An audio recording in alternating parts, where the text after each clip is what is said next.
Introduction. When one speaks of the most radiant young woman in Jingzhou, all minds inevitably drift to the strikingly beautiful young lady Yunli, the cherished daughter of the family's patriarch in his twilight years.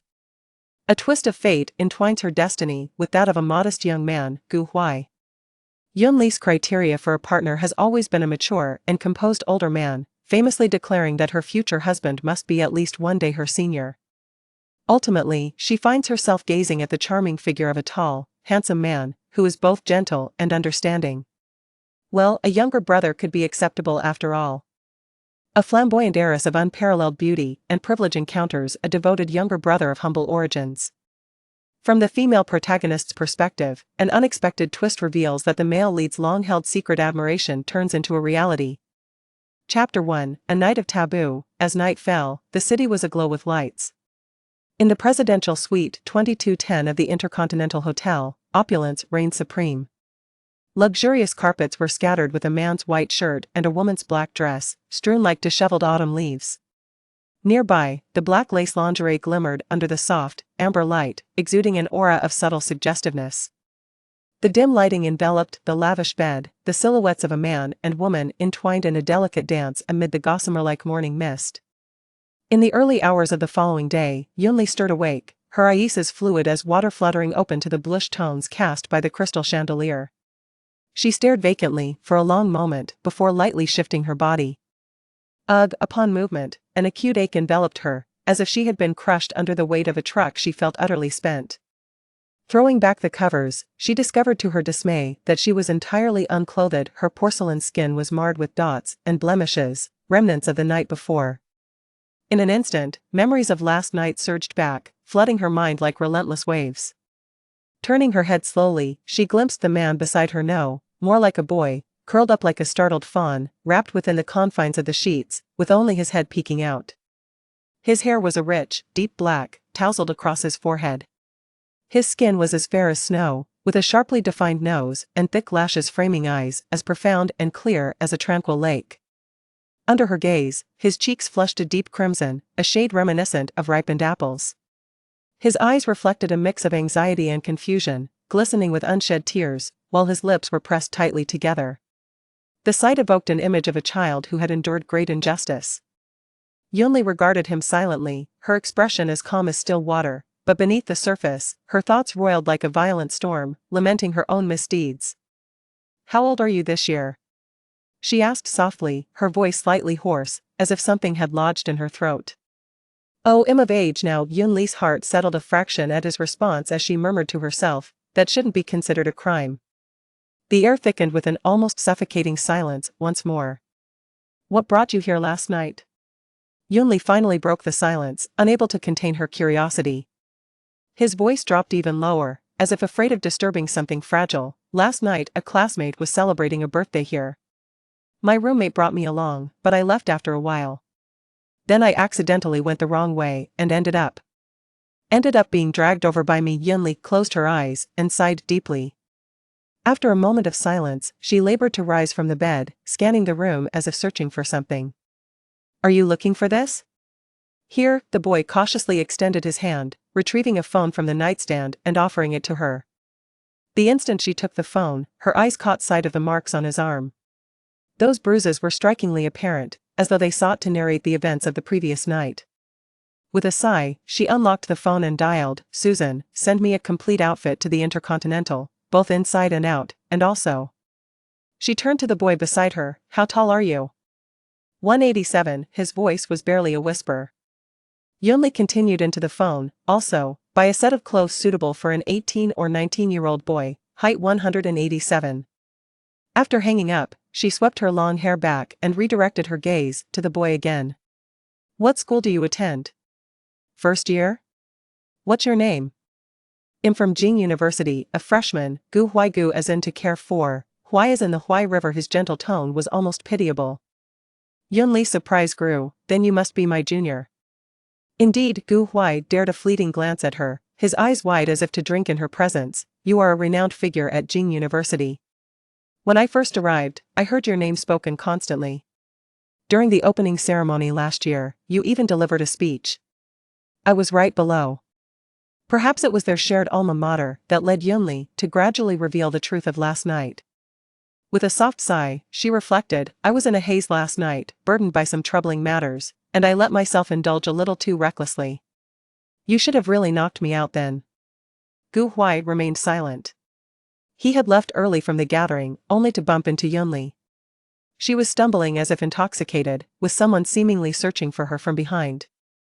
At that moment, he hadn't thought much. All he wanted was to keep her safe and guide her to a secure place. When they reached the elevator, she dizzily pressed the button for the 22nd floor and walked straight to the suite. Noticing her distress, he had intended to take her to the hospital, never once contemplating taking advantage of her.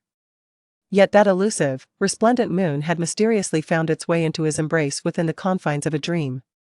She was no longer the unattainable goddess of the heavens, but had transformed into an alluring siren of the night. With her hands clutching his neck, her enchanting lips found their way to his face, his body, even wildly tearing at his clothing. Yunli observed his increasingly flushed cheeks and couldn't help expressing her guilt. I'm so sorry, all of this is my fault, by the way. Do you have a girlfriend? She had no intention of prying into his privacy. However, should he already be in a relationship, her actions would be tantamount to meddling utterly unpardonable. No. Huai's head hung low, his voice a barely audible whisper, I've never been in a relationship. Oh, that's good. Yunli felt a sense of relief wash over her as she exhaled deeply. I'm also new to all this. I hope you didn't feel that I took advantage of you. Suddenly, she rubbed her forehead, cursing herself for her own nonsense. She was never one to bow down to pressure, she had faced confrontations without flinching. Yet, in front of this seemingly meek individual, she felt strangely at a loss. What's done is done, there's no point dwelling on it.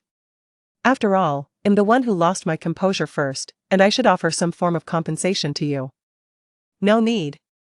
Huai interjected suddenly, I'm a man.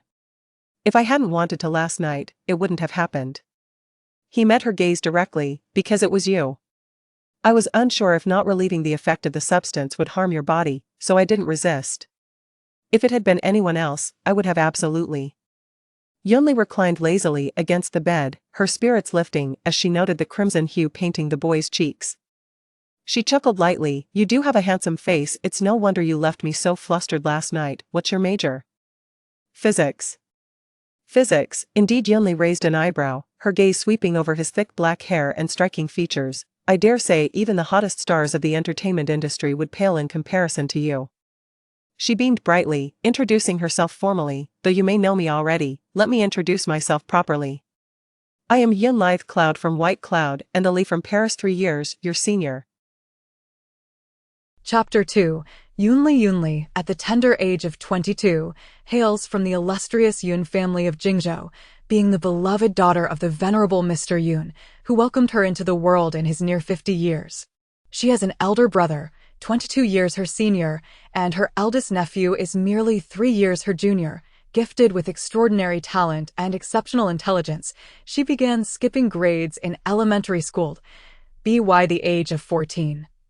She was already enrolled in both the finance and law departments at Jing University. She later pursued further studies at Harvard University, where she earned her doctoral degree by the age of 22.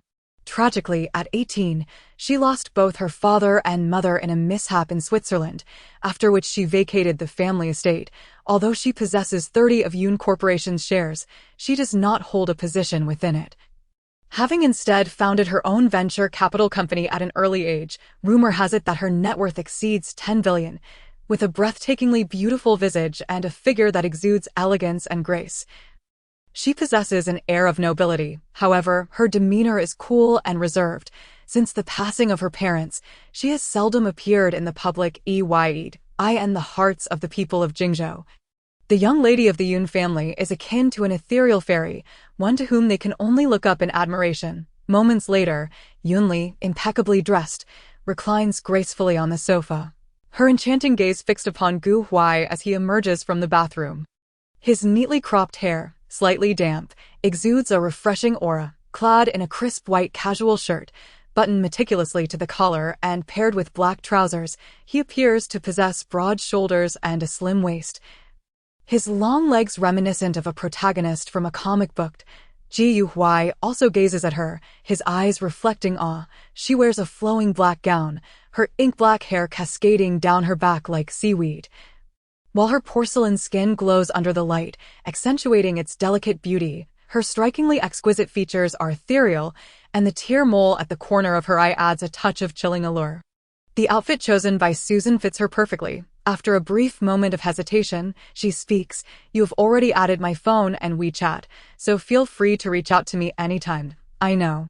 Gu Huai's face flushes. "How is your body?" I may have hurt you last night, as I was not very skilled. And, should we change the sheets?" His gaze drifts to the pristine white sheets, stained with a vivid red mark, reminiscent of a red plum blossoming in the snow, causing his embarrassment to intensify to his neck. Yunli follows his line of sight, her ears turning slightly red. She clears her throat softly.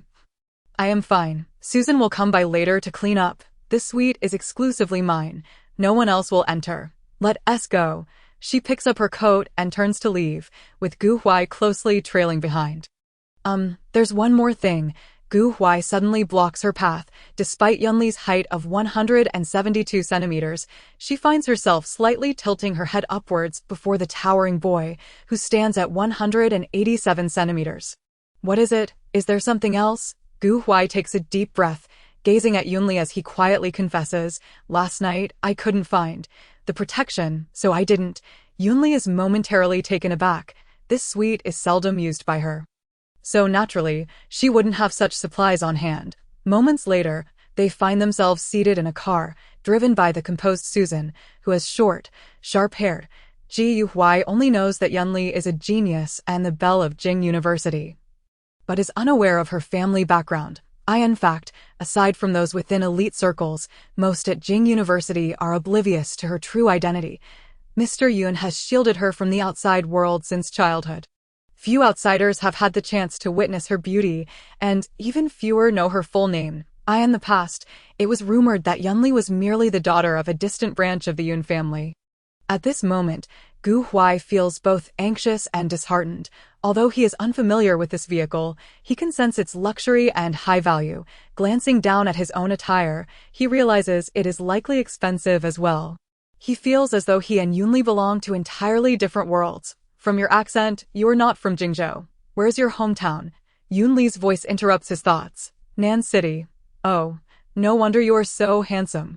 Nan City is renowned for its beautiful mountains and waters. It has always produced stunning individuals. If the opportunity arises, do take me for a proper tour. "All right, it's a promise." The boy's face lights up with a radiant smile at her words. Half an hour later, the car comes to a gentle stop at an intersection not far from Jing University. "Let us leave it here. It would be unwise to drive to the school entrance and have you beset by rumors." Yunli turns to him and softly says, "Once things are settled, I will come find you. There are medicines in the compartment." Susan's voice drifts in. Our Susan is truly considerate. Yunli retrieves the medication and swallows it with water, adding playfully, "What would I do without you?" Having known each other for many years, Susan, while officially her assistant, shares a bond with Yunli akin to that of close friends. Earlier in the hotel, Yunli had briefly explained the situation to Susan. Filled with remorse, Susan replied, "It's all my fault. I lingered in London for an extra 2 days, which caused you to suffer. I will investigate the boy's background as soon as possible. Should we go to the hospital for a checkup, considering he is a stranger? Let us make a trip." Yunli, ever cautious in her actions, adds, "Don't go to Tianhe." Her voice is as cold as ice. "Send someone to invite Ji Wenjian to the warehouse on the outskirts of the city. Provide him with some quality medication, and have a couple of burly men from Africa keep him company." Yunli has always been meticulous, never leaving room for error. Who would have imagined that she would encounter such a predicament last night? She never anticipated that her sister-in-law would resort to such treachery, drugging her. That drink was served to her with great respect by her own niece. Yunli's elder brother, Yunjin, is 44 this year. He and his wife, Ji Lanxin, have a pair of fraternal twins, Yun Jingzhou and Yun Jingwei, who are Yunli's 18-year-old nephew and niece, respectively. It is only natural that Ji Lanxin would harbor disdain for this illegitimate child. Thus, the children were entrusted to Yunli's parents for care, growing up alongside her in the family estate. After the passing of her parents, Yunli took her 15-year-old brother, Yun Xiao, to America for further education. Now, 19-year-old Yun Xiao is a freshman at Harvard University. Yunli holds 30 of Yun Corporation's shares, and Ji Lanxin, fearing that she might bequeath those shares to Yun Xiao, has resorted to desperate measures. Ji Wenjian, Ji Lanxin's nephew, is 24 years old in Ji Lanxin's eyes. If Ji Wenjian could marry Yunli, then the 30 shares would naturally belong to her and her children in the world of the affluent. Familial bonds are often tenuous. Despite her elder brother's affection for Yunli, as she matures, the shares in her possession become akin to a poison, gradually eroding that familial love. In truth, Yunli cares little for the shares of Yun Corporation.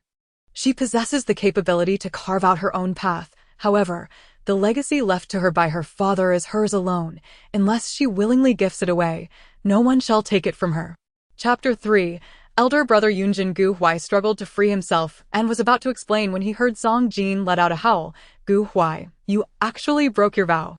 Look at the marks on your neck. Earlier, he had inadvertently tugged at his collar, revealing the kiss marks and fingerprints on his neck, leaving no room for denial. Ji Huai hurriedly adjusted his collar, his face turning crimson. Ji Huai, weren't you supposed to be single? Zhou Linchuan stepped forward, his curiosity piqued. This clearly indicates a night of passion. Gu Huai's ears burned as if they might bleed, and he cleared his throat. Attempting to mask his embarrassment, I have a girlfriend. It was just that our relationship was unstable before, so I didn't mention it to you all. I had a bit to drink last night. Which led to, faced with their excited teasing, he could only deflect. We can talk about it later. She has graduated and is quite busy. Graduated? Isn't she older than you? By how many years? Hian's curiosity was thoroughly piqued, and he pursued the question like a child with a new toy. Song Jin clapped his hands in excitement, his face alight with envy. A woman older by 3 years is like holding gold bricks. Old Gu, you're making waves with this revelation. What does your sister look like? Do you have a photo? Gu Huai hesitated for a moment, then shook his head. I can't show you photos without her permission. There will be opportunities later. Zhou Linchuan chuckled. If word gets out that you have a girlfriend, I wonder how many girls' hearts will shatter. The high school junior from the affiliated high school, Yun Jingwei, is probably the first to break down. She is none other than the daughter of Jingzhou's wealthiest family. That has nothing to do with me. Gu Huai's heart jolted at the mention of the Yun family, as he recalled the rumors suggesting that Yunli was connected to the Yun family. That outfit you have on, Hian scrutinized him from head to toe, exclaiming, this is the new spring collection from Armani this year. Your sister is truly extraordinary. Zhou Linchuan regarded Gu Huai's retreating figure, lost in thought. Among the 4 of them, Hian came from the most prominent family, and thus was well acquainted with luxury brands.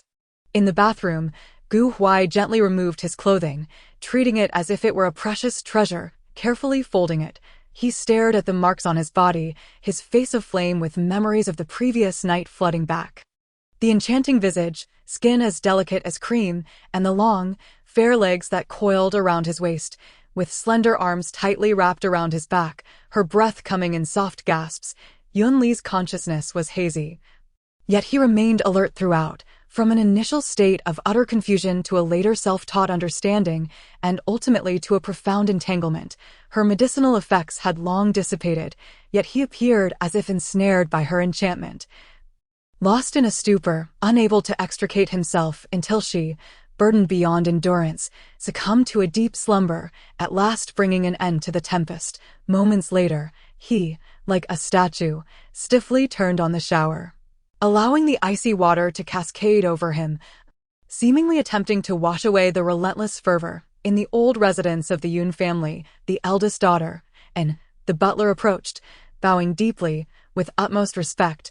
Everyone, please leave. Ji Lanxin stood pale and rigid in the hall, her face etched with embarrassment. Yun Jingwei, like a startled quail, hid behind her mother, having harbored a fear of her aunt, who was merely 4 years her senior, since childhood. Slap. Yunli stepped forward, delivering a sharp slap that interrupted her words.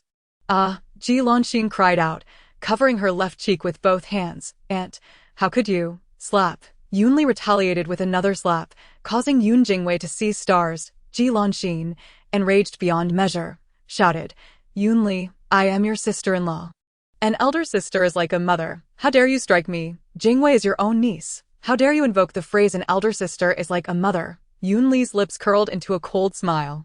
You have never cared for me a single day. What right have you? She nonchalantly sat on the sofa. Ji Lanxin, you dared to drug me. You should have anticipated this day. That drink was personally served to me by Yun Jingwei. Regardless of her knowledge of the situation, as her aunt, it is only right for me to discipline my younger kin. What drugging? That drink. Yun Jingwei stood frozen, incredulity painted across her face as she looked at her mother. Mom, you actually drugged Aunt. Why? Ji Lanxin, covering her face, appeared utterly disheveled, desperately arguing. I know nothing of any drugging. Yunli, do not slander me. Ji Lanxin gazed at her phone screen, hearing her own voice. As if struck by lightning, she crumpled to the ground. Mom, Yun Jingwei felt as if she had fallen into an ice pit, trembling all over. Aunt is my father's biological sister. How can you? She disregarded the two women collapsed on the floor. Rising to leave, pausing at the door to remark.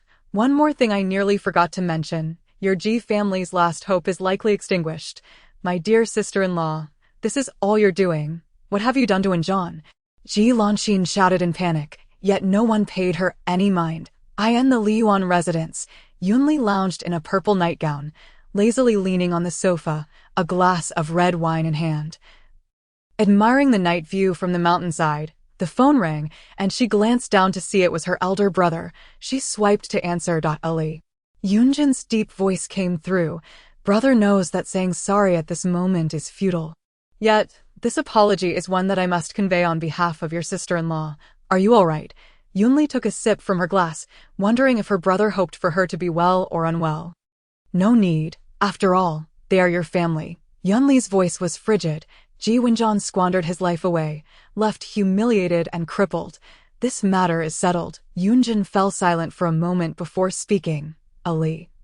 I know you harbor resentment towards me. It was I who arranged your itinerary, which led to our parents' tragic demise in Switzerland due to a car accident. Ironically, this occurred after father had announced the shares he intended to bequeath you. He sighed. Over the years, rumors have circulated that I was dissatisfied with father's decision to give you a substantial share, wishing for your life, and inadvertently caused our parents' deaths. But it was truly an accident. Yunli closed her eyes, her complexion ashen, her hand clutching the wine glass trembling uncontrollably. On February 2 ND, 4 years ago, her parents had taken her to Switzerland for a vacation, all arrangements made by her elder brother. That day, the driver was meant to take her to meet friends, yet her father spontaneously decided to drive her mother himself. On St. Gothard Avenue, Yunli watched helplessly as her parents' car met a tragic end before her eyes. On February 6th of that year, barely 18, Yunli lost the parents who had cherished her. However, all evidence afterward indicated that it was merely an accident. The perpetrator was found to be driving while fatigued and perished in the crash as well. What truly pained Yunli was the thought that had her parents not been driving in front of her, she would have been the one to die. Chapter 4. Gu Huai unbeknownst to her. Yunli had succumbed to intoxication, slumped on the sofa, deeply asleep. For these years, she could only find solace in alcohol and sleeping pills to find rest. The Liyuan residence, perched on the mountainside, was opulent and resplendent, embodying the peak of human luxury, making one feel as if they were in a royal palace. Yet, when the cold moonlight streamed through the empty mansion's windows, it felt profoundly desolate and chilling. At the university dormitory, Gu Huai lay in bed, fixated on his phone for a long while, the screen displaying Yunli's WeChat chat page. It bore only a solitary line. You have added Yunli as a friend. You may now chat. Her WeChat name was her real name, the profile picture a serene night scene, and her moments devoid of content, echoing his own emptiness. Ji Huai tapped and deleted messages repeatedly before ultimately putting the phone away. For Yunli had mentioned upon parting that she would seek him out once matters were resolved. Thus, he must not disturb her. A week later, Yunli lay on a private jet, eyes closed in rest. Ali, all the information on that boy is here. Susan handed her a tablet, explaining that it had been sent days prior, but they had been too busy to show it to her until now. Yunli blinked in surprise, sitting up to accept the tablet, taking a sip of coffee as she began to read attentively. Susan's mention of him had nearly slipped her mind. It was indeed a considerable oversight. Gu Huai, 19 years old, from South City of S Province. His father, a police officer, perished in the line of duty when he was 3. His mother remarried the following year. He subsequently lived with his grandparents. His grandfather a primary school teacher in town, and his grandmother a full-time caregiver. Last summer, he achieved a score of 713, becoming the science champion of S Province, opting for the physics department at Jing University. In a school teeming with academic elites, he stood out and was even named the campus heartthrob, standing at 187 centimeters tall and weighing 72 kilograms, with no history of romantic relationships or flings. "This is quite thorough," Yunli chuckled, finding it amusing that they even knew his measurements. Susan laughed lightly. "This boy is quite admirable, handsome and well-built and remarkably clean. You should consider him. You are already 22. Acting like a reclusive sage, devoid of desire, is not good for you. Oh dear, and you, at 32, are still single. Why should I be in a hurry?" Yunli retorted playfully as she put away the tablet. "I am an avowed non-marriage advocate. You cannot compare yourself to me." Susan raised an eyebrow. "Besides, I am not without companionship." She sat across from Yunli, expressing her concern. "I just feel that you are too solitary alone. Having someone by your side who understands your needs is also a good thing. It's not about marrying him. Are you preparing to keep a mistress?" Susan teased. "That's more like it. Even if you retire now, your wealth could last generations. Don't exhaust yourself." Yunli felt slightly embarrassed. "I've already taken advantage of him. I ought to take responsibility, although I typically do not favor younger men. His appearance certainly appeals to me. Otherwise, that night, I would have rather inflicted harm upon myself than..." Suddenly, she recalled one thing. "Let us not tell Ningxia about this for now. She tends to create a ruckus. And I'm not quite prepared to handle it, rest assured." Susan chuckled. She is likely currently on the African savannah, accompanying her photographer boyfriend to shoot lions. The following morning, Gu Huai sat in the library, his eyes glued to the computer screen filled with dense formulas, yet his thoughts were somewhat adrift. He occasionally glanced at his phone, seemingly anticipating something. It had been a week since Yunli last contacted him. Had she perhaps forgotten him? Suddenly, his phone screen lit up, and Gu Huai's heart raced as it displayed the name he had been longing for, Yunli. He hastily grabbed his phone and dashed outside the library. "You? Hello?" Gu Huai's voice trembled slightly. "This is Yunli. Today is Saturday. Do you have time to come out?" Yes. Gu Huai struggled to steady his excitement. Yunli chuckled. "I will be waiting for you at the intersection where we last parked. Come find me when you're ready. There's no rush." Before long, a breathless young man lightly knocked on the car window, then swiftly opened the door and took a seat in the passenger seat. "Apologies for keeping you waiting." Yunli glanced at her watch, noting it had only been 5 or 6 minutes. "How could you arrive so quickly?" "I happened to be at the library, which is quite close to the campus gate." Gu Huai spoke with a hint of regret. "I shouldn't have made you wait. Just call me by my name. There's no need for formalities that make me seem like an elder." Yunli handed him a bottle of water. "I'm only 3 years older than you, not 30. Seeing Gu Huai's flushed face, Yunli couldn't help but think of Ningxia and her various young boyfriends, prompting her to joke. "Or, you could call me sister." Yunli meant it as a light-hearted comment, yet she heard a deep and magnetic voice respond. "Sister." The sound was like a gentle breeze, softly brushing against her heartstrings, undeniably alluring. Yunli's fingers trembled slightly, almost losing her grip on the steering wheel. She cleared her throat. Good. Let's stick with that. No more of the formalities." After speaking, she pressed the accelerator, and the car gradually departed. Upon hearing the word obedient, Gu Huai felt an intense heat wash over him, as if he were engulfed in flames. "Are there others who call you sister?" he inquired softly. "Not really." Yunli chuckled lightly. "In my family, my seniority is too high.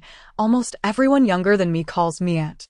People outside also dare not address me casually. You are the first." The mention of the first made Gu Huai's eyes sparkle with delight. He watched as the car entered a community, slowly making its way into the garage. He recognized it as Yushui Bay, an upscale residential area adjacent to Jing University, a place his roommate Hian had brought him to before. Yunli led Gu Huai to the 6th floor, opened the door, and a magnificent, exquisitely designed flat came into view, surprisingly larger than Hian's home by a factor of 2. Come in, have a seat. I wish to discuss some matters with you. Yunli observed the young man sitting across from her, his nervous limbs unsure of where to rest, and softened her tone. Gu Huai, since that night we have become so close. And we are both single. Why not try to spend some time together? Would you be willing? Gu Huai lifted his gaze, a flicker of light illuminating his eyes as he suppressed a smile. I would certainly be willing. It's just that I feel unworthy of you, sister. I fear I may tarnish your reputation. There is nothing unworthy about it. Yunli interrupted. Thus far, I am very pleased with you. Both in appearance and character. I have always been rather unrestrained and dislike beating around the bush. You need not feel so constrained with me. And what about you? Do you not live here? His voice carried a hint of disappointment.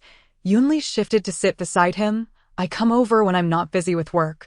I hope that when I do, you will be around. After all, I have no intention of maintaining a platonic relationship with you. At her words, Gu Huai's face flushed crimson, and his heart raced. He understood her implication all too well, just as he was about to speak. Yunli suddenly shifted, sitting on his lap, wrapping her arms around his neck, her ruby lips parting as she playfully nipped at his soft ones. Miss Yun had always been free-spirited, doing as she pleased. Now that Gu Huai was hers, she felt liberated to act as she wished. Chapter 5. Unburdening hearts on the spacious and comfortable sofa, two young lovers lost themselves in a passionate kiss. The disheveled clothing strewn across the floor heightened the room's temperature, creating an increasingly ambiguous atmosphere. Sister, I'll go grab that. Gu Huai lifted his head from her chest, his face flushed, eyes hazy as he spoke in a hoarse whisper. If I am not mistaken, this room should be filled with. Yunli playfully nipped at his throat. Susan is quite thorough in her duties. Ji Huai let out a muffled hum, his lips roaming over hers as he groped around the sofa. Finally discovering a small box hidden within the crevice, at 2 in the afternoon, on the king-sized bed in the master bedroom. Are you hungry? Gu Huai's large hand rested on Yunli's slender waist, massaging her gently while the other caressed her long hair. Is there any food at home? Shall I prepare something for you? There probably isn't. Yunli lay against his chest, eyes closed. Just bring me my phone. And I can have Xiangming restaurant deliver some food. It's not far. A moment later, she set down her phone, somewhat surprised as she asked, You can cook? In Yunli's impression, children raised by their grandparents rarely knew their way around the kitchen. Of course, I can do everything. Gu Huai knelt before her. From now on, I'll cook for you. Yunli looked at his obedient, endearing demeanor, and a mischievous thought crossed her mind. She extended her delicate fingers, unbuttoning his sleep shirt one by one, her index finger tracing down his chest to his abdomen. Gu Huai froze, his face turning as red as a ripe crab, slowly pulling the blanket over his thighs. His voice hoarse. Don't. You won't be able to handle it. Yunli paused, suddenly understanding his implication, and burst into laughter. What are you thinking? I merely wish to appreciate your physique. I'm already 19. Not a child. Ji Huai pressed his lips together. You're only 3 years older than me. Though my biological age is merely 3 years greater, my psychological age is likely a decade ahead. Yunli sighed. My father and my brother are both older, and I've always been surrounded by older individuals. My classmates in college are mostly 4 to 5 years my senior. She suddenly asked, When is your birthday? I didn't really check that last document. November 9th. Gu Huai gazed at her with fervor. We share the same day. What a coincidence. Yunli expressed surprise, as if she recalled Susan mentioning it during a flight. She tossed off the blanket and began getting dressed. Get up. The food is on its way. Did Gu Huai fastened his buttons? He inquired. Sister, how do you feel about my physique? Am I too thin? He seemed to recall Hian mentioning something similar. Not at all, Yunli replied, looking at him. I dislike overly developed muscles. Your slight build is just right. A moment later, the two were seated at the dining table, enjoying their belated lunch. Ji Huai, in a few days, I will transfer the ownership of this apartment to your name, Yunli suddenly declared. Ji Huai paused mid-bite, shaking his head. No need. I prefer living in your home. and I'm still in school. Although he was not entirely familiar with the real estate prices in Jingzhou, he had heard from Hyun that his apartment cost around 50 million. This one, being significantly larger, must be worth over 100 million. Oh, then it's up to you. You can decide after you graduate, Yunli replied casually, as her property deeds were stacked high. Huai was her first man. And apart from age, he met all her criteria. She was uncertain how long her interest would last, but regardless of the future, she would ensure he was well taken care of. Yunli was unsure if her affections would endure. Having never experienced genuine feelings before, she did not believe in the existence of eternal, pure love. Her elder brother, the wealthiest man in Jingzhou, was surrounded by countless beauties, yet he adhered strictly to the Yun family's teachings, refraining from fathering illegitimate children. After all, even Yun Xiao had yet to be included in the family register. Yunli had remained single primarily due to her father's stringent protection, which forbade her from dating until she came of age. And she had never encountered anyone she found satisfactory. After her parents' tragic demise, she had little interest in such matters. Huai, you need not concern yourself with these extraneous possessions. Yunli noted his unease. You have your strengths, while I merely drew a fortunate card in life. She smiled lightly. In this world, not everyone needs to be a domineering CEO or a high-ranking official. Soldiers defend the nation. Doctors save lives, teachers educate, farmers cultivate food, and workers build society. Each role is indispensable, she teased. Perhaps it's because of my maternal grandfather that my mother and uncle are so astute. I even suspect my father married my mother to optimize the Yun family genes. Yunli gazed earnestly at Huai, stating, my second uncle is a soldier, and my uncle works in research. I naturally hold a fondness for these two professions. So, Huai, you are wonderful. Remain true to yourself. Yunli's words resonated deeply within Huai, calming the turmoil in his heart. Huai, you are exceptional. This was the most heartfelt compliment he had ever received. After their meal, Huai tidied the dining table while Yunli curled up on the sofa, attending to her emails. Huai, you need not bring your belongings over. Everything you need is here. Yunli picked up his wallet. I have already purchased clothing for you, from head to toe, and it will arrive tomorrow. Just as Huai finished cleaning up, his phone chimed. I intended to give you a black card, but feared it might burden you psychologically. Yunli closed her laptop. This is your pocket money. Huai stared blankly at the bank notification on his phone, counting the zeros repeatedly. 2 million. This was considered pocket money? I know there are many things you don't understand about me. Yunli approached him, but we have plenty of time. I will tell you everything in due course. However, there is one thing I hope you will remember. Her demeanor shifted to seriousness. I appreciate your cleanliness. While you are with me, you must not entertain any ambiguous relationships with other women. If you develop feelings for someone, you can tell me directly. Absolutely not. Huai hastily interrupted Yunli. I only have feelings for you. I want to even glance at anyone else. Yunli could no longer tease him. I know you're not that kind of person. Rest assured, you will be the only one for me. Others outside, I find a bit unclean. Huai hesitated. You need not give me money. I have some. The bonus from after the college entrance examination is with me, and it's quite a bit. Yunli smiled warmly. Your money is your business. It's different from the pocket money I provide. Please don't hold back on me. After all, sister is left with nothing but money. Yunli suddenly found immense joy in the experience of nurturing a young companion. Chapter 6. Roommate discovery. The next day, Huai, enjoying a leisurely Sunday in their love nest, found that Yunli had left early for work. Yesterday, she had mentioned acquiring clothes for him, and today they had all been delivered. A complete wardrobe for every season, from top to bottom, inside and out, each piece tailored perfectly to him. In the study, a vast bookshelf was filled with books he adored, primarily related to his physics major, alongside a selection of finance and law text. A subtly luxurious desk was accompanied by 2 chairs, creating a shared workspace, with a daybed on the right. That moment, Huai held a small square box in his hands, standing before the desk, feeling as though he might spontaneously combust. Yunli was right. In this room, any place suitable for sitting or lying down could harbor this. Just as Huai was about to speak, he suddenly exclaimed, I know, your girlfriend lives here. doesn't she? He raised his right hand, vowing, I promise not to utter another word, not even a mention of Song Jin or Zhou Linchuan. Brothers have their limits. If it were me, I wouldn't want my romantic affairs to become common knowledge throughout the school. Two of them were privileged due to their status as top scholars, while the other two had wealth and connections, thus residing in this relatively luxurious dormitory recently. The most talked about topic in Jingzhou was none other than the Ji family. It was rumored that the only son of the Ji family had become a complete wreck due to his reckless lifestyle, losing everything, and the family's business suffered a severe blow, while the affluent Yun family, related by marriage, remained indifferent. There were even rumors that the head of the Yun family intended to divorce his wife. Jingda-affiliated high school, Jingyu, what has been troubling you these days? Is it due to family matters? Yun Jingwei rested her head on the desk, muttering, all those outside are mere rumors. My dad would never divorce my mom.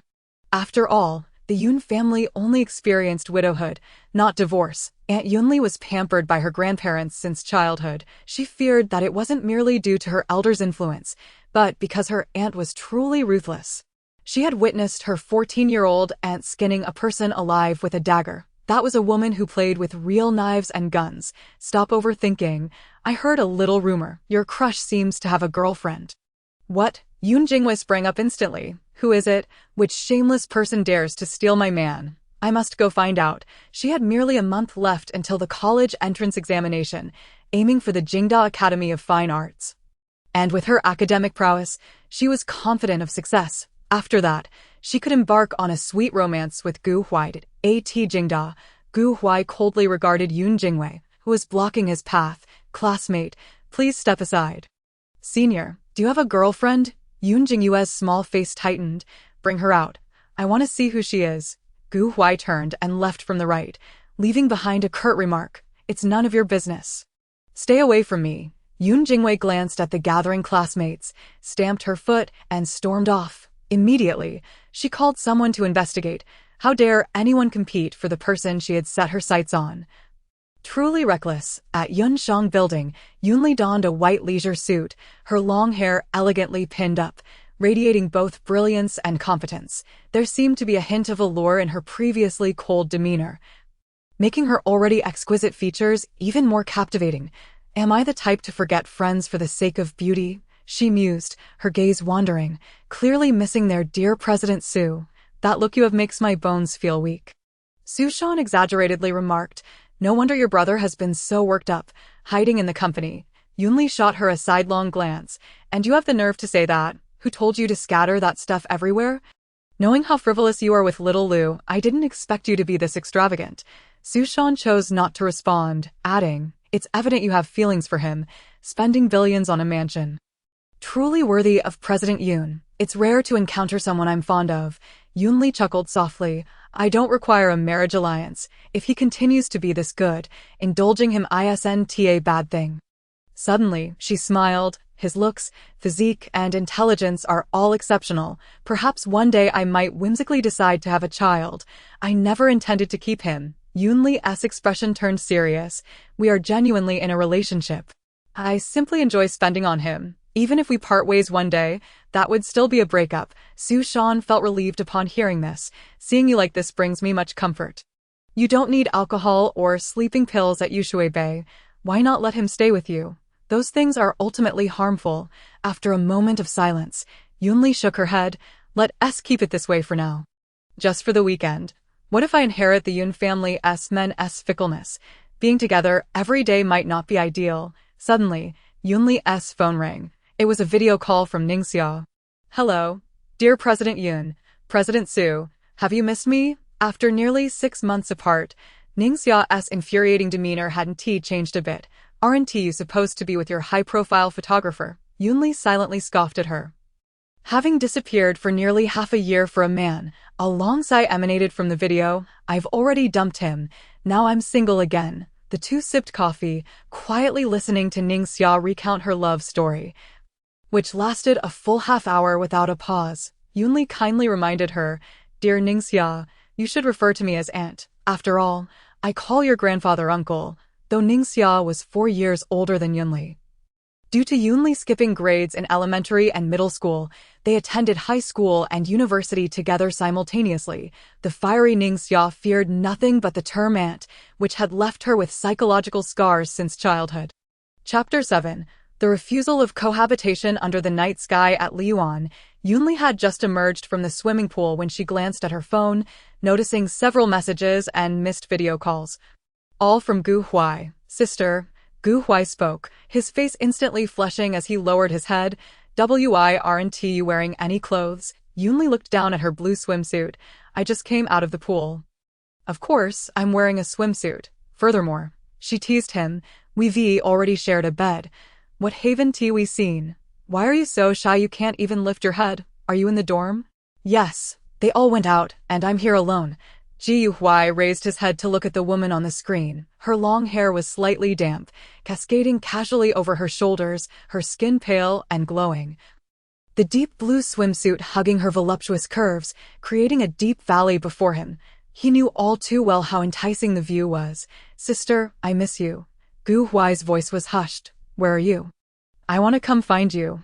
Yoonli gently set down her wine glass, replying, I'm at home, quite far from Jingzhou, and we've only been apart for 2 days. But I miss you so much. No distance can separate us in Jingzhou. Huai, unusually stubborn, insisted, I'll take a taxi over. I'll be there soon, okay? Despite just parting for 2 days, their WeChat and video calls couldn't alleviate Gu Huai's longing. Especially for a young man who had recently experienced a romantic awakening, his mind was filled with, this place should not allow taxis.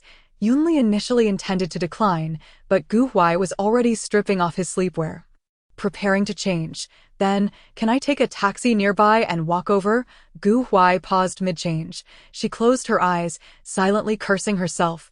Was it the sight of Gu Huai's distressed expression or the alluring image of his toned physique that stirred her desire? At Yushui Bay, as Yoonli opened the door, a powerful hand suddenly pulled her inside, shutting the door behind her and pinning her against it.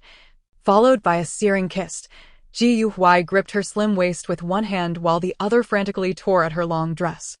It was Yoonli's first time witnessing such a fervent sight of him, and she instinctively wrapped her arms around Gu Huai's waist, only to discover he was completely bare. Gu Huai, you seem to have turned naughty. In the darkness, Yoonli nibbled on his earlobe, but sister likes it. Sister, I miss you so much. Gu Huai's muffled voice emerged. I love you so much. The following morning, Yoonli awoke slowly, feeling dazed for quite some time before suddenly covering her eyes with her hand. Yoonli, how could you let your desires lead you astray? You actually indulged in such antics with him. What happened to your standards? Sister, the bedroom door swung open, and Gu Huai entered. Are you hungry? I made lunch for you. Would you like to get up and eat? Lunch? Yoonli paused.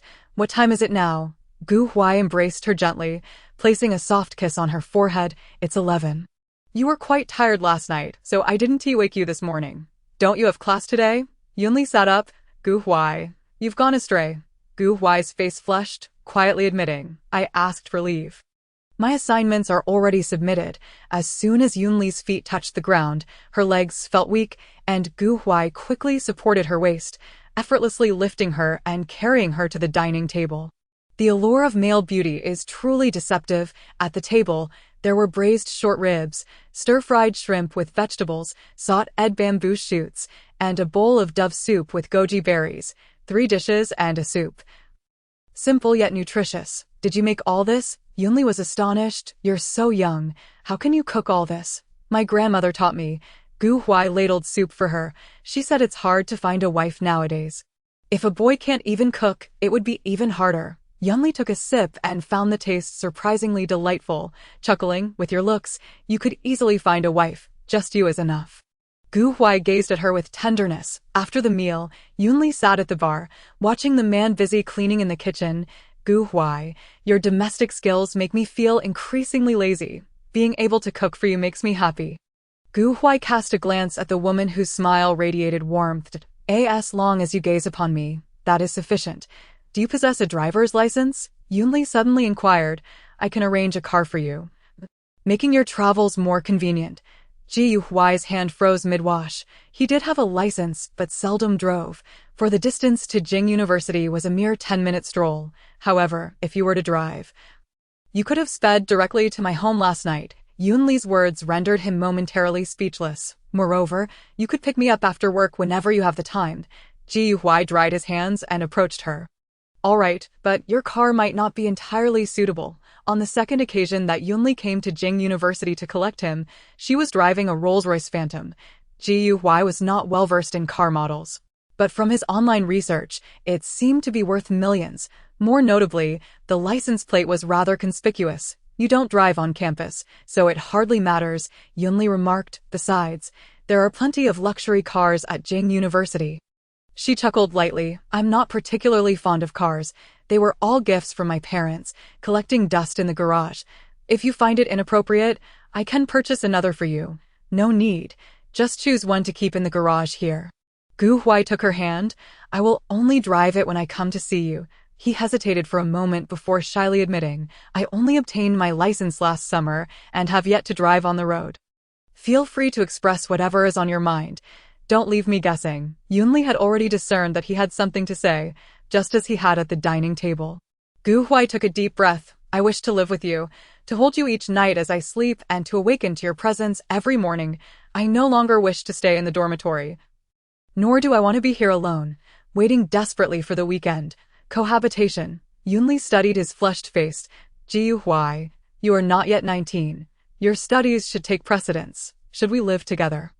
I fear you would struggle to attend classes the following day. Gu Huai hurriedly explained, I am not solely thinking of that. I merely wish to see you every day. Yunli gestured for him to sit.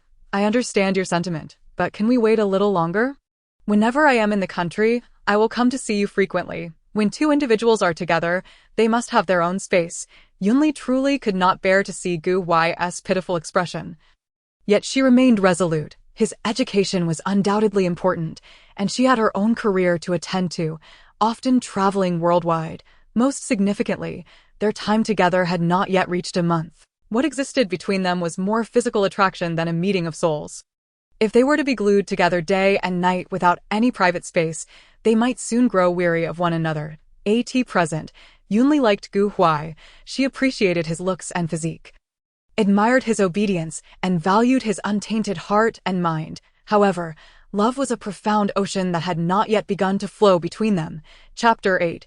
Jingzhou and Jingyu. After hearing Yunli's words, Gu Huai fell into a long silence. Perhaps he truly was too impatient.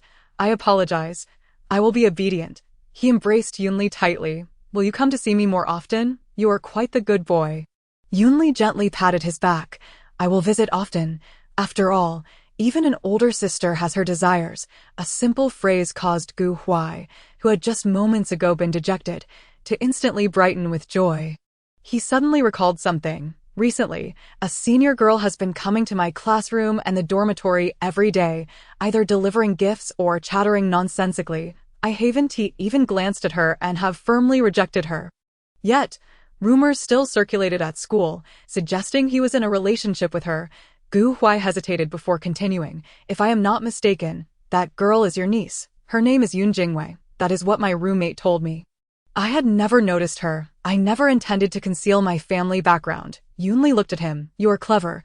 You should have guessed long ago. She chuckled softly. However, our acquaintance is still rather new, and discussing family matters feels somewhat premature. Moreover, my parents have passed away, and my relationship with my elder brother is somewhat strained. I truly prefer not to discuss the Yun family. I understand, Ji Huai explained. I mention this to you to prevent any misunderstandings should you hear the rumors. Gu Huai, your actions please me greatly. Yunli tenderly caressed his face. Starting tomorrow, the rumors will cease, and Yun Jingwei shall no longer disturb you. At Jing University Affiliated Middle School, on the rooftop, Yun Jingzhou closed the door. Yun Jingwei, do you want to die or something? If you do, don't drag me down with you. Yun Jingwei was momentarily stunned before exclaiming. Could it be that Gu Huai's girlfriend is Susan? She is over 30. Has Gu Huai latched onto a wealthy woman? Yun Jingzhou delivered a sharp rap to her head. Yun Jingwei, you might as well be a fool. If Gu Huai were involved with someone like Susan, would an esteemed woman like her personally drive to fetch him? Moreover, Gu Huai is now residing at Yushui Bay. Yun Jingwei was immediately struck by a revelation, her face turning pale as cold sweat dripped from her forehead. It took her a moment to regain her composure. So, the person I've been pursuing all this time is actually my little uncle by marriage.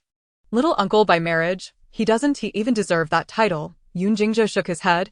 He is merely a pet bird raised by my aunt, and a male one at that. But, he glared at her fiercely. You know very well how my aunt is. She is fiercely protective. Do you dare to lay a finger on her man? I haven't touched him at all. I haven't even brushed against his clothes.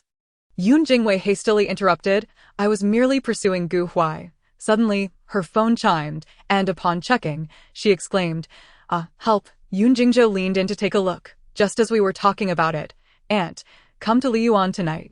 In the evening, Yun Jingwei dragged Yun Jingzhou to Liyuan. As soon as they entered, Aunt, Yun Jingwei suddenly knelt before Yunli. I had no idea Gu Huai was yours. Had I known, I certainly wouldn't have dared to look at him.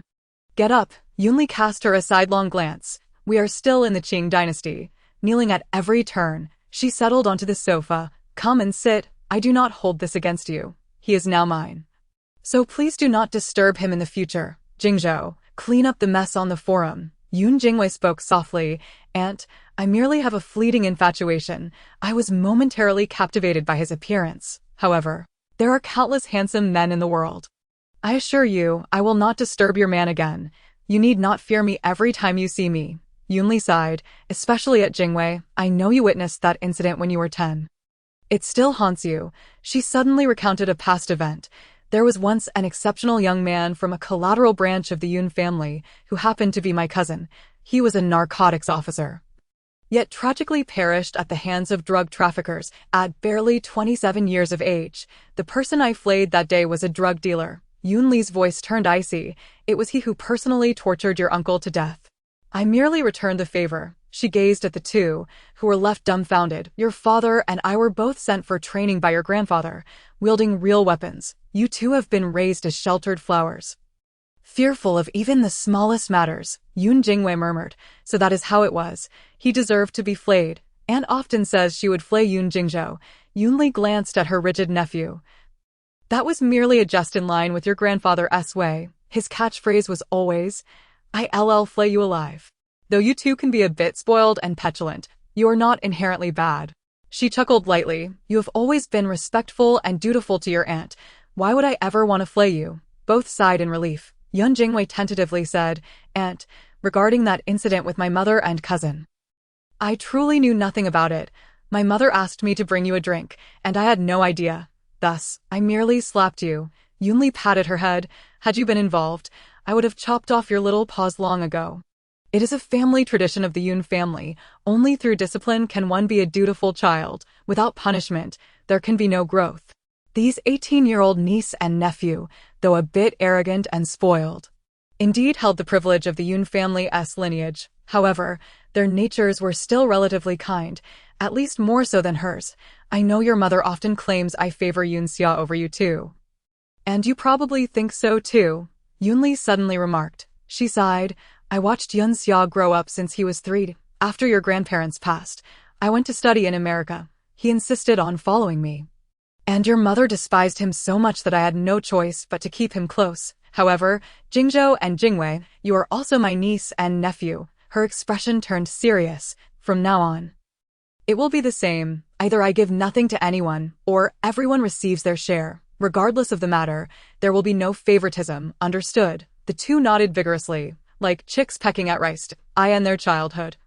They had adored this little aunt, trailing behind her like a shadow. Yet later, aside from the incident Jingwei witnessed, their mother frequently chided them about how their aunt only cared for Yunxia, leading them to gradually refrain from approaching her freely. Chapter 9. Harmonious relations between aunt and nephew. Yun Jingzhou and Yun Jingwei finally stayed at Liyuan for dinner, a first in over 4 years. Aunt, may we come to visit you often from now on? Yun Jingwei looked up and inquired. Yunli was about to say it was unnecessary, but upon seeing the naive expressions of the siblings before him, filled with eager anticipation, he had no choice but to relent. I tend to be quite busy with work, but when I am home, you are welcome to come over. Yun Jingwei immediately sighed in relief.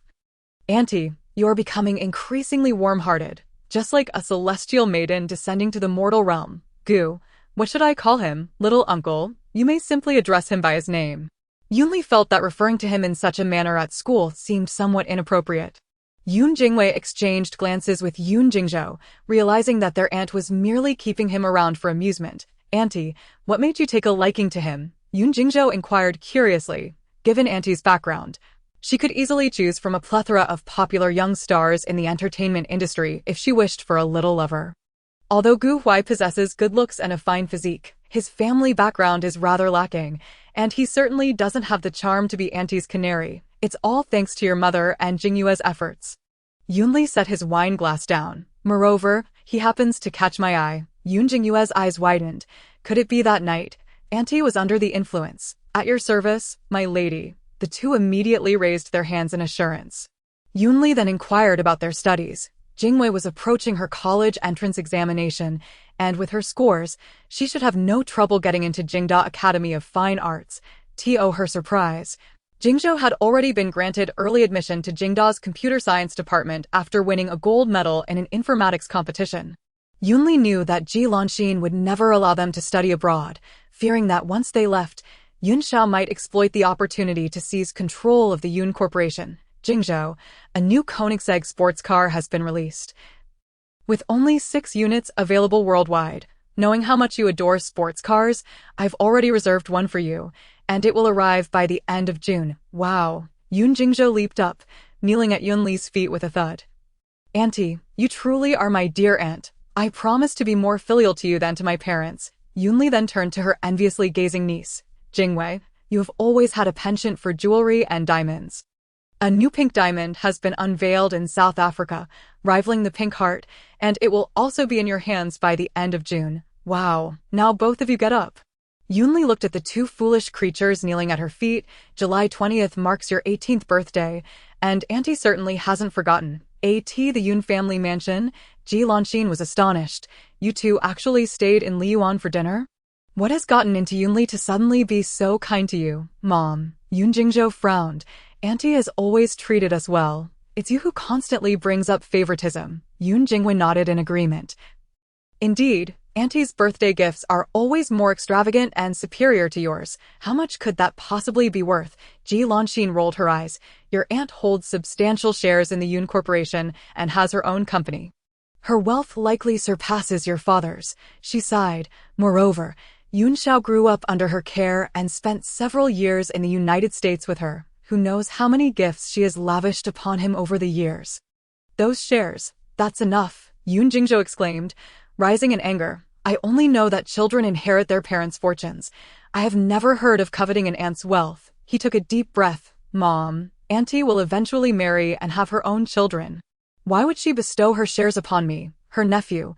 What nonsense are you imagining? Ji Lanxin retorted angrily. A married daughter is like spilled water. How could she grant Yun family's shares to someone with a different surname? You are the one with the surname Yun.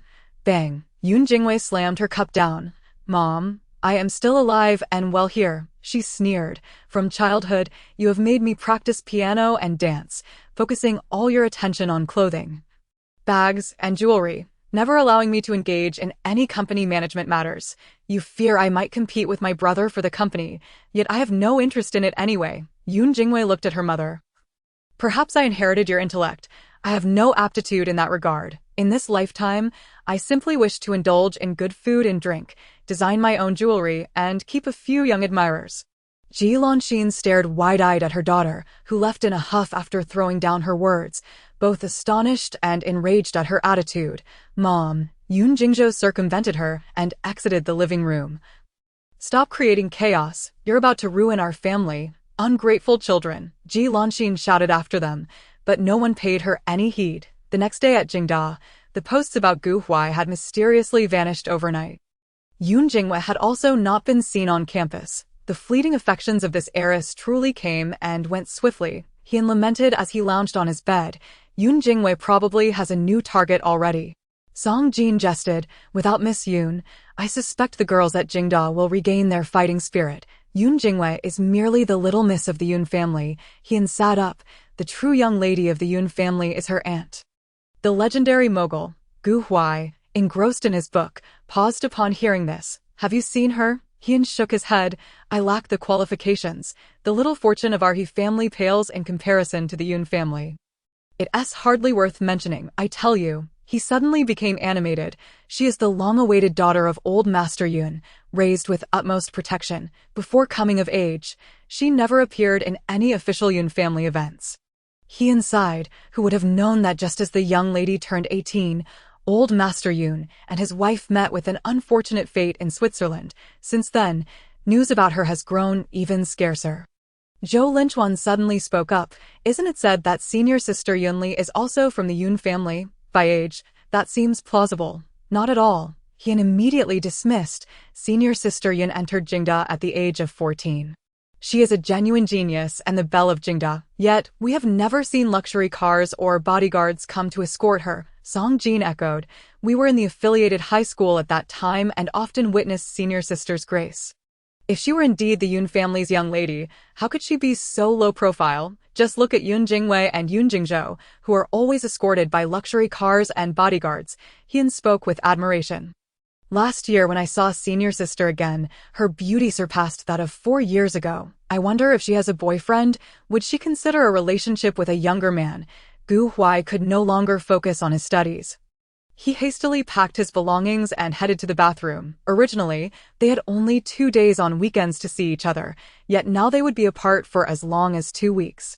Huai felt as though he were a concubine trapped in a secluded palace, confined to this small realm, eagerly awaiting Yoon Lee's arrival day and night. He understood her good intentions, not wishing for him to be distracted and hinder his studies. Nor did she appreciate his excessive clinginess. Yet, the poignant thoughts of longing lingered. Linglong dice and red beans. Does my deep yearning know no bounds? Chapter 10. A chance encounter with Shen Qianan in London. England. Yunli gazed at Ningxia, whose complexion had darkened several shades, nearly failing to recognize her. Did you go to the African savannah to photograph lions or labor as a manual worker? This is what we call healthy and sexy. Ningxia wrapped her arm around Yunli's neck. Yun Xiali, you. Ah, Ningxia suddenly exclaimed, grabbing at Yunli's collar. What is this? Yunli clutched her collar tightly with one hand while pushing her away with the other, tossing her onto the sofa. Ningxia, you little rascal, keep your paws to yourself. Yun Xiali, you have a dog now. Ningxia wailed dramatically from the sofa, but I had no idea. Am I still your favorite person? Thank you, but I've never loved you. Yunli replied from a distance. You vanished for half a year, and still have the audacity to say that. Ningxia quickly scrambled up, rushing over to embrace her. President Su, did Yun Xiali really get a dog? Where did it come from? Have you met it? She nodded. Yes, an unexpected arrival. I've met it, only I was left in the dark. Ningxia clutched her chest. Beginning to perform dramatically, you two didn't even tell me such a significant thing. Yun Xiali actually has a dog now. You've abandoned me. You're no longer my delicate little darling. Ningxia, Yunli could no longer tolerate it. My dear niece. Ningxia promptly ceased her antics. President Su, I don't believe Yun Xiali. You must tell me everything, from start to finish, without any secrets. A moment later, wow, Ningxia covered her face, so thrilling. Yun Xiali's choice of dog is truly extraordinary. Yunli observed the woman twisted into a pretzel shape, feeling rather speechless. Before she could respond, Ningxia suddenly shouted, Do you have a photo? Show me quickly. Yunli paused for a moment, realizing she indeed had none. Ningxia burst into laughter. My future man can't be a day younger than me. Someone once said that to me, and it's still ringing in my ears. Shut up. He. Ningxia laughed mischievously. Still prefer younger brothers. Huh, just look at the marks on you. You're practically a little wolf cub. Yunli shot her a glance, picked up her phone, and rose to head toward the bathroom, while behind her, Ningxia's laughter grew ever more mischievous. Huai had truly been wild that night. It had been 4 days, and the marks on her body had yet to fade. An 18 or 19-year-old youth was indeed hard to resist. The phone rang, and it was yet another video call from Huai. She answered it casually. Sister, you haven't gone to bed yet? Huai's slightly hoarse voice came through. Yunli glanced at her watch. It was 9 in the evening in London, while it was 5 in the morning in Jingzhou. Awake so early. It's Saturday. Why not sleep in a bit longer? Yunli gazed at the man on her phone screen. bare-chested, and without a doubt, he was likely unclothed beneath the covers as well. Huai seemed to genuinely enjoy sleeping in the nude. There were still more than 10 days to go. Huai looked at her with longing, asking if his sister missed him. "I miss you too. Just be a good girl and wait for me at home." Annabelle's club. Wow. Ningxia let out a playful whistle. Yun Xiaoli. This is the 12th one. Beautiful Eastern women. Yunli gently swirled the wine glass in her hand. "Please handle it yourself from now on, all right? I should be indulging in my beauty sleep right now." Ningxia scoffed. "You are 22. Not 52. The beautiful nightlife has only just begun. We are going to hunt for excitement." Ningxia stood up. "You can't leave. Tonight's expenses are all on President Yun." Yunli looked at Ningxia, who was dancing flamboyantly in the center of the dance floor. Clad in a red spaghetti-strap low-cut dress paired with black high heels, exuding beauty and sensuality, her sun-kissed skin adding a touch of allure. It seemed Ningxia's heartache had healed. Susan set down her wine glass. "There will be a banquet held by the FG Consortium in 7 days. Would you like me to arrange a male companion for you?" Yunli shook her head. "No, let's stick to the old arrangement. You accompany me." "Ali," a deep, resonant voice interrupted. Yunli looked up, momentarily taken aback. The man, dressed in a sharply tailored dark suit with a simple white shirt and a crisp tie, exuded a mature and noble aura. His handsome features were accentuated by a straight nose, and he wore gold-rimmed glasses, a smile gracing his lips. "Do you not recognize your brother?" He approached and sat across from Yunli Qian. "Brother, recognize me." Shin Qian chuckled softly. "It's been a long time. Little Ali AT-35. Shin Qian was the youngest son of the Shin family patriarch. The Yun and Shin families had been family friends for generations and were neighbors. So Yunli had known him since childhood.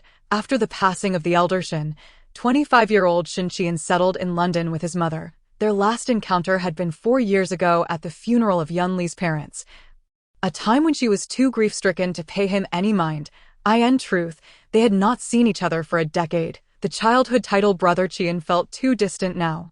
Simply calling him Shin De Gu seemed just right. Hearing her address him as Shin De Gu, Shin Qian felt time slip by. The young girl had truly grown up. With a gentle smile, Shin Qian greeted, "Hello, Ningxia." The atmosphere brightened with Ningxia's presence. "So, Ali is actually Yun's?" Shin Qian feigned surprise. "Indeed. Like father, like daughter. It seems this cooperation with FG is our destined encounter." Yunli understood.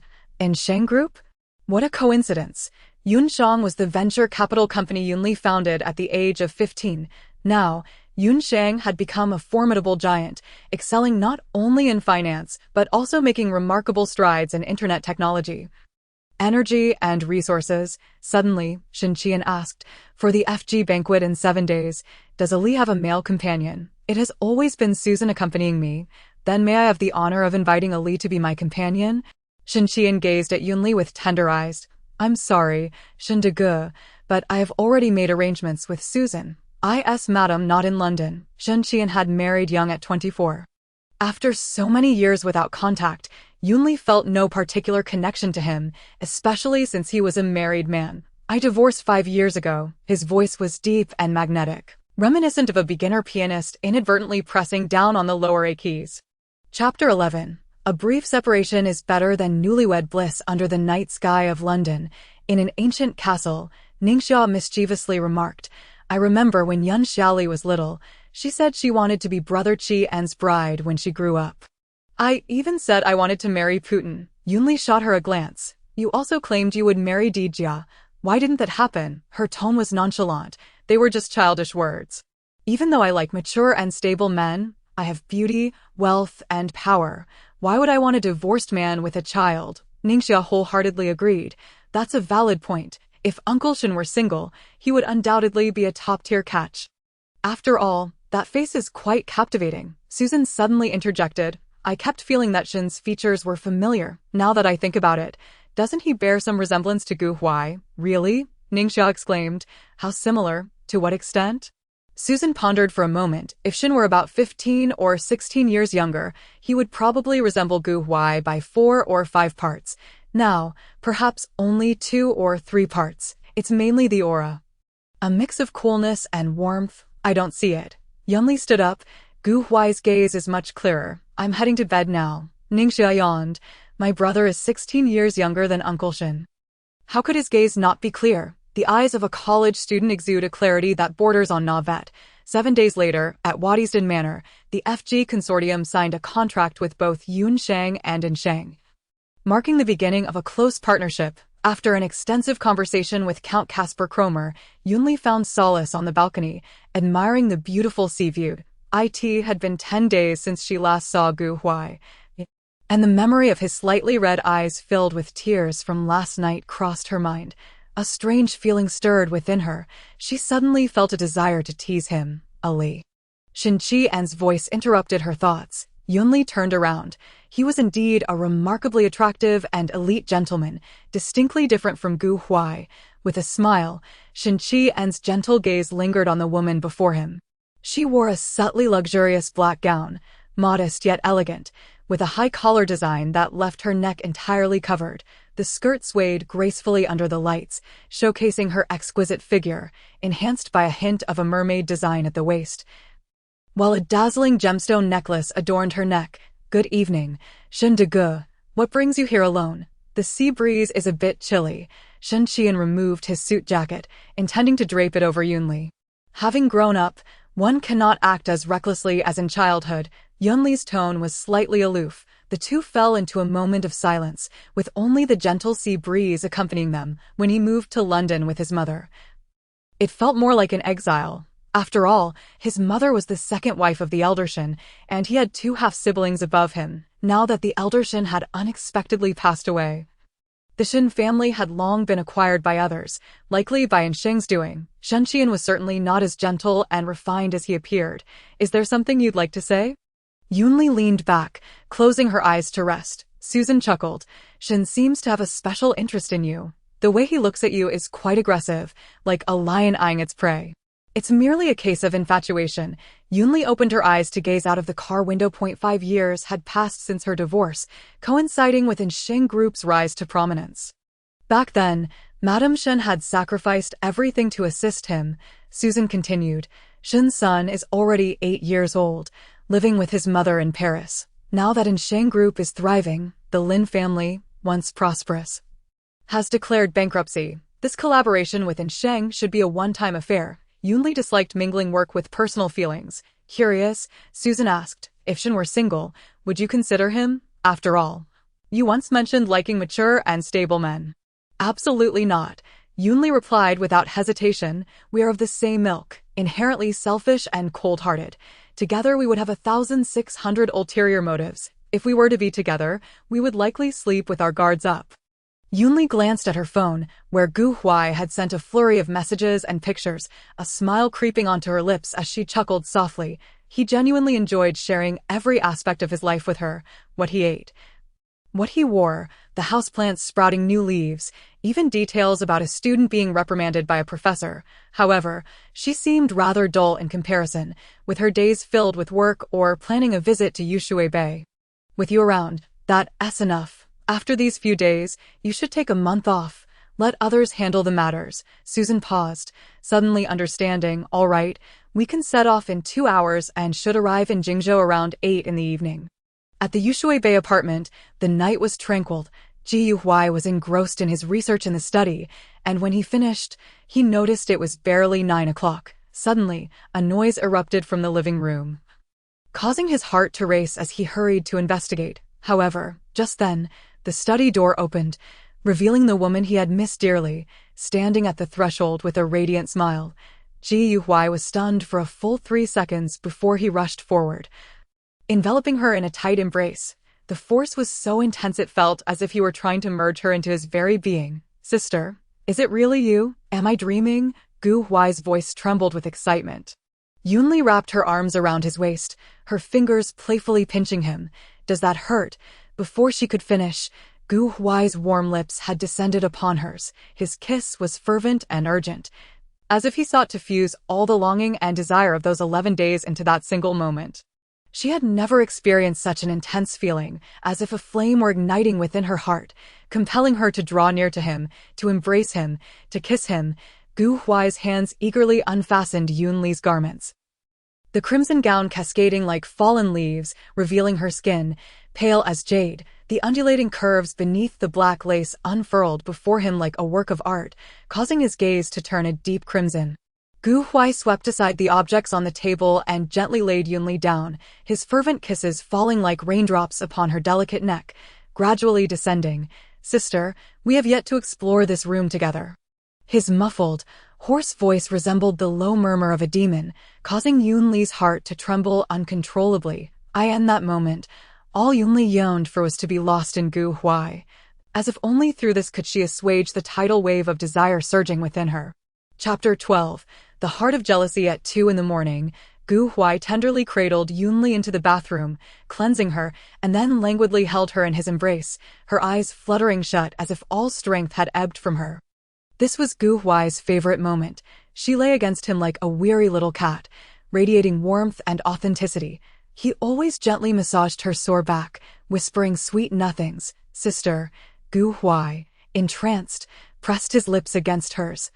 Akin to a bee savoring nectar, N.O., Yunli gently pushed him away. "Indulgence is harmful. You are still young. Do not allow yourself such excess."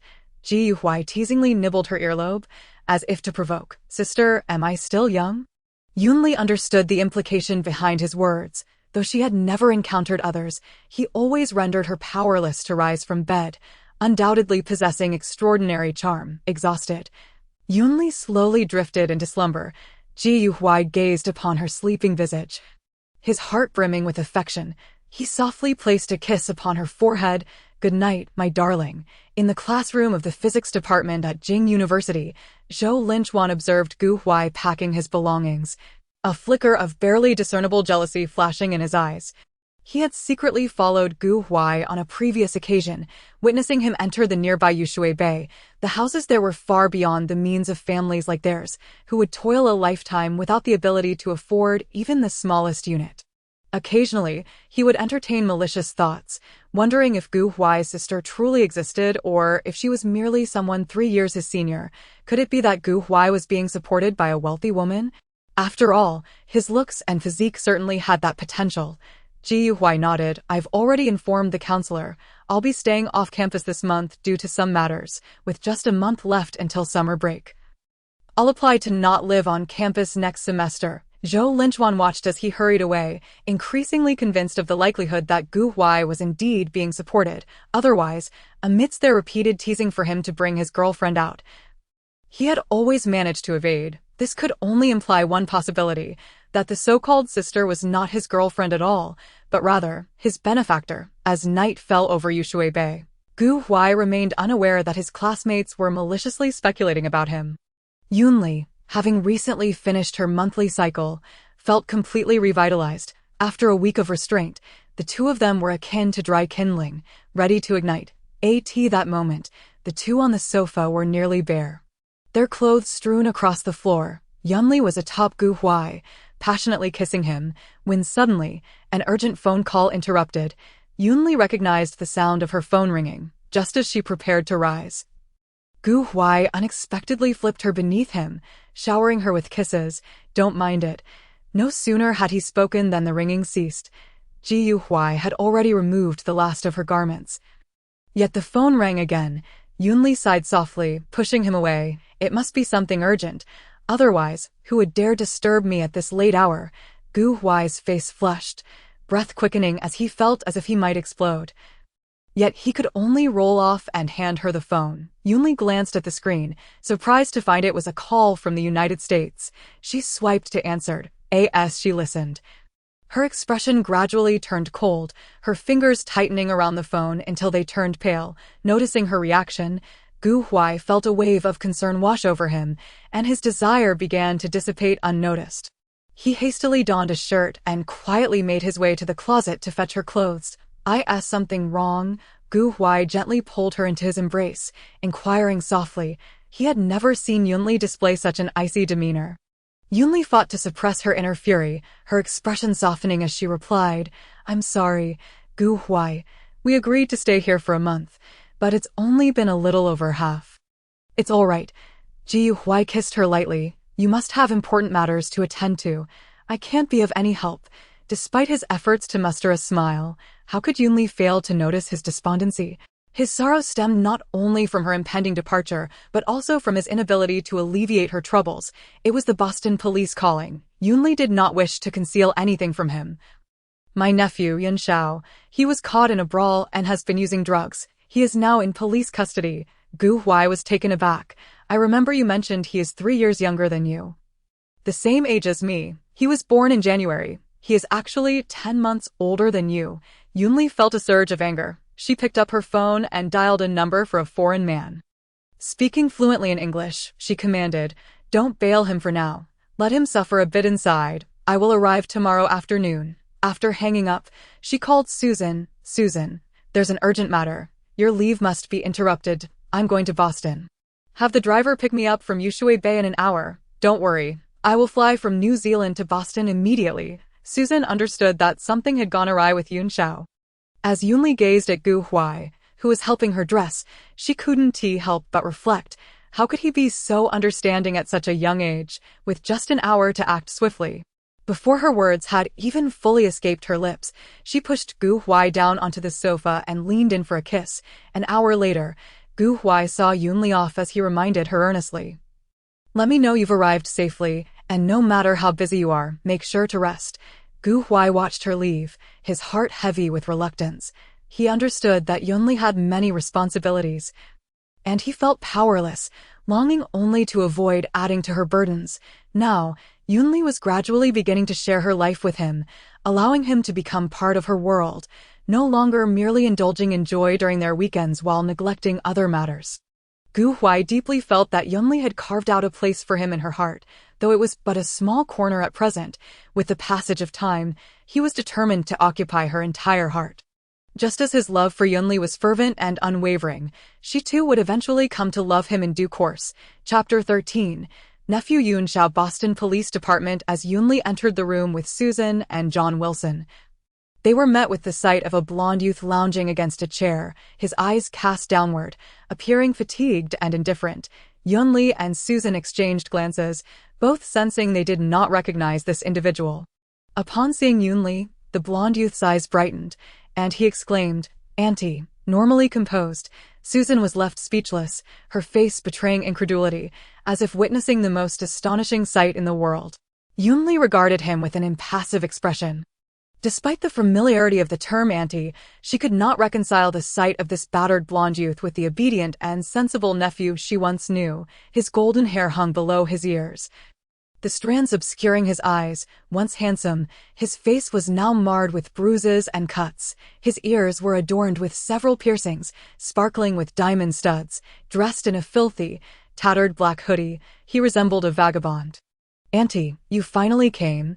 Yunxiao gazed at Yoonli with eager anticipation. However, Yoonli turned away, her expression devoid of emotion, as if she had not heard his call. Susan sighed in resignation and, along with John, proceeded to arrange Yunxiao's bail. As they exited the police station, Yoonli had already driven away, leaving behind only her resolute silhouette. After exchanging a few words with John, Susan took Yunxiao to the car. She understood Yoonli all too well. She had only been away for 4 months, and the once good-natured youth had undergone a complete transformation, learning to fight and dabble in drugs. It was well known that Yoonli abhorred drugs. Throughout the ride, Yunxiao kept his head bowed, silent.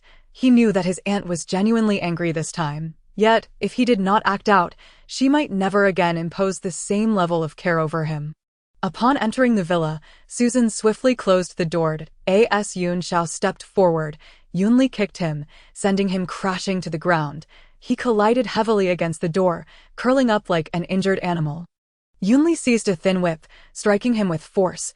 This whip had been custom-made by her father, designed to inflict pain while leaving only faint marks on the surface. Susan stood quietly by, offering no intervention. Dyeing hair and getting piercings were commonplace for teenagers, and fighting was understandable, but drugs were absolutely off-limits. Regardless of whether substances like marijuana and K-powder were legal in the United States, they were strictly forbidden back home. Even a single puff constituted a crime. Yunxiao merely curled his body, gritting his teeth in silence, despite the tremors coursing through him from the pain and the cold sweat dripping down his brow. Yunxiao, you have truly become quite the character. Yunli casually discarded the whip, and now you dare to dabble in drugs. What else are you afraid of, aunt? Yunxiao's voice emerged faintly. Yunli kicked him again, exclaiming, "Do not call me aunt. You can frolic with men and women alike, but how dare you smoke marijuana? I have only been gone for 4 months, and you have ruined yourself to this extent." Yunli freed her hand from his grasp, saying, "Yunxiao, you are 19 now, no longer a child. I cannot keep watching over you forever." Susan approached, stating, "We should ascertain if he has any internal injuries. It would be wise to take him to the hospital." The family doctor can only treat external wounds. Yunxiao struggled to rise, shaking his head. "There is no need for a hospital. These are merely external injuries. I just haven't eaten for a day and a night." Feeling a bit hungry, Susan hurriedly instructed the maid to prepare food for him, then called the family doctor. "Just have a few bites and quickly change out of these rags." Yunli glared at him. "Even the homeless on the street are cleaner than you." Yunxiao forced a smile, but inadvertently pulled at his wounds, causing him to wince in pain. Moments later, a youth donned in black athletic wear hurried downstairs, his golden hair still damp from a shower, appearing significantly refreshed and clean, if one could overlook the scars marring his face. The family doctor stood by, disinfecting and dressing his wounds. This moment, Yunxiao behaved remarkably well, silently cooperating with the doctor, though he occasionally glanced over at his aunt on the sofa. "Don't you need any treatment for the rest of your body?" Yunli asked, noticing that the doctor had only applied medicine to his face and arms. "No need." Yunxiao quickly shook his head. "Just a bit of external injury on my face and arms. The kicks and hits from my aunt didn't hurt." Yunli felt that she had been too lenient earlier. The child had grown. The whip was no longer effective, and it was time for a more serious approach. Moments later, Susan departed the villa to attend to other matters. Only the aunt and nephew remained in the living room. Enveloped in silence, Yunxiao sat obediently, hands resting on his knees, appearing exceedingly well-behaved, entirely shedding his previous arrogant demeanor. "This is the last time." Yunli's expression turned grave. "Yunxiao, you are now 19. I am no longer your guardian. If you continue to act recklessly, I will not intervene any longer." Yunxiao nodded repeatedly, beaming as he declared, "From now on, at Jingzhou, I will never cause trouble again. No matter how old I am, you will always be my aunt. You cannot disregard me. Enough with the nonsense." Yunli shot him a glare. "Look at your hair." Yunli's tone was quite casual. "Do you think those lecture halls, libraries, and laboratories are given for free? The head of the finance department is my good friend. It's just a matter of a single word." Yunxiao had arrived at the old residence at the age of 3, while Yunli was 6. Though his parents had left him behind, they never truly cherished this child born out of wedlock. While he was not deprived of necessities, they rarely showed concern for him. That time, Yunli had few companions, thus she developed a fondness for her little nephew. Yunxiao had always relied heavily on her, trailing behind her like a small shadow. Because of this, Jingzhou and Jingwei often played pranks on him. When he first arrived, he was called Lin Shu, as he had not been included in the family register. His parents did not bother to name him. The name Yunxiao was given by Yunli, hoping he would soar to great heights and reach the clouds. Chapter 14. Rumors and gossip. Yunli had been in America for 7 days. In addition to resolving matters concerning Yunxiao, she had engaged in discussions with financial giants on Wall Street and attended various business gatherings among peers. It seemed that Huai's side was notably quieter than before. Although the daily greetings and meal reminders persisted, the sharing of other matters had diminished, and even video calls had become scarce. Days after Yunli's departure, Huai indeed encountered significant trouble. On the forum of Jingzhou, someone suddenly leaked that Huai from the physics department, the young man renowned for his striking looks and dubbed the campus heartthrob, was being kept by a wealthy woman. The informant adamantly claimed that Huai had been living in a luxury residence near Jingzhou, known as Yushui Bay, since mid-April of this year. It was well known that properties there started at a minimum of 50 million. Details of Huai's family circumstances were also disclosed. His father had passed away, His mother remarried, and the family income was merely a meager salary from his grandfather. They could not even afford a home in the most remote areas of Jingzhou, let alone Yushui Bay. The post even included 3 photos, one of Gu Huai stepping out of a Maserati, with the license plate obscured, another of him conversing with a woman at the entrance of Yushui Bay. Her profile appearing blurred, but her figure ample and her age at least in her 40s. The last photo was automatically shielded and could not be displayed. Speculations abounded as to whether it was an intimate photo of Gu Huai and the wealthy woman. Given Gu Huai's notoriety at Jingda, the post quickly became a trending topic. In an instant, he became the target of scorn. Classmates who once admired him and envious male peers mocked him, concocting all manner of scandalous rumors. His roommate Hien immediately stepped forward to defend him, asserting that Gu Huai lived in Yushui Bay solely to tutor him. However, this defense was soon drowned out by the tide of malicious gossip. "Old Gu, we absolutely believe in you." Hien looked at Gu Huai with a serious expression, "but this matter is escalating, and its impact on you is too significant. How do you plan to respond?" Song Jin anxiously suggested, "Actually, this matter can be resolved easily. You just need to bring your girlfriend to school for a stroll, and all rumors will be dispelled. Does your sister know about this?" "At this point, you only care about her." Hien tugged at his hair in frustration. If she just showed her face, all problems would be resolved. Gu Huai. Zhou Linjuan was increasingly convinced of his suspicions. "Could it be that your girlfriend has some unspeakable difficulties? Who is that woman?" "That lady merely asked for directions at the entrance." Gu Huai felt helpless. We exchanged just 2 sentences, taking no more than a few seconds. As soon as Gu Huai finished speaking, his advisor's call came through. "Ji Huai, do you have any explanations regarding the recent rumors circulating at the school?" The advisor's expression was grave. "I have already reported this to the police. I trust they will swiftly identify the source of the rumors." The advisor and homeroom teacher exchanged glances, sighing in resignation. "Ji Huai, you are an outstanding student with a bright future. But you must not allow this incident to tarnish your reputation. Reporting it is not the best course of action. Since you claim she is your girlfriend, why not have her come forward? This way, the matter will naturally settle." The homeroom teacher added, "Gu Huai, you were destined to receive this year's scholarship. But now it may stir controversy. After all, character is a crucial criterion for evaluation." Zhou Linjuan sat in the dormitory, engrossed in a book, feeling utterly bewildered. This incident was not of his doing. He lacked the ability and would not take such risks. He could not allow anything to disrupt his studies at Jingda. However, this matter was indeed related to him. He had inadvertently brought along a finance student who, upon encountering Gu Huai talking to that woman at Yushui Bay, had developed a grudge against him, as the student was pursuing a girl who openly declared her affection for Gu Huai. Consequently, he had sought to investigate the matter, leading to the current situation. Zhou Linjuan felt he had committed no wrongdoing, nor was it a betrayal of friendship. He merely wished to prevent Gu Huai from going astray. Moreover, this year's special scholarship for the physics department was either his or Gu Huai's.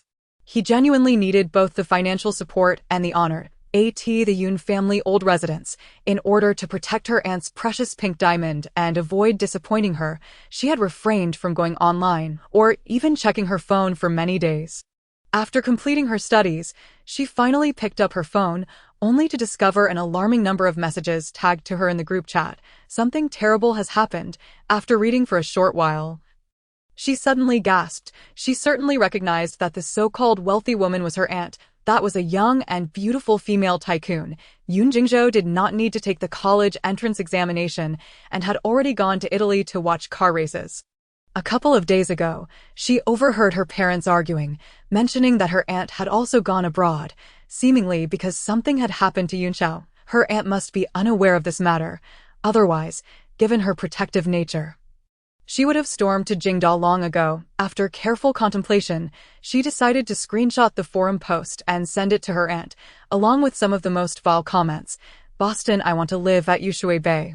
In the same apartment your aunt used to live in. I have already purchased you a new place, just 2 buildings away from that one." Yunli responded, "That apartment of mine has already been given away." "Given to that canary?" Yunxiao scoffed, his tone dripping with disdain. "A mere trinket, easily discarded. How could it ever be worthy of the place my aunt once resided in?" Yunli's expression turned icy. "Yunxiao, Who gave you the audacity to demean others so? It seemed you were well aware of my affairs in the country. I wouldn't dare to pry, Aunt. Yunxiao hastily clarified. I merely overheard your conversation with Sister Susan. You instructed her to go to the auction house to buy a gift for a man. He is my official boyfriend, not some canary. Do not speak of him that way again, and do not meddle in my private matters. When you find a girlfriend, I shall remain silent. Yunxiao gazed at his aunt's stern and formidable demeanor. Feeling an overwhelming sense of grievance within him, he dared not interfere in her romantic affairs, yet he could not bear the thought that she valued that man more than she did him. After all, they were the closest of kin in this world, their bond of mutual reliance incomparable to any other. May I stay at Liyuan? Yunxiao cautiously inquired, his eyes glimmering with a flicker of hope. He then suggested, the apartment at Yeshuawen is over 400 square meters. You seldom reside there, and only that man is present. I could simply live with him. Yunli shook her head, her resolve unwavering. That is not convenient. I visit frequently, and as adults, living together would bring about many complications. There is no need to discuss this further. Just as Yunxiao wished to voice another thought, Yunli's phone suddenly chimed. She casually opened it, only to find a message from Jingyue. At a mere glance, her expression instantly darkened, as if shrouded in a layer of frost, her fingers gripping the phone tightly enough to turn white from the pressure. Yet gradually, the corners of her mouth curled into a slight, chilling smile. What a bold move from Huai, to dare conceal such significant matters from her. Truly, some were courting disaster, while others deserved a thorough reckoning. Chapter 15. Setting the record straight at Peking University, the physics department was graced today by a public lecture from Academician Qi of the Physics Research Institute. The classroom was filled to capacity, with not only eager students, but also the department head and various professors in attendance. As the lecture concluded, Director Shui of the physics department approached Academician Qi to engage in conversation. Uncle Qi, a melodious female voice rang from the entrance, instantly drawing the attention of all present. It was Yunli. She wore a lightweight yet exquisitely textured white shirt paired with simple, loose black trousers. Complemented by minimalist white sneakers, her tall and graceful figure exuding effortless elegance and commanding presence. Huai slowly rose, silently observing the woman before him. Oh my, is that not our ally? Academician Qi exclaimed. Uncle Qi, it has been too long. Yunli stepped forward, her smile radiant. Had I known you were coming to give a lecture at Peking University today, I would have arrived sooner. Academician Qi beamed. You still possess a sense of conscience? Oldly complained to me just days ago, lamenting that this little girl has not visited him in 2 months. Director Shui interjected, chuckling. I had no idea that Academician Qi was so familiar with our outstanding alumnus. Hello, Director Shui, Yunli greeted with a smile, as he had only transferred to Peking University 2 years prior and was still unfamiliar with her. Academician Qi chuckled. I am a longtime friend of Alalai's uncle. Having watched her grow up, her father, Yun Tianza, is also a dear friend of mine. This revelation left Director Shui astounded and rendered the entire room of students and faculty speechless. Yun Tianza, the former head of the Yun family, father of the affluent Yunjun, that meant Yunli, the senior, was indeed the legendary daughter of the esteemed Yun family. Alalai, you did not come to see this old man today, did you? Academician Qi teased. I was unaware of your visit, Yunli replied with a light laugh. I am here to pick up my boyfriend, Gu Huai. Come here. She turned to the boy standing dazed in the front row. All eyes immediately shifted to the young man caught in the whirlwind of public opinion, each face portraying disbelief. Ji Huai approached, his gaze tender as he looked at her, respectfully greeting Academician Qi. Hello, Academician Qi. It is an honor to finally meet you. Academician Qi nodded with a smile. Hello, pleased to meet you. I noticed you earlier. You are quite the promising student. Indeed. Yunli interlaced her fingers with Gu Huai's. There are rumors circulating in school that my Gu Huai is being kept by a wealthy lady in her 50s. I must come to set the record straight. Academician Qi frowned. Is that so? Such slander is harmful. This kind of atmosphere is quite undesirable. Director Shui hastily explained. It's all a misunderstanding. The school will thoroughly investigate this matter and impose severe penalties. No need. Yunli chuckled lightly. My lawyer is already on the case. We are law-abiding citizens and will certainly act within legal bounds. She then turned to Academician Chi with a smile. Uncle Chi, shall we have lunch together? I just acquired a set of jade chess pieces. Academician Chi's eyes lit up. All right, it's just in time for lunch. Bring young Gu along. Yunli grasped Gu Huai's hand. Departing with Academician Chi and others, the classroom erupted into a frenzy. Yunli, the senior, was indeed the illustrious daughter of the Yun family. She openly acknowledged Gu Huai as her boyfriend. The wealthy lady rumored to be keeping Gu Huai was none other than the esteemed Yun family's daughter, the forever enchanting campus belle. Yunli, Miss Yun is no mere wealthy lady. She is a financial magnate. One need not even mention a single apartment. She could effortlessly acquire the entire Yeshuan. Truly, the old Gu is remarkable. Hien suddenly slapped his forehead. Realizing why Gu Huai had refrained from introducing her to them, he was likely concerned about overwhelming them. Song Jin nodded in a daze. Old Gu, your moments of silence only serve to amplify your eventual revelations. Zhou Linchuan silently gathered his things to leave, sighing at Gu Huai's fortune. He had embraced a goddess-like woman when they could scarcely dream of. Not long after, everyone at Peking University saw the pinned post on the forum. It revealed that the malicious accusations against Gu Huai by Wang Su from the finance department had been thoroughly debunked. He was now under police custody, and Peking University had expelled him. It was said that the most esteemed lawyer in Jingzhou, one whom many sought but could not afford, was personally handling the case. Wang Su was undoubtedly finished. A prison sentence awaited him. Peking University's conference room Susan, dressed in formal attire, wore a smile. The 2 billion yuan research fund has been received. President Yin insists that the physics department of Peking University, being the cradle of the National Physics Research Institute, must not be treated poorly. Director Shui and the other leaders beamed with joy, expressing their gratitude for President Yun's support of physics research. Peking University will not disappoint, Susan continued.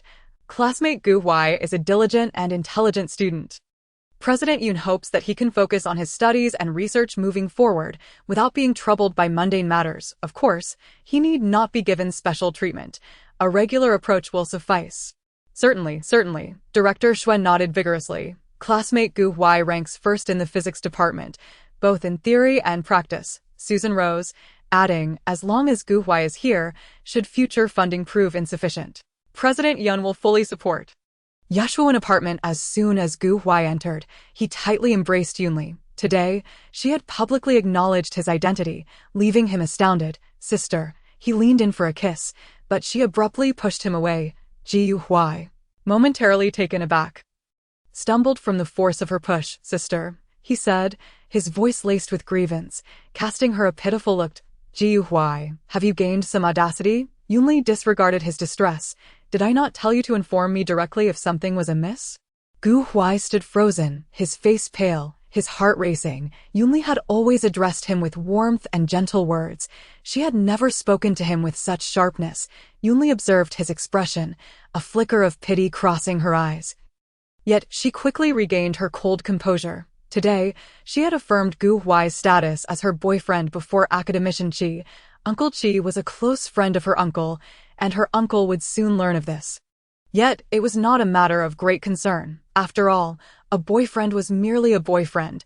He might not necessarily be the one she would marry in the future. As for today, she had acknowledged Gu Huai's identity in front of their classmates and teachers at Peking University, partly to dispel rumors and partly to ensure that no one would dare bully him at school again. Yunli's man, when by her side, was a privileged existence. Even if they were to part ways in the end, she would ensure his well-being to the best of her ability. However, this time, Gu Huai had indeed been a bit disobedient and required a thorough reprimand. Chapter 16. Disciplining Gu Huai. In truth, the information Susan uncovered about Gu Huai was merely the basics. Yunli was not privy to some of the deeper contexts. Ji Huai hailed from a remote town in Nanjing. After his father died in the line of duty, the compensation was meager, and his mother took most of it, leaving little behind. The family's expenses relied solely on his grandfather's meager salary of a few thousand yuan. His grandmother's health was poor, having undergone 2 costly surgeries. Thus, in recent years, the family had not only accumulated no savings, but also accrued debts. Fortunately, Gu Huai was exceptionally intelligent. requiring little financial investment in his studies. He was selected by the best high school in Nanjing as the top scorer in the high school entrance examination. His retired grandfather rented a room near the school and accompanied him through 3 years of high school. Last summer, Huai, having achieved the top score in the college entrance examination, received a considerable reward. After paying off the family's debts, he managed to give their old house in the town a slight renovation. Though little remained thereafter, the first time Huai met Yunli, he understood the meaning of love at first sight. Yet, he had never imagined they would intersect. The unattainable moon seemed far beyond his reach. However, that fateful night brought the moon into his embrace, and reason succumbed to desire, leading him to become ensnared with Yunli. She treated him exceptionally well, to the point where he gradually forgot the vast chasm that separated them. He lacked wealth and power, seemingly gifted only in academics. Yet, Yunli was even more astute than he. The only attributes he felt he could offer her were his looks and physique. But beauty fades, and bodies change. Would there come a day when Yunli might grow weary of him, tired of his presence? In Yunli's world, unless she actively brought him into it, he could not even find the threshold to cross. Huai had never experienced a sense of security. In the tranquil night, the dimly lit living room was left with only Huai. He stood there, rigid as a statue, gazing at the study door. Lost in a myriad of thoughts, Yunli had just taken a phone call and entered the study to attend to work, warning him not to move and to deeply reflect on his mistakes before shutting the door. This was the first time Yunli had shown anger towards Huai since their acquaintance. She did not strike or scold him, yet the cold indifference inflicted upon him was far more distressing. At that moment, Huai felt a tinge of fear towards Yunli. Her commanding aura was almost suffocating. 2 hours later, having resolved her matters, Yunli pressed her fingers to her temples, pondering whether that foolish boy could comprehend the root of her displeasure. Huai's upbringing was worlds apart from hers. Perhaps she should not be so harsh with him. He was the sole victim in the situation, and instead of offering him comfort, she had chastised him. Surely he wouldn't shed tears in secret. Yunli rose and opened the door, only to find the living room enveloped in darkness, with not even a light switched on. Huai stood at the entrance like a sculpture, his posture unchanged from 2 hours prior. A sudden pang of pain surged in her heart. "Sister." Huai took a step forward, his footing slightly unsteady from prolonged standing. Yunli sighed softly. What was the point of being angry with him? She actually cherished his obedient and innocent demeanor. "Sister." Silence. Yunli grasped Huai's wrist and led him into the bedroom, pushing him onto the bed. She opened the drawer and retrieved several slender golden chains and ribbons. "Did you not inquire about their purpose last time? Today, I shall enlighten you, sister." Yunli traced her fingers along Huai's lips, whispering softly, "I instructed you not to move, and you were so obedient. Therefore, from this moment forth, do not move, do not question." She had always been aware of Susan's playful antics. The items she had prepared for Yushui Bei were already quite conservative. However, Huai, being naive and inexperienced, had wasted them. Perhaps tonight, she could try them one by one. With her intellect, he should grasp it quickly. Since she could not bear to punish him, she would simply teach him a lesson in bed. By midnight, Yunli emerged from the bathroom, supporting her waist, clad in a red silk nightgown. Her skin appeared as white as snow, her figure exquisite. She approached the bedside and gazed down at the man lying there. His complexion was flushed, his lips slightly parted, gasping for breath, his tousled black hair sticking to his forehead, his body bare and drenched in sweat, resembling a fish out of water. "Sister, please." Huai's hoarse voice sounded increasingly pitiful. Yunli bent down to untie the black silk blindfold covering his eyes. Perhaps the duration was too long. Even in the dim light of the bedroom, he struggled to adjust. After a moment, he blinked, his vision finally clearing. "Sister, I was wrong. I should have informed you as soon as the incident occurred." Tears glistened in Huai's eyes. "I promise I will never make such a mistake again. Please forgive me." Yunli remained silent, yet her gaze softened significantly. She removed the bindings from Huai's wrists and examined them, noticing a faint red mark stark against his fair skin. Huai gradually relaxed his stiff arms, the tingling sensation fading after a while.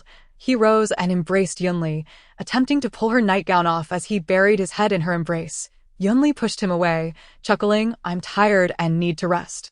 You should go to the bathroom and wash up properly. With that, she lay down on the bed, pulled the thin blanket over herself, and closed her eyes, truly falling asleep. Gu Huai. Did I wake you?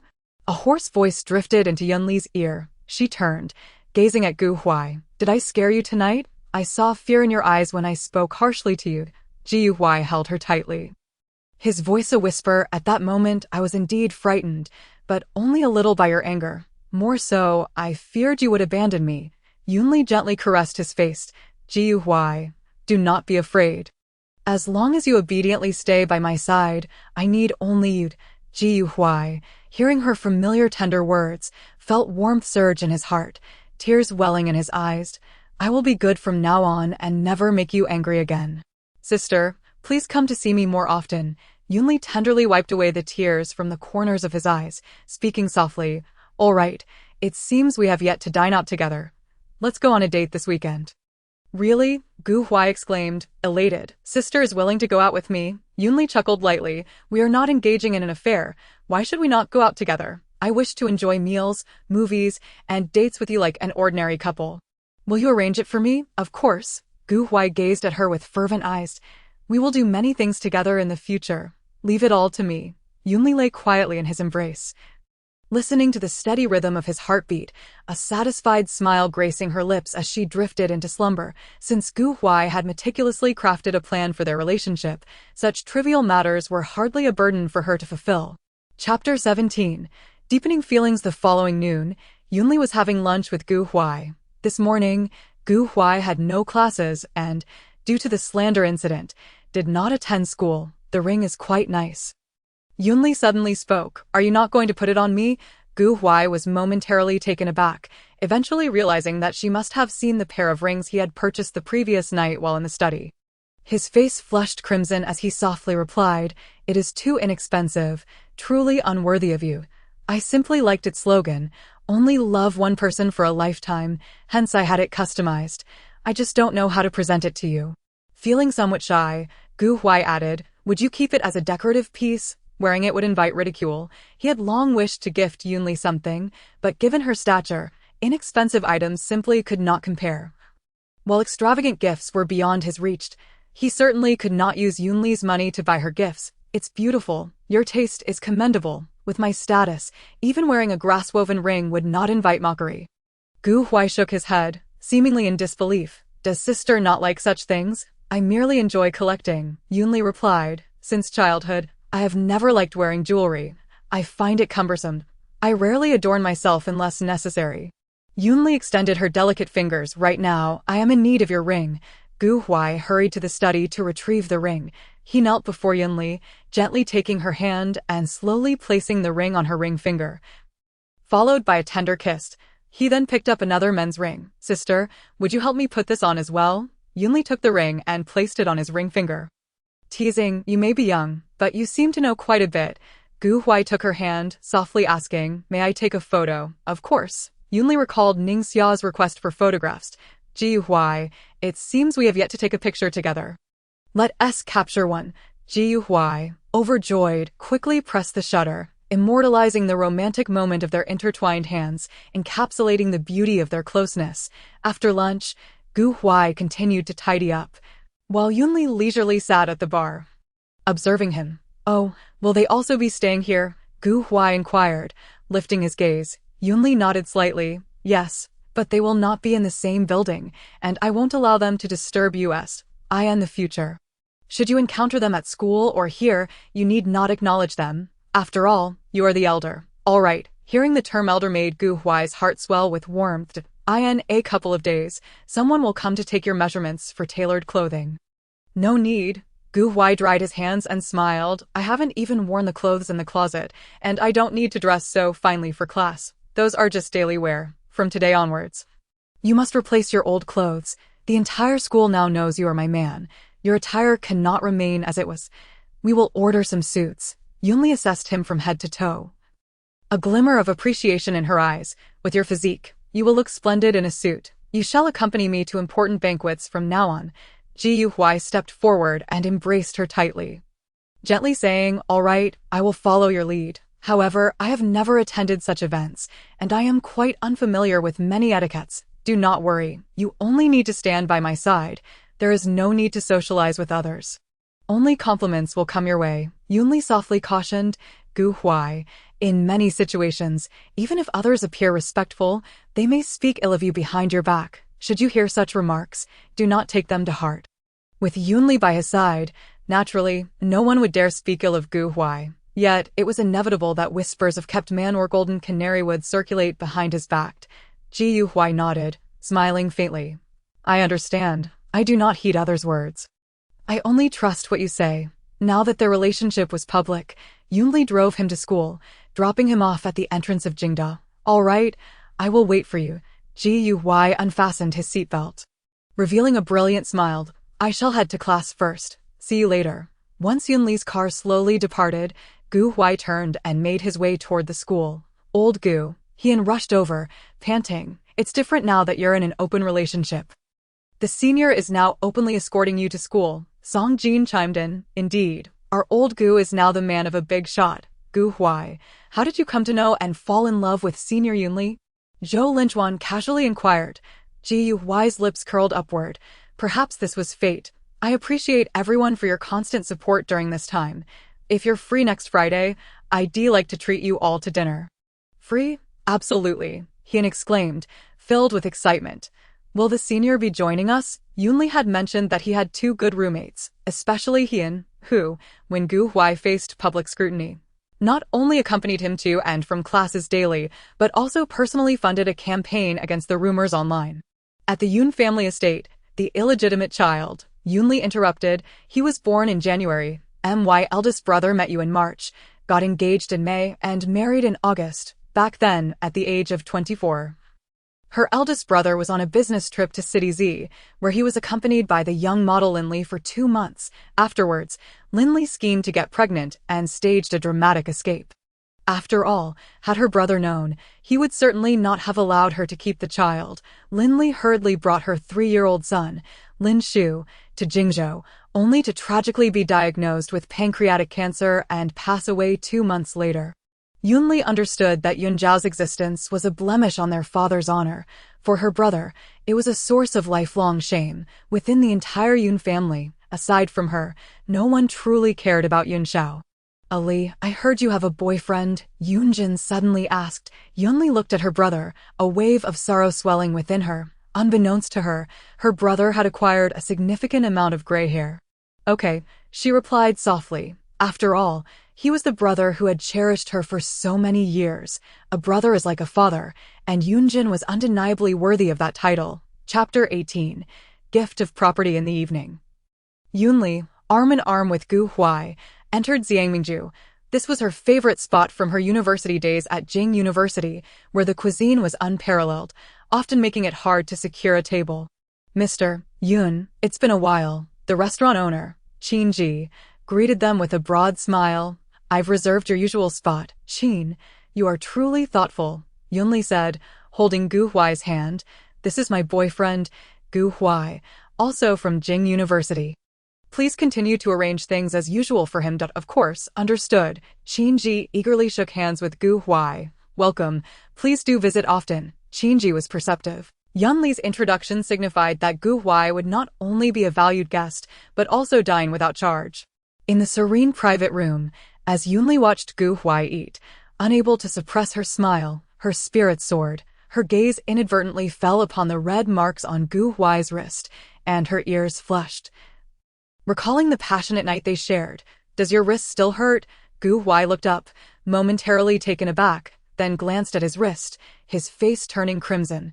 He had worn a long-sleeved shirt all day, the cuffs buttoned tightly. It was only during dinner that he had unbuttoned the cuffs and rolled up his sleeves. "And no, it doesn't hurt," he stammered, hastily sipping cold water to calm himself. Yunli found his bashfulness amusing and couldn't resist teasing him. "If it doesn't hurt, shall we test it again tonight? If my sister desires, of course." Gu Huai looked at her, but then added, "Could you let me move a bit?" Yunli couldn't help but laugh. "I am just teasing you. I lost control last night." It's the peak of summer now, and if anyone sees the marks on your wrist, it wouldn't reflect well. I don't mind. Gu Huai hesitated, softly asking, do you think I'm dull, both in daily life and in bed? If you have preferences, I can learn. Not at all. You are just fine as you are, Yunli interrupted. I have no peculiar fetishes. As long as we enjoy ourselves, that's sufficient, she chuckled. Focus on your studies. Don't go learning those bizarre things online. If I have ideas in the future, we'll explore together.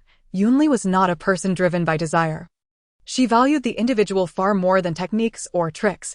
For her, Gu Huai's innocent and clear gaze was the most potent aphrodisiac. After dinner, as Yunli held Gu Huai's hand while walking out of Jingzhou, they chose not to drive since the place was not far from Yushui Bay, enjoying the leisurely evening stroll together. Hello, Mr. Yun. A gentle male voice came from the side. Yuchen shook his head, chuckling. She is a workaholic. Even during a week of vacation in New Zealand, she seldom went out. I won't disturb you any longer. Farewell. He nodded to Gu Huai before leaving with his friend. As Yunli and Gu Huai strolled hand in hand, she softly remarked, that person just now is Susan's, well, sort of boyfriend. They've been together for 6 years. He looked surprised. Really? 6 years? Yunli thought for a moment before responding. He should be 24. He started dating Susan when he was 18, so this year marks their 6th year. Ji Huai sighed. Only 18. So when you said he's sort of Susan's boyfriend, what does that mean? Haven't they been together for 6 years? Susan is stubborn and refuses to acknowledge him as her boyfriend. Having been with Yunli for 2 months, Gu Huai understood the implications without needing explicit explanations. The relationship between Lu Chen and Susan was likely one of financial dependency. Isn't Susan your assistant? Gu Huai asked curiously. How does she have the means? He remembered Yunli mentioning that Susan came from an orphanage. And the man was quite handsome. What do you think an assistant's salary should be? Yunli asked, smiling at him. Ji Huai pondered. Your company is exceptional. She's your special assistant. So her salary must be significantly higher than that of a regular assistant. Perhaps nearing $1 million, Yunli chuckled. $1 million salary would ensure she's available at all times. Susan's official salary is $5 million, but with bonuses and year-end dividends, it's about $50 million. Gu Huai was left speechless. No wonder. With such a high salary, she must be willing to run around day and night. Gu Huai, how old are your grandparents this year? Yunli sighed softly. My parents are actually a bit older than your grandparents. If they were still alive, one would be 71 and the other 70. You could bring them to Jingzhou. Yunli suddenly suggested. The property at Yushui Bay is already in your name. They could stay here temporarily or settle down. Gu Huai looked astonished. When did this happen? I haven't even taken care of the paperwork. A few days ago, when I bought a house for Yan Xiao, I had Susan handle the formalities. The property deed is in the study. It's said that money can make the devil push the millstone. Why would you need to do it yourself? But this is too generous. Gu Huai felt flustered. How can I accept your house? He was already content living in her home and had never considered ownership. Even though Yunli had mentioned the transfer before, he thought that as long as he didn't personally go, the matter would naturally not come to fruition. Yunli spoke casually. I have things I want to give you. It's as simple as that. Next semester, both Yan Xiao and Jingzhou would enroll at Jing University and reside at Yushui Bay. It was inevitable they would cross paths with Gu Huai. Yunli merely wanted Gu Huai to have his own home, just like them. Ji Huai walked in a daze beside her, still unable to comprehend until they reached the front door. Yunli might not realize how profoundly her casual remarks or actions impacted his heart. Observing Gu Huai's dazed expression, Yunli reached out to ruffle his short hair. We're home.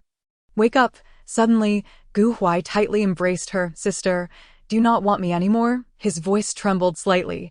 Yunli was bewildered by his words, not understanding why he would say such a thing. However, the silence was like a bolt from the blue for Gu Huai. Yunli truly didn't want him. That house wasn't just a property. It was a severance fee. He and novels always portrayed it that way. Do you think I'm tedious? Gu Huai's voice was frantic, tinged with a hint of sobbing. Tell me what you like, and I will change. Gu Huai. Yunli tugged at his hair, pulling him away from her. What are you thinking?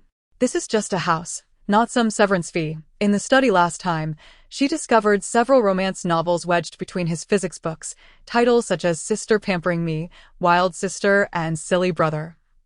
And the overbearing CEO falls in love with me. Gu Huai. You really need some discipline. Chapter 19. Roommate provocation. Yunli understood that Gu Huai had never felt secure with her. She had never uttered the words "I love you." In the throes of passion, he would always whisper "I love you" repeatedly in her ear, pleading for her to utter those promises in return. Yet, in the moments beyond their intimacy, he never dared to speak such words lightly. Yunli had grown fond of Gu Huai, but their time together had only spanned a mere 2 months. Proclaiming forever felt rather premature. After being thoroughly admonished, Gu Huai quickly fell silent, leaning languidly against the headboard.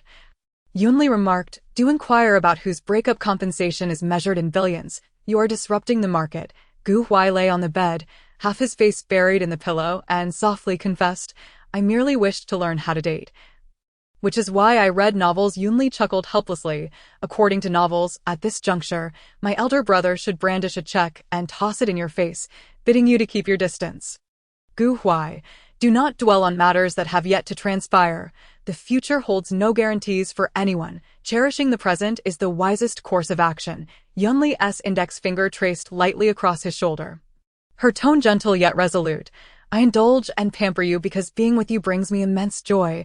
Should you wallow in self-pity and impose a sense of oppression upon me, dear brother, I would truly consider replacing you." After a moment of silence, Gu Huai drew closer, his warm lips grazing the soft flesh at her waist, and the snow-like skin blushed a delicate crimson. Before he ventured further down, on Friday evening at Xiangming Pavilion, Yunli smiled and said, "You've been smiling since morning. Are you that happy?" "Absolutely delighted," Gu Huai exclaimed, holding her close. "Your willingness to join me and my friends for dinner signifies your desire to be part of my life, which fills my heart with joy." Gu Huai had only met Susan and had not heard her mention any other friends. Curiously, he asked, "Is she a close friend of yours?" "You could say so.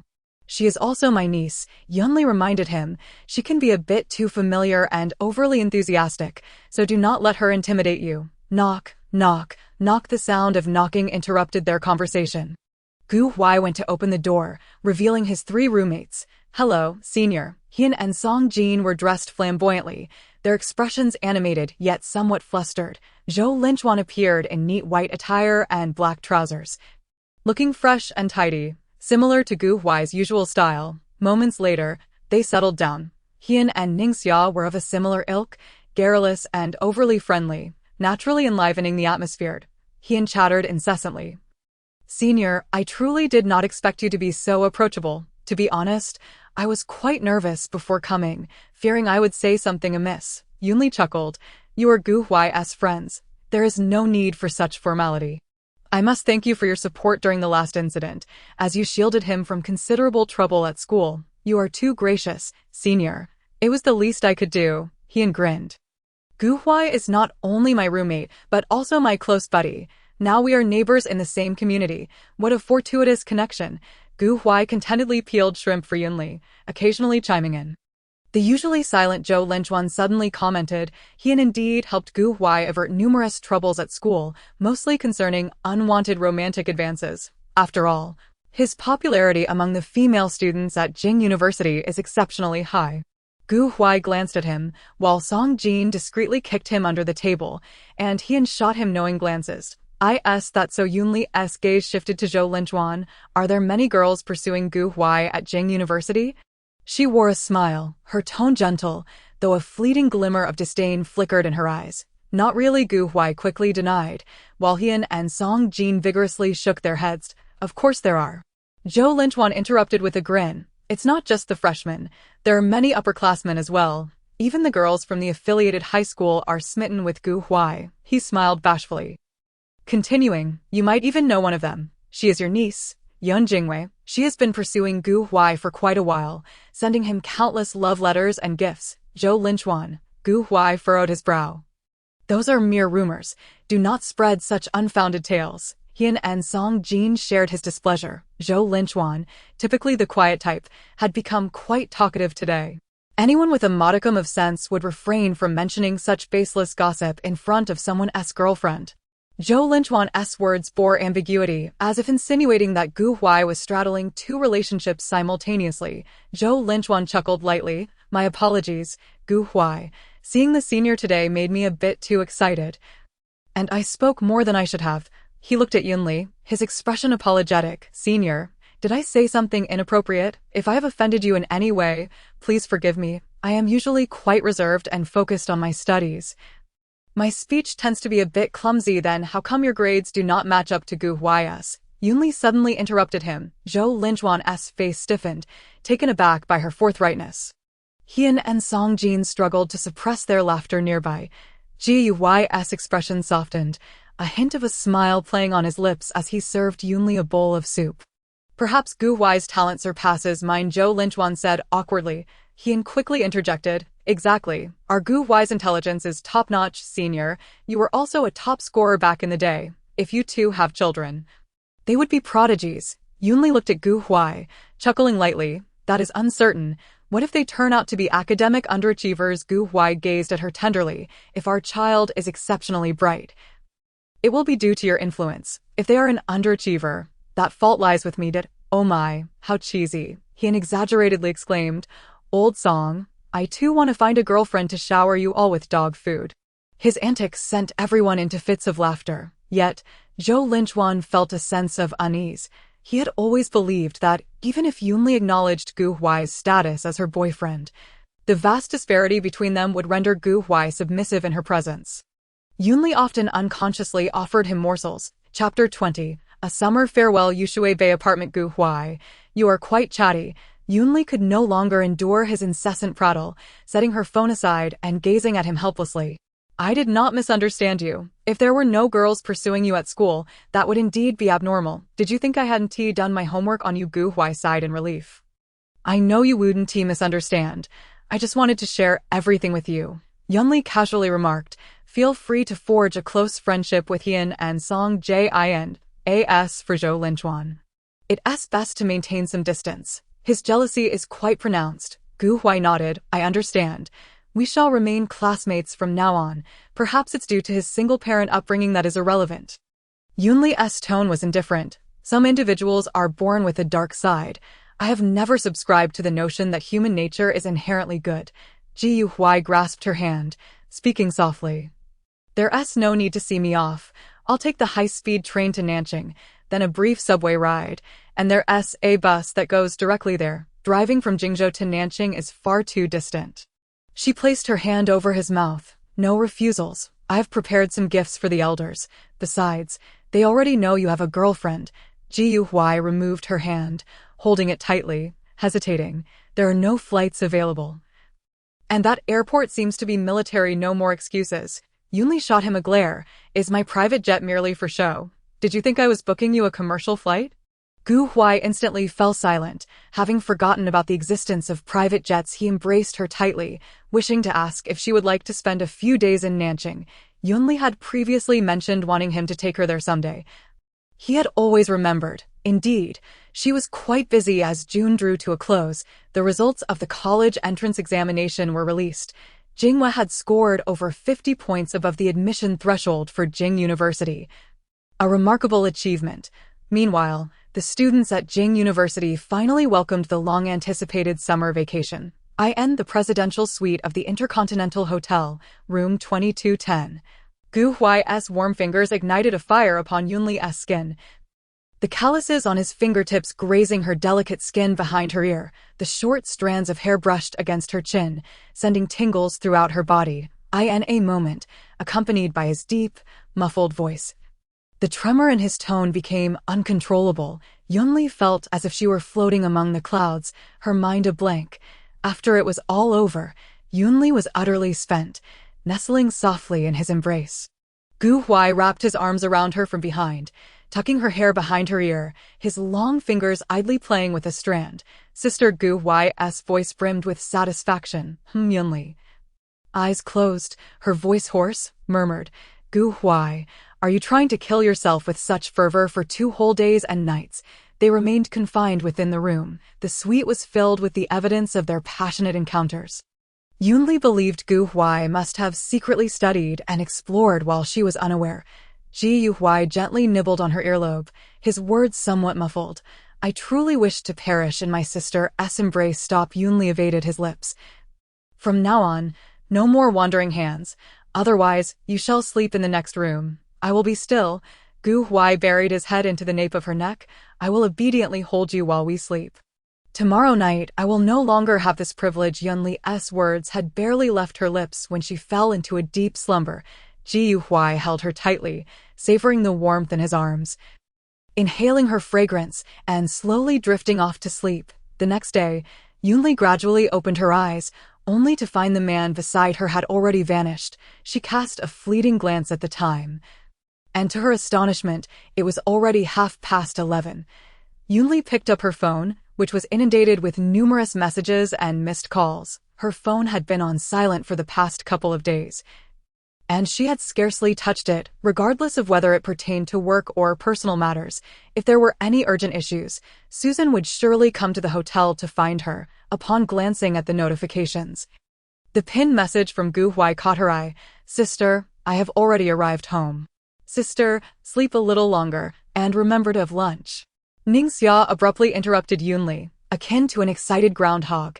Yun Shaoli, you have fallen from grace. How could you be entangled with your younger brother to such an extent? Your voice, he. She could barely contain her excitement, exclaiming, hurry, bring your brother over for me to see.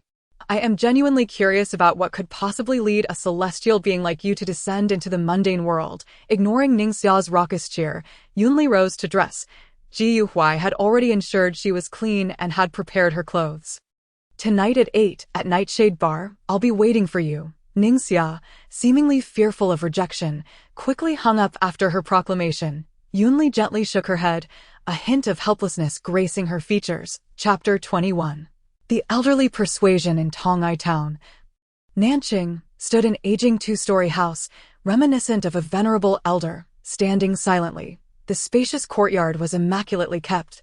A small vegetable patch flourished with various greens, simple flower pots brimmed with an array of blossoms, and clusters of verdant grapes dangled from the trellis along the wall. At this moment, two silver-haired elders were engaged in a thorough inquiry with Huai, casting anxious glances as if fearing he had lost even a shred of weight. You look quite robust, grandfather beamed, patting Huai's arm with a smile of satisfaction. Grandmother wiped away a tear from the corner of her eye, nodding repeatedly. You look much better than before, as long as you haven't suffered. Huai quickly reassured them. Grandpa, Grandma, I'm just going to university, not off to toil and labor. How could I possibly suffer? Huai, are all these gifts from that young lady? Grandfather's gaze fell upon the pile of items. Such extravagant gifts, we cannot accept. Huai had been astounded when he had seen the goods being unloaded earlier. Over 20 bottles of Mount Ai, boxes of specially supplied tea, ginseng, bird's nest, and other tonics. Is this what Yunli referred to as a little present? Not merely some luxury items, perhaps, in her eyes, these were rather ordinary gifts. Yunli was adamant. If he dared voice any objection regarding these items, it would surely incite her ire. Grandmother tugged at grandfather's sleeve, suggesting, let's eat first. The dishes are getting cold. You two can discuss whatever after the meal. After dining, Huai sat at the stone table beneath the grape trellis, subject to the scrutiny of his grandparents. Grandfather's expression was grave, his brow furrowed deeply. He spoke in a hushed tone. Huai, are you certain your girlfriend is 3 years older than you, not 30?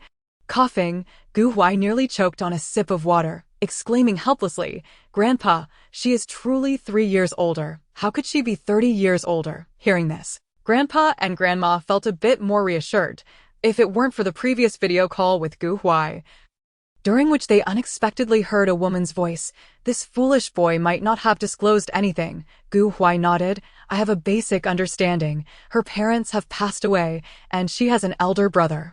She has already graduated and runs her own company. A.S. grandfather listened. His expression grew increasingly solemn.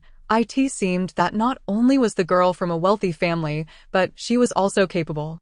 Grandmother suddenly inquired, Huai, are you certain she is in a romantic relationship with you? She wouldn't merely be attracted to your looks, would she? Grandma, you really should watch fewer dramas. Huai replied, somewhat amused. We are in a serious relationship. Grandfather sighed deeply. Has she introduced you to her family? Have you considered what the future holds? The bride price and a house are responsibilities that a man should prepare. He then added, or do you plan to become a son-in-law? Grandmother chimed in, indeed. You could pursue a stable career as a university professor or join a research institute. Your grandfather has a pension. And if you work for another 2 years, we could buy a house in Nanjing and find you a good girl. She added, I am still nimble enough to help with the children. But I only love her. Gu Huai raised his gaze to his grandparents, fully aware of the numerous practical challenges that lay ahead, yet at this moment, he could not allow such thoughts to cloud his mind. He simply wished to be with her. Grandpa, Grandma, I truly love her. She encourages me to focus on my studies without worrying about anything else, and I am willing to heed her words. Please, do not concern yourselves with the house or bride price. Just take care of your health, all right? The elderly couple gazed at Gu Huai, whose eyes were slightly reddened, tears brimming in his gaze. Their hearts ached for him. The child was still young, deeply ensnared in the throes of passion. And no matter what they said, he would not heed their counsel. Grandfather sighed. Very well, as long as you are aware of your own situation. We are old and cannot accompany you for long. The road ahead must be traversed by you alone. But one thing, Grandfather's tone turned serious. You must not harbor ulterior motives. No matter how wealthy she may be, it is of no concern to you. Do not covet her family's fortune. Do not lose sight of your own principles. He then opened his phone's photo album, which was filled with images of Yunli. Some were pictures they had taken together, while others were candid shots he had taken quietly, although she might have already noticed. Ji Huai pondered over the practical issues his grandfather had mentioned. How could he not have contemplated them? He was acutely aware of his own temperament. He was not eloquent, nor did he possess entrepreneurial skills. His aspirations were to gain entry into the National Institute of Physics or to remain at Jing University as a professor. Nevertheless, regardless of the profession he pursued, with his years of experience, his annual salary would amount to a mere several $100,000. Even with side jobs, it would scarcely reach $1 million, even if he lived frugally. He would never afford the apartment in Yushui Bay, which might merely be Yunli's most ordinary property. Gu Huai opened WeChat and dialed Yunli's video call. Sister, what are you doing? His voice faltered slightly. What else could it be? Are you not soaking in the bathtub? Are you planning to swim? Yunli's voice came through, tinged with playful mockery.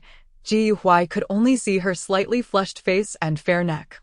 While the view below her collarbone was concealed by petals, Yunli lay leisurely in the tub, her eyes half-closed, resembling a blooming rose quietly unfurling in the water. Surrounding the bathtub were various drinks on a small table.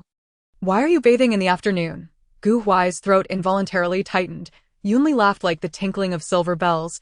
Gu Huai, you're like a little teddy bear. Even when I take a bath, you become restless. Haven't these past 2 days and nights satisfied you? Never enough. Even if you merely lie there quietly, Gu Huai cannot help but pay homage to you. Ah, truly, one is influenced by their surroundings. Gu Huai has even begun to speak suggestively. Yunli remarked, my waist and legs are sore now. I must have a good soak, for we are going out tonight. Gu Huai hurriedly inquired, do you have work to attend to tonight? Not work-related. Oh, then please be safe, and I will video call you again tomorrow. Gu Huai responded softly. After disconnecting, Yunli's lips curled into a slight smile, her heart secretly amused. Gu Huai remained as innocent and adorable as ever. Chapter 22. Night gathering at the bar at 9 o'clock in the evening. A blue Bugatti Veyron gracefully pulled up at the entrance of Nightshade Bar, instantly capturing the attention of all present. This establishment was a favored haunt for the affluent second-generation elites of Jingzhou, and it was no surprise that luxury cars were abundant. However, this nearly half-billion sports car was indeed a rarity. Yunli opened the car door, stepping out with poise and grace, casually tossing the keys to her accompanying bodyguard. Clad in a red long dress paired with slender black high heels, her stunning figure was fully on display. Accentuating her curves and delicate waist, her long hair cascaded over her shoulders like seaweed, her skin as smooth as jade, her eyes shimmering, and her lips a luscious crimson, a dazzling beauty that captivated the world. Inside Nightshade Bar, the air was thick with the aromas of alcohol and nicotine. As men and women swayed liberally in the dance floor, the atmosphere was charged with a sense of revelry. steeped in a vibe of indulgence and decadence. The vibrant lights reflected off glasses brimming with Lafite as flirtatious undertones permeated the crowd.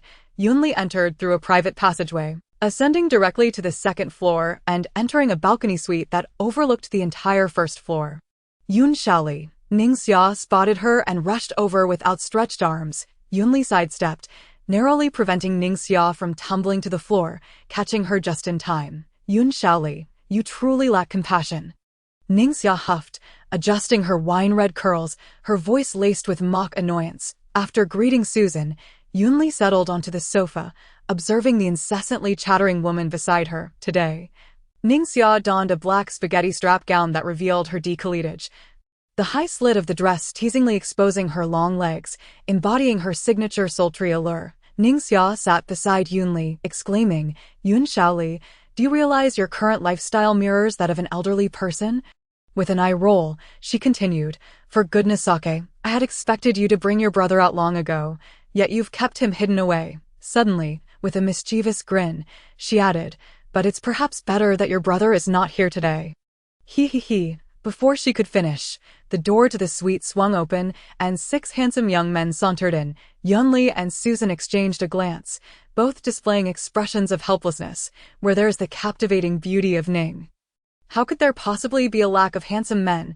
Ningxia rose to change her position, patting the sofa beside her as 2 twin brothers, approximately 18 or 19 years of age, approached and seated themselves on either side of her. Go and entertain our esteemed General Manager Yun and Director Susan. Ningxia tossed a flirtatious wink in Yunli's direction. Yunli subtly raised a hand, causing the boys, who had just begun to move, to halt abruptly, exchanging bewildered looks.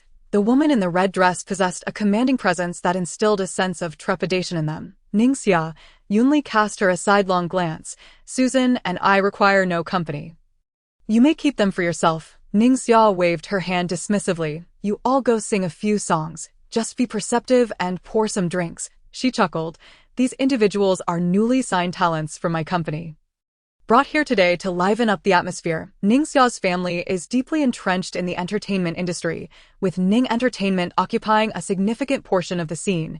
Many seemingly glamorous idol stars are, in reality, mere playthings behind the scenes. Under the pressure of capital, they are readily available, singing, dancing, and serving drinks as mere trifles. Before long, Ningxia led the 4 boys downstairs to the dance floor, where they danced fervently to the pulsating music. The night concealed their privacy impeccably, ensuring that no inappropriate images would leak. Yunli and Susan sipped their drinks while admiring the extravagant spectacle below. Why didn't you bring Xiaolu with you today? Yunli suddenly inquired. Susan took a large gulp of her drink. He was merely a diversion. I seem to have grown weary of him. Yunli paused, her hand holding the glass momentarily still, smiling as she asked, is there truly no other reason? You haven't changed partners in 6 years. Surely it cannot be solely due to his appearance. He wants to marry. Susan scoffed. He proposed to me. Just a lover, and yet he dares to propose to his benefactor. Susan. Yunli pressed her palm against Susan's glass. You have already had too much to drink tonight. You have always been the rational one. This only indicates your heart is in turmoil. Yunli sighed softly. It has been 10 years. The past is behind us. Your future is bright and resplendent. Follow your heart. Susan fell silent for a moment, bitterly smiling. He is only 24. I am already 32, and moreover, I cannot bear children. What need is there for marriage? Yunli gazed at Ningxia in the center of the dance floor, her voice gentle. If you were truly concerned about age, then you wouldn't have entertained thoughts of him at all. It is merely about children. If you both desire, you could easily pursue surrogacy abroad. I am not urging you to keep him. I merely hope you heed your own heart, lest you find yourself regretting it in the future. You possess wealth and beauty, along with exceptional capabilities. You should not be ensnared by matters of the heart. 10 years prior, Susan had been forced to undergo a hysterectomy after falling from a height while 5 months pregnant. That time, she had fortuitously tumbled in front of Yunli's car and was rushed to the hospital. After her discharge, Yunli temporarily arranged for her to work at Yun Corporation. The age of 15, Yunli founded Yunshang Venture Capital, and Susan officially joined as the first employee. Now, that woman who emerged from an orphanage has become the esteemed assistant and vice president of Yunsheng, with a fortune exceeding 100 million. Susan is a rational and intelligent woman. After the night's revelries, she would revert to her astute and decisive self. Hello. A soft male voice interrupted Yunli's drifting thoughts. Turning her gaze, she beheld a strikingly handsome youth, his features exquisitely sculpted. At that moment, his charming eyes regarded her with deep affection, tinged with shyness and anticipation. How old are you this year? Yunli suddenly inquired. Upon finishing her question, he boldly seated himself beside her, pouring her a glass of wine. I toast to you, sister. Go sing. Yunli replied expressionlessly, averting her gaze. I do not require your company, and do not call me sister, sister. The youth's words faltered under Yunli's icy glare, prompting him to rise cautiously and retreat. Though unaware of her identity, he sensed the respect with which even the young Ning treated her, indicating her extraordinary nature. To win her favor would mean never again having to sacrifice his dignity or bow to others. Even if it were not for her status, who would not desire such a breathtaking beauty? He had just felt a flicker of joy, believing she might finally take an interest in him. Yunli's earlier question about the youth's age had merely been to confirm one thing. It turned out she was neither enamored with handsome youths nor fond of younger brothers. It was simply that he was Gu Huai. Chapter 23. The tipsy beauty until the deep of night. At the foot of the apartment complex, Lu Chen stood in the dim light, his eyes fixed on the intersection, eagerly awaiting someone. As soon as Yunli's car came to a halt, he hurriedly approached, assisting the inebriated Susan out of the vehicle. After Yunli had departed, Lu Chen bent down to lift Susan into his arms. She had never been drunk before, yet tonight, she was utterly incapacitated. So it was his proposal that had vexed her so. Li Yuan, after finishing her nightly routine, Yunli found it was already 2 a.m. She opened her phone to find numerous messages from Gu Huai, who had promised not to text her, each containing various images: a lavish dinner, JPG a small vegetable patch in the yard, JPG a nameless flower in a dilapidated pot, JPG grapes hanging from a trellis. JPG finally, a half-naked selfie. Although the individual in the photo did not show his face, the small mole on his chest and his impressive 8-pack abs were all too familiar to her. Leaning against the spacious, comfortable bed, Yunli gently traced the mole with her delicate fingers, slowly gliding down to his abs. Suddenly, she felt a wave of heat enveloping Li Yuan tonight, on a whim. She opened the camera and took a casual selfie, sending it to Gu Huai. He was likely already deep in slumber. However, 3 seconds later, Gu Huai's video call came through abruptly. Sister. As soon as Yunli answered, a tender voice filled her ears. Gu Huai, why are you still awake? Yunli's voice was languid and alluring, rich with seduction. Gu Huai had never witnessed Yunli in such a charming light. Her complexion was flushed, her gaze slightly dazed, her hair cascading like a waterfall beside the pillow, and her luscious red lips parted, softly calling his name, just like a tipsy beauty with a rosy face. She did not forget to speak sweetly with tender warmth. Gu Huai, why are you silent? I am merely worried about you, sister. Gu Huai's voice had dropped to a near whisper. Yunli giggled. Gu Huai, don't you usually sleep in the nude? Why are you dressed tonight? I only sleep naked when I am with you, sister. Gu Huai, take off your clothes. Let me see. Yunli interrupted Gu Huai's words with her own.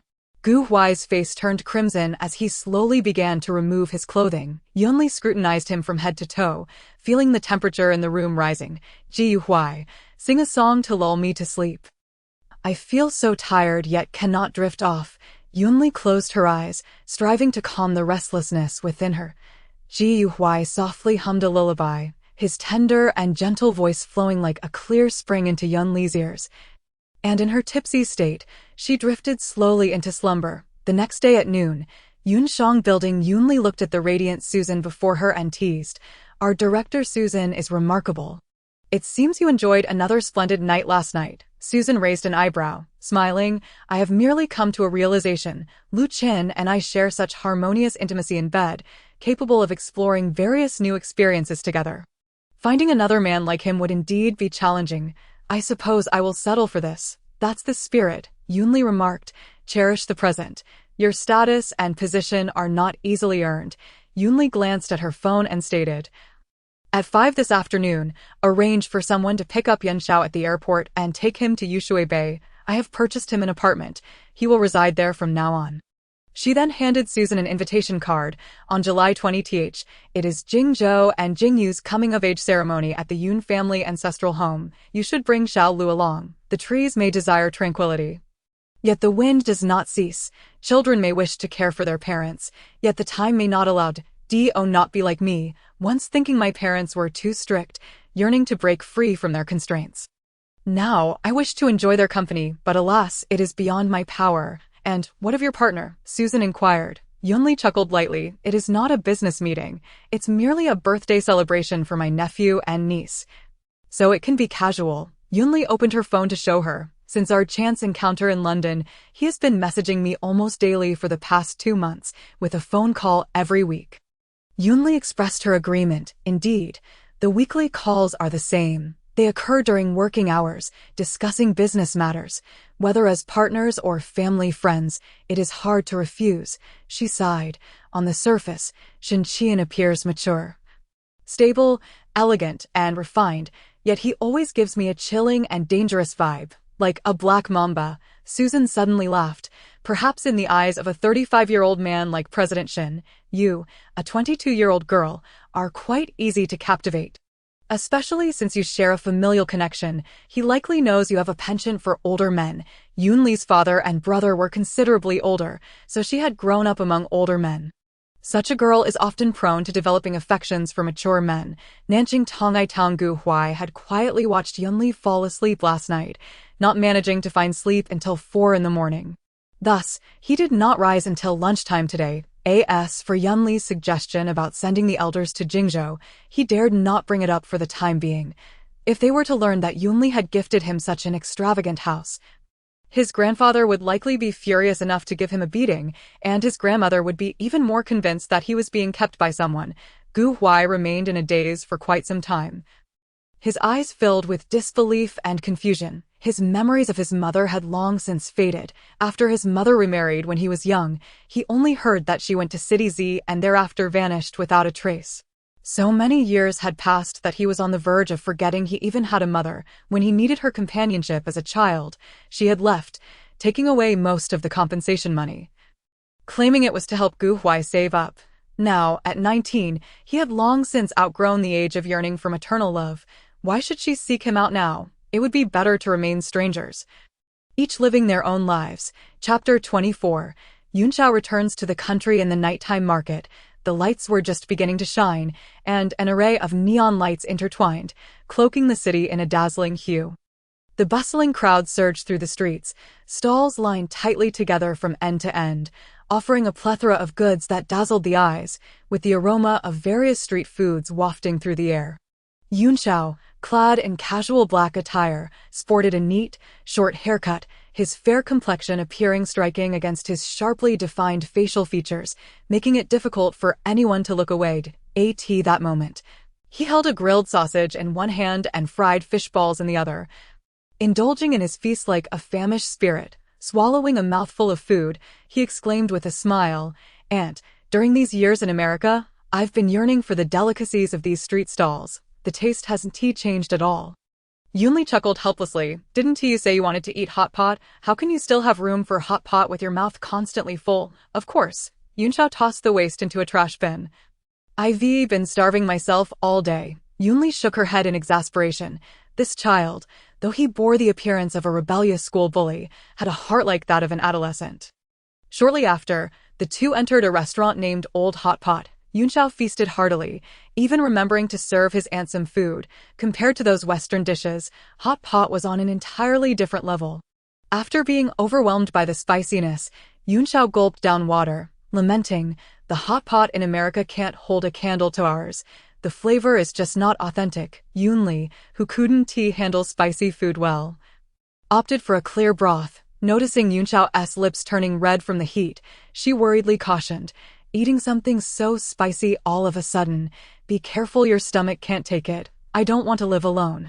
Yuanxiao's gaze fixed intently on her. "I want to live with you, Aunt. Lee Garden is so large. I could live on a different floor, or even in a nearby villa like in Boston. His tone carried a hint of grievance. You gave that man a house over 400 square meters, but mine is only 300. If they were in the same building, it would be one thing. But they're separated by 2 buildings. Yours is the best in Ushui Bay. Yunli's expression turned icy. Yunxiao, if you find the house I provided for you too small, feel free to move into your own villa. Didn't your grandparents leave you one? Yunxiao hurriedly explained. I'm not complaining about the size. I just feel like you treat him better. Does our 16 years of bond not compare to his 3 months?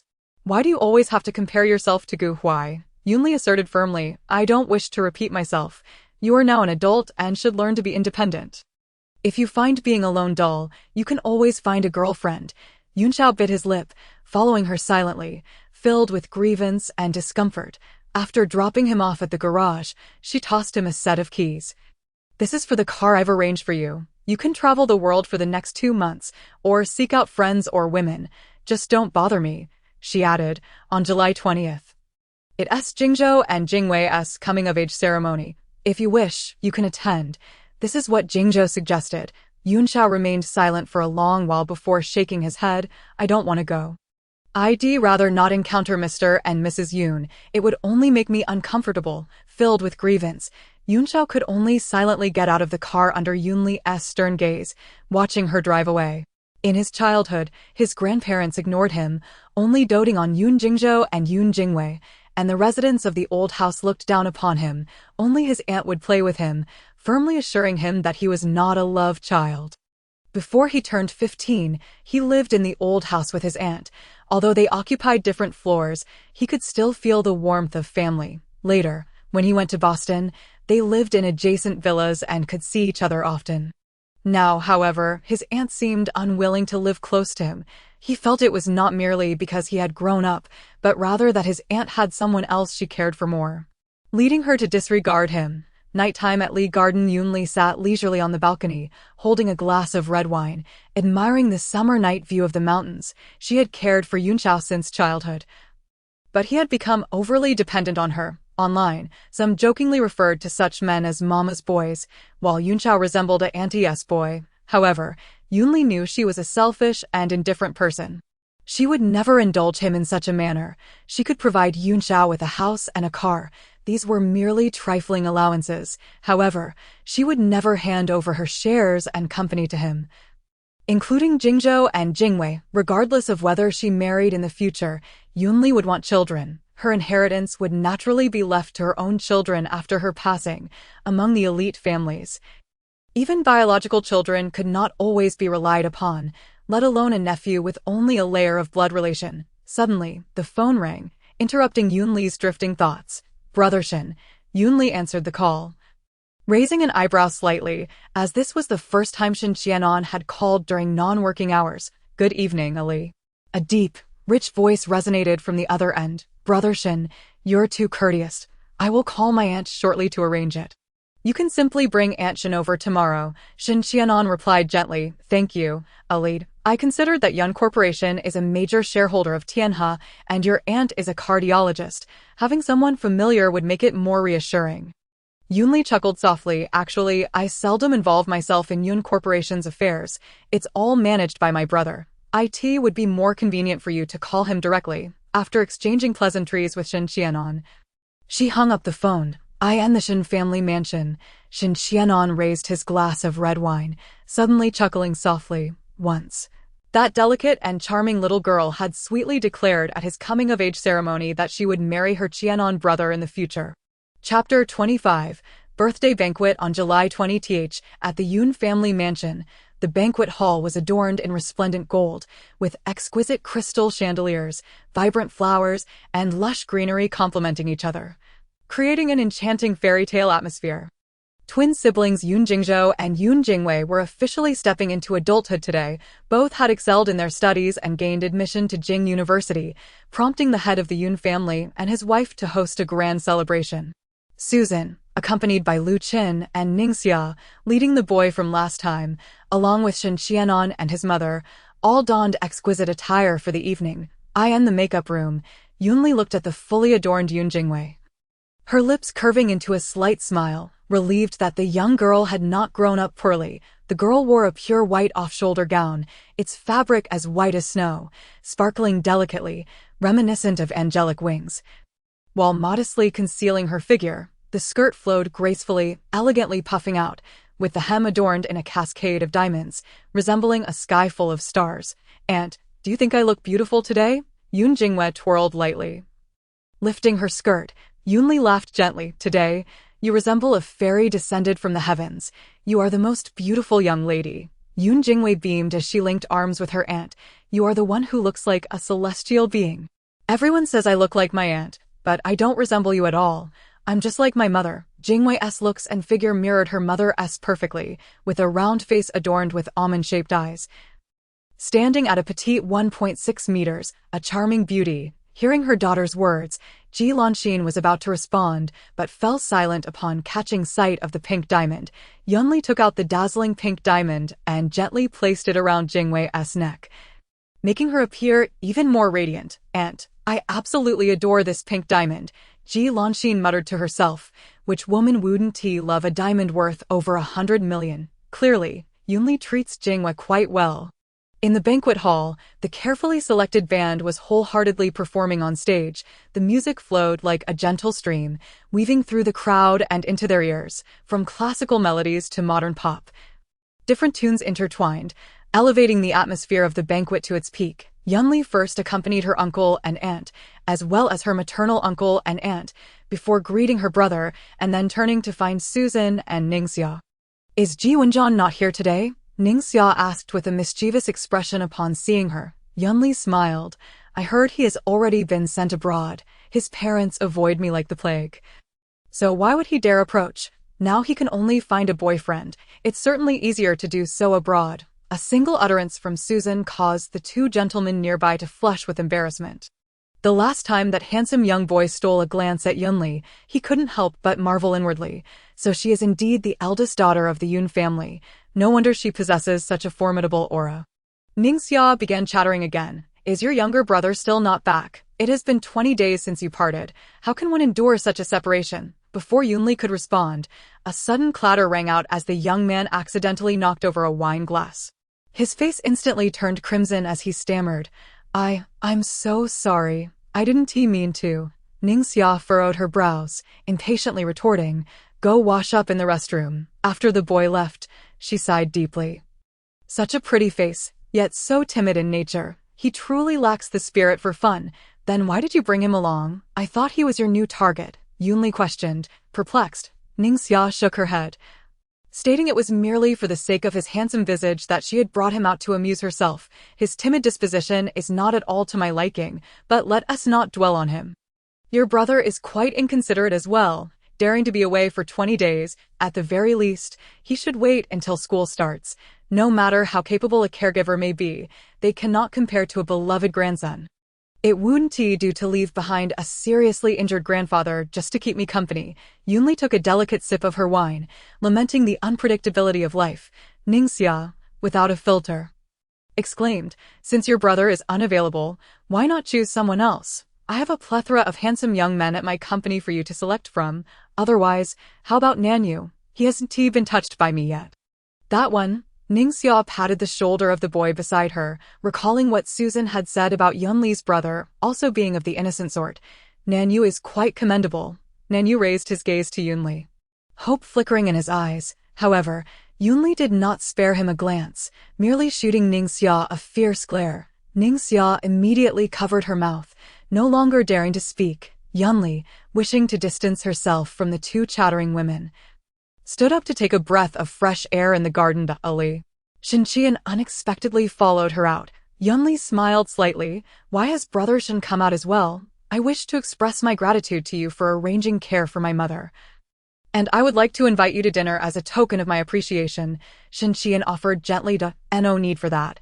The long-standing friendship between the Yun and Shin families does not require such formalities, Yunli replied. Shinqian sighed inwardly, feeling that since their reunion, the young lady had consistently been rejecting him. A silence fell between them as he gazed quietly at Yunli. His eyes inadvertently flickered to her ring finger before halting abruptly. He stared at the ring as if entranced, Then his gaze slowly drifted to her neck, resting upon a seemingly simple necklace. This necklace was probably the most ordinary piece among her many jewels. Yet Shen Qian, with his knowledge of jewelry, understood its value to be at least 100 times greater than that ring. Surely, this ring must be the gift from that boy named Gu Huai mentioned in the materials. Truly, like that individual, utterly devoid of value, as if it were the resplendent moon hanging high in the sky, it ought to remain distanced from worldly clamor, akin to a dazzling gem. How could it possibly be sullied by the slightest speck of dust? Such a cheap and worthless item, how could it befit the presence of this exquisitely noble young lady? Chapter 26. The Hospital Incident in the Depths of the Night at Liyuan. Yunli seemed to have resumed an old habit, indulging in a few glasses of red wine each night before sleep, for it was the only way she could find rest. This moment. Gu Huai was at the hospital attending to his grandfather, thus unable to indulge in such luxuries as before. In the end, Shen Qian's desires were fulfilled. He sought an alternative route, inviting Yun Sheng to a business gathering under the name of Anxing Group. Consequently, Yunli could not refuse. Suddenly, her phone rang. It was a video call from Gu Huai. A fleeting thought of reluctance to answer crossed her mind. It seemed that after conversing with him in recent days, she felt a tinge of weariness. She set down her wine glass, but ultimately picked up her phone and answered the call. Sister. Gu Huai appeared on the screen, looking significantly haggard. Sister, have you been drinking again? His voice was filled with concern. Yunli chuckled lightly. Today is the adult ceremony banquet for Jingzhou and Jingyu. A few drinks are only natural. Did I not mention this before? How could you forget so quickly? I'm sorry, sister. I've been at the hospital with Grandpa these past few days. I hardly remember what day it is. Gu Huai quickly explained. And oh worries. I merely mentioned it casually. Yunli observed him closely, softly inquiring, how is Grandpa's health today? Gu Huai leaned against the hospital corridor, his tone gentle. Much better today. The pain has lessened considerably. At least he can sleep soundly now. This time, it's all thanks to you, sister. You arranged such a fine hospital room for Grandpa and even brought in the top orthopedic doctors, sparing him much suffering and alleviating my worries.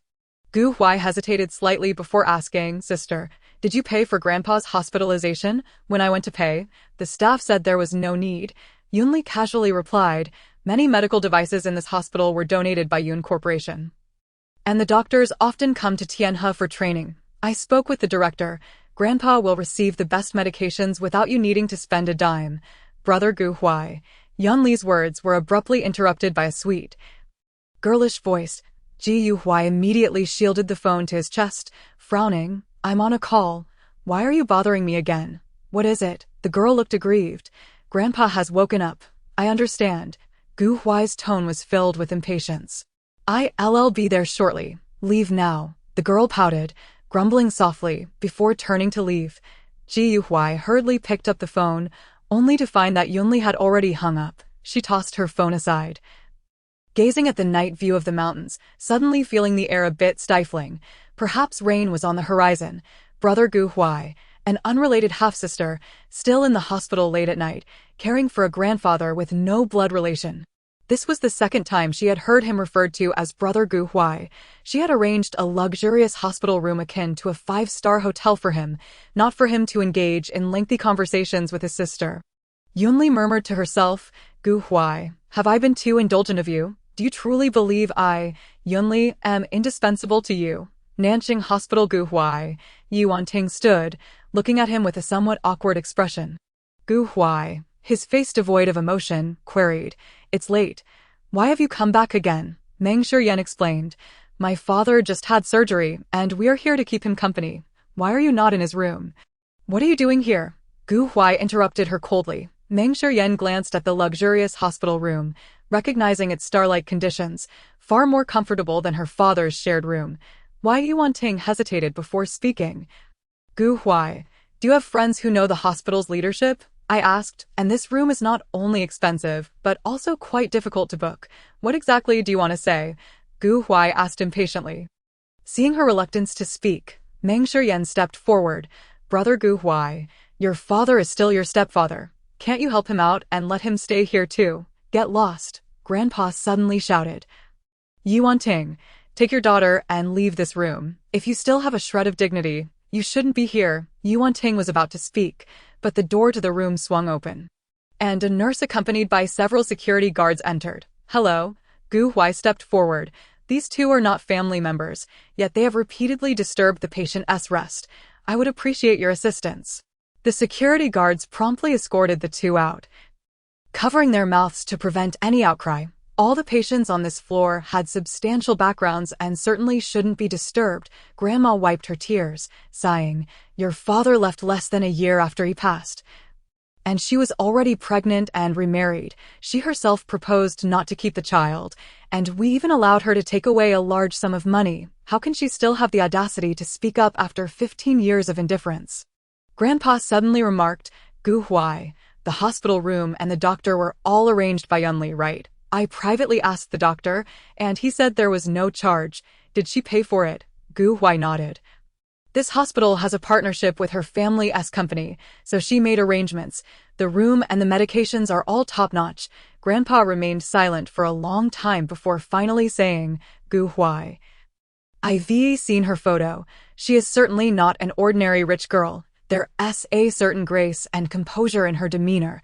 Had she lived in ancient times, she would be a legitimate princess. He sighed deeply. I want to pry too much into your matters, but I must remind you that she has been kind to our family. No matter the circumstances, you must never act ungratefully. You don't need to worry. I'm well aware of this. You two should rest early. Gu Huai consoled the elderly couple. Internally, he was immensely missing Yunli. However, with Grandpa's advanced age and slow recovery, by the time he was discharged, it would likely coincide with the start of school. The next day at this moment, she would rather travel the world. In the morning, one might venture to London to feed the pigeons. Then in the afternoon, attend a football match in Munich and later, delight in the enchanting night view of the Eiffel Tower in Paris, the vast plains of East Africa, the Seljalands Foss waterfall, the Golden Coast of Australia. Her yacht has remained idle for far too long. It is time to set sail and indulge in the waves. As for men, they shouldn't be overly pampered. Chapter 27. Return to Jingzhou before one knows it. August has come to an end. After concluding her work in San Francisco, Yunli embarked on a month-long journey around the globe. Susan left her classmate Lu behind and, without taking any male companions, joined her on a trip consisting solely of 3 women. According to Susan, as the special assistant to the CEO, she naturally ought to accompany Ms. Yun at all times. Ningxia, meanwhile, proclaimed the supremacy of sisterhood and stubbornly followed Yunli. Over the past month, the 3 women have traversed 5 continents, and now they find themselves lounging on a yacht in the Aegean Sea, savoring fine wine and basking in the sun. Yun Xiaoli. Have you truly not contacted your brother for an entire month? Ningxia inquired with a playful grin. Poor brother, it's been 2 full months. Don't you miss him at all, especially during those lonely midnight hours? Ningxia, Yunli interrupted, her gaze drawn to a group of handsome blonde men ahead. Before she could finish her sentence, Ningxia had already vanished without a trace. Raising her glass, Yunli took a delicate sip, enjoying the breathtaking maritime scenery while observing the colorful array of attractively dressed men and women. Did she miss Gu Huai? Indeed, there was a slight sense of longing. Ningxia consistently encouraged her to seek a romantic escapade. However, Yunli held firm to her principles. During her relationship with Gu Huai, she would not entertain the notion of another. More importantly, Yunli felt utterly indifferent to the bodies of other men, even those whose physiques surpassed Gu Huai's. On the very day she sent him a message, Gu Huai disobediently called her. After receiving a stern warning from Yunli, he became notably more compliant. She was already aware of Gu Huai's situation in the hospital, yet she had long ceased to care. What was the use of daily video calls? She couldn't touch or hold him. She certainly wouldn't abandon her journey for him. As the leisurely summer vacation quietly came to a close, universities were flooded with a frenzy of returning students. On the high-speed train from Nanjing to Jingzhou, Gu Huai sat with his eyes closed, his expression tense, entirely dismissive of the female passenger who had swapped seats to sit beside him.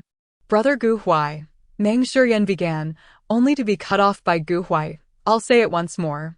I do not have a sister. His voice was icy and serious. Meng Shiyan giggled. If you don't want to call me that, Then don't. I'm here to become a star in Jingzhou. This entertainment company is quite large. Being selected through a talent audition is no small feat. At 18, Meng Shiyan had left high school to pursue a career in online streaming. While her looks and height were not particularly remarkable, her sweet, childlike voice, combined with her curvaceous figure, gave her a niche in the market. Huai ignored her, rising to seek out a stewardess, bluntly stating that the female passenger beside him was harassing him and not adhering to her ticketed seat. The stewardess, upon glancing at his face, understood immediately and politely escorted Meng Shiyan away. Huai found it utterly absurd. His so-called biological mother had implored him to look after her stepdaughter while in Jingzhou. His father had died in February, his mother remarried in January of the following year, and by April, a child had been born, a brother 4 years his junior. Huai pulled out his phone. It had been a full 40 days since Yunli had contacted him. The last message was dated July 21st. Sister, I miss you so much. At 5 in the afternoon at Yushui Bay. Huai, carrying his luggage, had just reached the entrance of the community when a young man in a black t-shirt halted before him. Huai, he squinted, calling out, "Who are you?" Huai replied, glancing at him. Realizing he did not recognize him, Yun Xiao let out a cold laugh. "Yunli is my aunt. Who do you think I am?" Huai contemplated for a moment before nodding. "Hello, Yun Xiao." He had met Yun Jingzhou before, so this must be Yun Xiao. Yun Xiao remained silent, his expression indifferent, his eyes laced with mockery as he regarded Huai, the very man who made his aunt lavish money so freely. Clad in a white shirt paired with black casual pants and matching shoes, he appeared tall and slender, his exquisitely handsome face imbued with an air of cold detachment, especially his clear, starry eyes. "Truly a fine specimen. Do you know where my aunt has gone?" Yun Xiao suddenly asked with ill intent. Huai replied softly, "Yunli is busy with work. Naturally, she has her affairs to attend to." Yun Xiao scoffed. "Aunt has been on vacation for over a month. She's been traveling the world on a private jet and yacht." "What? Not only did she not take you along, but she didn't even bother to inform you?" Seeing Huai's instant stiffening, he continued to provoke him. "With Ningxia around, I wonder how many handsome young men are accompanying her. You may possess good looks, but as time passes, it will inevitably become tiresome." Huai retorted, "I'm sorry, but that's rather inconvenient. If Yunli had invited you, I would have welcomed you wholeheartedly." With that, he simply walked around Yun Xiao, leaving, "We're all adults here. You wouldn't report me to your aunt over a few words. Would you? After all, I am her nephew, raised by her." Yun Zhao's voice trailed behind him. Huai's steps faltered momentarily, yet he merely paused briefly before continuing on, for Yunli had instructed him to heed her words. And he would only listen to her. Gently pushing open the door, he stepped into the familiar house, momentarily lost in thought. The interior was immaculate, spotless, with fresh greenery and delicate flowers arranged meticulously. The air filled with a refreshing floral fragrance. He hastily dropped his luggage and dashed to the study, only to find it empty. He hurried to the bedroom, yet still found no trace of her. Huai's heart plunged into despair as he slowly approached the bedside. Collapsing heavily onto the bed, he inhaled the scent of the quilt. The familiar fragrance of the woman was nowhere to be found. Instead, it was replaced by the faint aroma of freshly washed linens. Lying on the bed, he felt as though 1,000 needles were simultaneously piercing his heart. Unable to bear it any longer, he broke down, weeping uncontrollably, his voice choked with sobs. His longing for Yunli surged overwhelmingly, suffocating him, as if every bone in his body were crying out in pain. Yet she, meanwhile, was leisurely traversing the globe, perhaps accompanied by other dashing young men. Chapter 28. A night of confessions. As night fell like ink, silence enveloped the darkness until a sudden ringtone shattered the stillness, jolting Huai from his stupor. These past days, he had been sleepless and drained, and he had unknowingly dozed off on the bed. Trembling, he opened his phone, and upon seeing the message, he sprang up as if electrocuted. It was from Yunli. "Huai, come pick me up." The brief message was accompanied by an addressed INA flurry. He dashed out of the bedroom, snatched the keys by the door, and hurried to the garage, driving off at breakneck speed. The streets bustled with traffic, neon lights flickering. He glanced at the time. It was already 9 in the evening. By 10 o'clock, Yunli and Susan exited the restaurant, immediately spotting the man standing by the car, eagerly scanning the surroundings. Huai's eyes lit up upon seeing Yunli. He dashed toward her.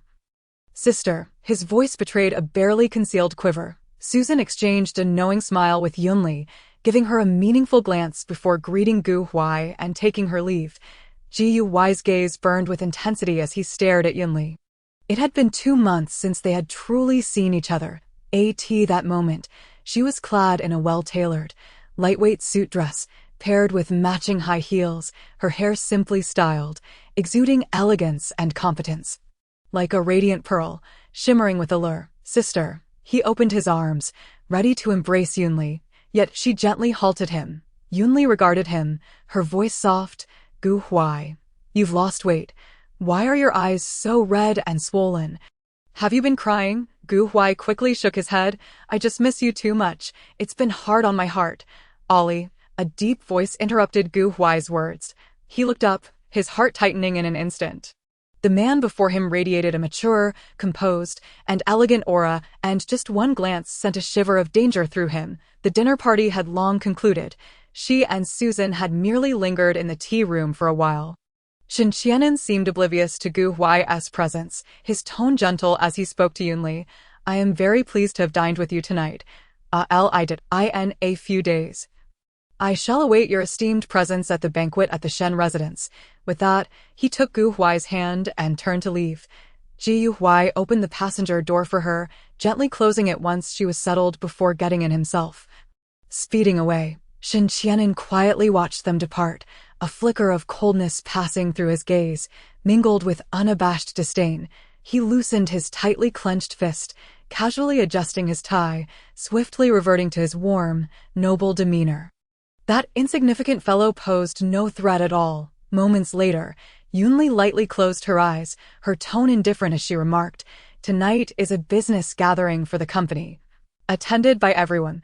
He is merely a family friend of the Yun family and a partner of my company, a 35-year-old divorced man with a child." Huai's heart settled instantly, a slight smile gracing his lips, and then, "Huai, stop by the lakeside up ahead." Yunli abruptly interrupted his words.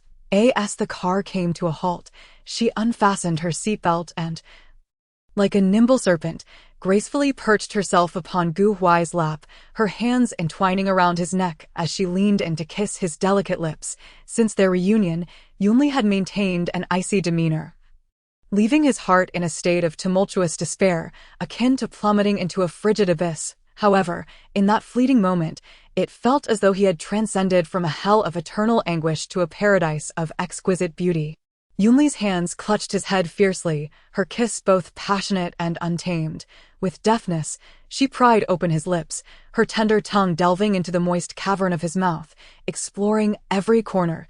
Huai was engulfed by her kiss, his entire being electrified, the taste of her crisp, intoxicating fragrance flooding his senses. His hands roamed over her form, traversing from her soft waist to the fullness of her bosom, kneading and caressing, before gradually lifting her skirt to her waist. Yunli's delicate hand mischievously slipped beneath his garment, eliciting a muffled groan from Huai, his voice a deep whisper. "Sister, there's no one in the car." Yunli's crimson lips trailed down to his neck, biting down on his enticing Adam's apple. "The back seat of the Maybach is perfect. Carry me there." Until the early hours of dawn, in the tranquil depths of the night, by the lake surrounded by dense woods, the solitary black Maybach finally ceased its movement. "Sister, I miss you so much." Huai held the woman who had melted into a puddle of spring water in his embrace, his voice filled with longing. Yunli chuckled softly. "Isn't sister's every action a testament to whether she has been thinking of you?" Her voice, languid and enchanting, sent shivers through Huai's heart. He buried his head in the crook of Yunli's neck, whispering tenderly, "Sister, please don't ignore me anymore, all right? I truly can't bear it.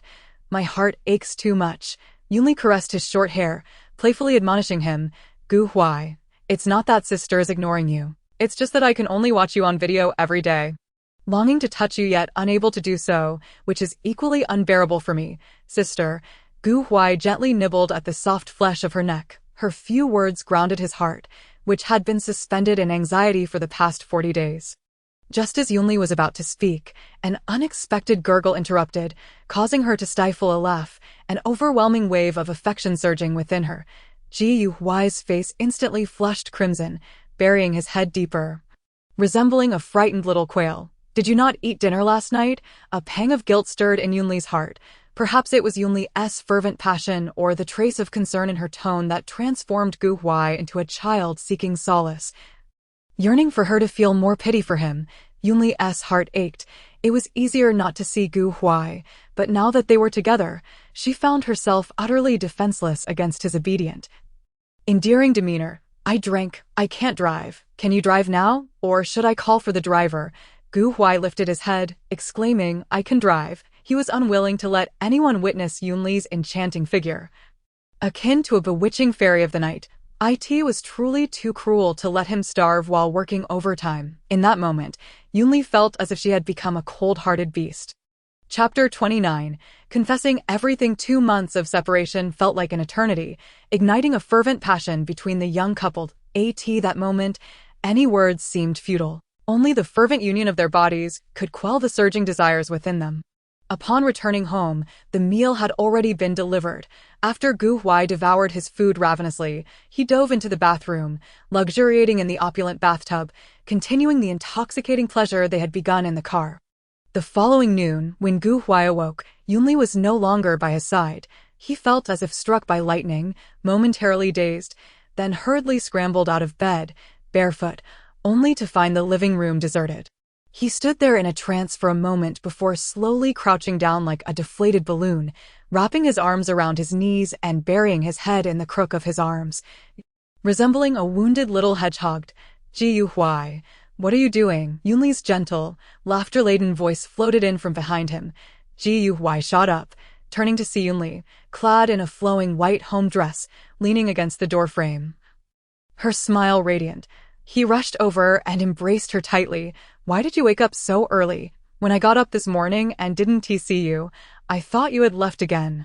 Yunli tenderly wrapped her arms around his slender waist, unable to suppress her laughter. "I only got up around 10. Can you please put on some clothes first? The delivery person will be here soon." Huai slowly released her, glancing down in sudden embarrassment. Realizing he was completely unclothed, he awkwardly stammered, I'll go get dressed," and hurried back to the bedroom. Yunli watched Huai's adorable antics, her heart swelling with joy, akin to ripples spreading across water. After a while, Huai emerged from the bedroom in a white loungewear outfit, taking Yunli's hand as they walked out together, opening the door to retrieve the meal delivered from Jingzhou. "What did Yunxiao say to you yesterday afternoon?" Yunli inquired while eating. Huai, startled, looked up at her in disbelief. How does sister know? The wildness of the previous night left Yunli no time to consider anything else. Today, while working in the study, she suddenly recalled Huai's words from last night, and it dawned on her. Huai missed her deeply. He might shed tears, yet he wouldn't be that pitiful. There must be more to the story. Thus, she accessed the surveillance footage from Yushui Bay and discovered that Huai had met Yunxiao at the entrance. The proximity between Yunxiao and Huai was evident, but the low volume made it difficult for her to catch their conversation. However, Huai's instant pallor and tense demeanor were unmistakable. The disdain and mockery etched on Yunxiao's face were particularly glaring. Huai observed Yunli's serious expression, knowing he could not conceal the truth from her. He relayed Yunxiao's words from the previous afternoon, omitting the more disparaging remarks. Yet, even without his words, Yunli could surmise that Yunxiao's tone had been anything but courteous. It must have been laced with humiliation. After all, in Yunxiao's eyes, Huai lacked the audacity to confront Yunli. Yunli spoke softly. "After I finished my work in San Francisco, I went on a global trip with Susan and Ningxia. It was just 3 women the entire time, of course. That doesn't include the staff and bodyguards on the plane and yacht." She observed Huai's smiling visage and chuckled. "Huai, as I've told you, as long as you are my man, I won't seek anyone else." Huai leaned in, pecking her lips. "Of course I believe you, although I felt a moment of panic upon hearing Yunxiao's words yesterday. I was merely afraid that I would bore you." Yunli feigned a sigh. "I once thought of myself as someone who didn't crave desire, but now, I wish I could exhaust you every day." "I wonder, do you have some sort of spell?" Gu Huai pulled her onto his lap, embracing her slender waist tightly, his voice laced with allure. I truly enjoy it when sister kisses and touches me. Please continue to indulge me until... The last 4 words were abruptly caught in Yunli's mouth. Moments later, she released his lips, disregarding the hardness beneath her. Gu Huai, you needn't suffer in silence anymore, even if it's my nephew. It's the same. She gazed at his insatiable expression, teasing. Last night was too wild. Today we must take it easy. You're only 19. If I exhaust you too soon, what will we do later? With that, she stood and playfully tapped a certain disobedient part before returning to her meal. Ji Huai let out a muffled grunt. Sister just loves to torment me. Suddenly, Yunli smiled. Gu Huai, you know, I intended to go to Nanqing to find you. But upon hearing those 2 calls of brother Gu Huai, I felt uncomfortable, which is why I chose to travel the world. Ji Huai's eyes widened in shock. Glaring at her, I absolutely despise Meng Shiyan. She has caused so much trouble. Yunli looked at him with a calm tone. Gu Huai, I don't like seeing other women around you. Not even a half-sibling, let alone a full sister, should be too close. She raised her hand to silence Gu Huai, continuing, I know she is also in Jingzhou. You'd better know your boundaries and don't let her provoke me, or I can't guarantee she'll leave Jingzhou unscathed. Gu Huai nodded repeatedly. I will not pay her any mind. Sister, rest assured. Don't be nervous. Yunli patted his head. Finish your meal quickly, then we'll go to your dorm to move things. She observed Gu Huai a somewhat dazed expression and laughed lightly. What is the matter? Are you still planning to live on campus in your 2nd year? Not living there. Gu Huai shook his head. So will sister live with me? We're already in the 2nd year. Yunli nodded. Since I crave your presence, I certainly want to deprive myself. As long as I'm in Jingzhou, I'll be here. But, Yunli lifted his chin, if I find out your studies are slipping. Just wait and see how I'll deal with you. Gu Huai grasped her hand, smiling. From now on, I'll work hard alongside sister. I will never bring shame upon you. Yunli suddenly asked, Gu Huai, have you never used the money I gave you? I wanted you to hire a few professional caregivers for Grandpa. Ji Huai glanced at her, speaking softly. I really haven't had any expenses.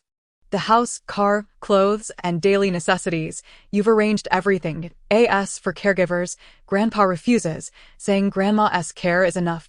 I gave a little money to our neighbor uncle and aunt to help keep an eye on him. Just don't think about saving money for me. Yunli suddenly recalled a matter. On the evening of September 8th, she had accompanied me to the Shin family estate for a banquet.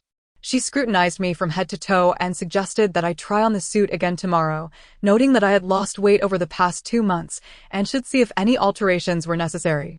This occasion marked Yunli's first time bringing Gu Huai to a formal event, and naturally, she wanted him to make a perfect impression, dazzling everyone present. Chapter 30. Anger strikes the clouds in the male dormitory of Jing University. A Maybach pulled up directly downstairs, instantly capturing everyone's attention. Although Gu Huai preferred not to draw such attention, he had an abundance of belongings in his dorm, particularly numerous books, making it inconvenient to move without a vehicle. Gu Huai took Yunli's hand and led her upstairs. As it was the beginning of the academic year, many parents were dropping off their children, making entry into the dormitory quite easy. Once their figures disappeared from view, the onlookers erupted in fervent chatter. Gu Huai truly was the embodiment of success in life, with a luxurious mansion, a splendid car, and a beautiful companion. He had it all. I wonder if the senior sister would consider accepting another admirer. I'm not opposed to sharing a wife with a junior. Oh, spare me. First, you need to possess Gu Huai's looks and physique, not to mention his intellect. The senior sister is certainly not that superficial. Inside the dormitory, Gu Huai purposely chose lunchtime to move in. Yunli observed his bed and desk, which indeed reflected his style, clean, orderly, and meticulously arranged. That As Gu Huai tidied up his belongings. He remarked, only where yours is home. I love hearing your words. His flattery was becoming increasingly sweet. Yunli perched on his chair, stating, while I'm not around, you may invite friends to our home. I hope you can enjoy a life similar to that of your peers. Of course, excluding women. Gu Huai shook his head, laughing as he replied, I don't want anyone else at our home. That sofa is your favorite spot. I wouldn't want it to carry the scent of others. Yunli bent over his desk, laughing heartily.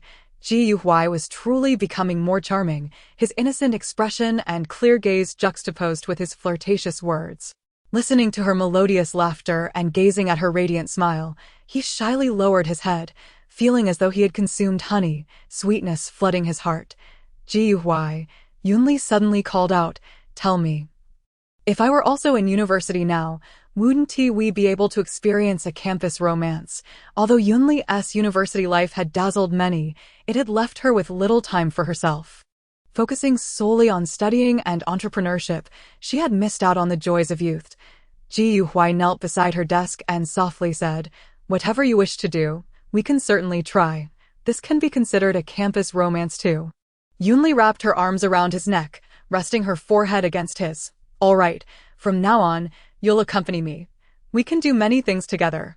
Zhou Linchuan nodded slightly, saying, "Hello, senior sister, Gu Huai, Hian. And Song Jin 1T be living on campus this semester. Leaving me all alone." Ji Huai chuckled. "It's all right. New classmates will be joining soon. Let's take our leave now. See you in class tomorrow." After he finished speaking, he gathered his belongings and left the dormitory with Yunli.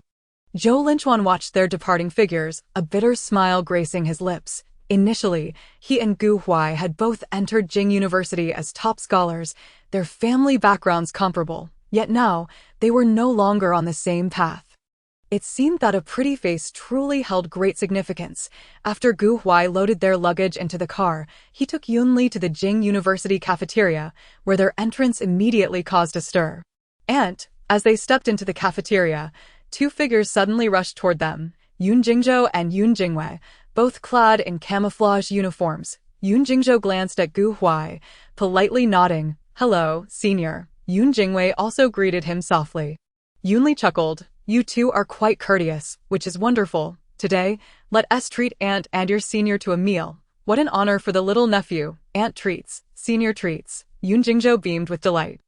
Moments later, a variety of snacks filled their table: spicy grilled fish, chili chicken, a large bowl of spicy hot pot, mixed vegetables with shrimp, candied sweet potatoes, stone pot bibimbap, for happiness meatball soup, and fruit salad. Yun Jingwei laughed and said, "Aunt, the snacks here are even more flavorful than those at Xiangmingju. You can't eat spicy food. Have something light." Yunli sighed. "Actually, I can handle spicy food.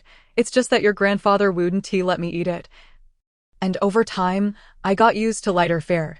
Ji Huai attentively served her dishes, while the twin siblings devoured their food, aware that they had military training in the afternoon and needed energy. After they had eaten to their fill, Yunli suddenly inquired, "Have you two encountered Yun Xiao these past few days?" Yun Jingzhou nodded. "We saw him at Yushui Bay yesterday morning, since the second year starts tomorrow.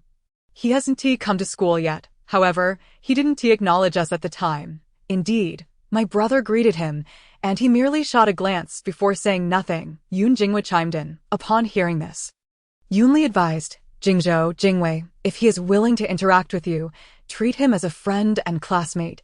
If he continues to act like this, there's no need to pay him any mind." She praised. "Your attitude towards Gu Huai brings me great comfort. Your grandparents certainly raised you well." Yun Jingzhou stole a glance at Gu Huai. Although he felt Gu Huai was unworthy of his aunt, he was undeniably an exemplary student. More importantly, he belonged to her, and disrespecting him would be a slight against her honor. Moments later, at Yun Zhao's apartment, he sat upright on the edge of the sofa. Hands resting on his knees, appearing quite well-behaved, Yunli lounged on the opposite sofa, casually observing him with an indifferent expression. "Aunt, let us go out for dinner together tonight." Yun Xiao smiled, breaking the silence between them. Yunli regarded him, remaining silent. His face bore a striking resemblance to his mother, which was precisely why his elder brother despised him so. At this moment, Yun Xiao appeared obedient, a stark contrast to the disdainful young man seen in videos. With a bitter smile, Yun Xiao remarked, "Aunt, you went through the trouble of coming to find me, not just to vent about that man, right?" Observing Yunli's aloof demeanor, a sense of grievance welled up within him.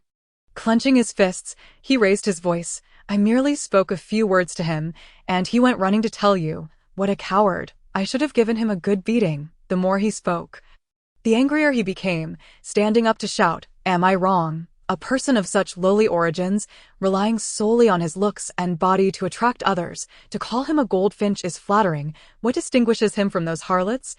Slap. Yunli abruptly stood, her palm striking his cheek with fierce intensity. Caught entirely off guard, Yunxiao instinctively raised his hand to cover his stinging face, his gaze wide with shock as he stared at Yunli. In that moment, Yunli's expression remained impassive, her gaze as cold as ice, unwavering as she met his eyes. Throughout their lives, she had reprimanded Yunxiao several times, having kicked, punched, and whipped him, but this time she delivered a resounding slap. Chapter 31.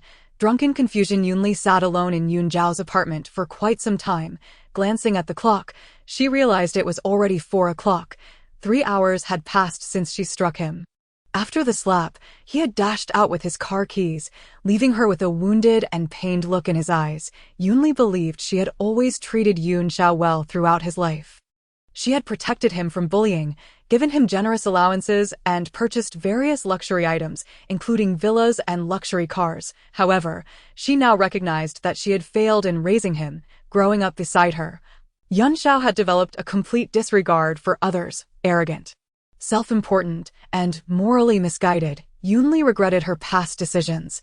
She should not have indulged Yunxiao. A tall boy donned a gray printed apron, his long fingers washing vegetables, a truly pleasing sight. Yunli approached him, wrapping her arms around his slim waist from behind, her face resting against his back, inhaling his refreshing scent. Don't move. Let me just hold you. Yunli tightened her embrace, murmuring, I've realized you are just too understanding. Huai lowered his head to continue preparing the vegetables, softly saying, I'm sorry. It's all my fault. You don't need to be angry with Yunxiao on my account. He is, after all, someone you raised. Yunli sighed. Huai. She turned his body toward her, wrapping her arms around his neck and tilting her head to press her lips against his, gently nibbling and caressing. It was a tender kiss devoid of any carnal desire, a gentle intimacy. He understood her. She cared for him, nothing more. After a long while, Huai cupped her face in his hands, speaking softly, Are you feeling better now? Yunli giggled. Huai. Why do I feel like you're comforting a child? You are my little darling. Huai blurted out, his face flushing crimson afterward. Late at night, Yunli and Huai lay in their beloved bed, embracing and kissing, yet merely kissing. It was a sensation Yunli had never experienced before, as if she were becoming addicted. They had kissed countless times, mostly filled with passion, leading to a wild and fiery entanglement. But this gentle, pure kiss was a first for them. At the bar that night, after Yunxiao had fled his apartment in the afternoon, he drove around the hills for a while before arriving at the bar, drowning himself in alcohol and inviting a group of women over, creating a scene of drunken revelry. He glanced once more at his phone. His aunt had yet to call him, nor had she sent a single message.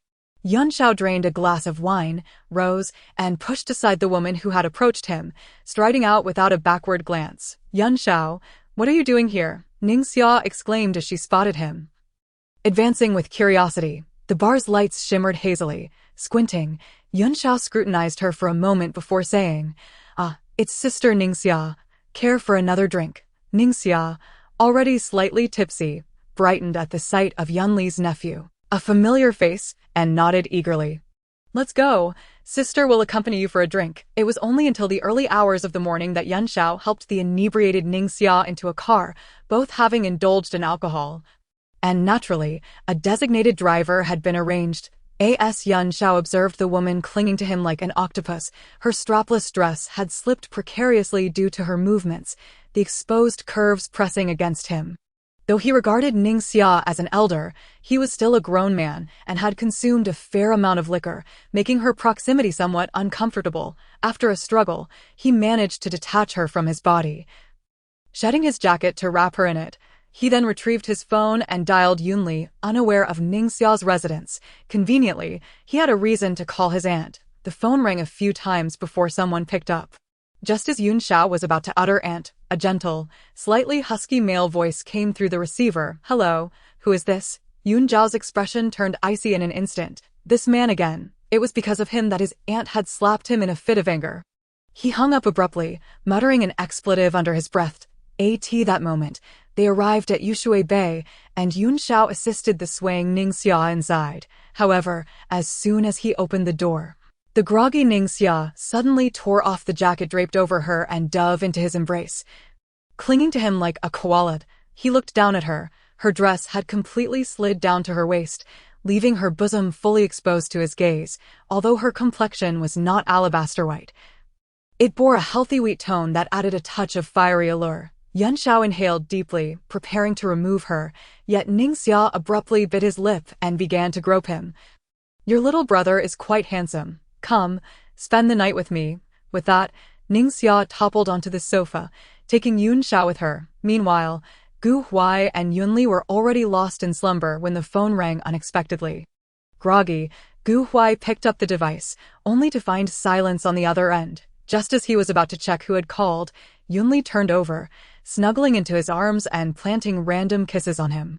In the ensuing commotion, Gu Huai's hand slipped, causing the phone to tumble to the floor, but at that moment, he had no time to worry about the call. The following morning, Gu Huai had classes to attend, and Yunli needed to head to her company, so they rose early to enjoy breakfast together, which Gu Huai had prepared. Suddenly, Gu Huai remarked, "Someone called you in the middle of the night."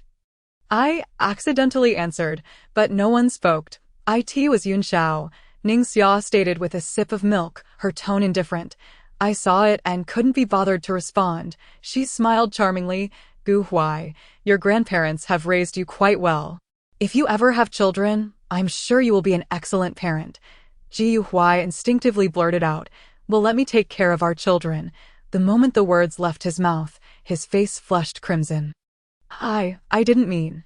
"What do you mean?" Yunli asked, her eyes glinting with amusement. "Do you not like children? Don't you want to have one with your sister?" Looking at her radiant smile, Gu Huai felt a ripple of emotion within him. "It's not that I dislike children.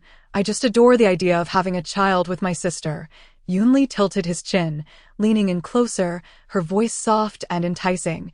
"Gu Huai, as long as you remain so obedient, I'll grant you a child, one that flows with both our blood." How understanding he was. The thought of nurturing a child together, one imbued with his lineage and upbringing, surely that child would be well-behaved and a source of joy. Chapter 32. An awkward encounter. While Yunli and Gu Huai reveled in their affectionate exchanges, Yun Zhao's apartment was in disarray. Ningxia sat languidly on the sofa, wrapped in a thin blanket. She glanced at the shredded strap of her short dress on the carpet, and then at Yun Xiao, who sat across from her in an armchair, feeling embarrassed to the point that her toes were tapping the floor in a futile attempt to ease her discomfort. Since she turned 18, she had been playing the field, dating younger men, and discarding them after she grew bored. It was well known that she fancied handsome boys. However, Ningxia had two taboos. One was to never touch a friend's man, and the other was to avoid acquaintances. Yet here she was, entangled with Yun Xiao, the very nephew of Yun Xiaoli. What a predicament. Yun Xiao, about last night, she chuckled awkwardly, attempting to break the silence. Yun Xiao raised his head, his expression as tranquil as still water. As sister Ningxia observed, "We both drank too much and merely slept." Seeing his nonchalant attitude, Ningxia couldn't help but feel perplexed. She recalled Yunli mentioning that Yun Xiao had never had a girlfriend, yet his demeanor now was reminiscent of a seasoned player.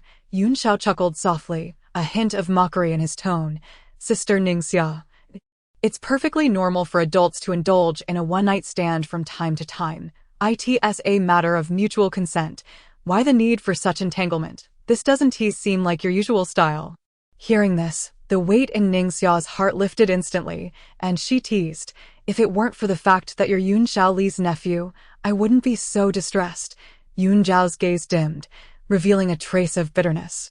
"Aunt has long ceased to care about me. In her eyes, only that pretty boy matters." Ningxia frowned, offering comfort. "You are her nephew, while that boy is her partner. The two are not comparable. Your aunt has raised you and fulfilled her responsibilities. Surely you can't expect her to care for you for a lifetime. I'll fetch you some clothes." Yun Xiao stood and walked to the wardrobe, retrieving a tracksuit for her. "Wear this for now. Ningxia exhaled, silently chiding herself for being so foolish, and quickly changed into the outfit. Just as she hesitated, contemplating a goodbye to Yunxiao, he emerged with his backpack, stating, "Let us go. I need to head to school to—" "Oh, all right." Ningxia took a few steps when Yunxiao's voice called from behind, "Let us pretend last night never happened." Ningxia halted abruptly. "Wait, what if we run into Yunxiao when we go out?" She made a silly face behind him, thinking how this boy lacked decorum. As Yunli drove out of the garage, she immediately spotted Yunxiao in the distance, accompanied by a woman in a black tracksuit with cascading red waves. That figure seemed somewhat familiar. "Wasn't it Ningxia, aunt?"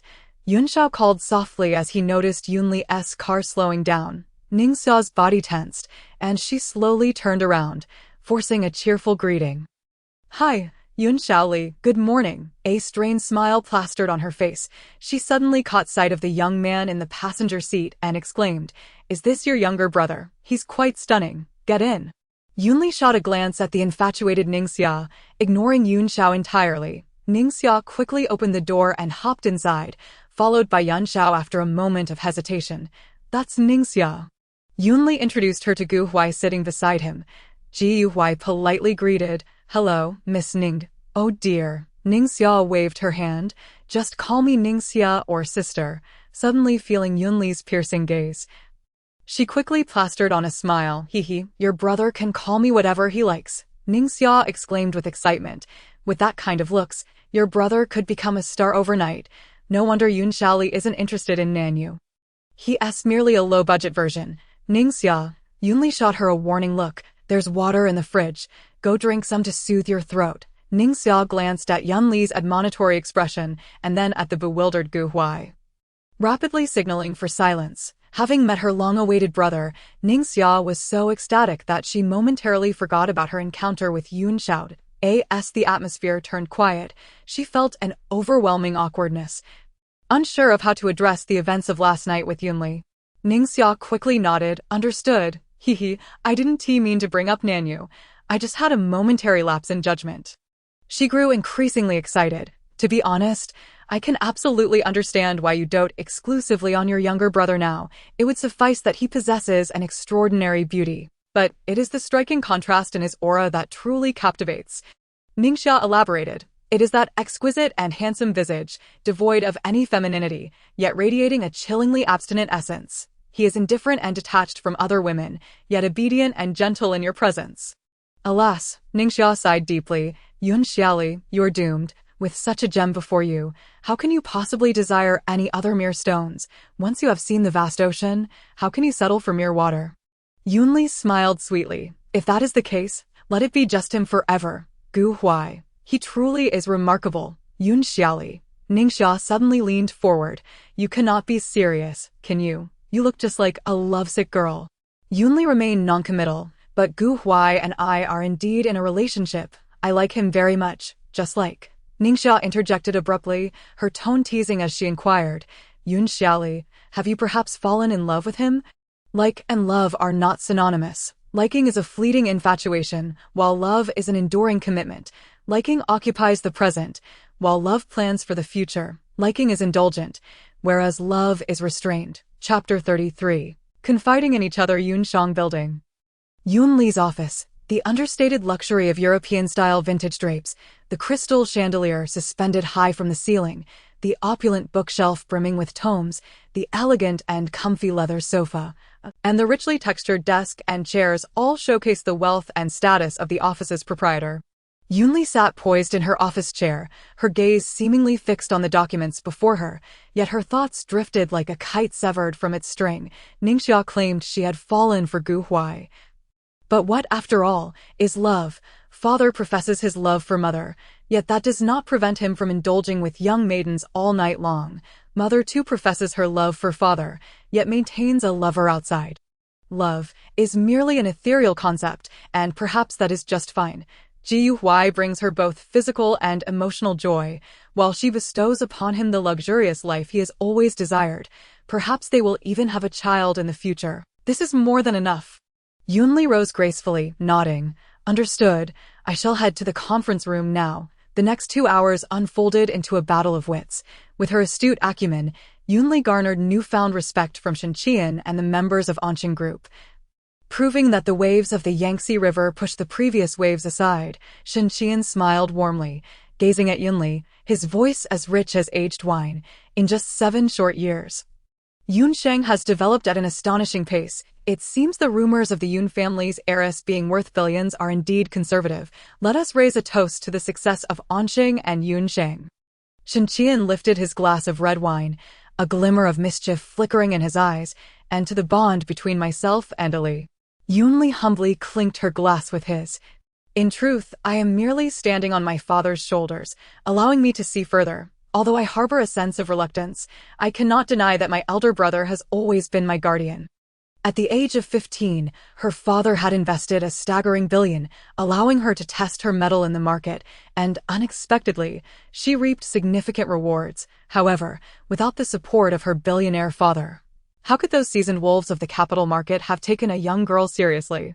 The Yun Group primarily operates in heavy industry and pharmaceuticals, with little overlap with Yunsheng. Naturally, Yunli would not compete with her own company, especially since she still held shares in the Yun family business.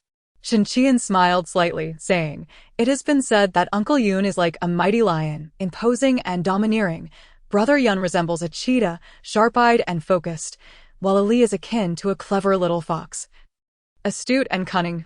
I find this description quite apt." He shifted his tone, implying, in truth, whether it be Anqing or Yunsheng, their rise relies on family strength, thus a merger of strong forces is the best strategy.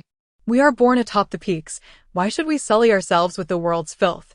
Yunli paused slightly, recalling that the Shen and Lin families had once formed an alliance, but now, due to the Lin family's treachery, and the fact that their son is not her own, Shenqian's words struck like thunder, interrupting her thoughts. Ahem, even with her extensive experience, Yunli was momentarily taken aback by his revelation. After regaining her composure, she said, "Brother Shen, such words should not be spoken in front of outsiders." Shenqian, filled with melancholy, replied, "When my father fell ill, through his matchmaking, I married Lin Rong at the age of 24. Yet, within a year, my father passed away, and my mother and I relocated to London." He let out a resigned laugh. People in the industry claimed the Lin family stood by me unwaveringly, pouring all their resources into assisting me, but the truth is, the Lin family betrayed me, nearly leading to Anqing's bankruptcy in its infancy, and I almost lost my life. Thus, 5 years ago, once Anqing was on the right track, I began my counterattack and acquired the Lin family business. Shenqian hesitated to continue. Lin Rong gave birth to a son when I was 27, but when the child was 2, I unexpectedly discovered that he was not my biological offspring. This was one of the reasons I orchestrated the Lin family's downfall. The complexities of right and wrong in this matter were astonishing. Yunli quickly took a sip of water to steady her nerves. This gossip was indeed shocking. Shenqian suddenly asked, "If it were Ali, would you show mercy to such a double-crossing relative?"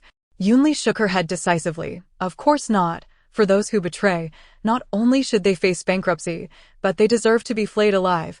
What Shenqian stated today held truth.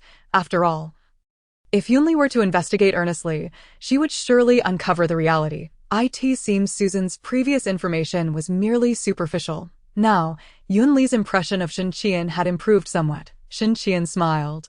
"It appears Ali has many misconceptions about me. Did you previously think I was a treacherous and ungrateful person?" Yunli expressed her apologies.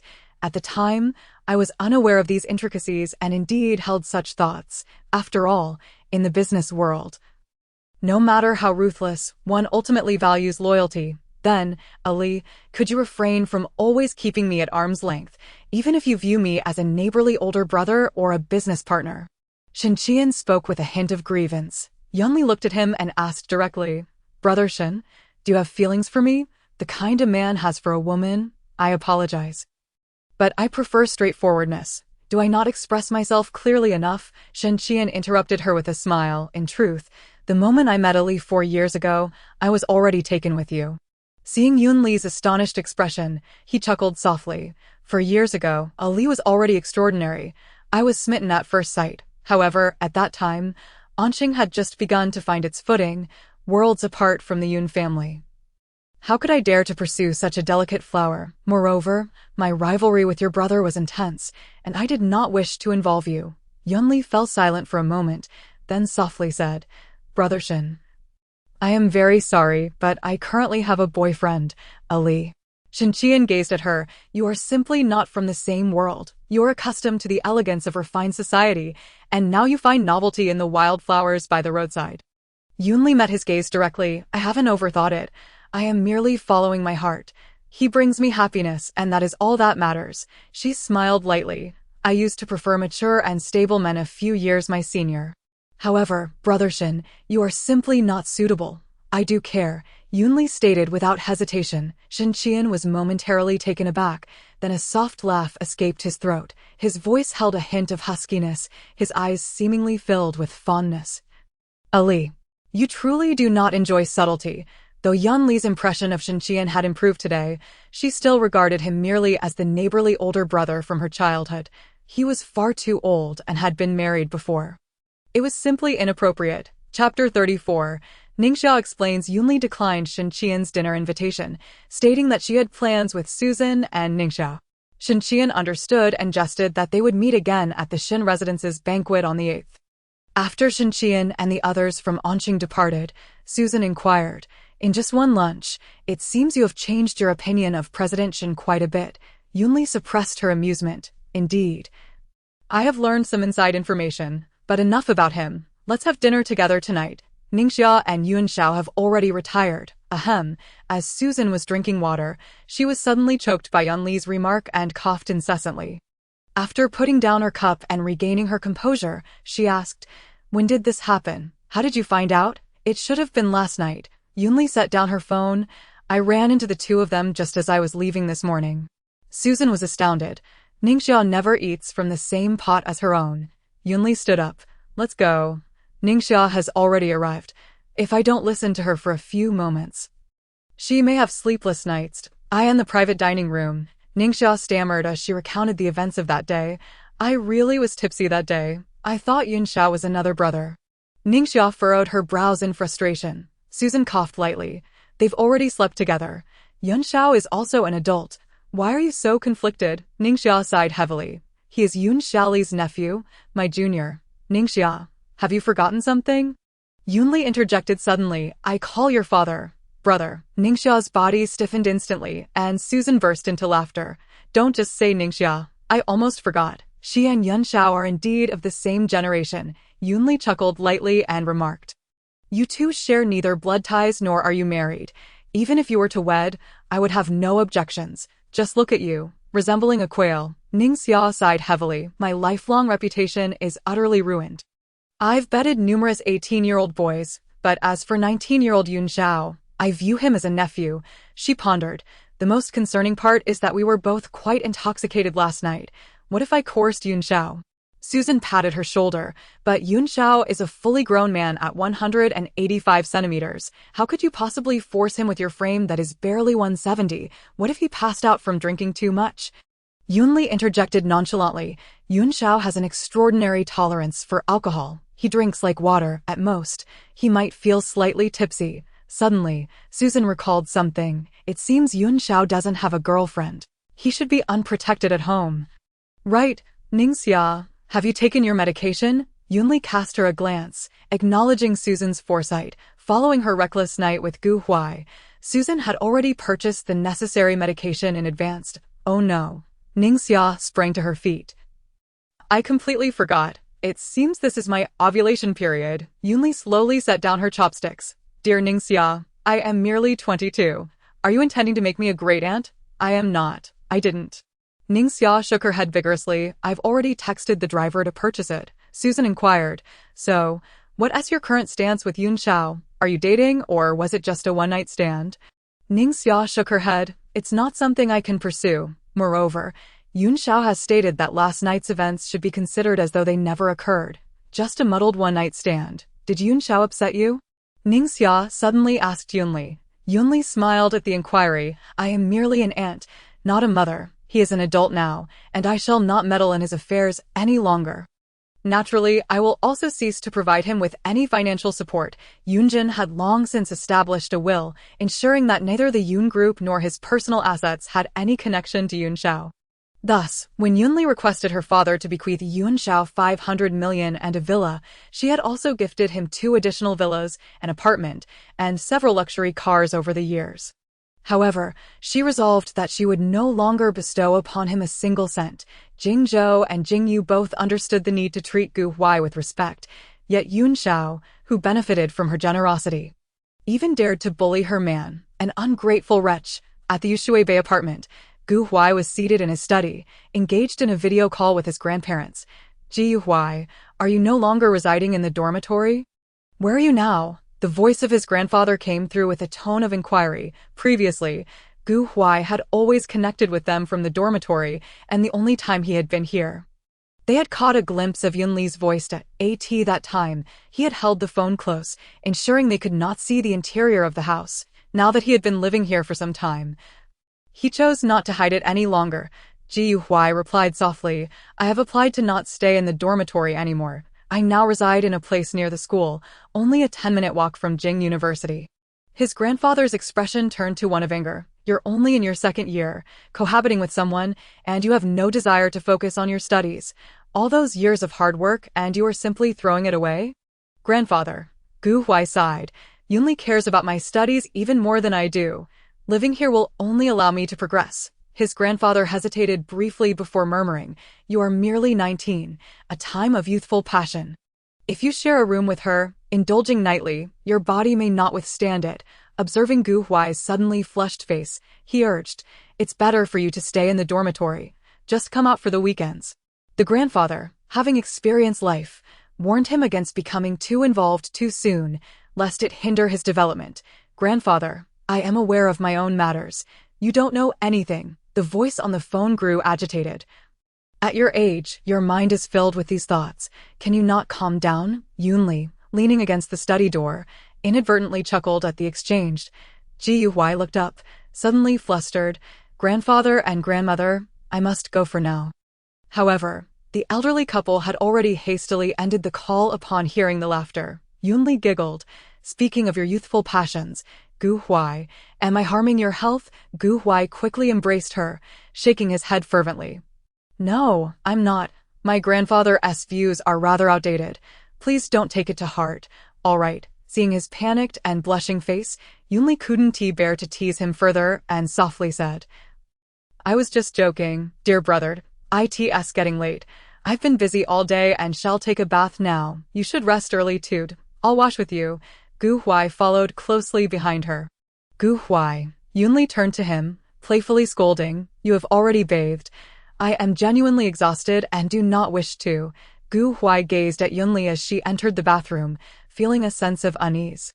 He wondered if her grandfather's words had upset her. In truth, Yunli was not unhappy. She merely contemplated that every time they were together, tranquility seemed elusive. Last night, they had begun with a kiss. Yet by midnight, they had indulged passionately twice. Previously, Yunli would only visit on weekends and often traveled for work, so she hadn't found anything amiss. However, if she truly cohabited with him moving forward, engaging in nightly intimacy, it could indeed be detrimental to his health. Yunli could not help but question herself. Could she truly be such a hedonistic individual? Chapter 35. The Shin family banquet on the evening of September 8th. At the Shin family mansion, Yunli linked arms with Gu Huai, and as they entered the banquet hall, they captured the attention of all present, dressed in a deep blue gown reminiscent of a starry sky. A slender silver belt accentuated her graceful silhouette, and the fringed hem of her skirt fluttered elegantly as she walked. A dazzling diamond necklace adorned her neck, making her appear as the brightest star in the night sky. Beside her, the man was clad in a well-tailored black suit of superior quality, with meticulously designed cuffs and luxurious diamond cufflinks, exuding an air of nobility and elegance. The stunning beauty and the exquisite young man appeared as a match made in heaven. Ali. Shin Qian stepped forward, his gaze gentle and warm, as if it could melt one's heart. Elder brother Shin, Yunli replied with a slight smile, turning to her side, this is my boyfriend. Gu Huai, She then introduced Gu Huai. This is Shen Qian. Hello. The two gentlemen greeted each other politely, one slightly reserved, the other poised and charming. Elder brother Shen, please attend to your matters.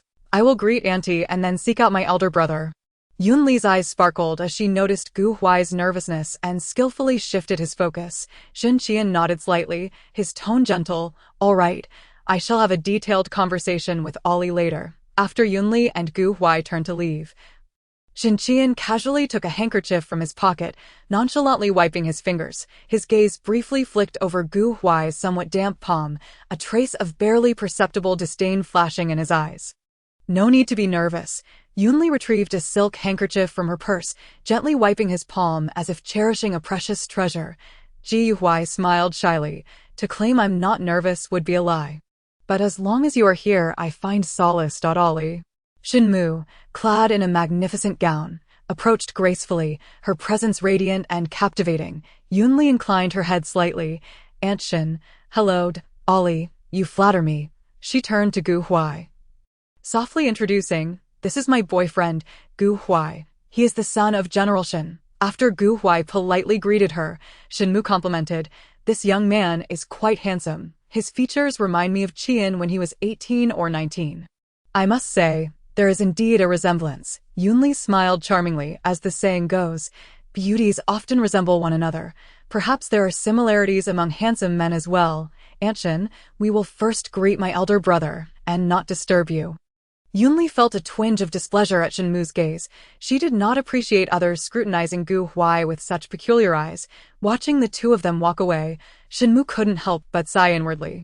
It appeared that Yunli was quite serious about this man, but what would become of her own son? After greeting her elder brother and others, Yunli led Gu Huai to a resting area. She summoned a server to bring him champagne and some desserts. Have a bite. Tonight I will stay by your side, not going anywhere. Ji Huai quietly asked, is it inappropriate to eat here? Yunli suppressed her laughter. With me here, even if you were to lie down and sleep, no one would dare mock you. Yun Xiali, Ningxia, adorned in a striking red gown, floated over, exclaiming, wow, your brother looks absolutely stunning tonight. Undoubtedly the #1 gentleman of the evening. Yunli turned to her, her gaze inadvertently sweeping over the boy beside Ningxia. Feeling somewhat speechless, she casually inquired, why did you arrive so late? I was with Susan, who was my attendant earlier. So naturally, I had to stay by her side. Tonight, I am solely responsible for looking after Gu Huai, while CEO Su has to handle the socializing on my behalf. Oh wow, Ningxia grinned mischievously. No wonder people have been whispering along the way, saying that President Yun treats her brother like a precious gem.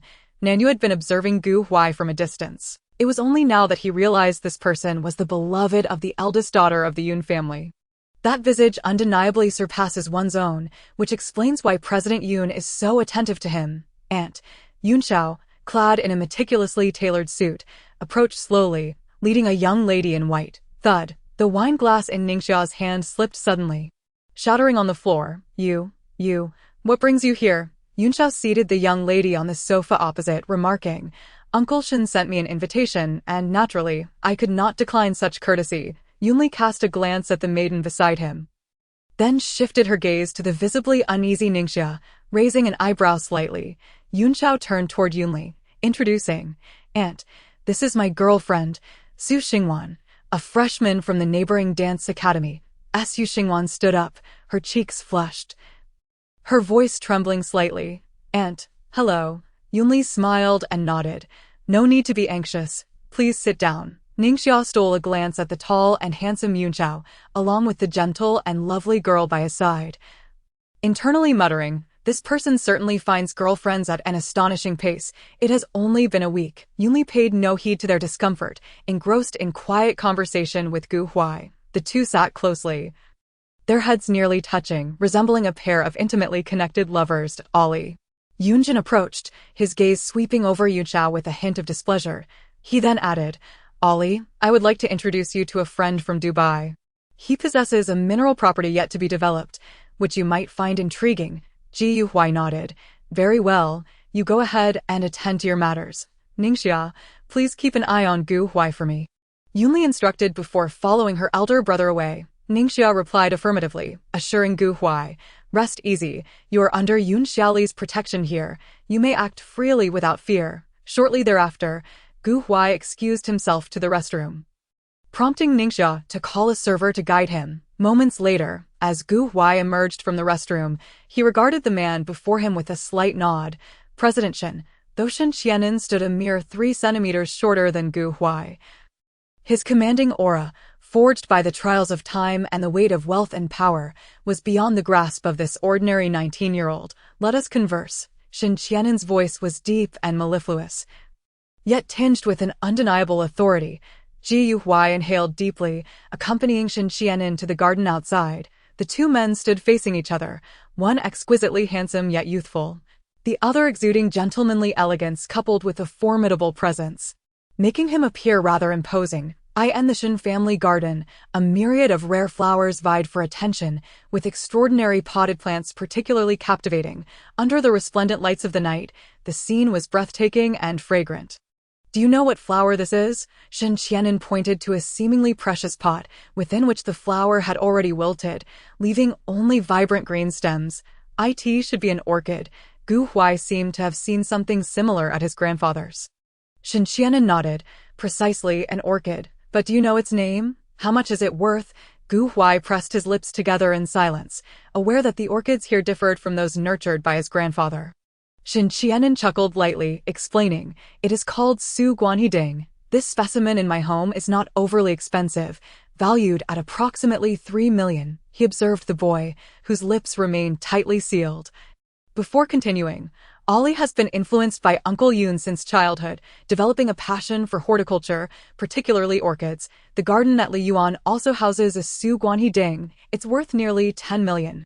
Shen Qianan shifted the topic. "You may not be familiar with Liyuan. That is the castle Uncle Yun meticulously crafted for Ollie, nestled near the mountains, regarded as the most luxurious villa in Jingzhou.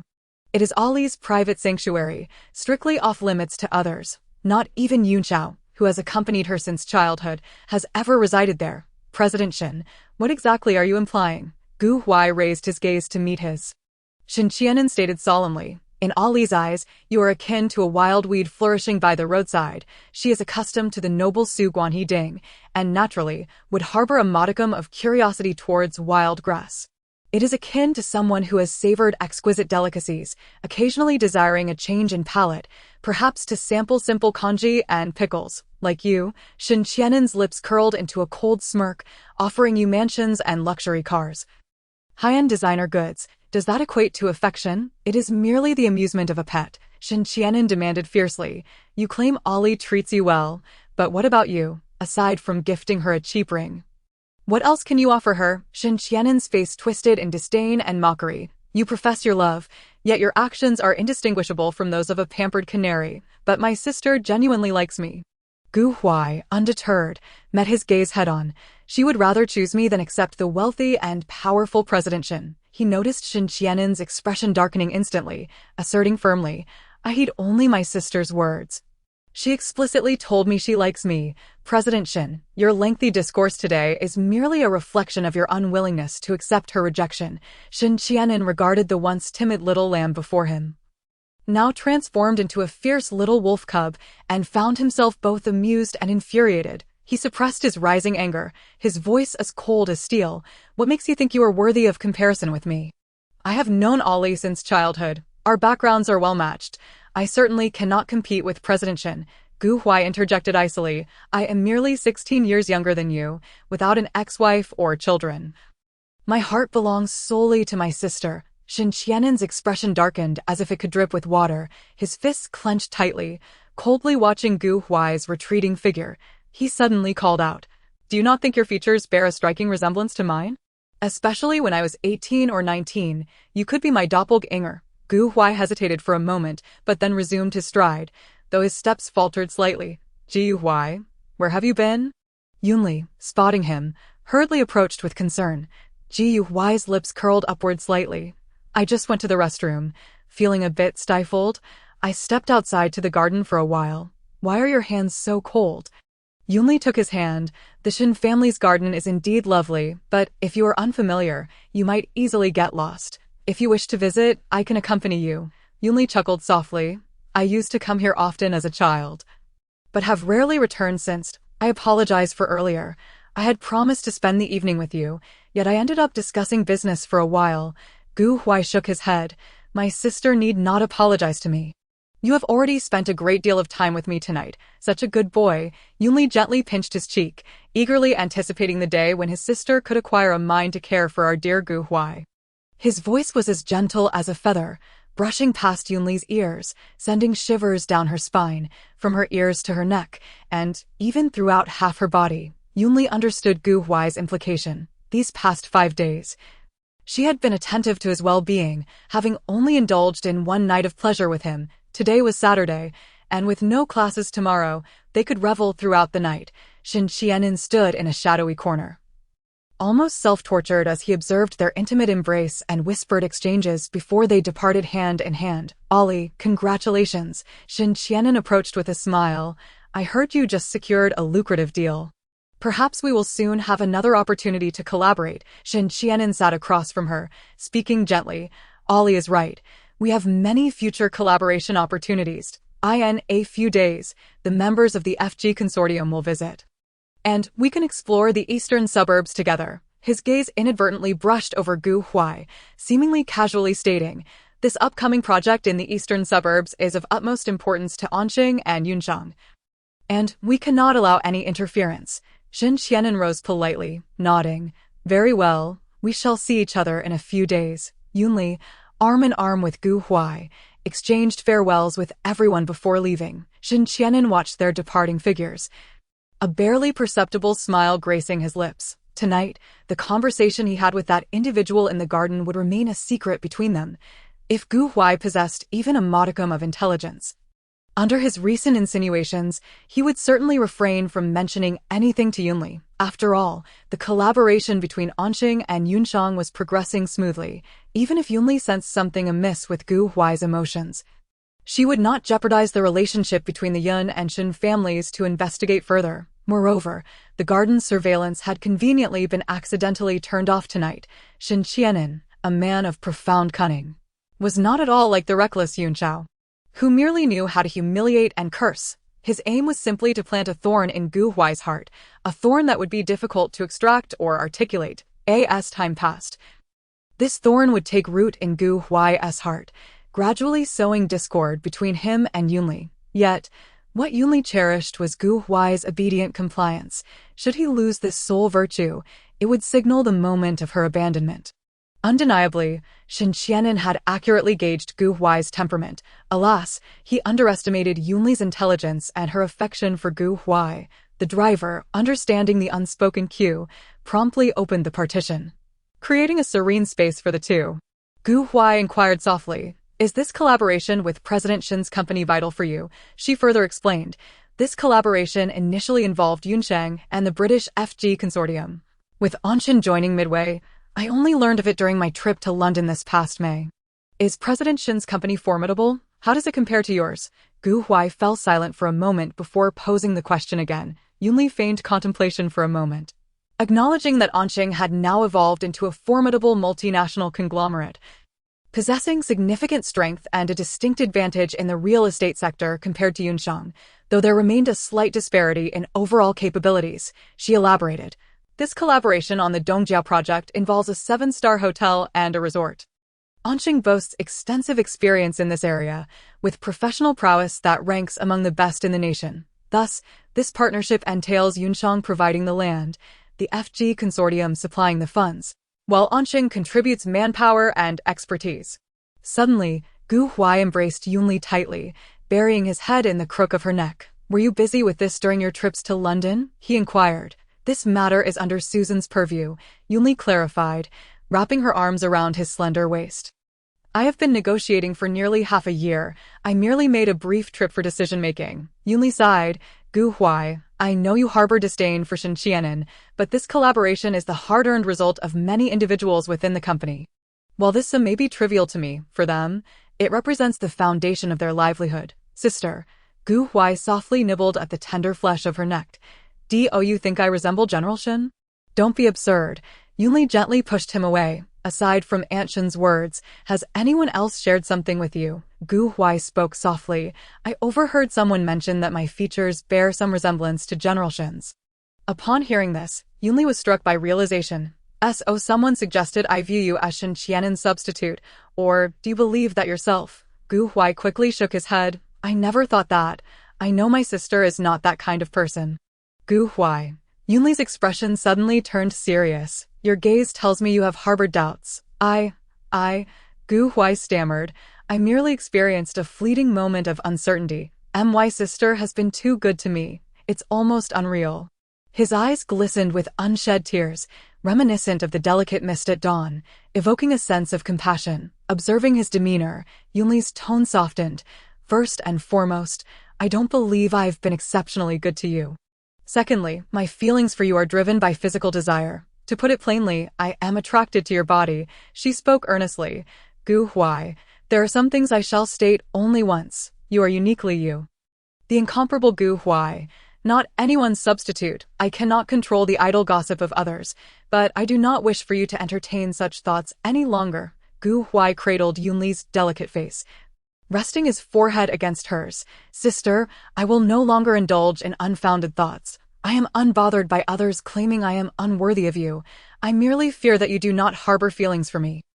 I do. Yunli gently pressed her lips against his. Sister likes you, appreciates your obedience, your eyes, your body. Gu Huai greedily caressed her soft lips, akin to a parched fish yearning for the life-giving embrace of water. Sister, shall we return to the way we once were? Holding back is detrimental to our bodies.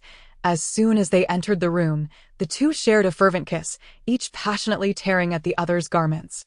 The expensive haute couture evening dress and suit lay discarded on the floor like tattered rags. On the luxurious, comfortable sofa, Yunli nestled atop Gu Huai, her hands tenderly caressing his face, her voice a soft murmur. Gu Huai.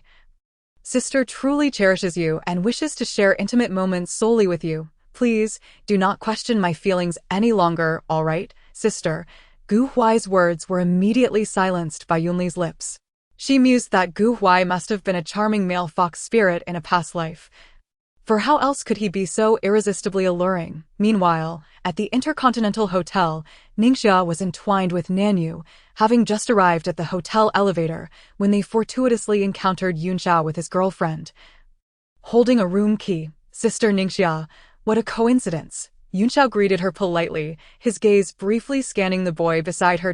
Ningxia's smile instantly stiffened. Indeed, quite a coincidence. Would you like me to upgrade you to the 22nd floor? My aunt and I have fixed suites up there. Yunxiao gently shook his head. No need. I have already booked a room. I won't disturb you any further. Farewell. The four entered the elevator together. Ningxia discreetly glanced over. Noting that Yunxiao pressed the button for the 15th floor, silently, she swiped for the 22nd floor, the air thick with palpable awkwardness. Upon reaching the 15th floor, Yunxiao held his girlfriend's hand, politely nodding to Ningxia before quietly exiting the elevator. Not uttering a single word, in the presidential suite 2212, Ningxia donned a seductive black lace nightgown, her wine-red curls cascading casually down her back. Her elegant fingers held a burning cigarette, lazily propped against the headboard. Lost in a daze, she glanced down at her burned hand, inwardly muttering, "What is happening to me? Was it merely a one-night affair?" Images of Yunxiao's indifferent expression upon seeing her earlier, as well as the scene of him leading his girlfriend to a room, flooded her mind, intensifying her vexation. Was it because her previous suitors had all catered to her wishes, pleading for her not to leave, while Yunxiao had treated her with such disregard? Was that why she felt so discontent? Sister, Nanyu, clad in a robe, stood quietly at the foot of the bed, his tousled hair falling over his forehead, adding to his innocent charm. Why don't you sleep in the adjacent room? Ningxia waved her hand dismissively. I lack the inclination today. Nanyu's body stiffened momentarily before he slowly turned to leave, exhaling softly, unsure whether to feel disappointed or relieved. Chapter 38. A casual gathering the following day. Gu Huai awoke languidly, finding Yunli still ensconced in sweet slumber. He gently pressed a kiss upon her rosy lips, poised to rise when a languorous, sultry murmur met his ears. Don't move. Gu Huai tightened his embrace, whispering, sleep a little longer. I shall fetch some groceries and prepare a delightful meal for you at noon. No need. Yunli, her eyes still closed, languidly reclined upon him. We're having lunch at Susan's today. She and Xiao Lu obtained their marriage certificate on the 7th, and we're celebrating together. Huai was taken aback. They've already registered. How wonderful. Yunli opened her eyes and teased. Is our dear Huai feeling envious? Alas, you must wait another 3 years to reach the legal age. Nuzzling against her, Huai inquired. So, 3 years from now, will sister grant me this title? Well, Yunli regarded him, her gaze filled with anticipation. If you remain this obedient. Allowing sister to feel pleasure both in and out of bed, what's to stop it? Obeying my wife's wishes, Huai exclaimed excitedly, embracing her once more in playful exuberance. At noon, Yunli brought Huai to Susan's home, where Ningxia and Nanyu had already arrived. Huai, unable to sit still, immediately darted into the kitchen to assist Lu Qin. Observing this, Nanyu felt obliged to join him in the kitchen. Standing idly, Yunli turned to Susan, puzzled. What's up with Ningxia? Susan shook her head. I have no idea. She arrived early this morning and has been staring blankly out the window, as if lost. Ningxia, Yunli gently nudged her. Wake up, huh? What's the matter? Ningxia blinked her innocent eyes. Have we eaten? Yunli sighed. What time is it to be thinking of meals? What has gotten into you? I've never seen you like this. Ningxia furrowed her brow, hesitating for a long moment before finally murmuring, I ran into Yunxiao at the Intercontinental last night. He took his girlfriend to a room, and then, Susan asked, puzzled, not understanding how this related to her. Didn't you say you wouldn't date? Yunli sighed, realizing that Susan, despite her astuteness in business, was as clueless as a wooden log when it came to matters of the heart. Over the years, apart from a scoundrel ex-boyfriend, she had only had Lu Qin. Ningxia stammered, struggling to articulate a complete thought. Yunli cut straight to the point. Ningxia, do you have feelings for Yunxiao? Or are you simply frustrated by his indifference? Pfft. Susan sprayed a mouthful of water, wiping her mouth casually. Are you saying Ningxia has fallen for Yunxiao? Ningxia's face flushed crimson. I'm not. I haven't tea. Oh dear, I don't even know. Yunli chuckled softly. I noticed something was off during last night's banquet. Your stiff expression when you saw Yunxiao bring his girlfriend and your subsequent awkwardness were glaringly obvious. I don't know. Just like you said, I'm unclear about my own feelings, Ningxia admitted. Lowering her head sheepishly, Yunli playfully tapped her on the head. Didn't you claim to dislike that boy? Why are you still entangled with him? You not only brought him to the banquet but also to Susan's home.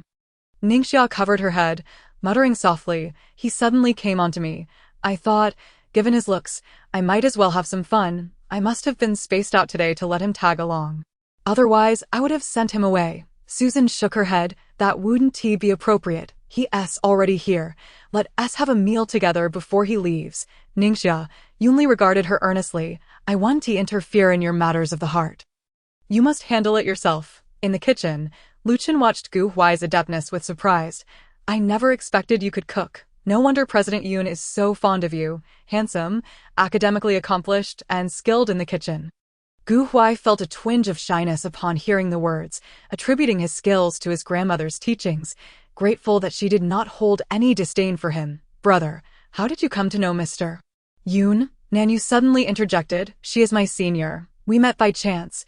Huai responded, feeling a distinct aversion towards the young man, whose gaze frequently darted towards Yunli. Nanyu pulled out his phone and asked, Brother, may I add you on WeChat? I'm afraid I can't. My phone is still with Yunli, Huai replied, drying his hands before stepping out with Lu Qin, both carrying dishes. Oh, then I shall add you later. Moments later, the 6 of them gathered around the dining table, enjoying the sumptuous lunch meticulously prepared by Huai and Lu Qin. Wow, Ningxia exclaimed, eyeing the lavish spread before her. Where did you find such a capable younger brother? Eat more and speak less, Yunli chided, turning her attention to Susan. On October 1 SD, you should take Xiao Lu with you to Dubai. Amidst your work, do pick out some diamonds. Susan raised an eyebrow and smiled. Thank you, Mr. Yun. We shall not be polite then. What about me? What about me? Ningxia interjected immediately. I want to go too. There must be diamonds for me. Yunli shot her a resigned glance. Susan and I are going for work.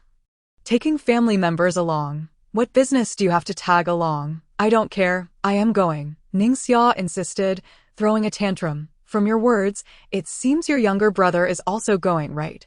Ningxia suddenly sighed. With such good conditions, I truly wish to sign him to the company. A top-notch handsome guy plus a scholarly identity, he would definitely be a sensation. Dreaming before the sun sets, Yunli focused on the food Gu Huai had served her. He belongs to me alone. The entertainment industry is not suited for him. Little Yunli is still so domineering. Ningxia quipped. Ever since she was little, no one could touch her things. Otherwise, it would be a warning to sever hands. Yunli remained noncommittal. Since you know this, do not entertain such thoughts again. Ji Huai should focus on his studies. Suddenly, Yunli's phone rang, and upon glancing at the screen, her brow furrowed slightly. She stood up from the table to take the call. Hello. After a few words exchanged on the other end, she replied coolly, Comrade, he is already of age. He must take responsibility for his actions, and it is not my concern. Please handle it according to the law. Once she hung up, Ningxia cautiously approached her. Did something happen to Yunxiao? Yes, he got into a fight and injured someone. He is now at the police station. S.O. Are you really not going to care for him? It's just a phone call. Yunli looked at Ningxia coldly. I will say this once more. I will not intervene in his matters again. This time, he leveraged his connections to resolve it with just a phone call. Next time, will he dare to commit murder and arson? Gu Huai approached quietly, asking in a low voice, What happened? Is there a problem? After a while, Ningxia, feeling downcast, took a few bites before suddenly stating, I have something to attend to. Let us gather another day. After Ningxia left, Nan, you could only follow her out. Ningxia, remember what you should do and what you shouldn't. Guard your heart. Yunli's indifferent voice echoed from behind. Ningxia paused, her body stiffening slightly, before nodding. I understand. Her voice lacked conviction. Yunli sighed inwardly. From now on, that carefree Ningxia, who flitted through the flowers without a trace, would likely cease to exist. Yunxiao, truly unworthy of being a good match. Chapter 39. Stimulating Shinxian inside the police station, Yunxiao lounged in his chair like a spoiled rich heir. While a girl in a white dress sat beside him, a police officer entered with a stern demeanor, stating, We have already contacted your aunt. She instructed us to handle this according to the law. Yunxiao's body stiffened, muttering to himself, So she really doesn't care about me anymore. The officer continued, The cell phone video captured everything clearly. This time, you instigated the conflict and threw the first punch. So what? Yunxiao lifted his head, a hint of disdain in his eyes. How much does he want? The other party is currently undergoing a medical examination. If it constitutes intentional injury, you will bear criminal responsibility. For now, we are temporarily detaining you. Su Xingwan, anxious, asked, Yunxiao brother, what do we do now? You said. Yunxiao scoffed, as if hearing the greatest joke in the world. This is Jingzhou. Do you think you can sentence me? You must be dreaming. He believed his aunt would only let him suffer for one night at the police station, just like last time in Boston. The officer, having dealt with many arrogant rich kids, shot him a glance. Can you provide contact information for any other family members? Yunxiao carelessly replied, None. I have no parents. I have only relied on my aunt since childhood. Suddenly, another officer entered and whispered something to the first officer. The latter then spoke. Yunxiao, your sister has arrived. Yunxiao felt a wave of confusion as Ningxia walked in, accompanied by a sharply dressed man who appeared to be a lawyer. Yunxiao raised an eyebrow, grinning. Sister Ningxia, what brings you here? Were you with Aunt just now? She sent you, didn't she? On the other hand, Yunli remained oblivious to Ningxia's attempt to bail out Yunxiao under her name. She was nestled on the couch in her love nest with Gu Huai, enjoying a movie together. Didn't we agree to go to the cinema like other couples? Why did we change our minds and stay home? Yunli teased, playfully frolicking in his embrace. Ji Huai tightened his hold around her from behind, kissing her earlobe, his voice a touch hoarse. All I think about is sister. Yunli gently pushed him away. The movie hasn't even started yet. Stop it. This home theater is still too small. I will take you to my house next time. My private cinema is quite nice. Upon hearing this, Gu Huai held her even closer. Whispering, "Sister's house, can I really go?" Memories of what Shen Qian had said floated into his mind. Yunli's home was a place called Liyuan, her private sanctuary where outsiders were never allowed. She had never mentioned it to him. Yunli smiled sweetly. "You're already mine. We enjoy our intimacy every night, so why can't you visit my house? It's just that it's quite far from Jing University, making it inconvenient for you. I'll take you there during the holidays." She turned her body, her delicate arms raising like a serpent coiling around Gu Huai's neck, her voice enticing and beguiling. There's a natural hot spring for wellness, a temperature-controlled outdoor pool, a serene private cinema, and also a gym, a wine cellar, a game room, an open terrace, and a garden. Yunli leaned in close to his ear, continuing to whisper, "Every corner is a place we can explore together. In the private garage, we will be undisturbed. Even in the helicopter on the helipad." Gu Huai could no longer contain himself, sealing her lips with his, passionately kissing her, his only desire to share an intimate moment with her. Suddenly, an urgent phone call rang, abruptly shattering the romantic atmosphere in the room. Yunli forcefully pushed him away, fixing her disheveled hair, taking a few deep breaths to calm her racing heart, and upon checking her phone, she found it was Shen Qian. Could it be something urgent from the company? Ali. As soon as she answered, Shen Qian's deep and rich voice flowed through the phone like an electric current.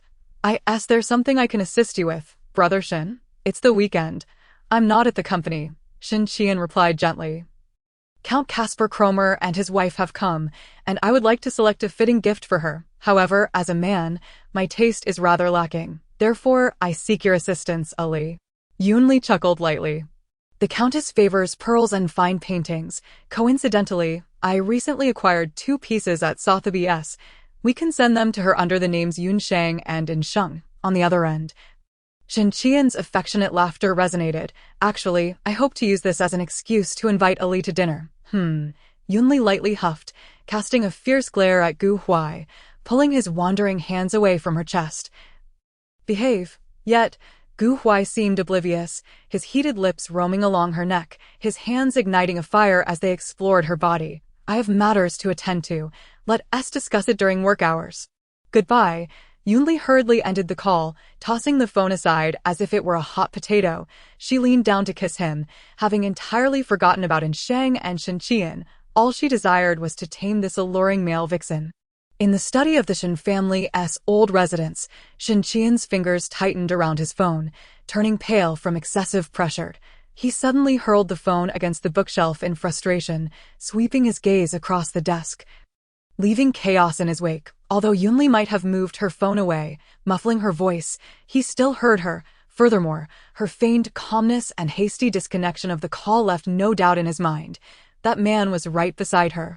Like a radiant moonlit girl, she was being desecrated by that lowly man. Chapter 40. Unveiling the veil of shame. The next day, at Yunsheng Building, Yunli was wholly engrossed in her work when, quite suddenly, Susan burst through the door, exclaiming, "Yun, something's gone awry." She handed a tablet to Yunli, adding, "This video is currently circulating widely, and with Yunshao being released on bail, yet still flaunting his freedom, it has ignited quite a scandal." Yunli clicked on the video, and the brash voice of Yunshao pierced the otherwise silent office. "These shoes cost over 100,000. Can you afford to compensate me? Kneel down and clean them, or pay me now." Those of lowly origin should possess a modicum of self-awareness and not cling to their pathetic pride to scrape by, Susan continued. This incident occurred in a restaurant. The young man was a student working his way through school who accidentally spilled water on Yunzhao's shoes. Despite his repeated apologies, Yunzhao not only hurled insults but also kicked him several times. She sighed. Now, that boy is in the hospital, and Yunzhao was released from the police station in less than 2 hours, only to go out with Ningxiao last night. The video appeared to have been filmed on a cell phone rather than the restaurant's surveillance cameras. Susan nodded. Yunzhao paid the restaurant to delete the footage, but someone accidentally captured it on their phone and uploaded it online. Yunli closed the video and fell into silence for a moment before speaking. Instruct the police to detain Yunzhao in accordance with the law, denying him bail. Furthermore, leak the information that the lawyer who secured his release is from Ning's Entertainment. Susan immediately grasped her intention. Yunzhao's identity has been exposed. He is merely an exchange student from Harvard to Jingda, and it will not implicate anyone else. Let us go. Accompany me to Yunzhao's apartment, and be sure to bring Ningxia along. As Yunli gathered her belongings, she rose to her feet. At Yushui Bay, Ningxia had just seen the video online by noon. Enraged, she shouted at Yunxiao, "Yunxiao, over such a trivial matter, you resorted to violence, and now it has been uploaded online. If you had informed me sooner, I certainly would not have taken you to the bar last night." Yunxiao, however, appeared utterly unconcerned, casually replying, "It's just a poor kid. Haven't you already sent someone to negotiate with him? How much does he want?" Ningxia shook her head in exasperation. "We haven't reached an agreement yet. The boy refuses to settle privately and insists on legal action. You should apologize to him." Ignoring Ningxia's words, Yunxiao strode into the bathroom. Ningxia rubbed her forehead, surveying the disarray of clothes strewn about and her own state of undress, filled with confusion. She truly could not comprehend the nature of her relationship with Yunxiao at this moment. Suddenly, the doorbell rang, and Ningxia assumed it was the lunch delivery from Xiangmingju. She donned Yunzhao's clothing haphazardly, muttering to herself, "I just called a short while ago. This delivery is remarkably swift." Upon opening the door, Ningxia's eyes widened in shock at the sight of the person standing outside, rendering her momentarily speechless. Yunli glanced at her before stepping into the apartment alongside Susan.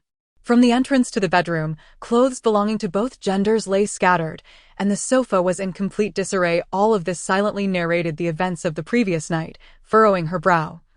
Susan questioned, "Ningxia, are you not aware that Yunxiao currently has a girlfriend? His reckless behavior is utterly unacceptable." Ningxia lowered her head, stammering in her defense. "Yunxiao said that girl is just a fling. We were both intoxicated at the bar last night, and he was in a bad mood, so Ningxia," Yunli interjected, looking at her, "over the years, each of your relationships has been fervent and tumultuous. You have traveled far and wide for those men, spending lavishly, and your family has never restricted you. This is partly due to your passionate yet fleeting nature, but also because you have always maintained your principles." Her words were as cold as ice. "That girl is Yunzhao's officially introduced girlfriend, and your entanglement with him is sheer folly." Yunxiao emerged from the room, droplets of water still clinging to his tousled hair. "And I am not here to negotiate with you," Yunli interrupted firmly. "The Yun family stands where it is today due to my grandfather's bloodshed on the battlefield, one bullet at a time. While children of the Yun family may be willful, they must never forget this. We do not allow ourselves to bully the weak." Yunxiao desperately sought to explain, "I was merely in a bad mood at the time, and that person just happened to cross my path." "Wrong," Yunli scoffed. "You view that boy as beneath you, much like Huai." Yunxiao fell silent, as if struck by an unseen force, his gaze wavering. Yunli's words poured over him like a bucket of ice water. "I named you Yunxiao in hopes that you could soar to great heights in the future, not to look down upon the world from your lofty perch. Have you forgotten your true name, Lin Shu?" In an instant, Yunxiao appeared as if struck by lightning, his body frozen in disbelief as he raised his head, shock etched across his face at his aunt's casual mention of the name he found so shameful. Yunxiao Ningxia stepped forward, unable to bear the sight. Yunli, however, continued to tear away Yunzhao's facade. "Your mother, in euphemistic terms, is a model, yet in truth, she is merely a woman of ill repute. Do you think that is why your father and grandfather refused to acknowledge you? They discovered her sordid affairs." "Yunxiao, this is unacceptable." Ningxia watched as Yunzhao's complexion turned ashen, her heart aching as if sliced by a knife. Yunli's icy voice persisted. "You look down upon others, belittling them, claiming they are of lowly birth. Do you truly believe you are of nobler stock? You are utterly deluded." Susan sighed helplessly, joining Yunli in departing. The properties were still in Yunzhao's name as he had been residing in the United States and was a minor at the time, and thus the transfer of rights had not yet occurred. It seems that the advice of the late Master Yun was indeed wise. As Yunli sat in the car, her thoughts swirled. She recalled the only time her grandfather had chastised her, at the age of 7, dressed in a high-fashion princess gown and sparkling crystal shoes, she had inadvertently bumped into a restaurant server. Yet, haughty Yunli had paid no heed, even stepping over the fallen menu the server had dropped. Her grandfather had, in front of everyone, scolded her, commanding her to apologize to the server, personally picking up the menu.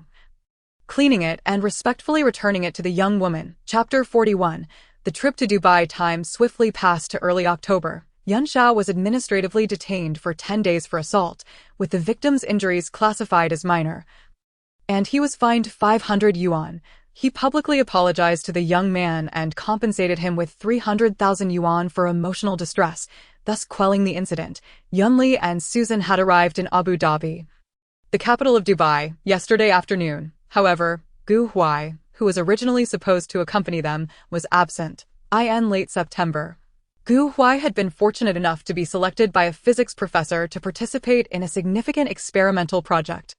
The research team primarily consisted of graduate students, and as the sole undergraduate, this opportunity was rare, so he could not afford to miss it. At the Burj Al Arab's top-floor restaurant, Yunli observed Shin across the table, inwardly lamenting while maintaining a polite smile. "Mr. Shin, are you here on business in Dubai as well?" Upon hearing the title Mr. Shin momentarily paused, then gently replied, "It is indeed a coincidence. I am here to discuss business as well." "Why has Ollie become so distant with me?" Yunli offered a resigned smile. "It's simply that the person in my family is rather possessive and often becomes jealous, making me hesitant to call you brother." The smile on Shinqian's face faltered slightly but quickly returned to its natural state as he sighed. "Ollie, you truly disregard my feelings, not even granting me the chance for fair competition?" "No need for that." Yunli set down her wine glass. "If you merely view me as a friend, I would be delighted to engage with you." She spoke softly. "I apologize, but I genuinely dislike ambiguous relationships and do not wish for personal feelings to intertwine with business. Your recent words and actions have caused me considerable discomfort." Shinqian smiled wryly. "I should be the one apologizing. It's been difficult to change your perception of me, and now I seem to have ruined it again." Yunli remained silent. Since the last banquet at the Shin family, Shinqian had frequently sent her various exquisite flowers and priceless jewelry, openly pursuing her. This self-important affection not only displeased Huai, but also left Yunli feeling quite uncomfortable. After all, ill-timed declarations of love only serve to burden others. Ollie, Shinqian finally spoke, attempting to shatter the suffocating silence. "I truly cannot comprehend what it is that I lack in comparison to him." Yunli chuckled lightly. "When we are together, we invariably find ourselves discussing international gold prices, fluctuations in crude oil rates, stock market trends, the prospects of our company, or even private collections such as diamonds, jewelry, and antiques. Does that not indicate that we share similar interests and an endless array of topics?" Shinqian looked on, perplexed. She gazed deeply into Shinqian's eyes, her gentle voice akin to a spring breeze caressing the face. "I used to ponder why men, upon achieving great success, are drawn to innocent young girls. Yet now, I have come to understand profoundly, having grown weary of the world's filth, one inevitably yearns for a taste of purity. Though my life with Huai is simple, it is filled with ease and joy, and that suffices for me." After finishing her words, Yunli offered a slight nod and rose to depart. In the presidential suite on the 25th floor, Susan was busily engaged at a circular desk. Upon noticing Yunli, she teased with a smile, "Dear General Manager Yun, what are your thoughts on Mr. Shin's journey to seek a fair maiden from afar?" Rising with a radiant grin, Susan added, "Thank you for your concern, General Manager Yun. However, I've heard that Ningxia has secretly followed him as well." "Ningxia?" Yunli exclaimed in surprise. "I haven't seen her in over 20 days. I assumed she was inseparable from Yunxiao." Yunli paused for a moment before suddenly laughing. "It seems I truly am aging, unable to grasp the emotional world of these young people." She spoke in a nonchalant tone. "After all, having shared a familial bond with Yunxiao, I have bestowed everything upon him, even if he never ventures into entrepreneurship, as long as he does not indulge excessively. It will suffice for his sustenance. As for other matters, let him be." "And Ningxia," she just called, saying she wishes to come and apologize to you. Susan recalled Ningxia's pitiful tone, feeling somewhat speechless. Yunli chuckled softly. "Having known Ningxia for 20 years, I know her like the back of my hand. She undoubtedly harbors resentment towards Yunxiao. I suspect she has come to me out of heartbreak due to his reconciliation with his girlfriend." Susan sighed. "Ningxia appears carefree and whimsical, yet her heart is heavy with romantic entanglements. I have a premonition that she will stumble here with Yunxiao. Let them be." Yunli waved her hand dismissively. You two should enjoy your time together. As for Ningxia, invite her over for dinner tonight. I shall take a moment to rest. After Susan departed, Yunli languidly reclined on the sofa, closing her eyes to rejuvenate. Since Gu Huai entered the laboratory, he had been exceptionally busy and could seldom carry his phone, leaving their communication sparse. In the evening, the three gathered in an underwater restaurant. Ningxia bowed her head, her words flickering. That night, I merely overindulged in alcohol and lost my senses, which is why I entangled myself with Yunxiao again. However, he claimed he accepted me merely to express gratitude for my efforts. Susan was left speechless. You two truly are something. You repeatedly use alcohol as an excuse, and Yunxiao considers himself a token of appreciation. You and Yunxiao are indeed a match made in heaven. Yunli set down her knife and fork. Both of you are merely employing various reasons to vent your inner desires. Ningxia curled up like a frightened quail, focused solely on fiddling with the seafood feast before her. Typically, Yunli treated her with utmost care and gentleness, but when she scolded her as an elder, it indicated genuine anger. Enough, just cut ties with Yunxiao. You both should cease to bring misfortune upon the innocent. That young girl, ugh. Ningxia suddenly covered her mouth, mimicking a retching motion, abruptly halting Yunli's words. Susan slowly set down her knife and fork, gazing intently at Ningxia, her brow furrowing suddenly as a spark of realization flashed through her mind. Yunli sensed something amiss and exchanged a serious glance with Susan. Could it be that Ningxia? Chapter 42. Ningxia is pregnant, having experienced such matters before. Susan, recalling previous events, lowered her voice to inquire. Ningxia, has your menstrual cycle been delayed this month? Ningxia paused, a look of confusion crossing her face as she replied, My menstrual cycle has always been irregular. Could it be that you're pregnant? Yunli asked bluntly. Impossible. Ningxia's eyes widened in disbelief. I took medication that day, and I did so in front of you all. After a moment, Ningxia, stiff as a board, slowly emerged from the restroom. Tightly clutching a pregnancy test, her entire being seemingly detached from reality. Yunli and Susan exchanged knowing glances. Everything was clear. I truly do not understand how this could happen. Ningxia collapsed onto the sofa, murmuring weakly to herself, I asked the father of the child Yunxiao. Yunli looked at her. It's not that I distrust you, but you brought that man named Nanyu to the hotel the day after you spent the night with Yunxiao. Ningxia hurriedly sat up, nodding fervently. It's Yunxiao's. I brought Nanyu to the hotel, but I never touched him, not once. Susan looked on incredulously. You've shared a room with that boy so many times and yet never laid a finger on him? Furthermore, on the night of the banquet, you coincidentally ran into Yunxiao at the hotel, Ningxia explained. Since that night of confusion on September 2nd with Yunxiao, I only slept with him once more on the night of the 9th. During this time, I truly did not engage with anyone else. Yunli and Susan gazed expressionlessly at the tearful Ningxia, utterly at a loss for words at her bewildering revelations. What now? Ningxia gently tugged at Yunli's sleeve. Why are you asking me? Yunli calmly withdrew her sleeve. Ningxia, you are already 26 years old, not 16. I am not your mother. Ningxia lowered her head, muttering to herself, but this child is your grandnephew. Be quiet. Yunli's expression darkened. I am only 22. I do not wish to be a grandmother. Moreover, I have no desire to manage Yunxiao, let alone raise his child. Susan suddenly interjected. Ningxia, are you implying that you wish to keep this child? After all, it is a little life. Ningxia, Yunli interrupted her. You merely think that having this child will rekindle your chances with Yunxiao. Is that girl not cursed in her past life to be entangled in your affairs time and again? She stood and pulled Ningxia up, gradually ushering her out the door. This matter does not concern me. You are both adults. Solve your own problems. Ningxia made a commotion outside for a while but eventually fell silent. Susan sighed softly. Two irresponsible people coming together is truly a misfortune. Yunli nestled on the sofa, stating coolly, Ningxia's situation differs from mine. I have only an elder brother who is already independent. Yun Sheng provides me with marital freedom. She has a grandfather and parents, so her romantic pursuits are unrestrained. Yet matters of marriage are not solely hers to decide. Susan grasped her meaning. Yunxiao's status as an illegitimate child poses a problem, especially since he has not yet embarked on a career and holds no company shares. He possesses merely some savings and a few properties, which may suffice for an average person, but are insignificant to a prominent family like the Ning family.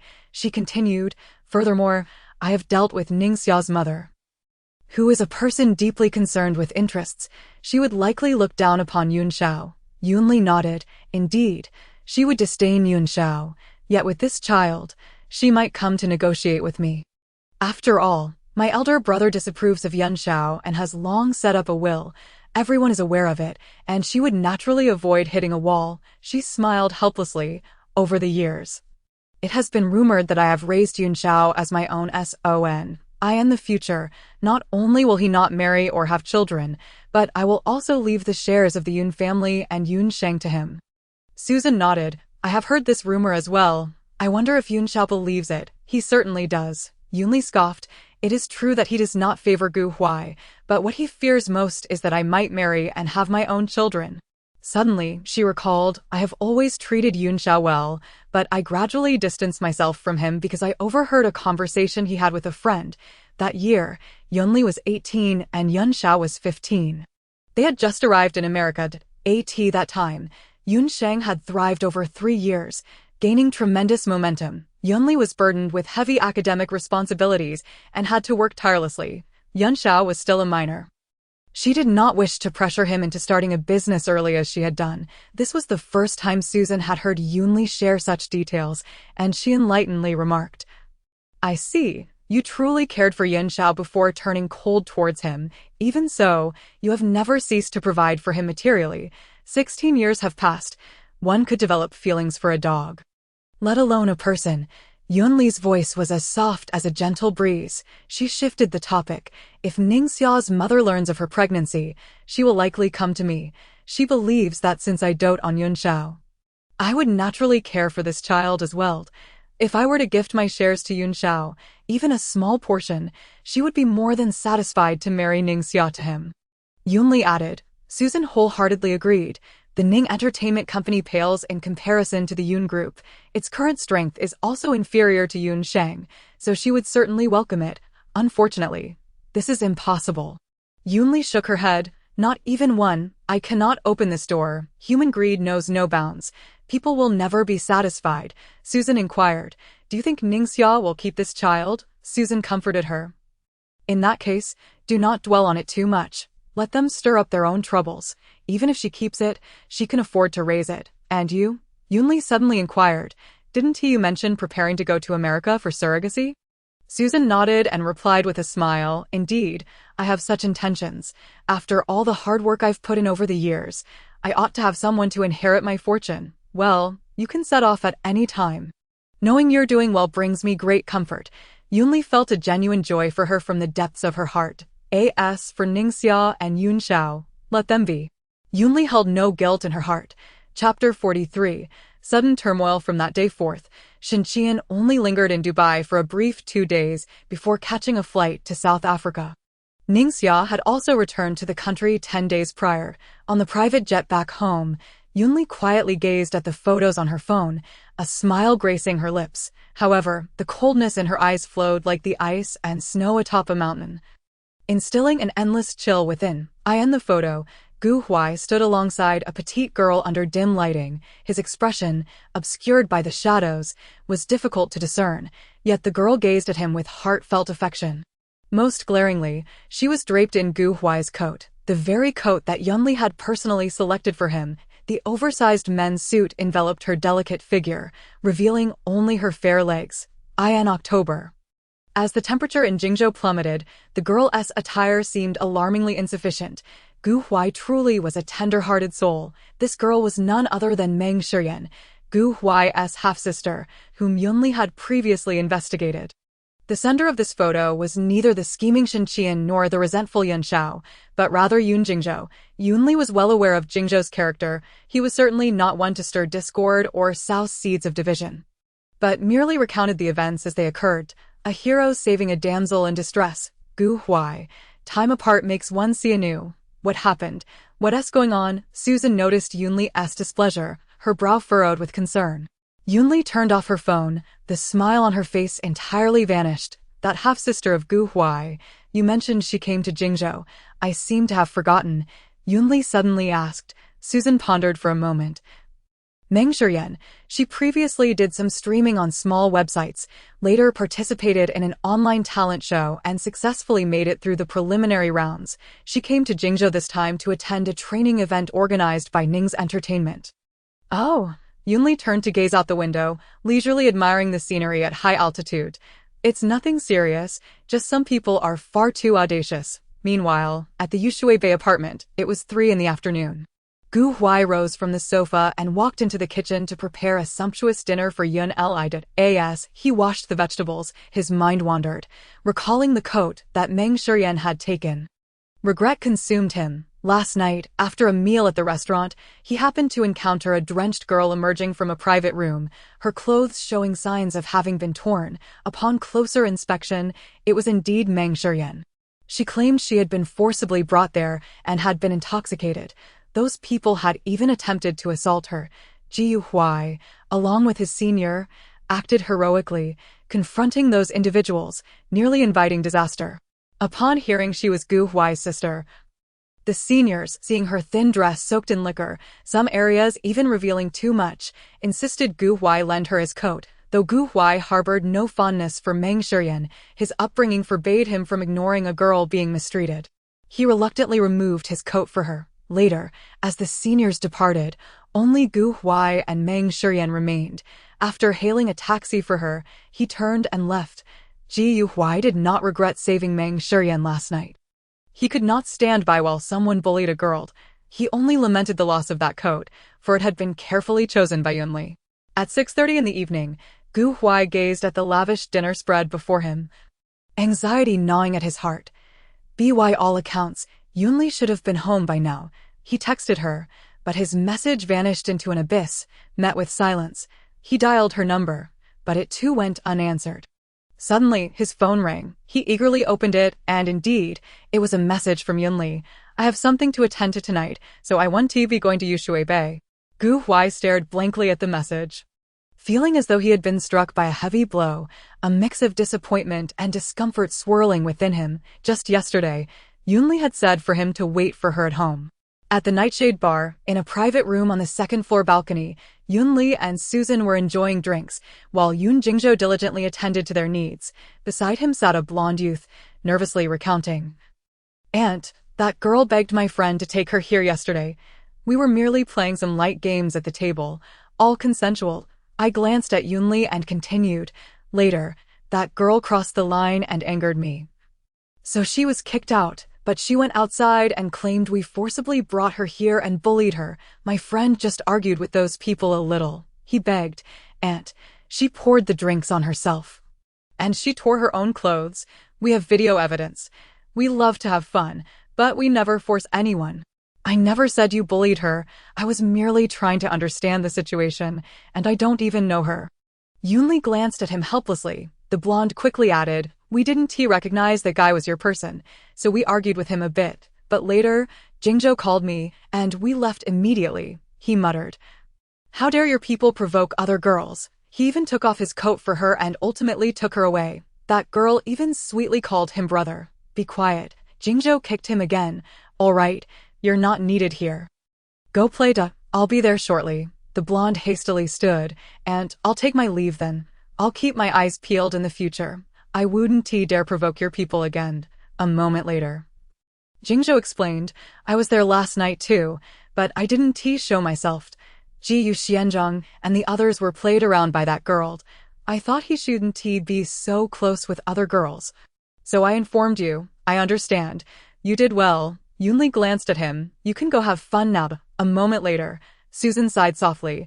Gu Huai is just too naive. Too naive becomes foolish, had it not been for Jingzhou's presence. Could he have escaped unscathed last night? Yunli chuckled lightly. If he were to step into my world, he might think I'm a villain too. Susan suddenly remarked that Meng Shiyan is no harmless character. Not to mention anything else, just the coat Gu Huai gave her. She would instantly know its value upon inquiry. With a handsome and wealthy brother like him, she will likely frequent Jingzhou more often. She pondered for a moment and proposed. Should we expel her from Jingzhou? After all, she's from Ningxia Company. Not necessary, Yunli replied nonchalantly. With his character, even without Meng Shiyan, there will still be Lin Shiyan. Zhou Shiyan.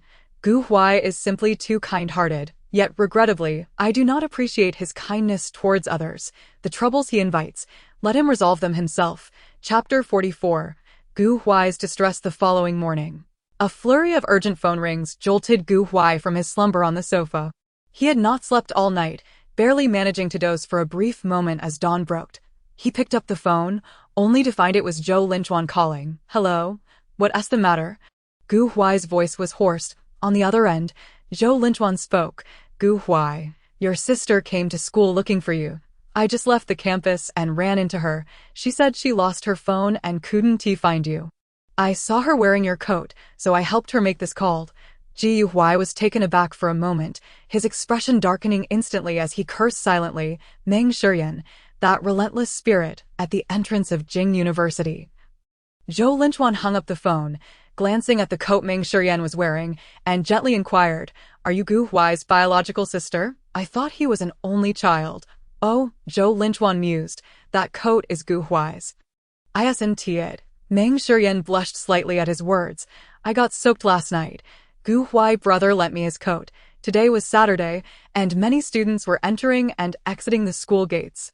Meng Shiyan's voice was not quiet, and upon hearing her refer to him as Gu Huai brother, those around them paused in surprise, glancing at her. After all, Gu Huai was Yunli's man. A prominent figure at Jing University, Meng Shiyan's statement was indeed rather ambiguous. Last night, her clothes were soaked. Gu Huai even lent her his coat. Could it be that Gu Huai, while Miss Yun was away, secretly went out on a date with another woman? Wasn't he this akin to placing a green hat on Yunli? As Gu Huai hurried over, he found a crowd gathered around Meng Shiyan. Gu Huai brother. Meng Shiyan rushed towards him, her body twisting as she ran. Upon seeing her in his coat, an uncontainable fury ignited within him. His voice was as cold as ice.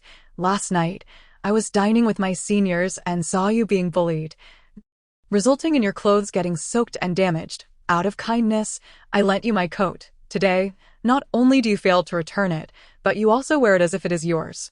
Do you intend to claim it for yourself? His first thought was that Meng Shiyan appearing here in his coat would likely lead to misunderstandings among the onlookers, which prompted his outburst.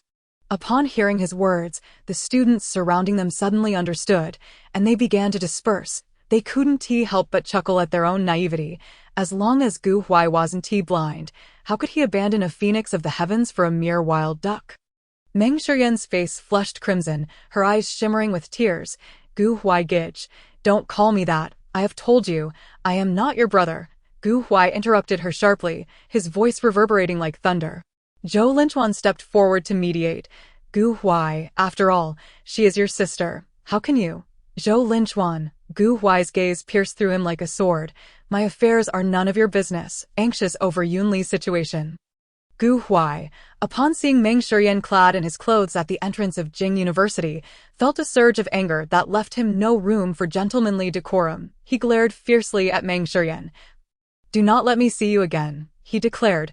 Last night, let us consider it meddling in affairs that do not concern us. With that, he turned and strode away. Yunshang Building stood tall before Gu Huai, who felt as if he were cradling a frightened fawn within his heart, filled with trepidation. He could not reach Yunli, had no means to contact Susan, and the Li courtyard was an inaccessible realm for him. Now, all he could do was gamble on his luck at Yunshang. Although today was Saturday, Yunli had just returned to the country yesterday, so she should be at the company before long. As Yunli stepped out of the conference room, her secretary approached, softly reporting, President Yun, there is a gentleman downstairs who wishes to see you. He has no appointment, only stating his name is Gu Huai. Yunli paused momentarily at the mention of his name. Gu Huai? Why would he come to the company to see her? Please invite him to the president's office, she instructed, observing Yunli's momentary shock. Susan added, I may have acted presumptuously. He likely couldn't find you and, in desperation, came to the company. Knock, knock, knock. The secretary gently pushed open the door. President Yun, Mr. Gu has arrived. Yes. Please notify everyone to leave work early. Any remaining tasks can be addressed on Monday. Yunli's voice was calm and collected. Sister, Gu Huai's hoarse voice, laden with nasal congestion, shattered the silence in the office. Yunli's fingers trembled slightly, yet she did not glance at him. Her eyes fixed on the computer screen. "I have matters to attend to. Please take a seat for now." Huai paused in his approach, slowly turning to sit on the sofa, his gaze never leaving Yunli. The lavish and formal office felt starkly different from home, where he was more relaxed. Here, he felt a heightened sense of restraint. The woman seated at the desk was not the smiling sister he adored, but the composed and capable President Yun, rendering him hesitant to be too familiar. "Help yourself to something to drink. There's tea, coffee, or soft drinks," Yunli remarked upon hearing the sound of his cough. Unable to resist speaking up, Huai stood and moved closer, gently brushing her arm, his voice barely above a whisper. "Sister, where did you go last night?" "To a bar." Yunli paused her actions, turning to face him. "After working tirelessly for half a month, one must unwind." He felt as though something had lodged in his throat, causing discomfort and pain. "Huai, do you feel that being with me is a burden?" Yunli gazed into his reddened eyes and asked softly. The sting in Gu Huai's eyes intensified, and his throat felt constricted, prompting him to cover his face with his hands. "Why can't you understand? I only worry about you because I love you." The muffled voice, tinged with a hint of choking, caused Yunli's heart to flutter. Chapter 45. Yunli's anger in the stillness of the office. Gu Huai knelt before Yunli, his head bowed, face buried in the crook of his arm, shoulders trembling slightly as he emitted low, muffled sobs, resembling a lonely child weeping in a desolate corner. Yunli reached out, gently stroking his short black hair, sighing. "It should be I who is angry. Why is it you who is crying?" Feeling her tender touch and listening to her soothing voice, Gu Huai's body collapsed onto the floor. He stretched out his arms and tightly embraced Yunli's slender waist, burying his head deep in her side, his sobs growing louder, ultimately erupting into heart-wrenching cries. After a long while, with eyes swollen like walnuts, Gu Huai curled up silently on the sofa, clutching a gray pillow. Stray strands of hair fell across his forehead, evoking a sense of pity. When Yunli emerged from changing her clothes and beheld his pitiful state, she quickly averted her gaze and sat beside him. "Sister," Gu Huai tossed aside the pillow, attempting to rise and embrace her, but halted at the sight of her icy demeanor. "Take your medicine." Yunli tossed 2 pills to Gu Huai. "You have a cold and a fever. Do you not realize this? Or do you wish to put on a show of martyrdom?" After swallowing the pills, Gu Huai shook his head repeatedly. "I just thought my throat hurt due to lack of sleep." "Gu Huai." Yunli sighed heavily. "Did I not send you a message last night? What were you thinking with your actions?" "Sister, I know I was wrong. Please don't be angry, all right?" Gu Huai gently tugged at her sleeve. "I won tea medal again." Gu Huai pondered deeply. Although their communication over the past few days had not been frequent, their bond remained strong. The only variable was his defense of Meng Shiyan and lending her his coat. Yunli smiled bitterly, her expression tinged with mockery.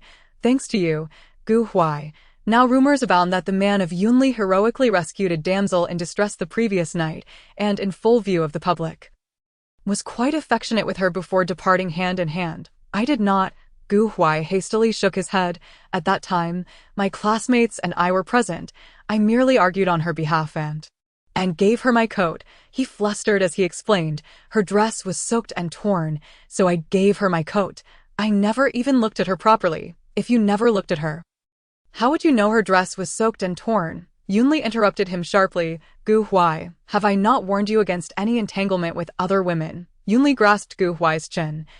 "You are truly generous. You claim to despise her, yet you care for her so deeply. If it were another girl, you would likely go to great lengths for her. I did not. I cannot comprehend how such a simple matter has escalated so severely." Gu Huai's body trembled involuntarily, his voice laden with a distinct sob. "Save your crocodile tears." Yunli suddenly pushed him away. "I do not wish to see you right now. Leave, sister." Gu Huai struggled to rise, attempting to grasp Yunli's hand, only to be mercilessly rebuffed.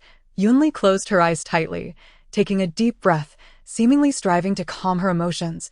"Gu Huai, I am in a very foul mood right now. You should leave at once. Otherwise, I truly do not know what extreme actions I might take or what hurtful words I may utter." Gu Huai swallowed hard, exerting all his strength to suppress his trembling body. and slowly inched closer to her. Yunli had always treated him kindly. Even when reprimanding him, she had never been as furious as today, even telling him to leave. Sister, he extended his arms, gently embracing Yunli from behind. I know you are angry. You may punish me however you wish. Just please do not cast me away, all right? A mere door apart, just a few steps away, Gu Huai dared not re-enter. He slowly approached the lounge door. Sitting on the floor, arms wrapped around his knees, quietly observing, silently waiting, Yunli lay on the large bed in the lounge, her gaze vacant as she stared at the chandelier on the ceiling. Suddenly, she reached out and gently wiped her eye, a single glistening tear rolling down. Yunli understood well that Gu Huai had done nothing wrong. In truth, her heart had softened moments ago. However, upon hearing him say he gave his coat to Meng Shiyan because her dress was soaked and torn, the resentment in her heart could no longer be contained. How could Gu Huai care for another woman? As time ticked away, Gu Huai claimed he had not slept all night. How could Yunli not be awake through the night as well? Gu Huai.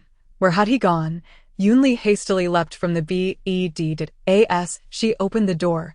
Gu Huai tumbled in, landing on the floor, a glimmer of confusion in his eyes. Yet, in the next moment, he quickly regained his composure. Sister, he scrambled to his feet, gripping the hem of his shirt tightly, his eyes wide with fear, his complexion abnormally flushed, his voice hoarse and strained. Yunli's heart skipped a beat as she reached out to check Gu Huai's forehead. The feverish warmth sent a jolt through her. Suddenly, Gu Huai embraced her, his head seeking warmth like a small beast, burrowing deeply into her neck, his hands trembling slightly around her waist, his voice quivering. I cannot leave. Cannot leave. His scorching breath brushed against Yunli's neck, like flames licking her skin, causing her to shiver, her heart aching with a myriad of pangs. Let go. Do not let go. I truly understand my mistakes. Sister, please do not be angry, all right? Gu Huai pleaded like a child throwing a tantrum. Yunli sighed softly. Gu Huai, you are ill. We must go to the hospital. Moreover, we have yet to eat since noon. You may not be hungry, but I certainly am. Gu Huai slowly released her, his voice muted. I will take you out to eat. All right, the food from last night is no longer edible. I will cook for you again tomorrow. Yunli shot him a glance. She had heard his stomach rumbling long ago. If she guessed correctly, this foolish boy had not eaten a single bite since last night. Enough, let us first have a meal. Only with a full stomach can one muster the strength to continue being angry. Chapter 46. Gu Huai's hospitalization at Tianhe Hospital. Gu Huai weakly leaned against the hospital bed, the intravenous drip steadily administering its contents. On the small table before him lay a bowl of snow pear, lotus seed, and lily porridge, accompanied by a plate of yam cake. However, not far away, a table was laden with a sumptuous spread of 4 dishes and a soup. A feast for the senses that made one's mouth water. Yunli was elegantly savoring the delicacies, completely oblivious to the fiery gaze directed at her from across the room. What, do you want me to feed you myself? Yunli's voice was calm yet laced with sarcasm. Gu Huai quickly grasped a spoon, took a sip of the porridge, and murmured, I can manage on my own. Honestly, I don't need to be hospitalized. A bit of medication is all that I require. We had promised to go out for a meal together, and now you must stay in the hospital to keep me company. You are quite impressive. Yunli raised her eyes and scoffed, a fever of 40 degrees leading to acute pneumonia. Not only do you not need hospitalization, but I doubt you even need medicine. You might as well just burn to death. Gu Huai stole a glance at her, only to accidentally lock eyes with her, hastily lowering his gaze as he muttered, I'm just worried that it's too hard for you to stay here with me. Yunli strode to the bedside, her tone infused with anger yet tinged with a hint of helplessness. Gu Huai, are you trying to drive me insane? Did you not hear what the doctor just said? Pneumonia requires hospitalization, then don't leave. Gu Huai surveyed the ward, his eyes revealing a glimmer of hope. The environment here is quite pleasant, and there's a ready-made bed. Perhaps you could stay here tonight. As soon as Yunli turned, Gu Huai hurriedly grasped her hand, his voice urgent as if it might burst forth. Can you not go? Or at least take me with you? I can sleep in the bed next to yours. Yunli cast a sidelong glance at him, incredulous. What, do you expect me to squeeze in with you? Gu Huai slowly released her hand. the corners of his mouth lifting slightly. I'm unwell at the moment. I can't sleep with you or I might infect you. Once I'm better. His words hung in the air, imbued with a subtle hint of ambiguity. Yunli leaned back against the head of the bed, idly fiddling with her phone, occasionally glancing at the 4-drip, and unexpectedly meeting Gu Huai's fervent gaze. 10 o'clock in the evening. Silence enveloped the room. After both had completed their evening rituals, they lay in adjacent beds, not far apart. The dim lighting in the ward cast shadows, and Gu Huai lay on his side, quietly gazing at the faint outline of the woman across from him, as if admiring a precious work of art. Gu Huai. To be honest, my temper is truly quite terrible. Yunli's gentle voice pierced the stillness of the ward. She turned to face him, their eyes locking in the dim light. Ever since I was young, I've been accustomed to being domineering, unable to tolerate even the slightest defiance. My temperament is as fickle as the weather. Thus, many fear me. Even Ningxia would tremble like a quail when I am angry. She chuckled softly, as if mocking herself. My gentleness in front of you is partly due to your obedient demeanor, and partly an act I've carefully crafted, but now, it seems I can no longer maintain this facade. You need not hide anything from me. Gu Huai leaned closer to the bed, his eyes filled with sincerity. The tenderness of his sister resembled the gentle breeze of spring, while her anger was akin to the fierce thunderstorms of summer. Regardless of her demeanor, my heart is ever enchanted. Yet, anger is detrimental to one's health. Henceforth, I shall strive to be wiser, ensuring I never provoke my sister's wrath again. Gu Huai hesitated briefly, contemplating whether to inform Yunli about Meng Shiyan's visit to Jingzhou today. Sister. Sleep now. Yunli closed her eyes. I know you didn't sleep a wink last night. Get some proper rest, and any matters can wait until after you're discharged. Late October in Jingzhou. The night air was biting. Occasionally, a gentle breeze would sweep by, causing the leaves to fall in solitude. The ward was finally free from the previous tempest, and the atmosphere gradually became serene. Yunli had regained her composure. While in Ningxiao's vicinity, a storm was brewing. Yushui Bay, Yunxiao's apartment. Yunxiao raised an eyebrow, smiling as he queried, what pressing matter could Sister Ningxia possibly have? She just called to say there's something important to discuss. And it must be at my house. Yunxiao awkwardly touched his nose, explaining, Xingwan is very understanding. My place is close to the school, making it quite convenient. Yunxiao momentarily faltered, then chuckled. What's the need for such formality? Sister Ningxia, we've only shared a bed twice, both willingly. I thought you'd be indifferent to such trivialities. Ningxia's face flushed crimson, and she retorted, I never imagined you would put on such a facade of obedience in front of your aunt while being so utterly despicable behind her back. The smile on Yunxiao's face gradually faded, replaced by a cold indifference. My aunt never interferes with my choice of women. What right do you have to judge? Are you one of those relatives who cling to their nephew? Ningxia abruptly hurled her handbag at him, akin to an enraged lioness. Yunxiao, silence yourself. I merely had a bit too much to drink. You weren't drunk. If you had no intentions, you wouldn't have acted at all. Yunxiao scoffed, his tone dripping with disdain. In the dead of night, a sensuous woman offers herself. I'm merely a normal man. Besides, Sister Ningxia, your reputation for promiscuity is widely known. Yunxiao. Ningxia suddenly stepped forward, raising her arm as if to strike him. Yunxiao swiftly seized her wrist, tossing her onto the nearby sofa. He shouted angrily, Sister Ningxia, you've gone too far. My aunt raised me. I endure her reprimands. But what gives you the right to slap me? Yet, Ningxia suddenly clutched her abdomen, curling up on the sofa in agony, her brow furrowed, her complexion pale, her voice weak. Take me to the hospital. Quickly, Yunxiao approached, assessing her condition. Seeing she was not fainting, he couldn't help but wonder, why is she so delicate? I merely gave her a light push. The sofa is quite soft. With reluctance, he picked Ningxia up and hurried to the garage, carefully placing her in the car before driving her to the hospital. 40 minutes later, at Tianhe Hospital, Yunxiao clutched a stack of test results and an ultrasound report, the dense data akin to a foreign language, leaving him feeling lost in a fog. However, the final line on the ultrasound report struck him like a lightning bolt piercing the night sky, clearly reading, intrauterine early pregnancy, size equivalent to 9 weeks. Chapter 47. The controversy of the child at midnight, the urgent ringing of the phone jolted both Yunli and Gu Huai from their slumber. Yunxiao, why are you calling at this hour? Yunli's voice was groggy, tinged with irritation from being awakened. Whatever was said on the other end of the line caused her to spring to attention. She sat up, taking a moment before replying. I'm at Tianhe now. I'll be there shortly. What has happened? Gu Huai cautiously inquired as she hung up, sitting on the edge of the bed. Moments later, in Ningxia's hospital room. Aunt, why are you here? Are you unwell? Upon seeing Yunli, Yunxiao rushed forward to ask, I'm fine. It's Gu Huai who isn't feeling well. Yunli walked directly to the bedside, gazing at Ningxia, whose eyes were tightly shut, her lashes fluttering slightly, and spoke solemnly. Ningxia, stop pretending. It's the middle of the night.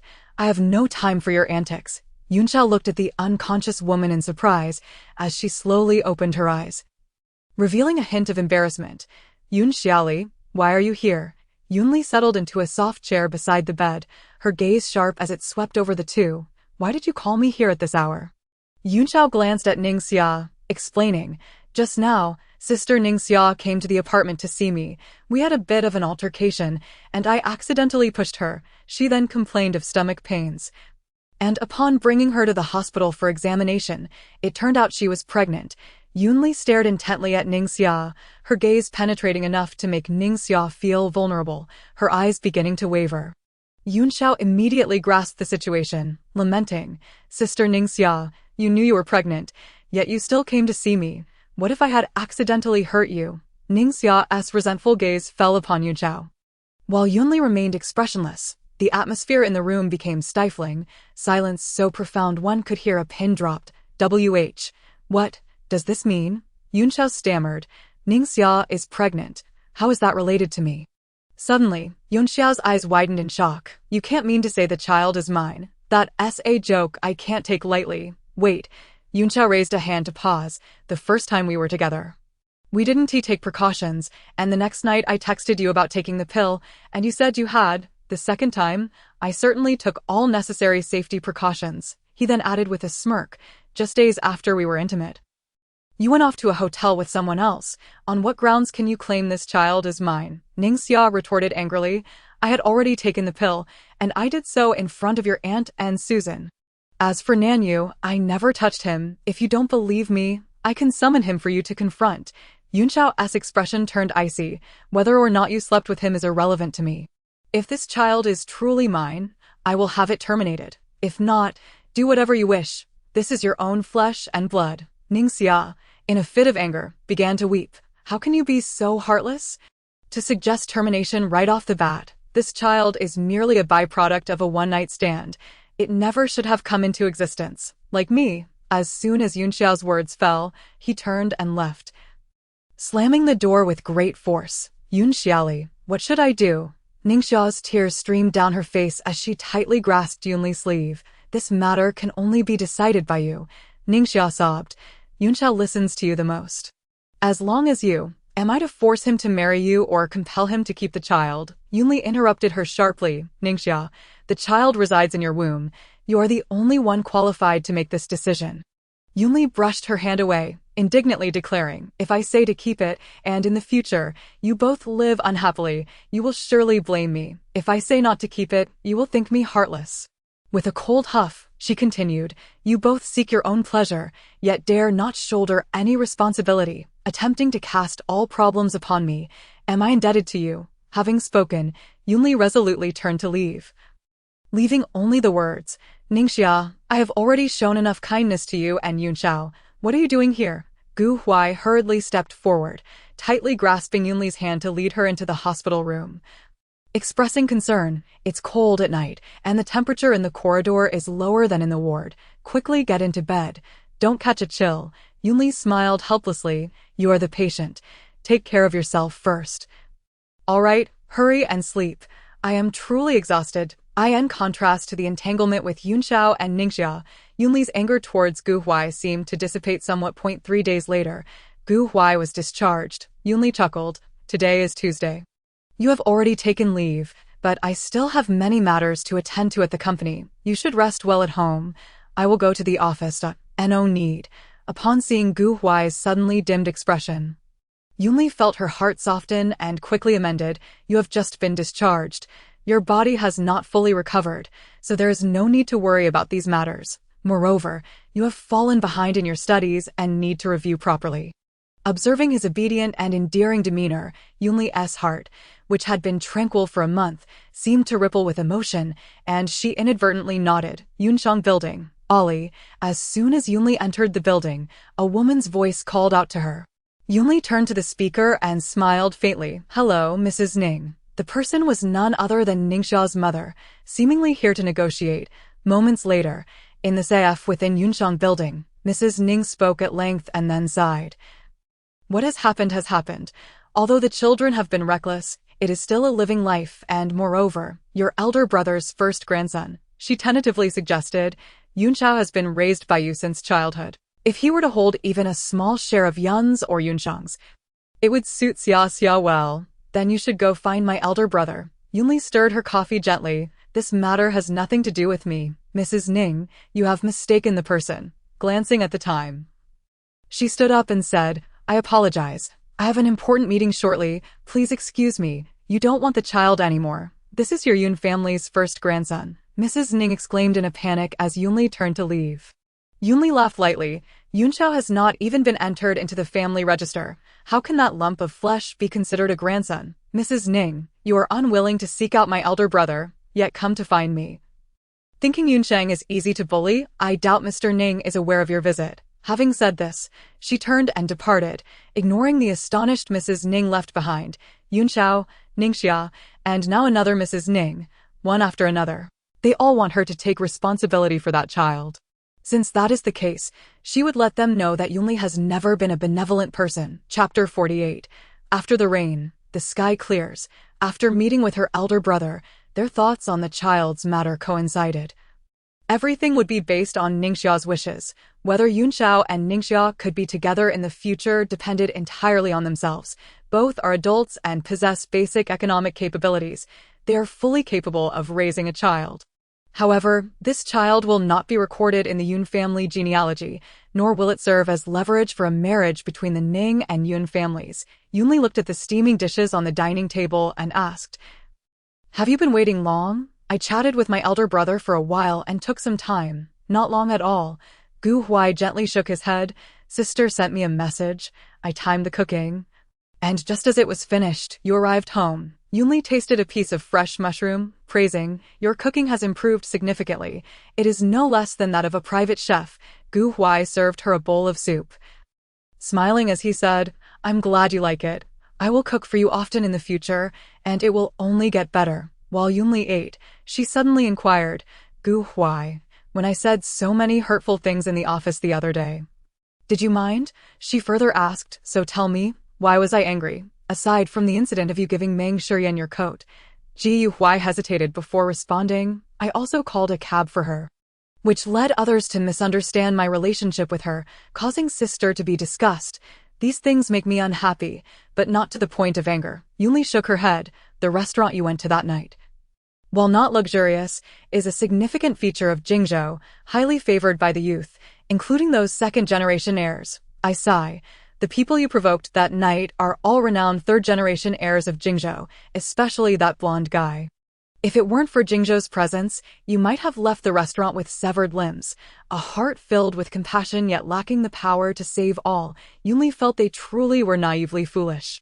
As night fell, Yunli had just concluded an international video conference. She closed her laptop, removed her suit jacket over her pajamas, and stretched lazily as she left the study. Just as the study door opened, Gu Huai swiftly embraced Yunli, and before she could react, scorching kisses began to rain down upon her. He captured her lips, deepening the kiss with a tantalizingly light touch, igniting a tingling sensation. Yunli's body trembled slightly, involuntarily emitting a soft moan from her throat. In the stillness of the night, the two became lost in a fervent embrace, completely submerged in a sea of desire.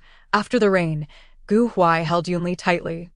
"Nervously speaking, sister, when you were very angry a few days ago, did you ever think about not wanting me anymore?" "No." Yunli's voice was lazy yet firm. devoid of hesitation. Firstly, you may be foolish, but have not crossed my bottom line. And secondly, I still have not had enough of you. His face brightened with joy, and in a slightly spoiled tone, he said, from now on, if sister wants to hit me, just hit me. If you want to scold me, go ahead. No need to suppress your temper. Huai suddenly leaned close to Yunli's ear, whispering softly, actually, I have always been afraid to say, that day in the office, when you leaned down and pinched my chin. Though cold and domineering, it was incredibly thrilling. Yunli gently traced his Adam's apple with her fingertips, her gaze dreamy, her voice enticing. I didn't expect our Gu Huai to have a penchant for masochism. Sister. Gu Huai's face flushed crimson, shyly nuzzling against her neck. Yunli tousled his hair, then shifted the topic. Gu Huai. November 9th is your birthday. How do you want to celebrate? Isn't it also sister's birthday? Gu Huai looked up, his eyes revealing a hint of disappointment. Is sister planning to host a party and can't celebrate with me? According to her elder brother's wishes, a grand birthday banquet was to be held for her. After all, Yunli's coming-of-age ceremony had not been held due to her parents' passing. However, Yunli believed it was merely an ordinary birthday, and since Jingzhou had just hosted a grand banquet, there was no need for extravagance. Gu Huai was excited like a child, nodding repeatedly. Okay, then let's cook at home when the time comes, all right? Upon hearing this, Gu Huai's body trembled suddenly, and he let out a playful growl, diving into the covers and tightly hugging Yunli. Playfully nibbling at her, the once gentle lamb instantly transformed into a little wolf. Moonlight. Ningxia has always relished excitement and passion, rarely venturing into such an elegant lounge. Yet today, she found herself inexplicably drawn to this place. Sitting alone in a booth, holding a half-finished cocktail, she had just had a fierce argument with her mother, who irrationally demanded that Yunli transfer shares to Yunxiao. This left Ningxia furious, storming out in a rage. Time slipped away quietly until 2 in the morning. After receiving a call from the lounge, Yunxiao hurried over, only to find Ningxia sprawled across the table, resembling a drunken butterfly. I apologize, sir. We have already closed. This lady asked us to call. Yunxiao thanked the staff, then carefully lifted the inebriated Ningxia and escorted her to the car, heading straight for the Intercontinental Hotel. Why bring me to the hotel? I want to go to your house. Ningxia finally couldn't help but open her eyes, grumbling at him. Yunxiao's voice was as calm as still water. It's inconvenient. My girlfriend is at home. Ningxia, the hotel has arrived. I won't take you upstairs. Yunxiao, you bastard. Ningxia's eyes turned red with anger, as if she were about to spew fire. Am I and the child not worth more than her? Are you determined to be so heartless? Yunxiao coldly glanced at Ningxia's belly. Now I finally understand why Yunjin despises me so much. It turns out to be guilt by association. After a long silence, Ningxia casually wiped away her tears. I, Ningxia, am not someone who cannot live without you. There are plenty of people who want to be the father of my child. Yunxiao, don't you dare regret it. Upon concluding her words, she abruptly flung open the car door and stormed away in a fit of rage. Yunxiao watched as the woman, adorned in a colorful long dress and high-heeled shoes, staggered towards the hotel, silently cursing himself. Reluctantly, he exited the vehicle and quietly followed her until she safely entered the elevator. It wasn't until 4 in the morning that Yunxiao discarded the cigarette, but in his hand, and drove away. He simply could not fathom why Ningxia was so determined to give birth to this child. No one understood the humiliation of being a bastard better than he did, and this child of a bastard, wasn't that even more disgraceful? Chapter 49. Shared birthday. Time flew by, and in the blink of an eye, half a month had passed. November 9th marked the 22nd birthday of Yunli, the eldest daughter of the Yun family. As customary, a week prior, high-end luxury brands began to send bespoke clothing, shoes, handbags, and exquisite jewelry, unreleased new designs. However, this year, every item included a male counterpart. Although Yunli opted for a low-key celebration this year and did not host a grand banquet, the lavish gifts from family, friends, and partners filled an entire room in Liyuan. As the morning light began to break, Yunli slightly stirred her arms, only to find the embrace around her waist tighten. She opened her eyes to behold a pair of intricately carved golden children. Crafted from peach wood, she reached out to gently caress the exquisite craftsmanship, marveling at how lifelike the figurines appeared. as if they were versions of herself and Gu Huai. Her gaze then fell upon a nearby peachwood box. Upon opening it, she discovered a beautifully delicate peachwood hairpin. A peachwood hairpin for you, to hold your 3,000 strands of hair just for me. Gu Huai's deep, alluring voice floated like a gentle breeze past Yunli's ears. Igniting a delightful thrill within her, she turned to him, resting her body against his, and with a radiant smile, inquired, "Did you carve these little figures and the hairpin yourself?" "Yes." Gu Huai's face flushed crimson in an instant as he tightly embraced the beauty before him. "The peachwood is from my hometown, brought back after summer vacation. That peach tree was planted by my grandfather on the day I was born. It has been many years now." His gaze softened as he looked at Yunli. Whispering, "I cannot gift you expensive jewels or diamonds, so I carved these two little figures and this hairpin by hand. I am the future. Let these figures reside in the study, and you can use the hairpin at home. Please do not disdain them, sister." Yunli playfully nibbled on Gu Huai's thin lips, her voice muffled yet clear. "Sister likes them, but likes you even more. You are the best gift for sister." Yunsheng Building Susan observed Yunli, who arrived at the company with a spring in her step, not until 9 o'clock, and teased, "Our Yunzong is now living the life of the spring night is short, and the sun rises high. From now on, the king does not rise early." Yunli coughed lightly. "Today is my and Gu Huai's birthday. It's only natural to indulge a little. Tonight, I will take him to Liyuan." Susan paused for a moment, then chuckled, "I am now convinced you are serious." Ningxia said she has everything arranged for your birthday celebration tonight and wishes to apologize in person. Yunli nodded. "After dinner, let us go to night color together. I also want to show Gu Huai that the bullying he perceives is merely a game in others' hands." Suddenly recalling something, she instructed, "Tell Ningxia not to invite any dubious characters. We both have men with us." "And she is still pregnant." Upon hearing this, Susan replied, "Ningxia and that boy named Nan, you have officially confirmed their relationship." She even said, "He is the father of the child. Is it completely over between her and Yunshao?" "I don't know." Yunli shook her head. "As long as they do not interfere with my raising the child, everything else is irrelevant to me." Susan continued, "That Meng Shiyan has been driven out of Jingzhou like a stray dog. She offended the young master of the He family and provoked your people. The underlings naturally know what to do." Yunli chuckled lightly. "I had the people from Z City investigate Gu Huai's stepfather and mother.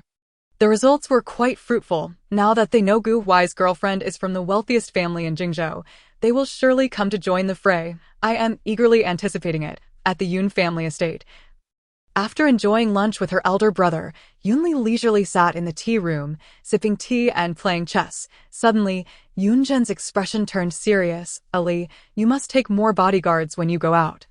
"Gao Zhe has escaped." "Gao Zhe, Gao Feng's younger brother?" Yunli asked, astonished. Yunzhen nodded gravely. 8 years ago, the Gao brothers were involved in drug trafficking. Gao Feng was sentenced to death, while Gao Zhe received a life sentence and has been incarcerated in Chun City prison. Last month, he escaped while on medical parole for a heart condition. It is said he has fled to northern Myanmar. He looked at Yunli, concern etched in his eyes. "Years ago, our father sent people to capture Gao Feng, and you tortured him to the brink of death before handing him over to the police. Gao Zhe must harbor deep-seated hatred towards you." "I am waiting for him." Yunli scoffed coldly. 8 years ago, I could flay his brother alive. Now I can certainly strip him of his skin and extract his tendons." Yunzhen sighed. "On the surface, we need not fear him. He is merely a rat hiding in the shadows. But this desperate criminal lurking in the dark must not be underestimated." Yunli reassured him, "I understand. I will be cautious in the future. There is no need for you to worry excessively. The police are already pursuing him with full force. Perhaps they will capture him soon. Even if they cannot apprehend him for the time being, having been imprisoned for 8 years, he will surely need to catch his breath." Yunli lowered her gaze at the chessboard, contemplatively shaking her head. "Not for now. I actually think he is quite decent. As for the future, we shall see."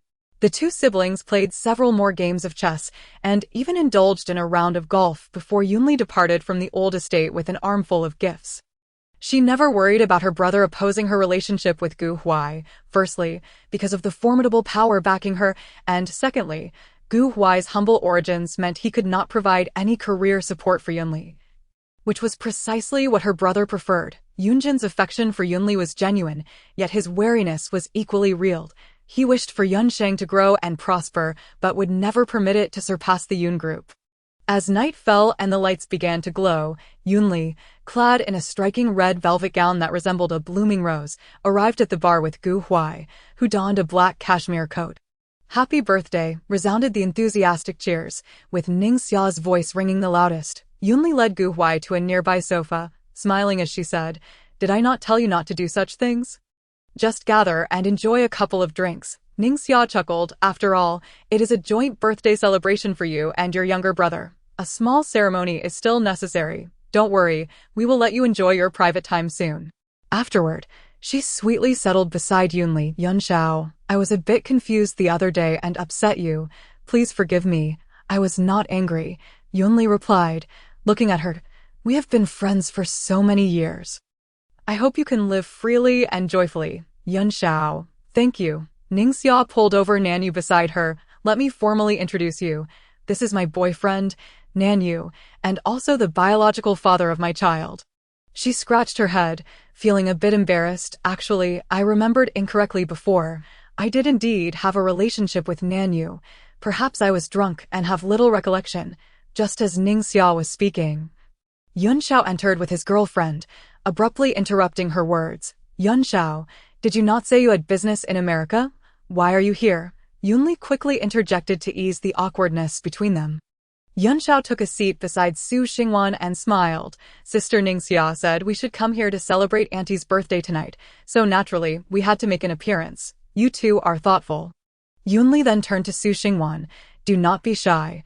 Just be yourself." "Thank you, Auntie." Su Xingwan's voice was soft and melodious, evoking a sense of affection. The eight of them formed 4 pairs of lovers in this warm atmosphere, creating a beautiful tableau that was particularly pleasing to the eye. Chapter 50. Night at Li Yuan. Susan and Lu Chen chatted casually as they toasted and laughed, resembling a long-married couple who treated each other with respect. Yun Xiao and Su Xingwan were engrossed in sweet whispers, akin to a pair of lovebirds deeply in love. Ning Xia indulged in desserts, while Nanyu attentively poured juice for her, creating a harmonious and pleasant atmosphere. Yunli, however, took Gu Huai to the balcony, leaning against the railing as they gazed down at the vibrant nightlife below, filled with revelry and indulgence. "Do you feel pity for that woman?" Yunli pointed to a woman kneeling in a booth, pouring wine, which caught Gu Huai's attention. Gu Huai tightened his embrace around her waist, gently shaking his head. "I do not know if she is pitiable. I only feel she seems to revel in it." Just then, a man raised his glass and poured the contents all over the woman's chest, eliciting applause and laughter from the crowd. Before Gu Huai could respond, she continued, "The former can easily reach 5 figures, while the latter can go up to 6. Tonight, she could earn tens of thousands." She chuckled lightly. "If luck is on her side and she catches the eye of a wealthy benefactor, luxurious mansions, exquisite cars, and lavish goods will flow in endlessly. In the eyes of men, such women are merely playthings. Yet, in the hearts of these women, are the men not also gigolos? They can enjoy the company of rich, handsome men and reap financial rewards." Yunli then pointed to another scene, where a handsome young man was playfully leaning on a woman in her 40s. "He is of similar age to you. If he can win her favor, his earnings for a night could surpass your family's annual income." Gu Huai murmured softly, "Someone as young and beautiful as you must be incredibly popular, right, when you come here? Do you have someone attending to you? What kind of service is it?" Yunli turned around, looking at him with a charming smile. Gu Huai lightly pecked her and, with a pitiful tone, asked, "What kind of service do you desire?" Unable to tease him any longer, Yunli replied, "Usually when we come, the boss arranges for some handsome boys to serve us, and sometimes Ning Xia will invite artists from her company to keep us company." She gently pinched Gu Huai's pouting cheek and explained, "At most, I just have them pour us drinks. I've never allowed anyone to come too close to me, since you came into my life. Even that has been unnecessary." Gu Huai rested his forehead against Yunli's, speaking softly, "In the future, when my sister visits these places, will you take me along? I can pour drinks for you. We don't need them." "Gu Huai." Yunli caressed his face and said, "Today, I brought you here to tell you that you should not easily pity someone. Perhaps they do not need your kindness. After saying this, Yunli pressed her lips against Gu Huai's. In such a lavish place, one must indulge in their desires and embrace freedom. Ningxia sat on the sofa, sulking, with her legs crossed and arms crossed over her chest, exuding an air of defiance. Nanyu sat nearby, his expression somewhat awkward. Su Xingwan bowed her head, softly sobbing, her hands tightly gripping the hem of her clothes, as if she had suffered a great injustice. Yun Shao sat silently with a furrowed brow. Yunli looked towards Susan, her brows raised slightly, and inquired, "What has happened?" Before Susan could respond, Ningxia angrily interjected, "Yun Zhao's girlfriend just said I'm too old. If you don't know how to speak, just keep quiet. I didn't." Su Xingwan burst into tears. "I merely mentioned that girls shouldn't consume too many sweets, otherwise they might age more quickly." Ningxia shouted furiously, "What I eat is none of your business. Can you stay 18 forever? Unless you die now, you will grow old, aunt." Su Xingwan looked at Yunli, crying out in despair, "I truly meant well. Why does Ningxia dislike me so much and curse me?" Yunli replied coolly, "Has no one taught you not to meddle in others' affairs? Today is my lover's birthday, yet you're here crying so sorrowfully. Are you here to mourn for me?" Gu Huai drove. Following the directions until they reached Liyuan, situated halfway up the mountain, under the night sky, Liyuan resembled a dreamlike castle, breathtakingly beautiful. Once inside the gates, Gu Huai felt as though he had entered another grand entrance after a while. As if navigating a labyrinth with no end in sight, No wonder Shen Qianan described Liyuan as the most luxurious villa in Jingzhou. Ji Huai mused that this place should not be called a villa, but rather a magnificent central park. Finally, the car slowly rolled into the garage, filled with an array of exotic cars, SUVs, and compact cars that Gu Huai could not name. As the vehicle came to a stop, Yunli playfully lifted Gu Huai's chin and giggled. "That night by the lake in the Maybach, you seemed afraid of being seen, always a bit restrained. Tonight, in Liyuan's garage, there will certainly be no third party entering. All surveillance is off. Shall we commence tonight's first stop together?" Before she could finish her sentence, Gu Huai had already lifted her into his arms, passionately kissing her soft, luscious lips, declaring that tonight there would be no mercy. Later that night, Gu Huai first marveled at the opulence of Liyuan's garage, then ascended in the elevator directly to Yunli's third-floor boudoir. There, he gazed out of the floor-to-ceiling windows at the night view of the mountains, and finally found himself relaxing in a comfortable hot spring. Easing his fatigue. 2 hours later, at 11:59 p.m., Gu Huai held Yunli close, lying on a bed that was twice the size of the one at Yushui Bay, watching as she delicately fastened a watch on his wrist, a matching piece to the one on her own. "Happy birthday, my Gu Huai." As Yunli's voice faded, the clock struck midnight, ushering in November 10th. "Sister, I love you so much." Gu Huai embraced her tightly, as if wishing to melt her into his very being, praying that he and his sister would, from this moment on, share each dawn and dusk, journey through all 4 seasons together, day after day, year after year, imploring her never to forsake him. After a moment, Yunli took hold of his wrist and softly said, "This watch is no ordinary item. It is specially customized. In critical moments, it can even serve as a self-defense tool." She pointed to the watch and explained in detail, "It contains 3 extremely fine tranquilizer needles. If you find yourself in an emergency, merely touch the spot with the tip of your right pinky, and it will unlock. Press here, and the tranquilizer needle will shoot out like an arrow. Though as thin as a thread, it is potent enough to incapacitate an adult for 6 hours. Yunli gazed at him and continued, "This watch is also equipped with GPS. No matter where you are, I will know your precise location. Normally, I will keep it off, not wanting to spy on you, but should I be unable to reach you, I will activate it." Ji Huai nodded. "Sister, you needn't turn it off. I wish for you to always know where I am." Yunli lay quietly in his embrace, drifting into a peaceful slumber, with time ahead of them. They would gradually explore the vastness of Liyuan. The watch on Yunli's wrist concealed not only tranquilizer needles, but also a sharp blade, a carefully prepared means of protection from her father. The matter her elder brother had mentioned previously had lingered in her mind. Ji Huai was hers, and she must guard him carefully. Chapter 51. Prepared for the unexpected. Chapter 52. Punishing the scoundrels on December 11th. Jingzhou welcomed its first heavy snowfall of the winter. The snowflakes danced like willow catkins, draping the entire city in a silvery cloak. Half a month ago, Yunli had flown to Australia for work, while Gu Huai resided alone in Yushui Bay. After school, Gu Huai trudged through the swirling snow, walking alongside he and towards the entrance of Yushui Bay. Gu Huai, a voice, filled with urgency, called out, causing him to halt. Old Gu, who is that? He incautiously inquired, observing Gu Huai's suddenly grim expression. He glanced at the haggard woman, appearing to be in her 40s, along with two teenagers beside her, and thought it likely there was no danger, so he nodded and left first. Moments later, the four of them sat in a private room of a nearby restaurant, silence enveloping them, creating an awkward atmosphere. So you're my brother, not bad-looking. No wonder you can snag a rich woman. The boy beside you wanting jeered disdainfully. Why he wanting awkwardly smiled. Gu Huai. Don't mind him. He asks your brother, Meng Baolai. I have no brother, Gu Huai replied, his expression cold as he turned to Yuanting. What brings you here today? Yuanting sighed heavily. It's your uncle Meng. He asked in trouble, a month ago. We planned to come to Jingzhou to see you, but he was arrested by the police as soon as he arrived at the airport. She continued. The police said he was smuggling drugs in Z City and immediately transported him back. We hurried to find a lawyer, but all sides claim the evidence is irrefutable. Within just a month, the court has sentenced him to 12 years in prison. Gu Huai was shocked for a few seconds before he replied sternly. He broke the law. He deserves this punishment. What do you want from me? Meng Shiyan could no longer hold her tongue. Gu Huai go.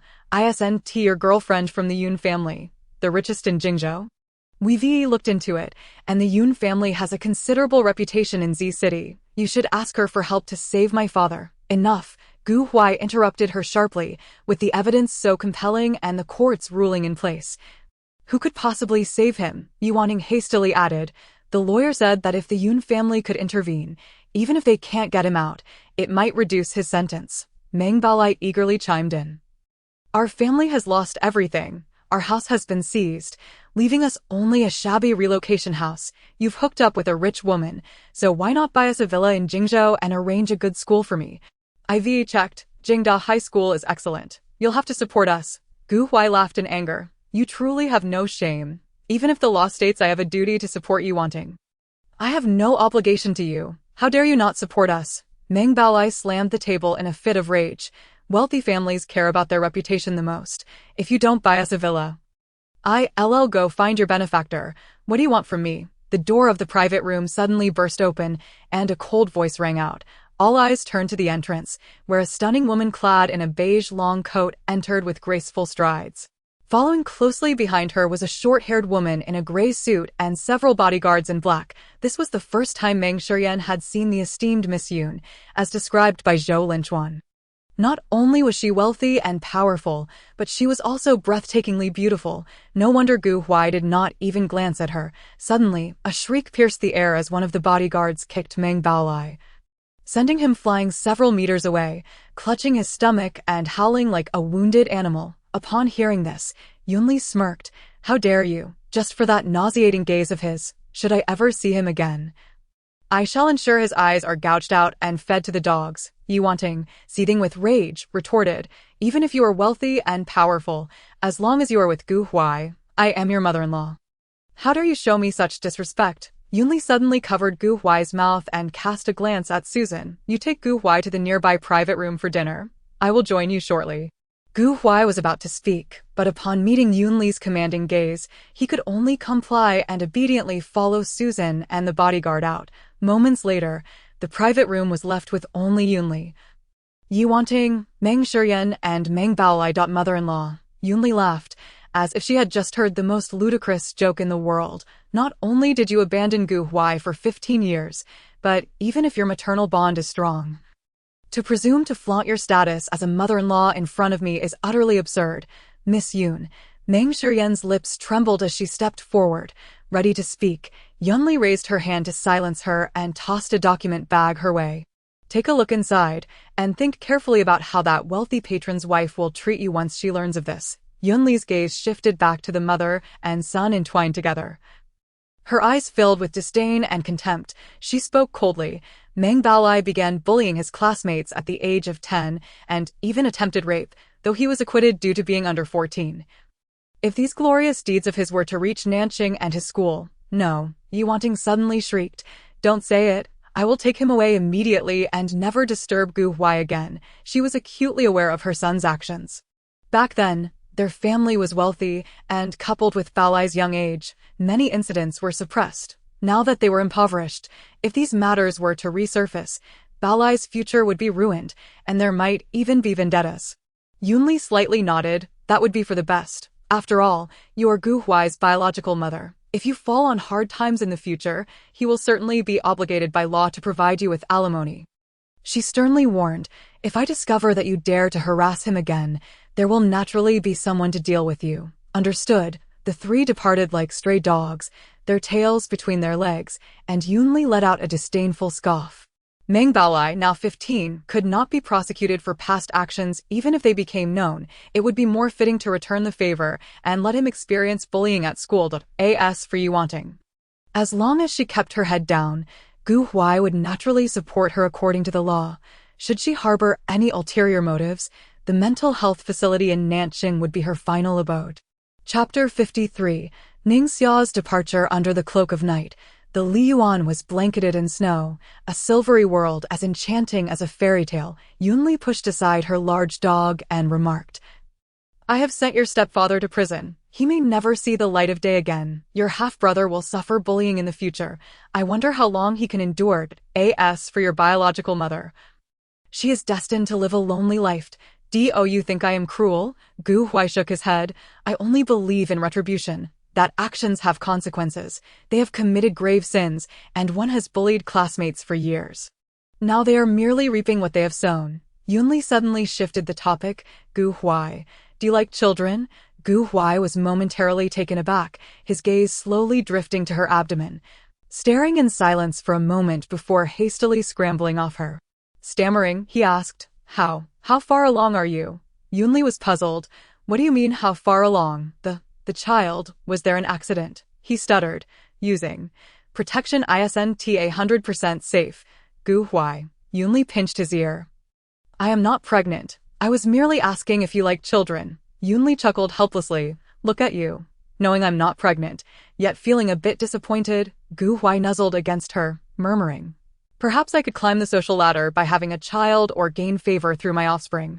Yunli pressed down on his restless head. In my realm, it is only through the father that one gains such privileges. Susan is going to the United States for surrogacy around New Year's. And Ningxia's child is almost 4 months along. It's a little girl. Gui looked up, panting. Let us put the child aside for now and focus on the child's father, shall we? My sister is truly tired of me.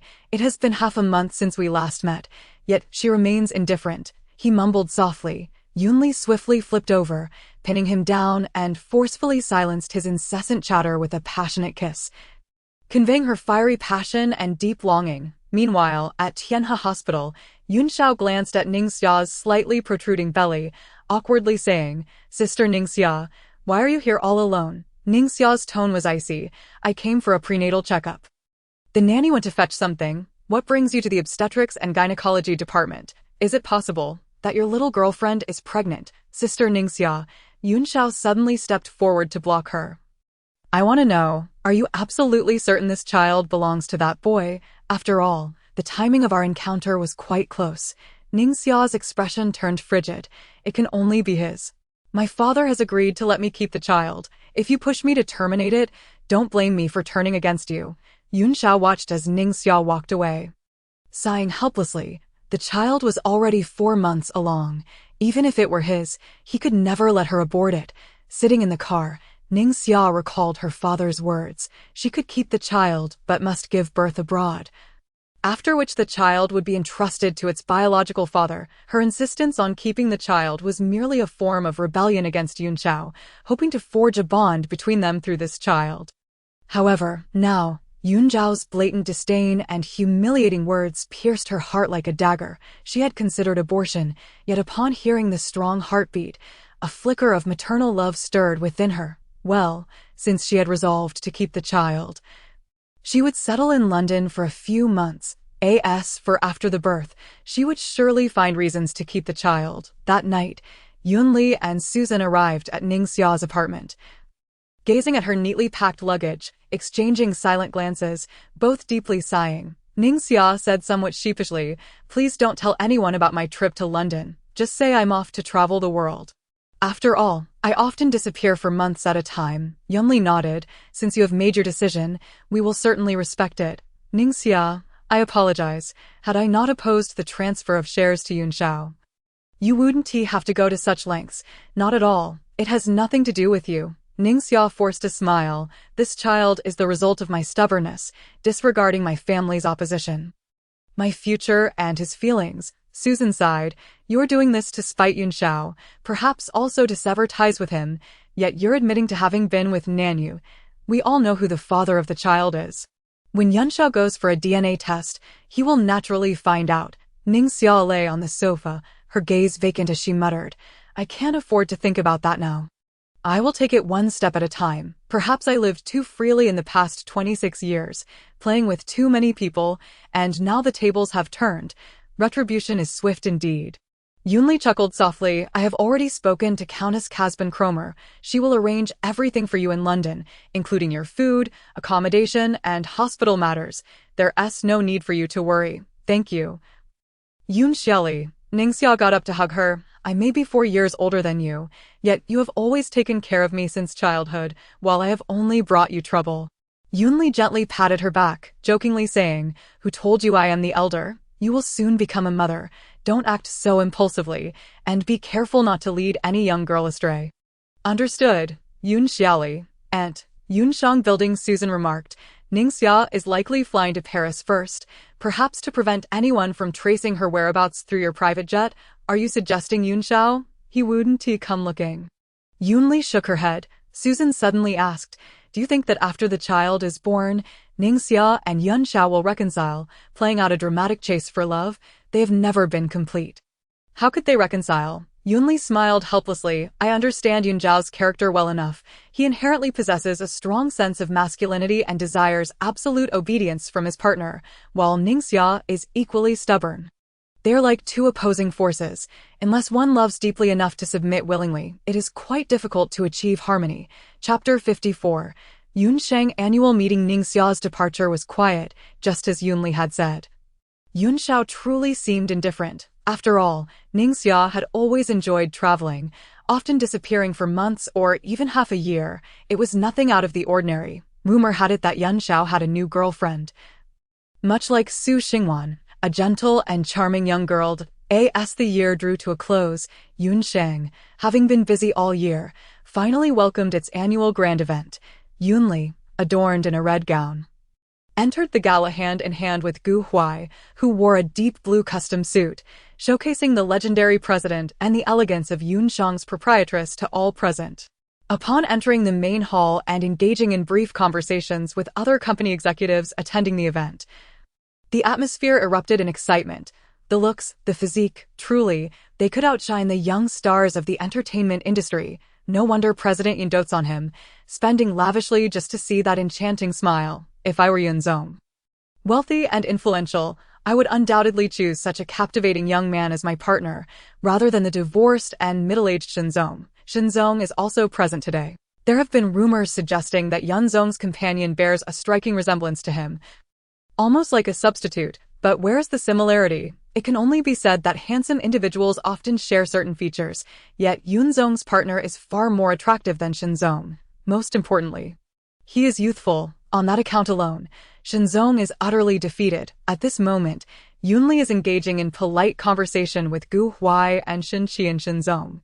"I am truly honored that you took the time from your busy schedule to attend the Yunsheng annual meeting." Shinqian remains as gentle as ever, and Shang and Yunsheng are the closest partners, so of course, I must show my support. I hope that in the coming year, Shang and Yunsheng, as well as myself and Ali, can work hand in hand to achieve brilliance once more. Yunli lightly clinks glasses with him, smiling as she replies, "That is only natural, in terms of business cooperation. Both in Shang and you are the most ideal partners." Shenqian casts a sidelong glance at Gu Huai, a slight smile gracing his lips. I have heard of Mr. Gu's heroic act of saving a damsel in distress. Truly, the young are fearless and chivalrous. Gu Huai meets his gaze without fear, speaking in a calm tone. This matter has long been resolved between my sister and me, so there is no need for Shenzong to concern himself. As you mentioned, I am still young and inexperienced, naturally not as well-versed as you. Shenqian chuckled softly, a composed demeanor evident in his smile. It is often said that men are like wine, becoming richer with age. Were I in your position, I would not recklessly stand up for another woman, leaving Ali to face the scrutiny behind. Enough, Yunli interjects, interrupting their verbal sparring. Shenzong. Hezong is still waiting to discuss cooperation with you, so we must excuse ourselves for now. Shenqian watches the pair depart, gripping his glass tightly. What a shameless person, to repeatedly imply that he is older. Truly an arrogant fool. Yunli leads Gu Huai to the lounge, offering a helpless smile. Today is Yun Shang's annual meeting, and as the president of Insheng, he should be in attendance. You are the host, and he is the guest. There is no need to stoop to his level. He provoked me first. Gu Huai mumbles, his head downcast, before cautiously asking, Did I cause you trouble? Of course not. Yunli gently adjusts his collar. You must remember, everyone present today, including Shenqian, is not as formidable as Yun Shang. Here, sister is the one in charge. You can walk with confidence. Yunli sighs softly. However, individuals like Shenqian are cunning and shrewd. If you engage with them, you may fall into their traps with the slightest misstep. She takes Gu Huai's hand, guiding him as she warns, I will have many matters to attend to tonight and cannot remain by your side. You should stick with Lu Chen. Oh, I understand. This year's Yun Sheng shines like a brilliant star, exhibiting rapid growth, not only reaping abundant rewards in its forte of financial investment, but also continuously innovating in the field of internet technology, achieving remarkable success. I am the latter half of the year. They partnered with FG and Insheng on the Dongjiao project and collaborated with super-rich individuals from Dubai on energy and resource development, truly augmenting their strength. Jiyu Huai and Lu Chen. The men supporting these two formidable women quietly stand guard like green leaves. They sit at a corner, engaging in soft conversation. Jiyu Huai expresses surprise. You studied architectural design? Have you graduated yet? Gu Huai pauses for a moment, then nods. Thank you for the reminder. I will arrange it properly. By 10 o'clock that evening, the Yun Sheng Company annual meeting concludes amidst laughter and joy. The generous bonuses leave the employees satisfied, bringing a perfect end to a year of hard work. On this last night of the year, the clear skies of Jingzhou, which had been bright all day, unexpectedly give way to heavy snowfall in the final half-hour, resembling silver butterflies dancing gracefully, as if bidding farewell to the old year and welcoming the new. Yunli and Gu Huai lie together on the warm couch of the third-floor balcony, quietly admiring the night view of the half-mountain cloaked in snow. The surrounding temperature-controlled glass slowly descends, enveloping the space in a warmth reminiscent of a sunny spring day. Next time, after a long pause, Yunli's gentle voice emerges, her gaze tinged with a hint of poignant sadness. As the clock strikes midnight, the distant fireworks burst forth in brilliant splendor, like stars falling from the sky, illuminating the snowy night. The new year officially arrives, marking the first new year that Yunli and Gu Huai spend together. On the balcony, amidst the flying snow and blooming fireworks, the two share a tender kiss, as if time itself has paused for them. Chapter 55. New Year's outing in the new year. During the New Year's holiday, Yunli takes Gu Huai's hand as they embark on a journey to the Maldives. Commencing their first trip as a couple, Cheval Blanc Rantilly, Yunli gazes helplessly at the man before her, who is draping a lightweight dress over her. Jiyu Huai, we are merely going out for dinner. This is a private beach with no one else around. Why must you wrap me up so tightly? I fear I may not be able to resist. Gu Huai murmurs softly while adjusting her attire. Do you not realize how enchanting you are? Like an alluring fairy. Yunli wraps her arms around his neck, laughing lightly. If you continue to lounge in bed all day, what is the point of our outing? We might as well enjoy 3 leisurely days at Liyuan. Gu Huai tightly embraces her slender waist, gently caressing her, a shy smile gracing his face. As long as I can be with you, it feels equally blissful, no matter where we are. Yunli pushes away the little teddy bear that tries to burrow into her chest, taking his hand as they head outside. Let us have dinner first. Then I will take you snorkeling. This trip is rather rushed, but I will have the chance to take you out on my sister's yacht next time, and that will be the true indulgence. Initially indifferent to travel, Huai, being a novice venturing beyond familiar confines, quickly immerses himself in the joyous atmosphere, reveling in the experience, the azure, transparent waters, the soft, white sands, the exhilarating jet skis and parasailing, as well as the vibrant tropical fish, gigantic sea turtles, and splendid coral reefs he encounters while snorkeling, all fill him with excitement. Yunli, watching Huai chatter animatedly around her, feels a sense of joy swell within her. She finally experiences the delight of nurturing a child. After dinner, they stroll hand in hand along the beach, feeling the gentle caress of the sea breeze. Sister, thank you for bringing me here. I am truly happy, Huai sincerely expresses. As they walk, Huai suddenly stops. Gazing intently at Yunli, "What is it?" Yunli asks, puzzled. Huai leans slightly forward, his lips brushing Yunli's forehead. "I just want to be with you like this, always." Yunli beams, wrapping her arms around his waist. Standing on her tiptoes to kiss his lips, under the moonlight, their silhouettes intertwine, resembling a beautiful painting. At Ras Fanyu Beach, on the last day of their holiday, Yunli takes Huai to Mail Island to experience the local culture. The two are currently enjoying a seafood barbecue feast. Huai's favorite, Yunzong, a clear, surprised male voice calls out. Both Yunli and Huai turn to see the newcomer, and in an instant, the smile on Huai's face vanishes. Yunli merely nods in acknowledgement, remaining silent. The newcomer is Nanyu, accompanied by several boys of similar age and some staff members, after whispering a few words to his companions. They all bow respectfully to greet her before taking a seat not far away. Nanyu, somewhat shy, approaches and stammers, "I never expected to encounter Yunzong here. We are here to shoot an advertisement." Yunli nods slightly. "I am just out here for a stroll with Huai. Please, carry on with your work. It is truly a rare fate to meet you, Yunzong, in this foreign land. May I have the honor of dining with you and your brother?" Nanyu hesitates, but eventually pulls up a chair to sit, intending to ask her a few questions about Ningzhou. Yunli glances at Huai, who is pursing his lips tightly, and replies coolly, "That would not be convenient. I prefer not to have anyone intruding upon our intimate moments. As for the matters concerning Ningxia, since she has not informed you, I cannot elaborate. Please excuse us." Nanyu's expression instantly stiffens. He opens his mouth, but dares not speak further. He can only rise slowly, softly saying, "I apologize for the intrusion." Farewell. Huai watches Nanyu's dejected figure retreating and quietly mutters, "It's not that I don't want to dine with him.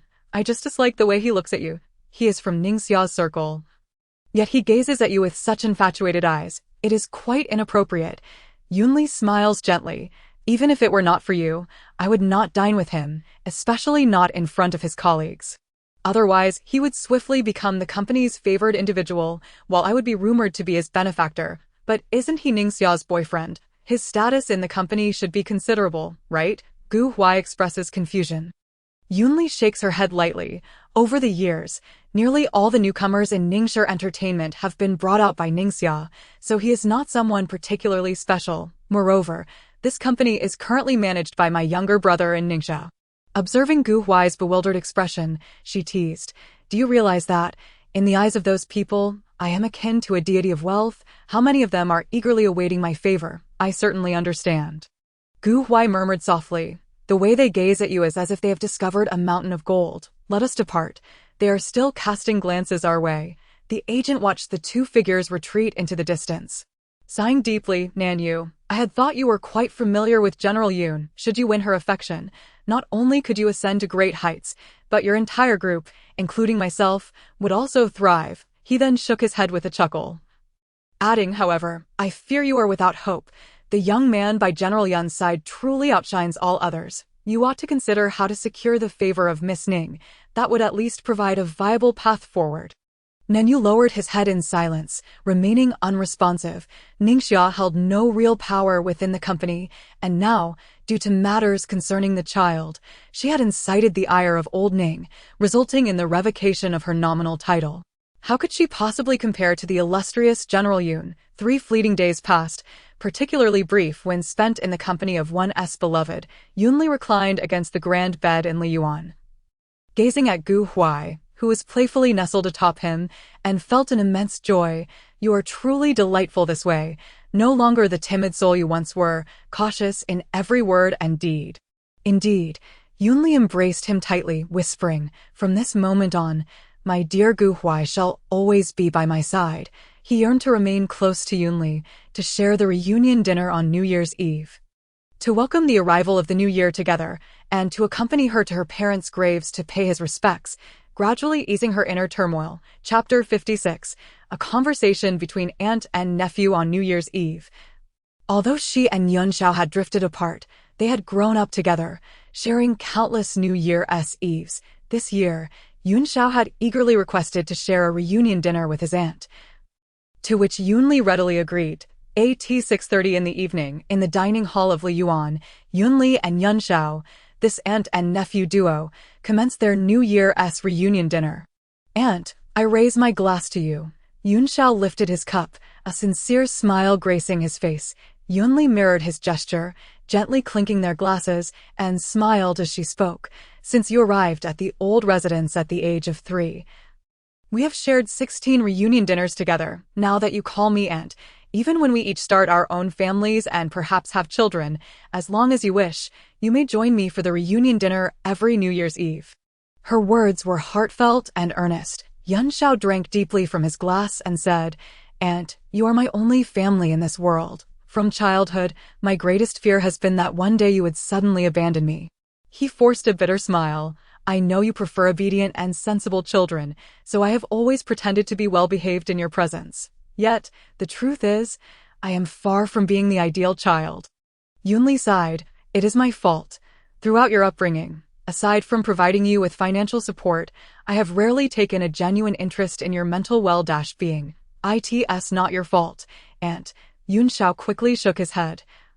"It's all my own issue. During my years in America, while you were busy with your studies and work, the friends I made were all the wrong sort." He lowered his voice. "Spending time with them led me to smoke and fight. I became arrogant, dismissive of those without wealth or power, viewing them as lesser beings." Yunshao raised his head, explaining earnestly, "In truth, I do not dislike Huai. I merely worry that you care too much for him and may neglect me. And then I would truly be left alone." "Yunshao, you, aunt," Yunshao eagerly interjected, "there was a time when I foolishly wished for you never to marry or have children, so we could rely on each other. I also selfishly thought that, even if you did not leave all your shares and the company to me, at least half would be mine." He took a deep breath, slowly continuing, "But aunt, I have never coveted your wealth. I lack such ambition and capability. I simply selfishly believed that as your closest person, it was almost my due." Yunli remained silent for a moment before speaking. "Over the years, I have never skimped on your material needs, but I cannot grant you the company and its shares. All conflicts arise from a sense of unfairness. If I were to give you that, then Jingzhou and Jingyu must also receive their shared." "I understand now," Yunshao hastily clarified. "In truth, I have no grand aspirations. I am quite content with my current life, living in a luxury villa, driving a flashy sports car, and having several million in savings." His expression was serious and sincere. "The thoughts I once had stemmed from the multitude of rumors around me and my perception of being your child, leading me to think of inheriting your legacy. But now, I truly have no such notions, not only because I have come to my senses, but also because I recognize that I simply do not possess that capability." Yunli chuckled softly. "I understand your sentiments tonight. To recognize one's faults and strive for improvement is a commendable quality. I shall observe your future conduct." After expressing his innermost thoughts, Yunshao felt a sense of relief. What he had shared was from the heart. He had never cared for the company or its shares, but rather, because they belonged to his aunt. Once their conversation had unfolded, the atmosphere gradually lightened.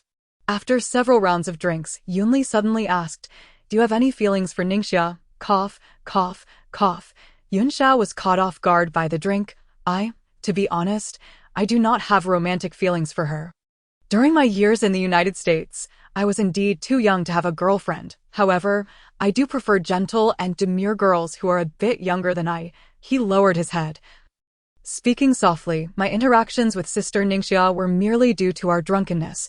She was overly forward, and I, knowing her nature, allowed myself to indulge. Yunli sighed. It seems the Yun family has a knack for selecting partners. 3 generations of you all seem equally matched in this regard. She sighed deeply. I have long stated that whether you pursue women or men, I will not interfere. However, Ningxia, she is rather stubborn, and now she is with child. The child may not necessarily be mine. Yun Xiao suddenly interjected. It could also belong to that young man. Be quiet. Yunli shot him a fierce glare. Forget it. I do not wish to meddle in your romantic affairs. Just one thing. Do not cause trouble. Yun Xiao nodded repeatedly. I understand. My relationships are always consensual. I would never force a good woman. By the way, has Sister Ningxia with her growing belly gone off to travel the world again? I do not know. Yunli did not even glance up. When she wishes you to know, she will tell you. Yun Xiao hesitated for a moment before quietly asking, Aunt, if that child is truly mine, what should I do? Do not ask me. Yunli raised her hand to interrupt him. You too may raise the child as you see fit. I swear, I will not take care of any more children. She glanced at her phone. It was precisely 8 o'clock, and Gu Huai had sent a message stating that he had already had dinner and was waiting for her video call. Yunli looked at Yun Xiao and inquired, What are your plans after dinner? What about you, Aunt? It is only 8. You need not concern yourself with me. It is New Year's Eve. I prefer to remain at home. You may go enjoy yourself. Yunli suddenly stated, on February 4th, I need to go to Switzerland and may stay for a few days. You should not come to Liyuan. Then I shall accompany you. Otherwise, I would be worried. Yun Xiao understood that during this time, his aunt would inevitably feel low. Yunli nodded. If you wish to accompany me, then let us go together. After all, they are your grandparents, though they showed you little affection. They are the ones who kept you at the old residence. Time flew by, and soon February 6th arrived. For 4 consecutive years, Yunli had wandered a few laps around St. Gallen Avenue, as if it had become an obsession she could not relinquish. Chapter 57. New Year's Eve. In years past, on New Year's Eve, following the reunion dinner at the old residence, Yunli would always be compelled by her parents to stay up late. Occasionally, she would engage in a few games of chess with her father or play a few rounds of mahjong with her mother. The television would invariably broadcast the Spring Festival Gala. Over these past 4 New Year's Eves, Yunli seemed to have grown accustomed to solitude. She did not relish the idea of revelry, preferring to quietly remain at home, accompanied by the sounds of the gala. She raised a glass to herself, waiting patiently for the clock to strike midnight. After Yun Xiao departed with his friends, Yunli sat in the hot spring pool, dialing Gu Huai for a video call, which connected precisely at 9 o'clock. Sister, have you had dinner? The call was answered almost instantaneously. Yes. Yunli languidly leaned against the edge of the hot spring, a glass of red wine in hand. Gu Huai, lying on his bed, gently asked, Sister, your voice sounds a bit tipsy. Have you had quite a bit to drink tonight? Not too much, just a few extra glasses with Yun Xiao. It is New Year's Eve. How could I not indulge a little? Yunli placed her phone on a nearby stand, revealing the sight of a tipsy beauty. Yunli's lustrous black hair was elegantly secured with a peachwood hairpin. Her complexion radiant like the dawn, and her eyes sparkled with an alluring charm, a hint of enchantment dancing within them. Her vibrant red lips appeared to be graced with a droplet of crystalline wine. Tilting her head slightly, her delicate hands gently cradled a goblet as she languidly soaked in the warm springs. Her fair neck, captivating collarbones, and the subtle contours of her figure rendered her a bewitching vision in the shadows of the night. Sister, Gu Huai's voice emerged, deep and husky, his gaze shimmering with a haunting light akin to that of a famished wolf. Upon noticing his demeanor, Yunli burst into a fit of laughter, teasing, Is our dear Gu Huai yearning again? You've shared a bed with your sister for nearly 10 months, yet you still resemble an inexperienced youth in the throes of passion. Not enough. Even a decade wouldn't suffice, Gu Huai lamented. Reclining on the bed, his fingertips gently caressing the screen. Sister, you know I can't have it, yet you continue to tempt me. Are you wishing for my demise? He squirmed on the bed, his voice a mere whisper. Sister, I miss you terribly. Please help me. 1 Half an hour later, Yunli reclined on the grand bed, gazing at the screen where Gu Huai lay sprawled, his eyes vacant, as if he had entered a state of sage-like contemplation. She chuckled softly. Hurry and freshen up. Cover yourself with a blanket, lest you catch a chill. Huai paused momentarily, then suddenly flipped over, burying his head deep into the pillow, his voice barely audible. Sister. After a moment's hesitation, he murmured, I know February 6th is significant to you. I wish to accompany you in honoring them. Yunli sighed. It's merely a habit of mine to visit Switzerland at this time of year. You need not accompany me. 5 years ago, on February 6th, which was the 10th day of the Lunar New Year, we would visit the cemetery to pay our respects to our parents, noticing her sudden despondence. Huai quickly shifted the topic. Sister, why have you given me so much money? His eyes widened in disbelief, stammering, over 5 million as New Year's money. You are unique, after all, Yunli replied with a gentle laugh. Yunshao and Jingzhou each received 1 million. You are certainly different. You have truly worked hard this year. Huai understood her intent immediately, stumbling over his words. Sister, that's not quite right. Don't overthink it, Yunli interjected, fearing that this foolish boy might misinterpret her words. I am simply delighted.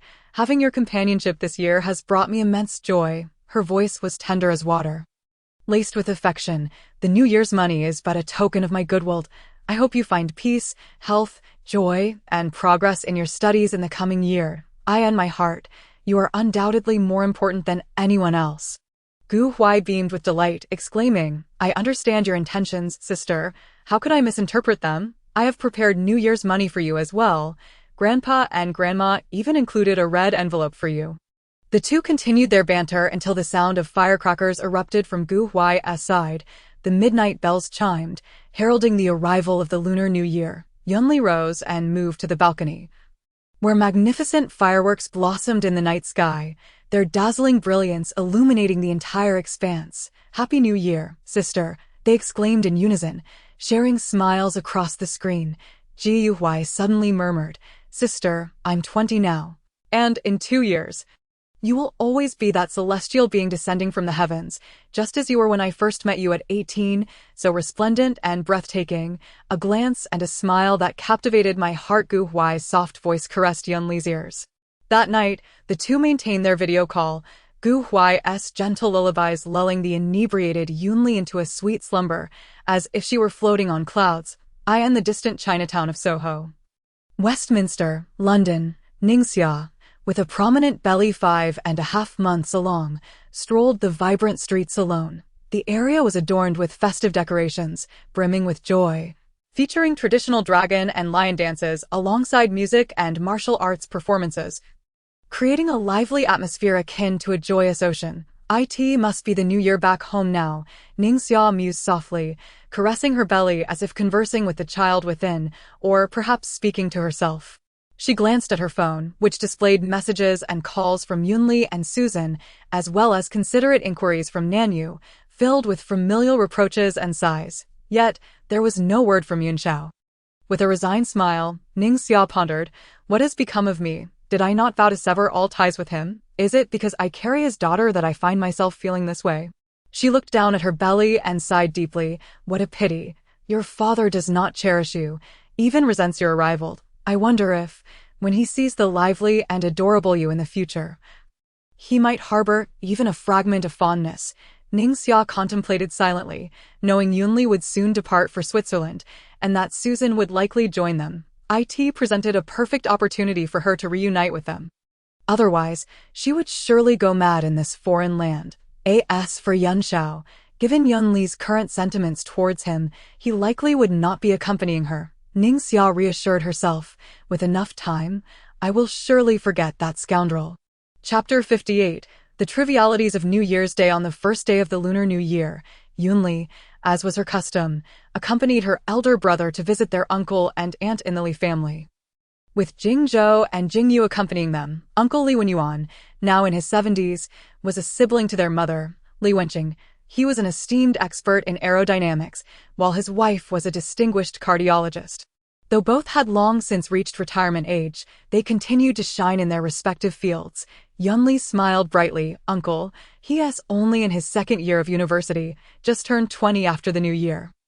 Perhaps we should give him more time to prove himself. All right, we shall heed our dear Li's counsel, Uncle replied warmly, then added, I've heard he excels academically, consistently ranking at the top of his classes. Should we consider allowing him to join the research institute for some early experience? Yunli shook her head. Not just yet. Let him prove himself capable of entering the institute on his own first. Then I would be grateful for your and Uncle Chi's guidance. The students you mentor are all doctoral candidates with years of research experience. It may be premature for him to join at this juncture. Indeed, Uncle concurred, acknowledging the wisdom in her words. He is still young. Attaining accolades too early could lead to complacency. It is essential to remain grounded. He continued, Uncle supports you in finding a trustworthy partner. Given your current wealth and status, you need not seek out a noble family. What matters most is unwavering devotion. If you were to find someone like your father or brother, it would only shorten your years. Cough, cough, cough. Yunjin suddenly choked on his tea, exclaiming helplessly, Uncle, must we resort to personal attacks? Humph. Uncle shot him a disapproving glance. At over 40, you should know better, yet you've led Jingzhou astray as well. Yunjin and his son, Jingzhou, sat in silence, heads bowed like drooping eggplants, unable to utter a word. As the saying goes, heavenly thunder strikes and earthly uncle scold.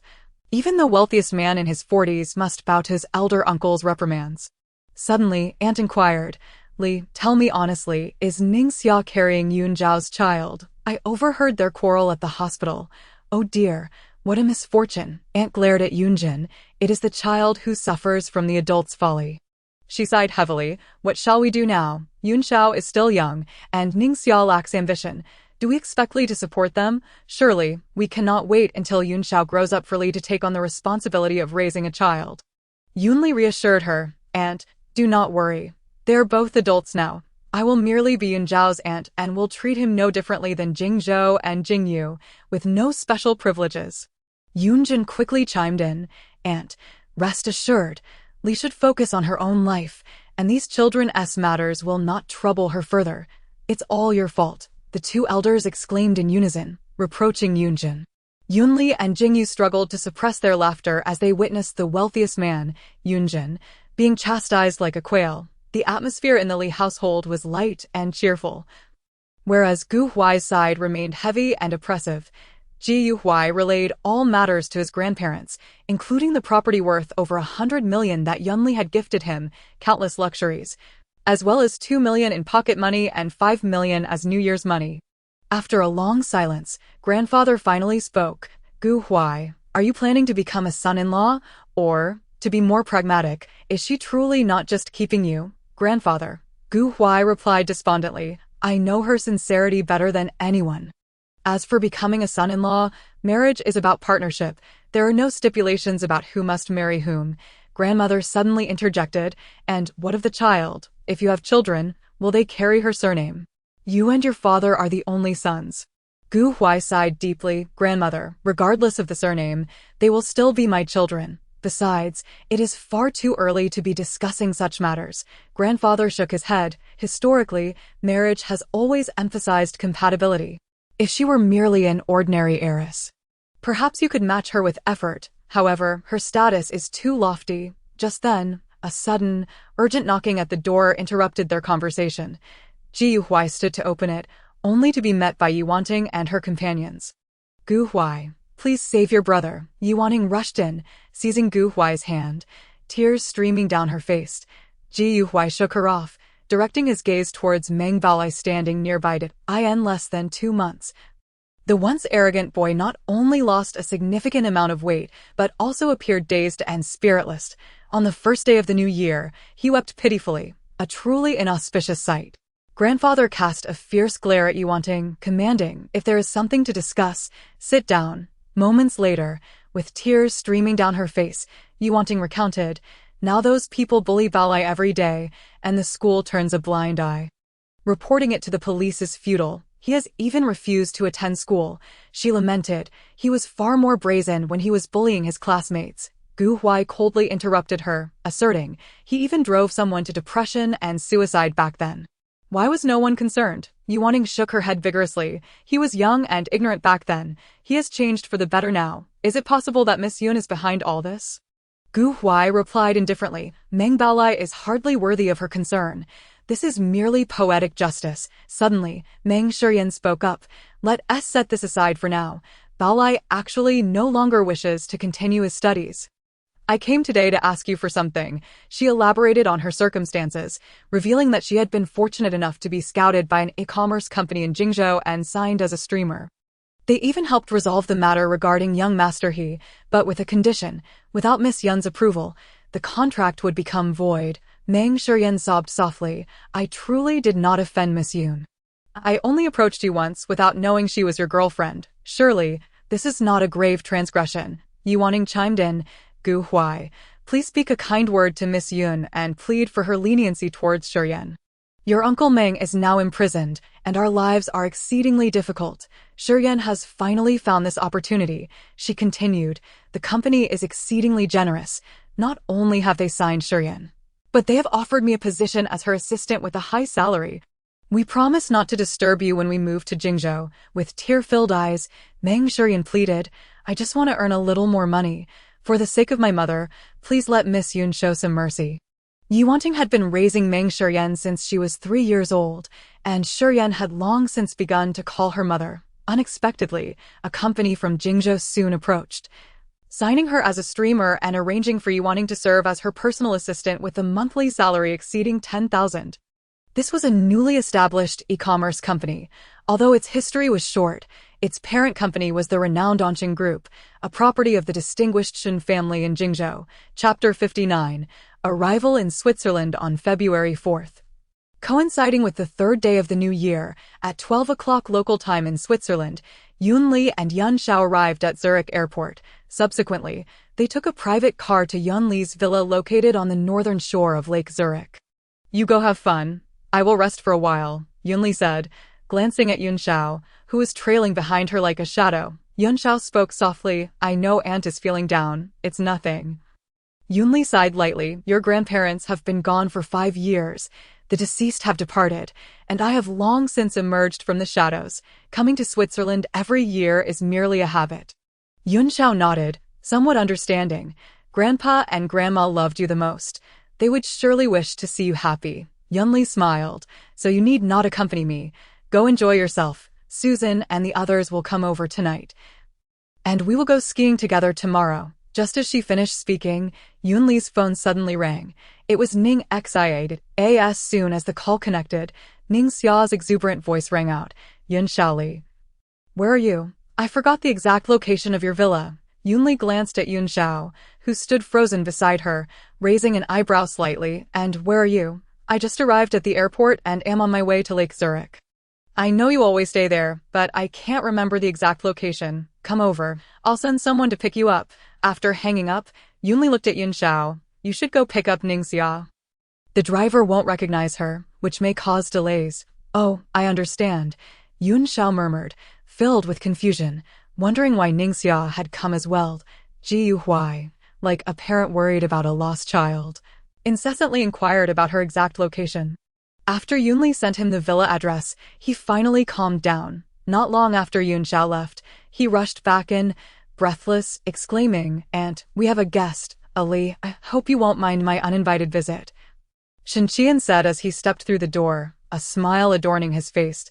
I just arrived this morning and happened to be staying next door. It seems we are neighbors now, Yun Li replied coolly. The place next door appears to belong to a banker from Wall Street. It seems Mr. Shen has recently purchased it. Shen Qian nodded slightly. I bought it from him last October. After all, I come to Switzerland for vacation every year. So this is more convenient. Ali, I have something to explain, he said, sitting across from Yun Li, recounting the details of his company signing Meng Shiyan. With an apologetic tone, Shen Qian added, after the subsidiary company signed Meng Shiyan, I learned that she had offended young Master He. When I inquired, I discovered she had even angered you. If you do not wish for her to appear in Jingzhou, we can terminate the contract. Yun Li chuckled lightly. A mere small streamer signed by a subsidiary company could warrant the direct attention of the group president. Mr. Shen is truly diligent. Ali, you always tease me. Shen Qian smiled gently at her. Onqing has only just entered the e-commerce sector, so naturally I pay more attention. This Meng Shiyan indeed has some popularity among otaku. If you dislike her, Mr. Shen is overthinking it. Yunli interrupted. Meng Shiyan has not offended me. I merely dislike her lingering around Gu Huai. Her words carried a deeper implication. She merely hoped that Mr. Shen had no ulterior motives in this matter, considering one was Gu Huai's biological mother and the other his half-sister. Shen Qian sighed. Ali, I truly was unaware. While I do not hold any fondness for Gu Huai, I would never lower myself to scheme against him. Moreover, I would not be foolish enough to offend Yun Sheng using Anqing. After all, I am primarily a businessman. Mr. Shen, your words are quite heavy. Yunli remarked, I will not interfere with Anqing's internal affairs. As long as they do not disturb Gu Huai, that is sufficient, Shen Qian assured her. Ali, rest assured, if they ever cause you the slightest displeasure, I will be the first to banish them from Jingzhou. However, if Gu Huai seeks them out himself, I am powerless to intervene, as they are merely ordinary employees of the company. That is only natural, Yunli said slowly, rising. I feel somewhat fatigued and wish to rest for a while. I will not keep Mr. Shen any longer. Suddenly, Shen Qian said, Tonight, I will host a dinner for you all. Yun Xiao mentioned he was going to pick up Ningxia. Susan will also arrive tonight, and it would be nice for everyone to gather without fear of rumors. Yun Xiaoli, Ningxia's voice thundered. Interrupting their conversation, can you not be more mindful? Yunli gently pushed her aside, exclaiming, You're pregnant and still running around so fast, bumping into me. Ningxia laughed cheerfully. Isn't it because I missed you too much? Uncle Shen, what a coincidence to see you here. Shen Qian glanced at her pregnant belly and smiled. I came to Switzerland for vacation. Now that you're pregnant, you must take care. Sure, I'm feeling elated to encounter a familiar face in a foreign land. Especially during the new year. We must celebrate properly, Ningxia exclaimed. You agreed so quickly. Yunli shot Ningxia a glare. I'm going to rest for a bit. You two go enjoy yourselves. By this time, it was already 3:30 in the afternoon. Susan would arrive in 2 hours, allowing Yunli a brief respite. After she left, only Ningxia and Yun Xiao remained in the living room. The atmosphere becoming subtly awkward. Yun Zhao's gaze occasionally flicked towards Ningxia's abdomen, which resembled a balloon. The child appeared to be about 6 months along, and Ningxia had also become noticeably rounder. What are you staring at? Ningxia covered her belly and shot Yun Xiao a large eye roll, resembling an angry cat. You've gained so much weight. As soon as Yun Xiao spoke, he regretted it. Ningxia's expression darkened instantly as she scolded. Yun Xiao, if you can't speak properly, just keep your mouth shut. You're the one who's gained weight. Your whole family has. My family has only aunt. Yun Xiao rubbed his nose, his face betraying embarrassment. That's not what I meant. Ningxia, please don't be angry. Get out of my way. Ningxia suddenly stood up and bumped into him. I'm going to rest too. I want to be able to enjoy myself tonight. Watching her storm away, Yun Xiao muttered under his breath.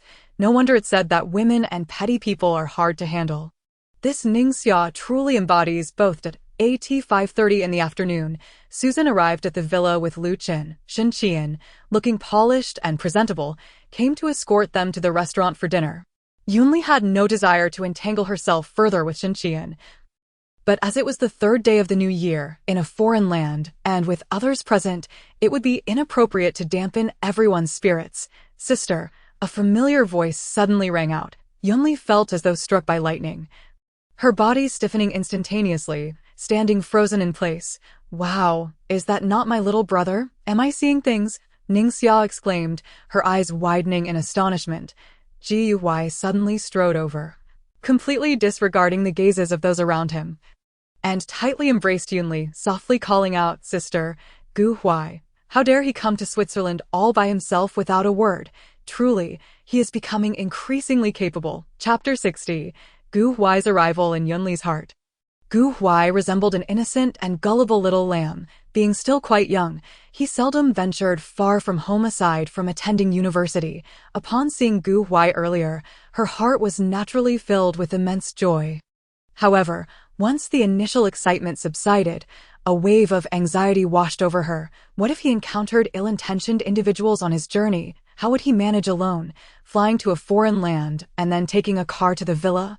Would he face any troubles along the way? Observing his anxious and aggrieved expression, she couldn't help but sigh. Truly, I am at my wit's end with you. Subsequently, she gently bit Gu Huai's lip. hoping to soothe his unease and allow her own heart, which had been hanging in suspense, to gradually settle. Moments later, the two of them parted breathlessly, their foreheads touching as they gently caressed one another.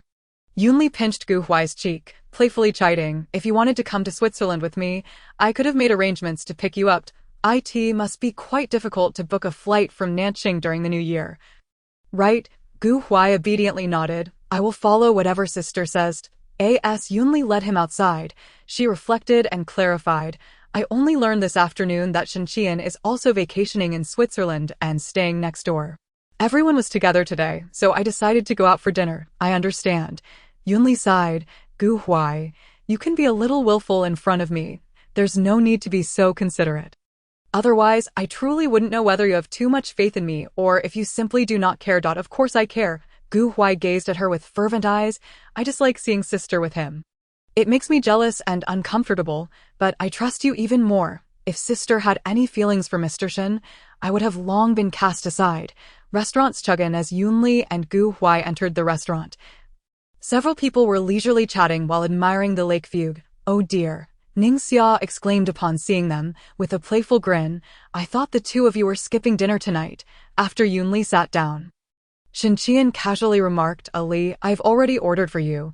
Let me know if there's anything else you'd like to add." After glancing at the menu, Yunli nodded slightly. "I'm fine with everything. Please add another serving of beef for Gu Huai." Shenqian cast a sidelong glance at Gu Huai, signaling the waiter to bring the dishes, then said, "Mr. Gu, is this your first visit to Zurich? This restaurant is located by Lake Zurich, quite close to my and Ali's villa. And their roasted salmon and foie gras are excellent. Thank you for treating us today, Mr. Shen." Gu Huai replied, maintaining a respectful demeanor. "In the future, I will accompany sister more often." Yunli chuckled. "To be honest, foreign cuisine cannot compare to Chinese food. My family's Gu Huai is truly exceptional in the kitchen." Shenqian, charming and humorous in his demeanor, treated Gu Huai with great courtesy and with Ningxia's lively presence.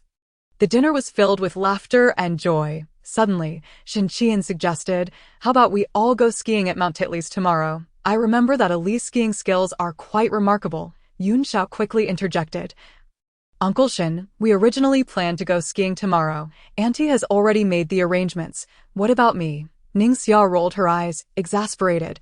"I can only watch you all have fun, right?" Shenqian turned to Gu Huai and proposed, "Art, gee, you probably doesn't know how to ski, right? It would be perfect for him to take care of Ningxia." Yunli shot a glance at Ningxia. "You can either sit there and watch or go play elsewhere. Tomorrow, I will take Gu Huai skiing. He is bright and will surely learn quickly." Yunli found it perplexing that Shenqian, who usually understood social cues, had recently been acting in such an off-putting manner. Under the night sky of Zurich, all was tranquil. Yunli looked at the freshly bathed Gu Huai, who lay beside her like a well-behaved puppy, and felt a surge of confusion. Why was he so subdued tonight? Merely holding her gently, devoid of the previous fervor? Was he upset? Was it because of dinner with Shenqian? Or was it something else? Yunli softly inquired. Gu Huai buried his face in her chest, muttering, "I'm not angry. I just feel so foolish, not understanding the intricacies of Western cuisine, and not being able to accompany sister in skiing." Yunli gently stroked his short hair, laughing softly, "I still prefer Chinese food. As for skiing, I will personally teach you tomorrow. It is merely a common sport." After a moment's hesitation, Gu Huai finally spoke. "On the first day of the new year, Yuanting and Meng Shiden came to our house, saying they wanted to come to Jingzhou." "Yes, I know. Today, Shenqian mentioned to me that Meng Shiden was signed by his company." "What?" Gu Huai abruptly lifted his head. "Is it really Shen's company? What a coincidence." Yunli gazed at him seriously, asking, "Gu Huai, tell me honestly, do you wish for them to come to Jingzhou? If you do not want them here, even if Shenqian personally pleads, I will ensure this matter comes to naught." Gu Huai paused for a moment, then softly replied, "Actually, they bear no grudge against me. The Yuanting did not raise me. She did give me life. Now that her husband is imprisoned, I cannot bear to cut off their means of survival." Yunli was not surprised by this. She knew Gu Huai to be a person of pure kindness. Moreover, that mother-daughter duo had not truly wronged her, which was why she had remained indifferent to the situation. Gu Huai, I have no grievances with them. I just feel they may bring you trouble. I will not interfere further. The decision is yours. Yunli cautioned. Shen Qian signing them indicates he wishes to create difficulties for you. If you choose to allow them to come to Jingzhou, you must bear all consequences. I have but one thing to say. If they provoke me, you shall leave with them. Absolutely not. Gu Huai quickly shook his head. I will not meddle in their affairs any longer, nor will I meet them. It's perfectly fine as it is now. Let us hope so. Some things I will only do once. The Ming family committed a crime, and I can certainly send them to prison or punish them, but for that mother and daughter, I merely wish to help you avoid trouble. Since you feel pity for them, why should I take on the role of the villain? Yunli gently patted Gu Huai's head, saying softly, sleep now. You have traveled a long day and must be tired. Rest well tonight. Tomorrow, I will take you skiing, and then we will visit Lucerne together. MHM. Gu Huai had not been close to Yunli for 6 days, and naturally, he longed for her presence. However, the day after tomorrow marked the anniversary of Yunli's parents' passing, and given their location in Switzerland, Gu Huai dared not act impulsively. Yunli simply felt fatigued while also empathizing with Gu Huai's arduous journey, which included a long flight and a 2 to 3 hour train ride. This moment, she merely wished to hold him close and drift into a peaceful slumber without concern for anything else. Chapter 61. Exploring Europe the next day. At Engelberg Mount Titley's ski resort, a pristine world of snow unfolded. Clad in a vibrant orange ski suit, Yunli resembled a warm sun amidst the snow, patiently guiding Gu Huai in skiing. Ji Huai, being exceptionally bright, quickly mastered the basic techniques of skiing on twin boards and elegantly glided alongside Yunli on the blue run. Susan and Lu Qin, familiar faces at the ski resort, were currently racing down the red run with abandon. Meanwhile, Yun Xiao, brimming with adventurous spirit, could hardly wait to push the limits, observing the excited Gu Huai. Yunli smiled and remarked, since you enjoy the snow so much, we could come skiing every year, whether in Switzerland or France. Sister, will you find it boring here with me? My speed is too slow. And this slope seems rather gentle, Gu Huai asked, feeling somewhat embarrassed. Of course not. I am not particularly passionate about skiing. I simply wish to enjoy this experience with you, Yunli replied gently as she adjusted his posture. Shen Qian watched the pair in orange from afar, shaking his head inwardly. They were so mismatched. He was already 36 years old, and his mother was incessantly urging him to marry and have children. Shen Qian had negotiated a 6-month grace period with his mother. If he had not managed to pursue Yunli by then, he would choose a suitable marriage partner. You all are too much. You actually left me here alone to eat cheese, Ningxia exclaimed, hands on her hips, looking quite disgruntled. Susan pointed at her belly. Let's talk about other things after a few months. I want to go too. Ningxia exchanged glances with Yun Xiao and turned to him. Sister Ningxia, where are you going? Do you need me to accompany you? Yun Xiao hesitated before speaking. Ningxia muttered softly, London. Then I will reluctantly let you escort me. That evening, Gu Huai gazed in astonishment at the lakeside villa before him. Though it could not compare to Liyuan and was not as grand as those by Lake Zurich, it was still stunning, resembling a paradise on earth beside Lake Lucerne. Sister, how many villas do you actually own? Yunli chuckled lightly. I have never counted. I generally buy a villa in places I frequently visit for convenience. In Europe, there should be ones in London, Paris, Milan, and Barcelona. Ji Huai pondered. Having so many houses that you might only stay in once a year seems rather wasteful, doesn't it? It is not so. For purchasing a home is indeed a form of investment, and properties abroad are considerably more affordable than those in Jingzhou. Yunli tousled his hair, observing the pained expression on his face, and her mood lightened significantly. Ji Huai felt as though poverty was a heavy shackle, stifling his imagination. He could not even muster the down payment for a modest apartment, while Yunli's villas sprawled across the globe. Suddenly, Yunli remarked, on the 6th of February 5 years ago, my parents, they set off from this very town. And it was upon traversing the St. Gotthard Road tunnel that they met with their tragic accident. Gu Huai stepped forward, wrapping his arms tightly around Yunli from behind. That moment, he was at a loss for words. Unsure of how to soothe the wounds within her heart, Do not fret for me, Yunli sighed softly. Even the deepest of wounds should have healed over 5 years' time. When my grandfather passed away, My father mourned for but a day before he moved on with his life. He would often say that the deceased must make way for the living, and to remain steeped in sorrow is the height of folly. She smiled with a hint of resignation. Perhaps it is because they departed too early, or perhaps it is because I witnessed their passing that I find it so difficult to let go. Had their car not been in front of mine, I might have been the one to perish. Sister, do not speak like that. Yunli turned to face Gu Huai. In truth, you have always harbored thoughts of your mother in your heart. After she left that day, I saw the reluctance in your eyes, which is why I chose not to interfere in your affairs. Gu Huai murmured softly. She left when I was not yet 4. After all these years, my memories of her have become hazy, yet she is undeniably my birth mother. He gently shook his head. I will not hold any expectations for her, nor will I yearn for the so-called maternal love. I merely hope that everyone can coexist peacefully. Yunli, unable to bear further striking him down, could only sigh inwardly. In this world, it is difficult to achieve completeness. To gain is to lose, and one must learn to grasp the balance. The following morning, Yunli personally drove the car, speeding along the winding roads with Gu Huai, passing through the lengthy St. Gotthard Road tunnel and traversing the magnificent Alpine mountains. In fact, for 3 years after the incident, I scarcely dared to drive. Eventually, I compelled myself to try again and again until I finally overcame my inner fears, Yunli said, her focus unwavering on the road. Gu Huai turned to her, admiration shining in his eyes. Sister, you are incredibly brave. I doubt I would dare to drive this road myself.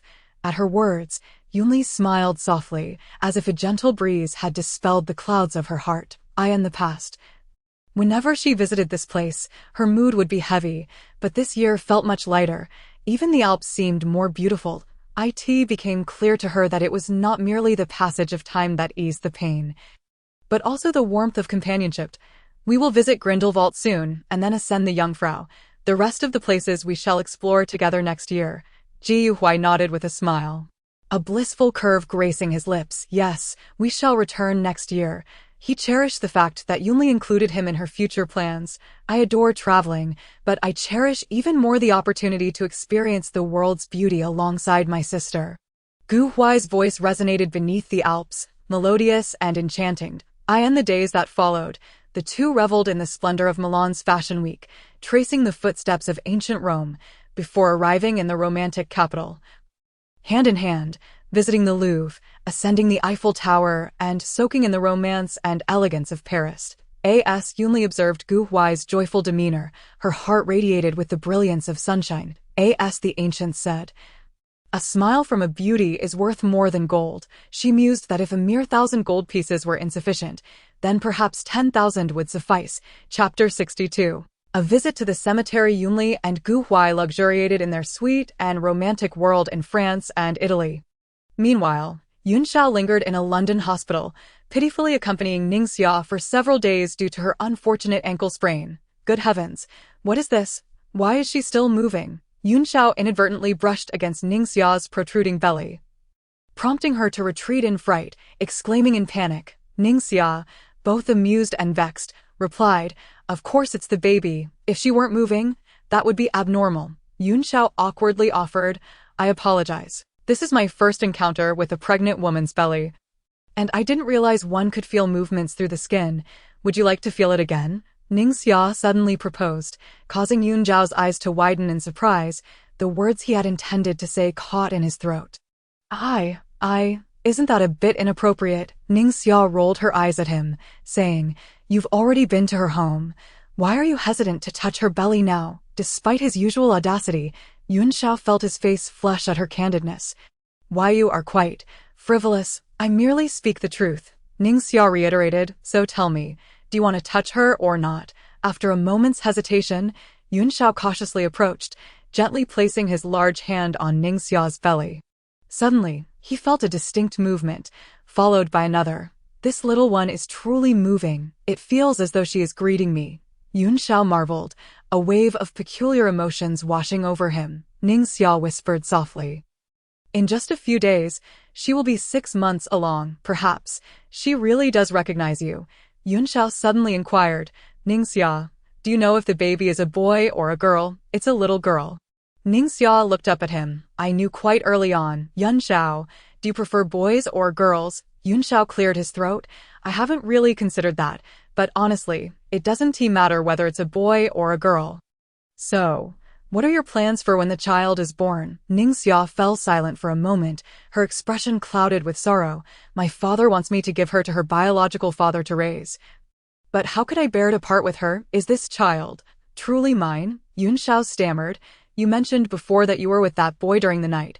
Shouldn't we do a DNA test once the baby is born? Ningxia's expression turned icy in an instant. No need for that. She is my child. I will raise her well. You've got a girlfriend now, and I can be discharged today, so you may leave. Yun Xiao was baffled by her sudden anger. She had been the one to say that she had been with that boy the day after their encounter. Tio determined the child's paternity. A DNA test was the only option. Ningxia lowered her head, muttering, Do you believe everything I say? Then why don't you believe me when I say I didn't sleep with Nanyu? Traveling the world, one still finds that Li Yuan is the best. Yunli reclined languidly on the sofa, observing Gu Huai as he edited their travel photos. Once Gu Huai had tidied up, he climbed onto Yunli. Grinning, This is your home, sister, and indeed, it is even more beautiful and comfortable than those villas abroad. Gee Huai, it seems you've gained a bit of weight. Yunli's hand slipped under his shirt. Feeling his waist, this feels even better. Gu Huai did not quite catch her words, only hearing the phrase about gaining weight. He felt as though struck by lightning, incredulous as he sat up, lifting his shirt to examine himself closely. And it indeed appeared that he had gained a little. Gu Huai buried his head in her chest, mumbling indistinctly, The only things I can offer you are my looks and physique, which I must diligently maintain. Otherwise, there are so many 17 or 18-year-olds out there, sprouting like mushrooms after rain. Yunli's laughter rang like silver bells. Gu Huai, in this state, you resemble a concubine in a royal palace, fretting over waning beauty and love lost. With deftness, Gu Huai bit open the buttons of her clothing, burying his head in her chest and moving about. Suddenly, as if struck by a thought, he quickly sat up, fastening each button carefully and sitting upright. Attempting to regulate his erratic breathing, What is the matter? Yunli lay back on the sofa, her cheeks flushed, her voice slightly breathless. Ji Huai pulled her tightly into his embrace, his voice husky, We cannot. You have to visit the cemetery tomorrow. Today is not the day for such frivolities. Yunli felt as though a flock of crows circled overhead. If my parents knew of your fervor, they might come to seek you out tonight. Gu Huai replied solemnly, I shall certainly bathe and offer incense before visiting my parents. It is a matter of ancestral respect. Such customs must not be neglected. All right. Our dear Gu Huai is truly a considerate and filial child. Your future in-laws must be exceedingly pleased with you. Yunli laughed at Gu Huai's scholarly demeanor, her mirth blooming like flowers. She continued, Tomorrow, my elder brother's family, my second uncle's entire clan, and some distant relatives will all gather at the cemetery for the memorial. It would not be appropriate to bring you along just yet, especially since we are not yet married. I understand. Gu Huai nodded obediently. Once tomorrow has passed, we shall find a suitable time to pay our respects to your parents together. The next morning, sunlight bathed the Baoshan cemetery. The 10th day of the first lunar month marked a significant day. Yun Jin, accompanied by Ji Lanxin, led Yunli and several of her older cousins, now well past the age of 30. To the gravesite, they presented fresh flowers and lit incense. The two siblings knelt on the ground, earnestly redrawing the inscriptions on the gravestone. In the end, Jingzhou and Jingwei led a group of younger relatives. Kneeling in unison before the tomb, respectfully bowing to their grandparents, after completing their bows, they quietly stood to the side, as if silently expressing their longing for their grandparents. The deceased are gone, yet the living remain. Each year, the memorial service serves as a tribute to those who have passed, as well as a testament to the resilience of the living. Chapter 63. The Best Pawn as Winter Faded. The land of Jingzhou welcomed the rejuvenation of spring. An affordable apartment in Jingzhou, Yuanting and Meng Shiyan had been residing for nearly 2 months. Mom, I want to come to Jingzhou. I really don't want to stay in Nanjing with Grandma, Meng Baolai exclaimed as he entered the door. Wai Yuanting hurriedly soothed him. Baolai, you should stay in Nanjing for another 2 years. Once your sister earns enough to buy a house, we will find a way to bring you over. Mom, have you forgotten what the company said? Meng Shiyan interjected. They are aware of Baolai's situation in Z City and will not allow him to come over. Otherwise, it would be considered a breach of contract. Yuaning sighed repeatedly, unsure of what to do. At the dining table, Meng Baolai suddenly asked, Mom, you've been in Jingzhou for over a month, and Gu Huai hasn't visited you even once? Why is that? He slammed his hand on the table in anger. Mom is his biological mother. Meanwhile, I can't even attend school, and he is living the high life, enjoying himself with beautiful women. This is utterly unfair. Meng Shiyan shot him a glare, warning, don't cause trouble. We're in Jingzhou. If someone wanted to harm us, it would be as easy as pie. Indeed, Baolai, your sister and I are doing reasonably well financially, so you mustn't. I know. Meng Baolai impatiently interrupted Yuanting. I am fully aware. He certainly wouldn't dare to provoke Miss Yun easily, but he could find a way to extract some benefits from Gu Huai. After all, that brother of theirs had not merely attached himself to an ordinary wealthy woman. A mere trickle from his fingers would be sufficient for them to live extravagantly in the Shen family's old residence. Shen Qianan remarked, Qian, today is already April 1 SD. Half the time has passed, and Ali and that child are still inseparable. Shen's mother reminded him earnestly. Shen Qian smiled helplessly. Mom, there are still 3 months left. In all of Jingzhou, can you find anyone more suitable than Ali to be your daughter-in-law?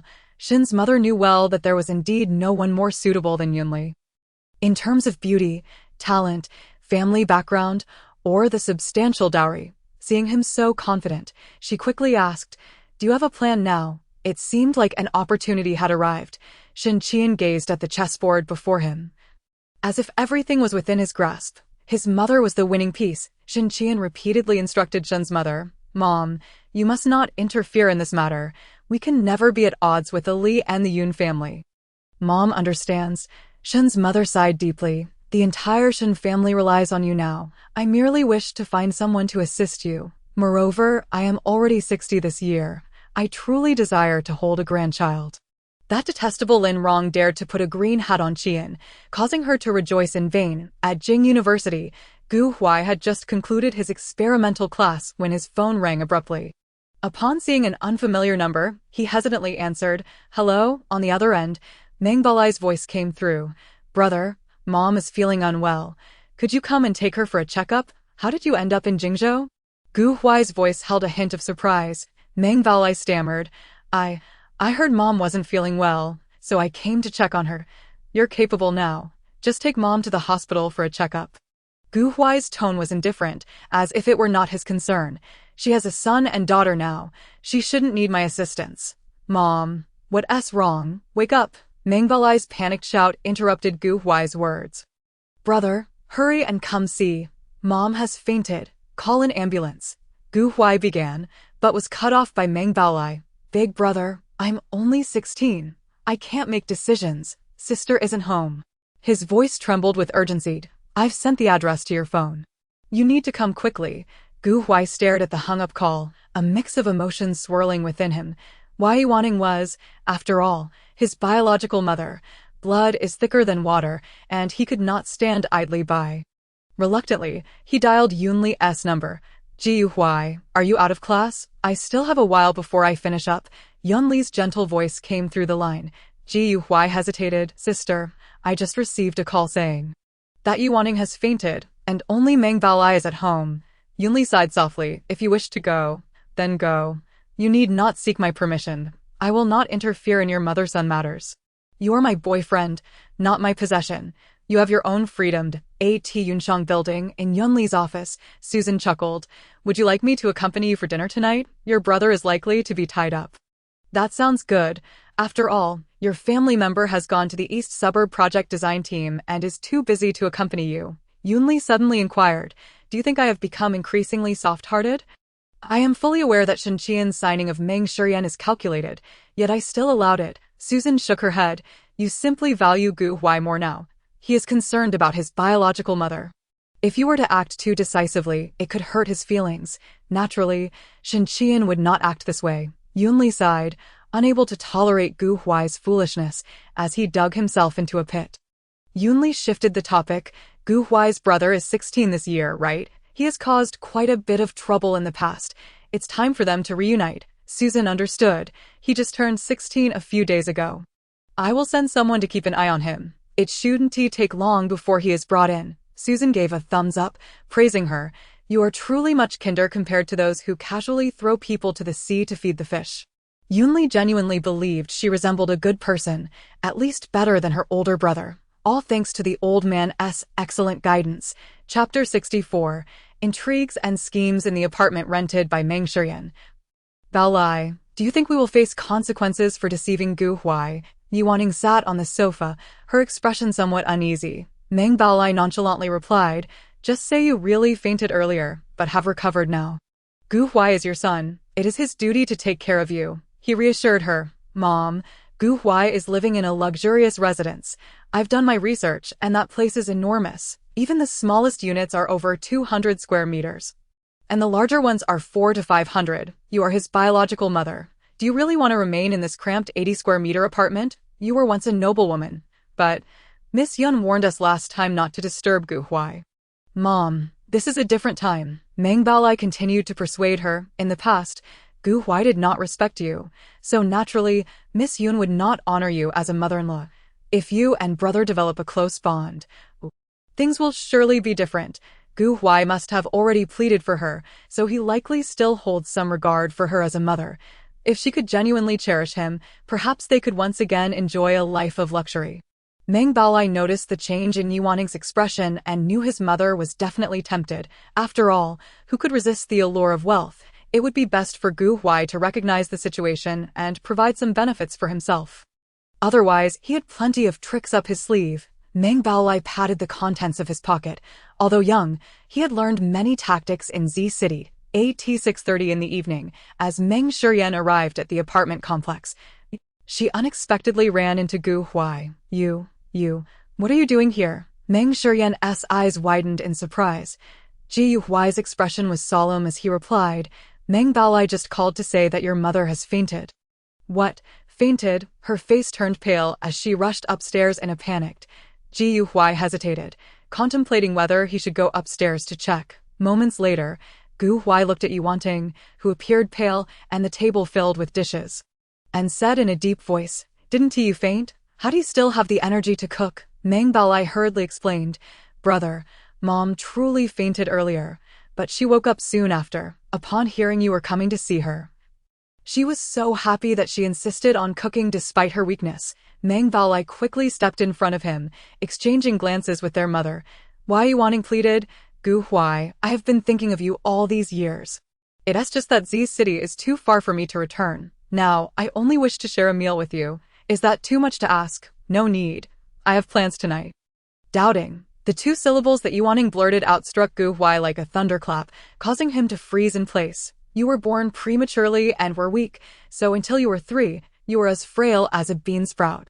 That's why I gave you that nickname. What do you want? Gu Huai clenched his fists, turning to face her.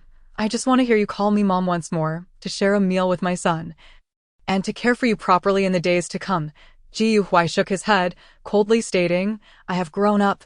I no longer need your affection. You gave birth to me, and I certainly want to abandon you. However, the bond of a loving mother and son is unnecessary. Meng Baolai quickly interjected, Brother, Mom has prepared so many delicious dishes for you. Just share a meal with her, just this once.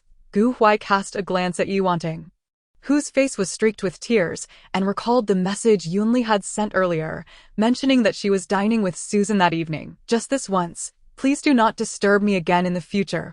All right. Yuaning hurriedly wiped away the tears at the corners of her eyes, urging everyone to the table, her heart swelling with joy at having all 3 of her children by her side.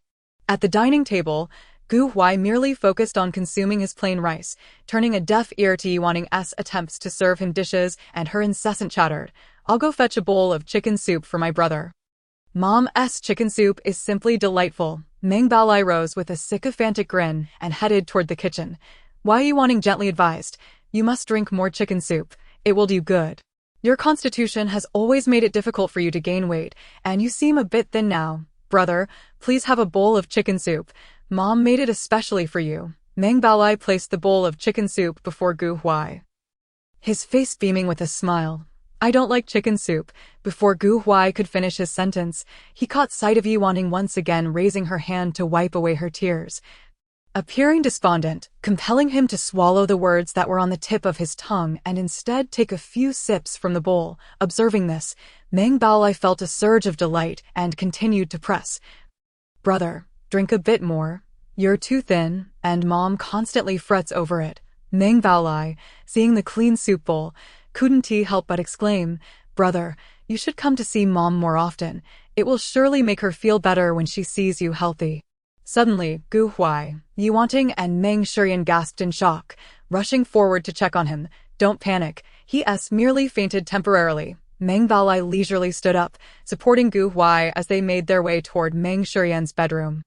Meng Baolai, what have you done to Gu Huai? Are you trying to get yourself killed? Meng Shiyan shouted in a panic. I merely administered a slight aphrodisiac, Meng Baolai shot back, glancing at Meng Shiyan. Sister, it's now up to you. He'll only be unconscious for half an hour at most. Whether you wish to take intimate photos or go all the way is entirely up to you. Meng Shiyan was instantly horrified, her voice trembling. You've lost your mind. Do you not know who Gu Huai belongs to? If you want to die, don't drag me with you, Meng Baolai scoffed. If Miss Yun finds out about this, the first one she'll come after is you, not me. After all, you're the one who has been pursuing Gu Huai. He won't dare to speak up. Nor will he disclose the truth. Meng Baolai interrupted Yi Wanting, directing his gaze at Meng Shiyan. Sister, you have also been supported by someone. Would you dare to tell your benefactor about your escapades with other men? He would surely keep it a secret too. He continued to manipulate. Just think, if we had intimate photos or even videos of Gu Huai and you, he would have to comply with our every demand. We could then reside in a luxurious mansion, drive fancy cars, and he would have to buy you as many designer clothes, bags, and jewelry as you desire. In Z City, Meng Baolai employed such unscrupulous tactics, capturing intimate images and videos of women to extort benefits from them, always succeeding. At this moment, Meng Shiyan gazed greedily at Gu Huai, who lay on her bed. His face was flushed, his body twisting with heat. A stark contrast to his usual aloof demeanor, revealing an entirely different allure. Meng Baolai's words held merit. Should Gu Huai engage with her, he would undoubtedly keep it from Yunli, hiding it away. As for the future, Gu Huai taking his biological mother, half-brother, and stepsister to live in a mansion, nurturing them with care, was merely a matter of course. Chapter 65. Scheming against Gu Huai in the study of the Shen family's old residence. Shen Qianon elegantly held a glass of red wine while answering a call from his assistant. Mr. Shen, Mr. Gu's brother purchased an aphrodisiac, but it seems there was a mistake. He ended up with a bottle of low-quality yet potent stimulant. Art. Ji went there tonight. Shen Qianon's lips curled into a slight smirk. That has nothing to do with us. The drug was bought by his brother, and it was his mother who called him over. After hanging up, Shen Qianon took a sip of red wine, shaking his head in dismay. What a hopeless case. In Meng Shiyan's apartment, Meng Baolai tugged at Yi Wanting, loudly proclaiming they were going shopping at the supermarket. Meng Shiyan found herself in a precarious situation. The drug had been administered, and once Gu Huai awoke or Yunli found out, she would be the first to be held accountable. The only course of action now was to seize Gu Huai's leverage and ensure this matter remained concealed. Meng Shiyan slowly removed her outer coat, revealing a seductive camisole beneath. Adjusting one of the straps to rest on her arm, she approached the bed, her trembling hand reaching for Gu Huai's shirt collar. Suddenly, the man on the bed opened his eyes, startling her back a step. Didn't Baolai say the effects of the drug would last at least half an hour? How could he wake up in just a few minutes? Gu Huai took a moment to collect himself, his vision gradually clearing as he fought against the overwhelming heat coursing through him, laboriously sitting up to survey his surroundings. He realized he was in a strange woman's room. Only Meng Shiyan lay there in disarray, and he felt utterly uncomfortable, all signs indicating he had been schemed against. Meng Shiyan, how dare you drug me? Gu Huai averted his gaze, furious as he got out of bed. Brother Gu, it wasn't me. It was an accidental dose of the medicine. I merely wanted to help you. Meng Shiyan took a deep breath, decisively shedding her camisole. She knew her figure and voice were an exquisite temptation for men, especially for one under the influence of drugs. Brother Gu, let me help you, please. No one will ever know. She cooed, inching closer to him like a serpent. get away. Gu Huai dodged, but Meng Shiyan managed to brush against him, leaving a mark of lipstick on his shirt. Almost losing her balance from his evasion, she steadied herself and, without hesitation, stripped off the last remnant of her modesty, approaching him completely bare. Brother Gu, I know you're suffering right now. Don't hold back any longer. Gu Huai desperately pulled at the door, but it was already locked from the inside. He searched his pockets, only to find his phone had vanished, battling the heat within. He pulled a pen from his pocket, using its sharp tip to stab into his arm, seeking temporary relief from his dizzying head. Brother Gu, get away. Gu Huai glared furiously, refusing to spare her a glance as he raised his leg and kicked at her. Ouch! Meng Shiyan was caught off guard, struck on the knee and collapsing to the floor. Ji Huai braced himself against the door, struggling against his weakness, when suddenly, his gaze landed on the watch on his left wrist. Noticing Meng Shiyan attempting to rise again, he quickly followed Yunli's earlier instructions, using the tip of his right pinky finger to touch the blue area and pressed in Meng Shiyan's direction. Thud! In less than 2 seconds, a dull thud echoed, and Meng Shiyan collapsed to the ground. Ji Huai seemed to hear nothing, managing to stagger toward the window. The security bars were firmly shut. It was the 12th floor. Jumping down would be tantamount to seeking death. His voice cracked as he called out several times, but with so few residents and the torrential rain outside, his cries were completely drowned out. Gu Huai's gaze shifted to the bathroom. He had no other choice but to go in and lock the door behind him. Still feeling uneasy, he summoned all his strength to push the nearby cabinet against the door for added security. Then, he smashed the mirror, picking up a sharp shard of glass, and without hesitation, dragged it across his arm, blood gushing forth. Yet he seemed oblivious, turning on the faucet and letting the icy water wash over him. Gu Huai murmured to himself, "Sister will definitely call me. If the call doesn't go through, she'll know something is wrong. Yunli will track my exact location via GPS. The anesthetic can keep Meng Shiyan unconscious for 6 hours. And with the downpour outside, Meng Baolai and the others likely won't return anytime soon. I'll be fine." Meanwhile, at a restaurant near Yunshang, heavy rain poured outside, and Gu Huai had not driven. After a moment of contemplation, Yunli sent him a message. "Where are you? I'll come to pick you up." A sudden wave of foreboding surged through her, prompting her to call Gu Huai, only to hear the notification that his phone was turned off.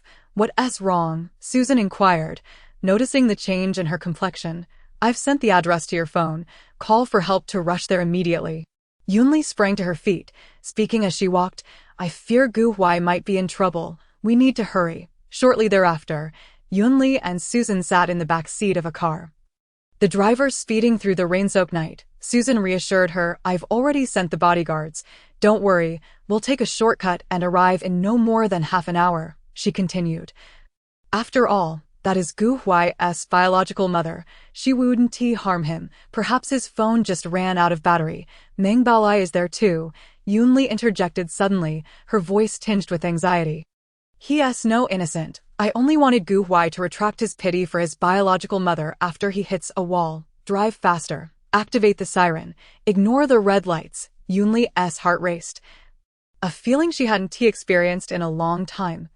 By the time Meng Baolai and Yiwaning returned home, it was nearly 8 o'clock. What terrible weather. It was fine during the day.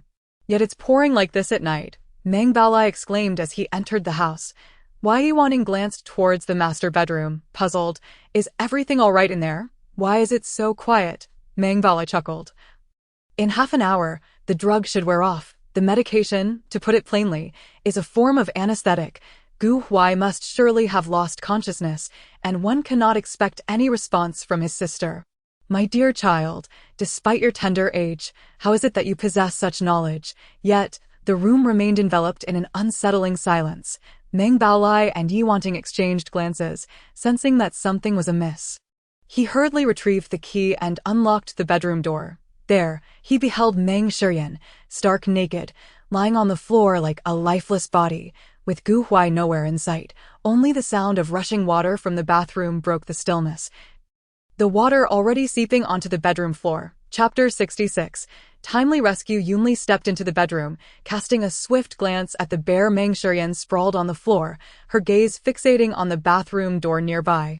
She quickly advanced, attempting to open the bathroom door, only to find it locked from within. The bodyguard, attuned to Yunli's expression, approached and effortlessly unlocked the door within mere seconds. However, they felt resistance from behind the door, prompting them to push it open with force. The bathroom door swung open with a resounding creak. The other bodyguards had already subdued Meng Baolai and Yi Wanting, rendering them unconscious. As for Meng Shiyan, she was hastily wrapped in a bedsheet. Yunli's eyes fell upon Gu Huai, who was submerged in cold water, the liquid now stained a deep crimson with blood. His eyes were tightly shut, and he clutched a shard of sharp glass in his hand. She strode forward and embraced Gu Huai tightly, her trembling hands seeking to ascertain his breath. Only upon sensing his faint exhalation did her anxious heart begin to regain its rhythm. Don't touch me. Get away, Gu Huai weakly protested, struggling against her. Yunli held him tighter, her voice quivering. Gu Huai, be good. It's your sister. We are safe now. The doctors are here. Hurry and take him to the hospital, Susan urged. A few emergency doctors rushed forward, intending to lift Gu Huai onto a stretcher. Yet, he clung to Yunli desperately, repeatedly murmuring, Sister, quickly, save him, Yunli urged, supporting Gu Huai as she signaled the doctors, who immediately came to assist, forcibly placing Gu Huai on the stretcher. One doctor remarked, his injuries are quite severe, and it seems he has also been administered an aphrodisiac, leaving him in a state of delirium, exhibiting a strong physiological aversion to others. We should first administer a small dose of sedative to calm him, facilitating emergency treatment. I only wish for his safety. Yunli's declaration spurred the doctors into swift action. As they began their examination and treatment, hastily wheeling the stretcher downstairs, Susan swiftly approached and said, You hurry to the hospital. I shall handle matters here. I hope tomorrow's blood tests for the siblings will reveal traces of drug use. Meng Baolai not only gave Gu Huai an aphrodisiac, but also mistakenly administered a potent drug to Meng Shiyan, resulting in her vocal cord damage and loss of vision. Yunli's words, seemingly light, sealed the fate of the siblings. Having followed Yunli for many years, Susan understood her intent. The three individuals had crossed Yunli's bottom line, and she was fully prepared to act as a rogue. She commanded her men to take the unconscious Meng Baolai and Meng Shiyan to the adjacent room, where they would be well taken care of. As for Yi Wanting, she would surely face a reckoning. Susan spoke in a low tone, turn this apartment upside down, leave no corner unchecked, and uncover every item. An hour later, at Tianhe Hospital, the doctor sighed. He has been administered a particularly low-grade yet extremely potent aphrodisiac, a drug that is now quite rare. Fortunately, the duration was brief, and the rescue was timely. Otherwise, even if the drug's effects were neutralized, he would have sustained severe damage. Another doctor added, his injuries appear alarming, but fortunately, they are merely superficial, concentrated on the arms and thighs, without affecting the internal organs. However, he has lost a significant amount of blood, and the wounds have been soaked in cold water, leading to some infection. Yunli exhaled deeply. Treat the external injuries meticulously, using the finest medicines. The effects of that aphrodisiac must now be neutralized, right? Will there be any lingering effects? Rest assured, the doctor reassured her. The drug's effects have been largely neutralized. He was under its influence for merely an hour and received prompt medical attention. With proper care, he should recover well. Moreover, he must refrain from any intimate activities for 2 months. The doctor hesitated before continuing. This substandard drug has long been discarded.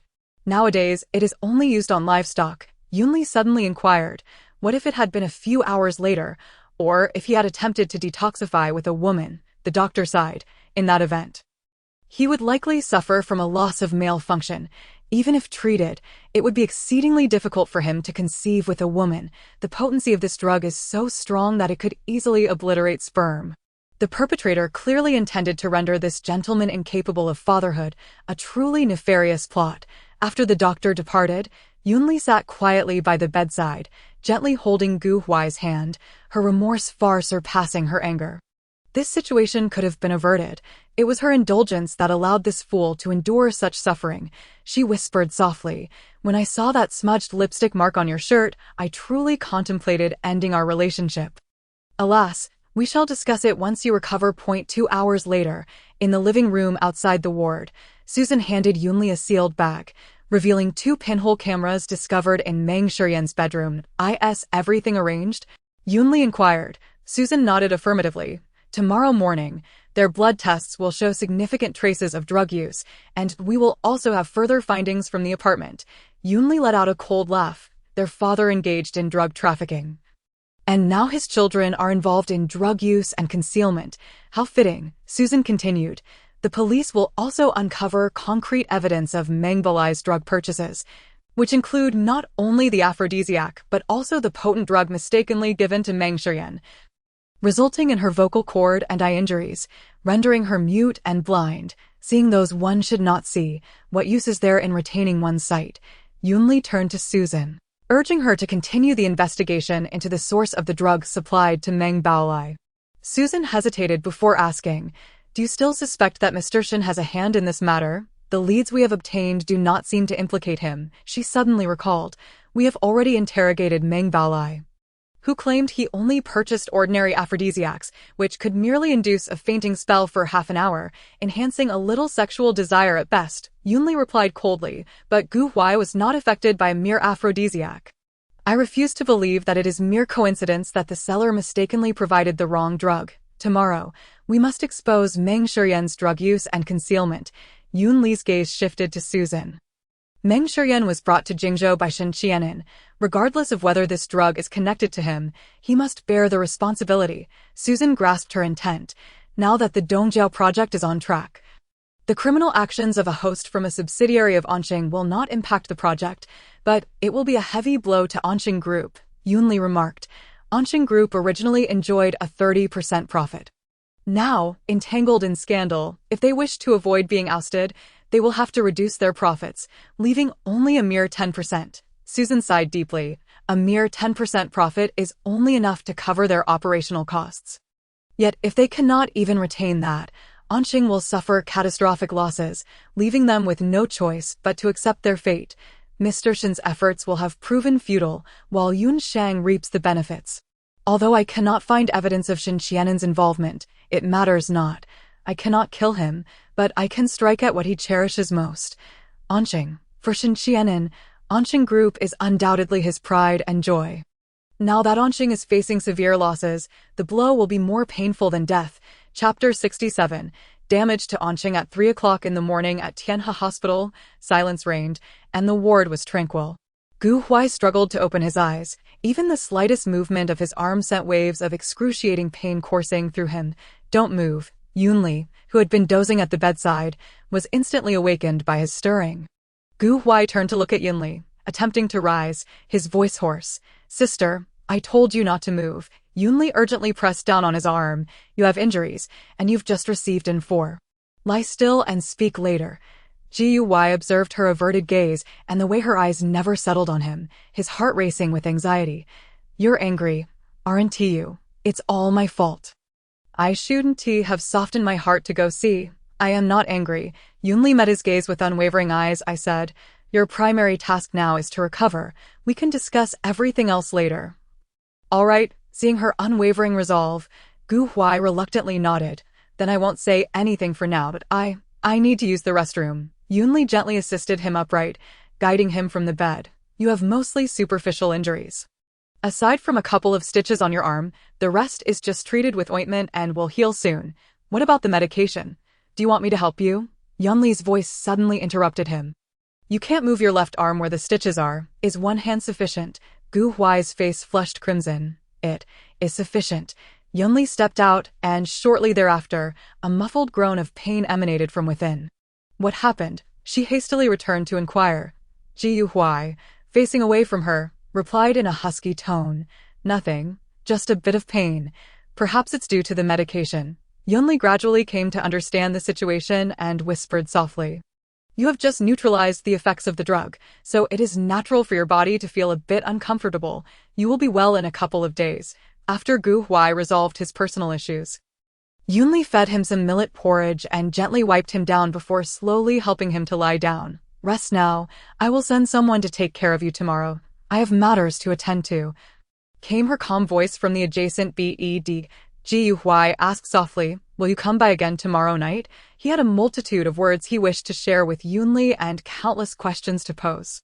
Despite committing such a grave error, Yunli had not rebuked him harshly. Instead, she cared for him with meticulous attention, her gentleness unwavering. This only served to heighten his inner turmoil. The following day, the police received a report alleging that someone had deliberately drugged another, prompting them to head to the apartment to apprehend Meng Baolai. However, the brother and sister duo inside appeared listless, resembling drug addicts. Blood tests revealed both had significant traces of drug use, and a considerable amount of narcotics was discovered within the apartment.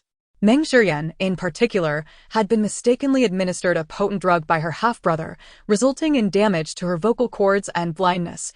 Once a popular streamer, her scandal involving drug abuse and possession was sensationalized by the media, igniting a public uproar. At Onxing Group, the assistant spoke anxiously. "President Shin, Meng Shiyan has been exposed for drug use and possession and has been arrested by the police. The evidence is irrefutable.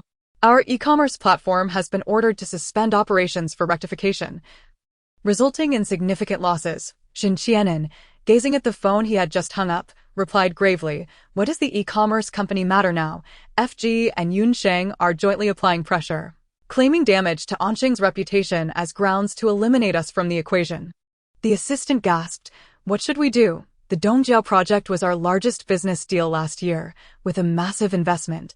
If we are ousted now, the losses would be immeasurable. Thus, they offered us a choice. Onxing must concede 20% of the profits to FG and Yunsheng to continue the partnership. The assistant lamented, "In this case, we will only retain 10% of the profits. After accounting for costs, there will be almost no profit to speak of. Have we labored for an entire year in vain? How could they be so treacherous?" Shin Qianen sneered. "They have their rationale, so it doesn't constitute a breach of contract, especially since Onxing employees' drug abuse and possession reflect poorly on us. FG might be one thing, but President Yun has always had a good rapport with you. How could he strike when we're down?" The assistant seethed with indignation. Shin Qianen sighed deeply. "In business, Yunsheng's actions are entirely justified. Were our positions reversed today, I would likely make the same choice.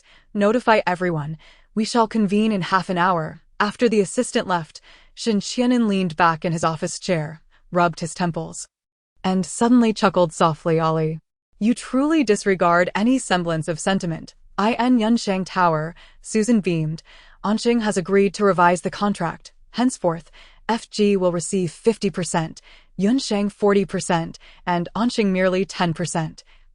Effectively working for us, it is merely the survival of the fittest. Onxing has forcibly inserted itself into this collaboration, yet its strength pales in comparison to ours, lacking any bargaining power. Now, with its reputation in tatters, it must submit to our will." Yunli cautioned, "Shin Qianen is not to be underestimated. He will undoubtedly seek to exonerate Meng Shiyan. Although we have acted decisively, there remain concerns. We must continue to apply pressure on Onxing, compelling them to absorb this substantial loss." Susan nodded. "Rest assured, I have arranged everything. Onxing's foundation in the country is precarious, especially since although President Shin has passed, his sister remains. Onxing is now beset by both internal and external strife." Yunli chuckled lightly. "Precisely for this reason, Shin Qianen would disregard decorum and seek an alliance with me for support. I actually admire him, but alas, he has displeased me," Susan suddenly remarked. "In this instance, we cannot say the Meng siblings are entirely innocent. Their years of lavish living stem largely from their father's smuggling profits, and Meng Baolai has been using drugs since he was 13. What have you wanting? Did you not mention she has suffered a mental breakdown? Perhaps she has developed a mental illness? Should we not send her to a rehabilitation center?" Yunli smiled, as if sharing a jest. Susan quickly comprehended, asking, "What of Gu Huai?" Yunli's smile faded slightly. This matter did not concern him. Those who had encroached upon her possessions had caused her displeasure, and that was all. She spoke coolly. "I have sympathy for Gu Huai, but I am also rather fatigued. He is kind-hearted and obedient, yet somewhat inept and foolish, which poses a bit of a complication." After a moment of silence, Susan gently inquired, "Have you made up your mind? As you once advised me, it is crucial to discern your true feelings to avoid future regret. Yunli's voice was as gentle as a breeze, yet to Susan, it resonated like thunder. She suddenly realized that the true reason was Gao Zhe's return. As the saying goes, it is easy to dodge an open bullet, but difficult to guard against a hidden arrow.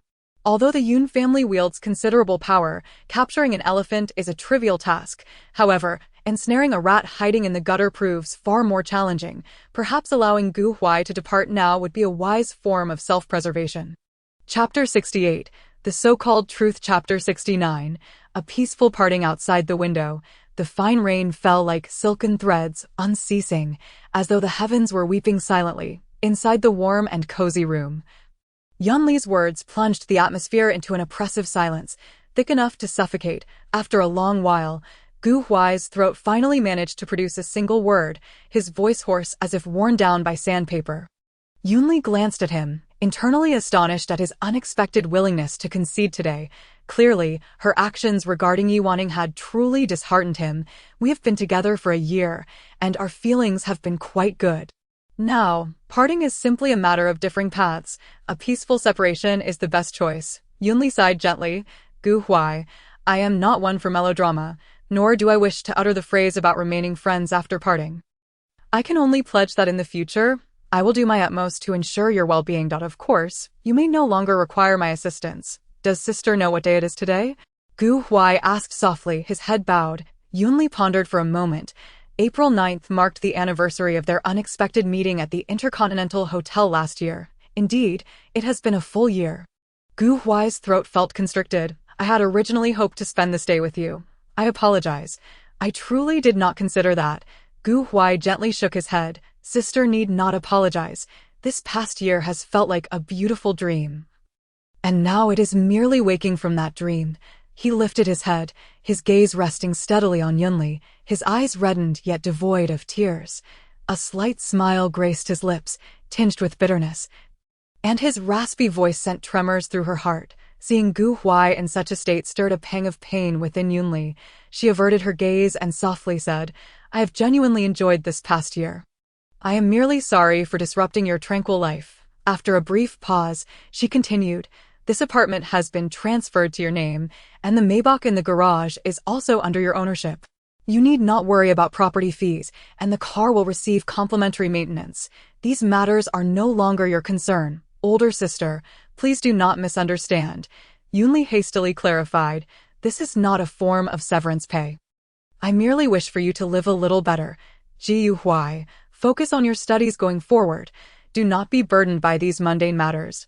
I have also transferred 100 million into your account. It should suffice for your living expenses. Do not hastily refuse. After all, I only have money left. Gu Huai's voice cracked. I will keep this apartment. Since last April 17th, when you first brought me here.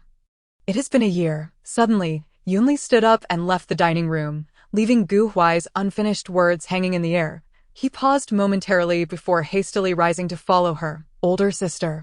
Gu Huai strode forward, hugging Yunli tightly from behind. Could you stay with me a little longer? Just for today? Just this once, please? Yunli, ultimately softening, spent their first anniversary and their final day together at Yushui Bay. They curled up on the sofa, watching 2 movies and reading in the study together. Ji Huai even picked up a brush to sketch Yunli, despite his lack of artistic skill. As night fell, they lay quietly on the large bed in the bedroom, maintaining a distance of 1 person between them, without embraces or kisses. As the night deepened, Gu Huai cautiously shifted closer to Yunli, gently wrapping his arm around her slender waist, burying his head in her long hair. You have injuries on your arms and legs. Be careful not to reopen your wounds. In the darkness, Yunli could no longer contain herself and spoke up. Older sister. Gu Huai clung to her as if grasping the last lifeline. Will I be able to see you again in the future? Then will you seek, you wanting? The 2 spoke in unison. Before falling into silence, the room was so quiet that one could hear a pin drop. Yunli sighed softly. Gu Huai, Yuaning is at the South City Sanatorium. If you wish to bring her out, you may go there yourself. I will have someone give you a heads up. You should rest early. You look exhausted. Ji Huai had a multitude of words to express, yet they lodged in his throat. Leaving him at a loss for how to articulate his feelings, he yearned to inquire of Yunli whether she would seek another in the future and if she might occasionally come to see him. As for Yuanting, who had disregarded their mother-son bond and conspired with Meng Baolai against him, Gu Huai's heart had long since turned to ashes regarding her. At 3 in the morning the following day, Yunli awoke serenely, nestled as usual in Gu Huai's embrace. She silently gazed upon his sleeping visage, her heart tumultuous, a cacophony of emotions swirling within her, the precise flavor of which eluded her. Yunli had believed that this separation would bring unfathomable anguish to both herself and Gu Huai, yet they remained remarkably calm. She had suggested the breakup, and he had accepted it with indifference. Perhaps it was because their affection had been too superficial, or perhaps Gu Huai had finally recognized her cruelty, his heart irrevocably chilled by the matter of his biological mother. Yunli inwardly lamented, grateful that she had never placed faith in the notion of eternal, untainted love. This arrangement sufficed, parting amicably, each fulfilling their own needs. The sound of a door opening and closing echoed from the foyer as Gu Huai slowly opened the bedroom door. Trudging heavily to the entrance, his gaze fixed upon the door as if awaiting something. Yet, time slipped away like fine sand in an hourglass, and the tightly shut door remained unyielding. He felt as though every ounce of strength had been drained from him. Collapsing dejectedly to the ground, Sister Gu Huai, who had held back his tears for an entire day, finally succumbed at 3 in the morning, after Yunli's silent departure, his sorrow erupting like a flood breaking through a dam. He had vowed not to weep again. Yet here he was, utterly lacking in resolve. I never deserved her. Now, I cannot even provide her with a child. If I were to remain by her side, I would only become a burden and a source of shame. In the desolate apartment, amidst the solitude of the deep night, only the sounds of Gu Huai's sorrowful sobs and hoarse murmurs lingered in the air. Perhaps this was the best conclusion for Gu Huai and Yunli. Chapter 70. Exchange Studies. Yunshang Building. The clock struck 8-30. As Susan stepped out of the elevator, her secretary rushed over. President Su, when I arrived at the office at 8 this morning, President Yun was already hard at work. 8 o'clock? Susan exclaimed in astonishment, knowing that Yunli typically did not appear at the company before 9 unless there was urgent business. The secretary lowered her voice, perhaps even earlier. When I went to replace the flowers in President Yun's office at 8, she was already engrossed in her work, and there was a cup of black coffee on her desk that had long been emptied. A sense of urgency gripped Susan as she hurried toward Yunli's office. Moments later, she arrived. Good morning. Yunli looked up slightly, her gaze shifting from the computer screen to Susan. I actually needed to discuss something with you. She closed her computer and spoke leisurely. Please inform the South City Sanatorium that if Gu Huai goes to pick up Yuanting, they should let him pass without delay. Susan nodded, understood. Did you come in so early for a specific reason? I have broken up with Gu Huai. Yunli's expression was impassive, as if she were merely stating an ordinary fact. A slight smile played at the corners of her mouth. I proposed the breakup. And he only took 3 minutes to consider it before readily agreeing. Seeing the disbelief on Susan's face, she continued calmly, It has only been a year. I believe I treated him well. Parting amicably is not a bad thing. Is there some misunderstanding between you two? Susan frowned. Gu Huai is deeply in love with you. We have all witnessed it. That is undoubtedly a love that endures until death. How have you become so sentimental? Yunli interjected, In this world, how many true loves exist? The realm of adults is merely a matter of mutual needs and weighing pros and cons. Susan sighed. So, you intend to sever all ties with him? I thought that once things settled down, you two might rekindle your romance. Yunli smiled wryly. Our paths diverge, and we cannot collaborate. He loves the idealized image of a gentle and kind sister, not the reality of a vengeful and ruthless Yunli. She shifted the topic. This year, allocate an additional $1 billion in research funding to the physics department at Jing University. Tell them that as long as Gu Huai focuses on his studies, Yunsheng will continue to provide support, regardless of what the future holds. Susan teased, It seems you are not quite ready to sever old feelings. I simply do not wish for him to be mistreated. Even though we have parted ways, after a year of companionship, I must protect him. The news of their breakup would inevitably spread. People are prone to curry favor and kick someone when they are down. When that time comes, who knows how many rumors would flood toward Gu Huai. Yunli suddenly recalled something. The blame for this incident primarily lay with Meng Baolai, although he was still a minor and would not face severe punishment. He should be well taken care of while incarcerated. If Gu Huai felt pity and wished to take Meng Shiyan in to raise her well, that would be his affair, no longer hers. Yeshuawan apartment. Gu Huai curled up on the sofa, tightly wrapped in the thin blanket that Yunli often used. His complexion was ashen, his eyes hollow like two dried wells, staring vacantly at the sofa. The wound on his left arm had begun to ooze blood. Yet he seemed to have lost all sensation of pain. When he saw that his grandfather was calling via video, he hurriedly rubbed his eyes, tidied his hair, and coughed a few times to alleviate the dryness in his throat. "Grandpa, Grandma, Gu Huai, why do you look so unwell? Are you sick?" The concerned voices of his grandparents came through the screen. Ji Huai quickly shook his head. "I'm not sick. It might just be the lighting. I'm fine, so you don't need to worry. You seem to still be at home. Don't you have classes today?" his grandfather suddenly asked. For the past few days, Gu Huai had been cautious in answering his grandparents' calls, fearful that they would worry if they discovered the truth. I don't have class in the morning. I'll go to school in the afternoon. Why did you call me so early for a video chat? Do you know about the sanatorium?" Grandma unexpectedly interjected. "It's not a good place. It's essentially a mental hospital, specifically for those with mental issues." Ji Huai was taken aback for a moment before realizing what Yunli had meant yesterday. As long as he wanted to bring Yuaning out, he could go to the sanatorium himself, and she would have someone notify them. At that moment, he had been somewhat puzzled, thinking it was merely an ordinary sanatorium. What could be wrong with going to pick someone up? It turned out to be a mental hospital. His grandfather sighed. "That's fine. It's a legitimate mental hospital, and the fees are not cheap." Was it Yunli who sent her there? Hearing Yunli's name, Gu Huai felt a sharp pang in his heart, the pain nearly unbearable, and he murmured softly, "It should be."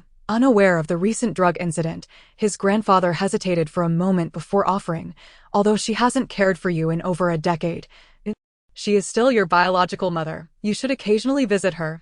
After all, you have a responsibility to support her." "Understood, Grandpa and Grandma." After the video call ended, Gu Huai fell into deep contemplation once more. Yunli's decisiveness in her actions was strikingly resolute, while he appeared indecisive in comparison. Had it been him, perhaps this matter would have remained unresolved.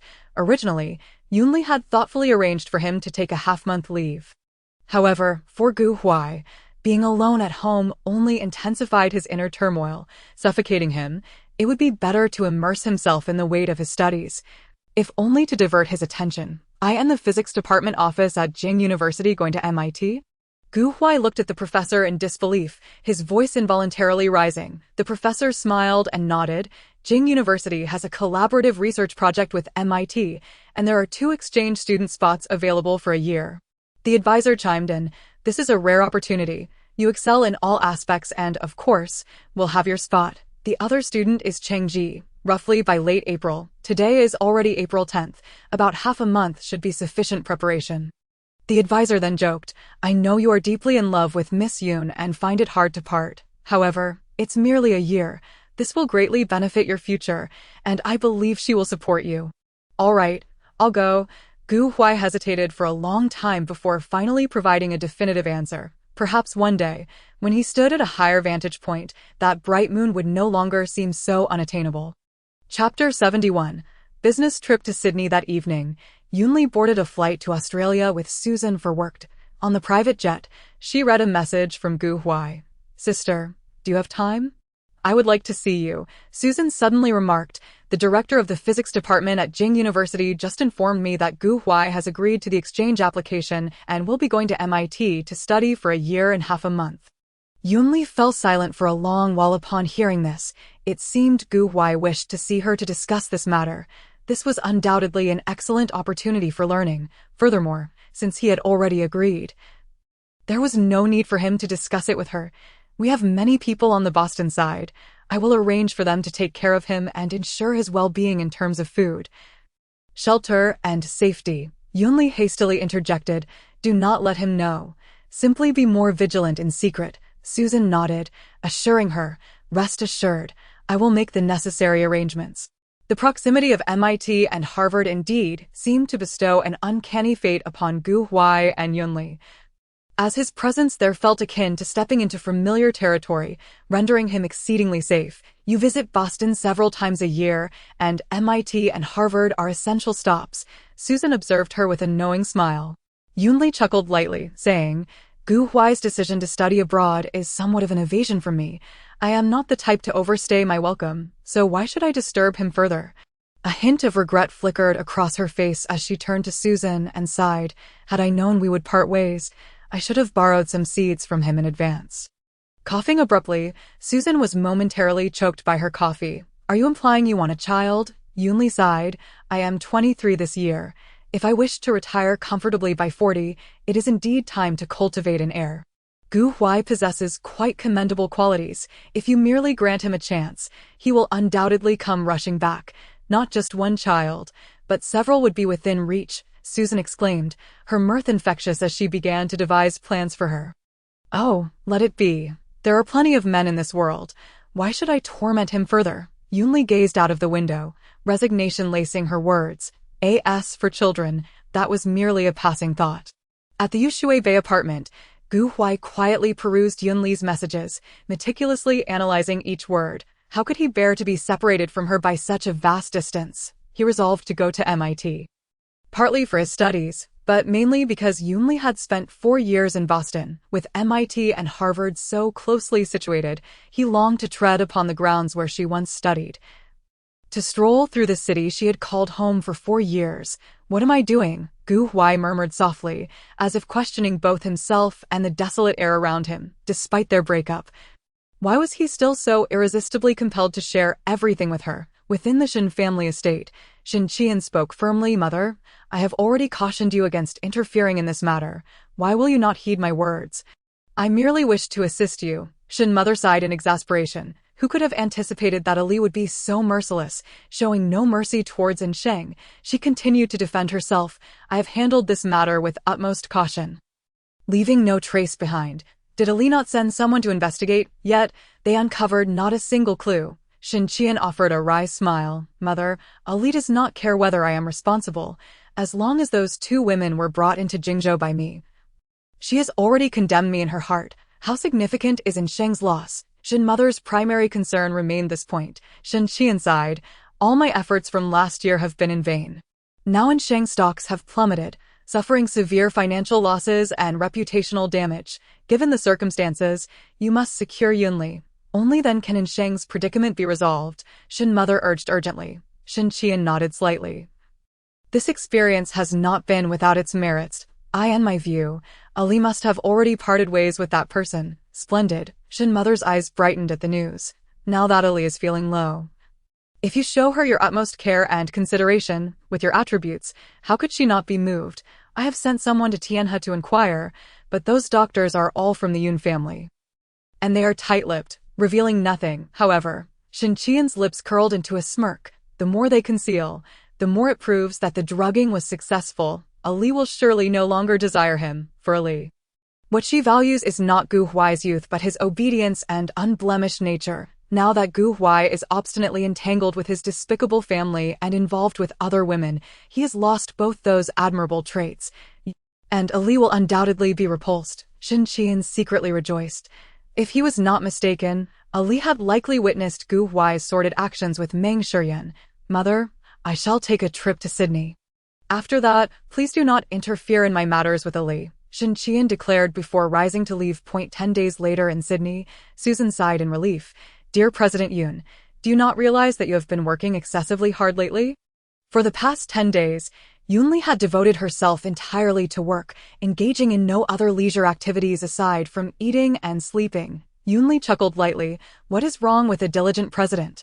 As the saying goes, in matters of love, one may falter, but in career, one must thrive.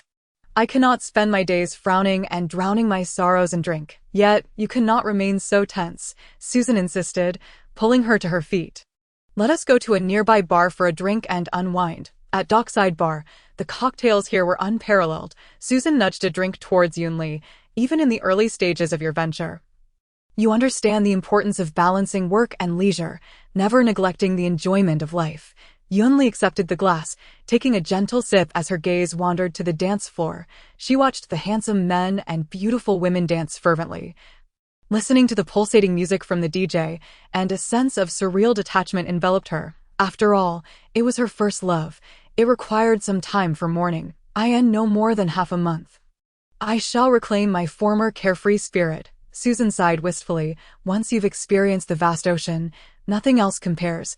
Without the misty mountains, there are no clouds. I fear that you may find it difficult to. Ali. A deep, resonant male voice interrupted Susan's words. She set down her glass and glanced at Yunli, noticing her smile falter slightly, her eyes flashing with a hint of coldness. Hello, Mr. Shin. Susan turned to acknowledge the uninvited guest with a slight nod. Shinqian took a seat beside Yunli, speaking gently. I arrived in Sydney a few days ago for business, and tonight I fortuitously have time to relax. I never expected to encounter Ali and President Susan here.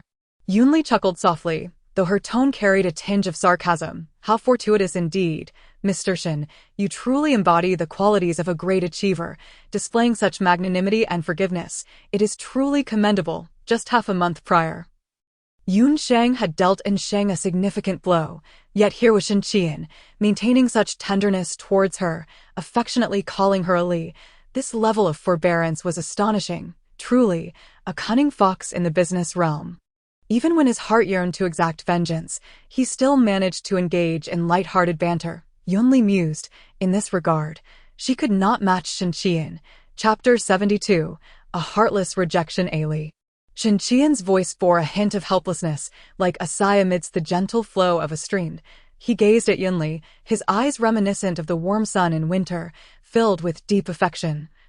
As if she were a beloved who had thrown a tantrum. I have never denied that signing Meng Shiyan was driven by selfish motives. However, he has only ensnared himself, Yunli replied coolly. This matter has reached its conclusion. I do not wish to revisit the rights and wrongs. All those who have displeased me have already paid the price, and that suffices, Shinqian sighed in resignation. Yet, you still harbor resentment towards me. Not resentment, but annoyance. Yunli interrupted him mercilessly. Mr. Shin's current actions truly vex me. Ignoring the astonished expression on Shinqian's face, she continued. If you were still the gentleman you once were, courteous and considerate, I would regard you as a neighborly older brother, and the collaboration between Yun Sheng and In Xing would flow endlessly. Unfortunately, you have increasingly overstepped your bounds, Ali. Shinqian stared at her in disbelief. He found it hard to accept that the once refined young lady could utter such harsh and disrespectful words. Yunli met his gaze. If Mr. Shin still remembers a shred of our parents' friendship, please be mindful of your conduct. I do not wish to become your enemy, Ali. I cannot resign myself to this. A bitter smile graced Shinqian's lips. We are truly the most compatible pair. You think too much. Yunli interrupted him again. Some things I have repeated 3 times. I do not wish to say them a 4th, Shinqian, even if I part ways with Huai. I will never choose you. Not in the past, not now, and certainly not in the future. With that, Yunli resolutely stood and left, leaving him with a light remark. I am aware that In Sheng is currently beset by troubles, but that does not provide you with a reason to seek me out. Shinqian watched her retreating figure in silence, suddenly breaking into a bitter smile. Ali. I do this for In Sheng, but more so for you. Previously, Shinqian had to temporarily suppress his feelings due to Yunli's rejection, much like a hunter lurking in the shadows, quietly observing and patiently waiting for the right opportunity to strike. However, since October of last year, his half-sister had begun colluding with outsiders, not only attempting to seize power, but also seeking revenge for her brother. On the surface, In Sheng appeared to be flourishing. But as Yunli had pointed out, it was facing severe internal and external strife. Shinqian murmured to himself, Ali, my pursuit of you, though indeed motivated by the prospect of a beneficial alliance, is primarily driven by my affection for you. Could it be that those childhood declarations of admiration were mere illusions? At the seaside vacation villa in Sydney, Susan sighed helplessly. Your rejection was so resolute that Mr. Shin should have completely given up by now, right? One can only hope. Yunli suddenly remarked. Ningxia's due date is a month away, yet the situation appears rather bleak. She may deliver prematurely. Let us conclude our work here and make a trip to London. All right, I will make the necessary arrangements, Susan replied. Huai is set to depart tomorrow. Should we arrange for him to stay at your former villa? Yunli shook her head, saying no need, aside from exercising a bit of caution regarding safety. There's no need to concern ourselves with other aspects of his daily life. Over the past 10 days, Yunli gradually found her composure, realizing that her care for Gu Huai was merely an expression of her intense desire for control. Perhaps Gu Huai did not require such so-called care at all. I understand. Yunli sighed. He is currently deeply involved with that Su Nua. What purpose would it serve to tell him? He is not oblivious to Ningxia's due date. Ultimately, the bond between Ningxia and Yun Xiao could hardly be sustained by a single child. The Jingzhou Yushui Bay apartment. Gu Huai methodically packed his belongings, his gaze occasionally drifting towards his phone, which remained devoid of any messages from Yunli. He glanced at his wristwatch and then touched the ring on his ring finger before neatly placing a thin blanket, a sleep shirt, and a white dress shirt into his suitcase. The sleep shirt belonged to Yunli, and although the white shirt was his, it had also been worn by her. Huai fell into silence for a moment, then shoved Yunli's pillow into the suitcase as well. He glanced at the quilt and sheets, realizing these items would be inconvenient to carry away. Suddenly, the phone rang, interrupting his thoughts. Old Gu, have you finished packing? We're waiting for you at the community entrance. Upon answering, Hian's booming voice erupted from the phone. Yes, I'm ready. I'll be down shortly. Huai secured his suitcase and exited the bedroom. He was about to embark on a year-long exchange program at MIT. And Hian and Song Jin insisted on seeing him off, with Zhou Linchuan also saying he would come. Moments later, at Xiangmingju, Zhou Linchuan raised his glass and, with an apologetic tone, said, Gu Huai. Whether it was my careless remarks before the senior sister or the gossip I spread to your sister, I owe you an apology. Huai lightly clinked glasses with him, responding nonchalantly, it's all in the past. There's no need to mention it again. Linchuan emptied his glass, a hint of bitterness curling at the corners of his mouth. He had originally believed one of the 2 exchange slots would go to him, only to find it awarded instead to the usually inconspicuous Chengji. The reason was simple. Perhaps it was merely because Chengji had been closer to Gu Huai, while he had grown increasingly distant from him. Safe travels, and may you return with honor soon, Song Jin chimed in. After a while, Gu Huai and Hian headed to the restroom together. Ji Huai? A mocking female voice caused the two, just emerging from the restroom, to halt in their tracks. Hian stared at the impeccably made-up woman, feeling a sense of familiarity. Upon closer inspection, he realized she was Zhou Yan, a senior from the art academy who had once pursued Gu Huai. Ji Huai glanced at her, confirming he did not know her, and turned to leave. Stop right there. The unfamiliar woman, clad in high heels, blocked Gu Huai's path, teasingly remarking, I heard young Miss Yun has dumped you. Yet, you must be quite capable to have kept her for a whole year. What nonsense are you spouting? Hian quickly pulled Gu Huai behind him for protection. The woman scoffed. This is merely the truth. Madame Shen herself said so. How could it be false? I've heard the Shen family intends to ally with the Yun family through marriage. Gu Huai replied coldly. What transpires between us is none of your business. Kindly step aside, she retorted, eyeing him with a frivolous expression. What do you have to be proud of now, when I wanted you to follow me back then? You feigned high-mindedness, but it seems you've climbed the social ladder. Her words dripped with levity. I presume your skills in bed must be commendable to have won young Miss Yun's favor, allowing you to linger by her side for a year. I wouldn't mind taking over her man. Why not follow me instead? Get lost. Gu Huai swung his arm, blocking her reaching hand. The woman, teetering on her high heels, nearly stumbled. You insufferable wretch, teach him a lesson, she shouted angrily. Before her words had fully settled, several lackeys at her side rushed forward, cursing. Hian also rolled up his sleeves, preparing for a fight. Stop, are you seeking death? A sharp, feminine voice suddenly rang out. Chapter 73. Jingyu steps forward. Yun Jingwei strode confidently before the woman, though her height fell short compared to her adversary. The haughty demeanor of a spoiled young lady compelled one to bow in submission. Ah, it's the Yun Jr. Slap. The crisp sound of a slap interrupted the woman's fawning words. You, how dare you strike without cause? The woman exclaimed, covering her left cheek in shock and indignation. Yun Jingwei rubbed her palm, Speaking disdainfully, spare me your pretense. Who do you think you are to call yourself my junior? Zhou Yan, have you grown tired of living to dare flirt with my aunt's man? Zhou Yan hurriedly defended herself. I didn't. I merely heard that young Miss Yun and Gu Huai have broken up, so I came to express my concern. And who do you think you are? Yun Jingwei shot her a sidelong glance. Even if they have parted ways, he will always be my aunt's man. When did it become your place, you foolish girl, to concern yourself with him, as the beloved princess of the Yun family? Pampered for years, Yun Jingwei had seldom encountered fear, save for her Aunt Yunli. Zhou Yan covered her face, meekly apologizing. I was blind to your stature and have offended. I shall never do so again. In Jingzhou, the Yun family stood at the pinnacle of the power hierarchy, while the Zhou family barely ranked at the bottom. She naturally dared not offend Yun Jingwei. The one you owe an apology to is not me.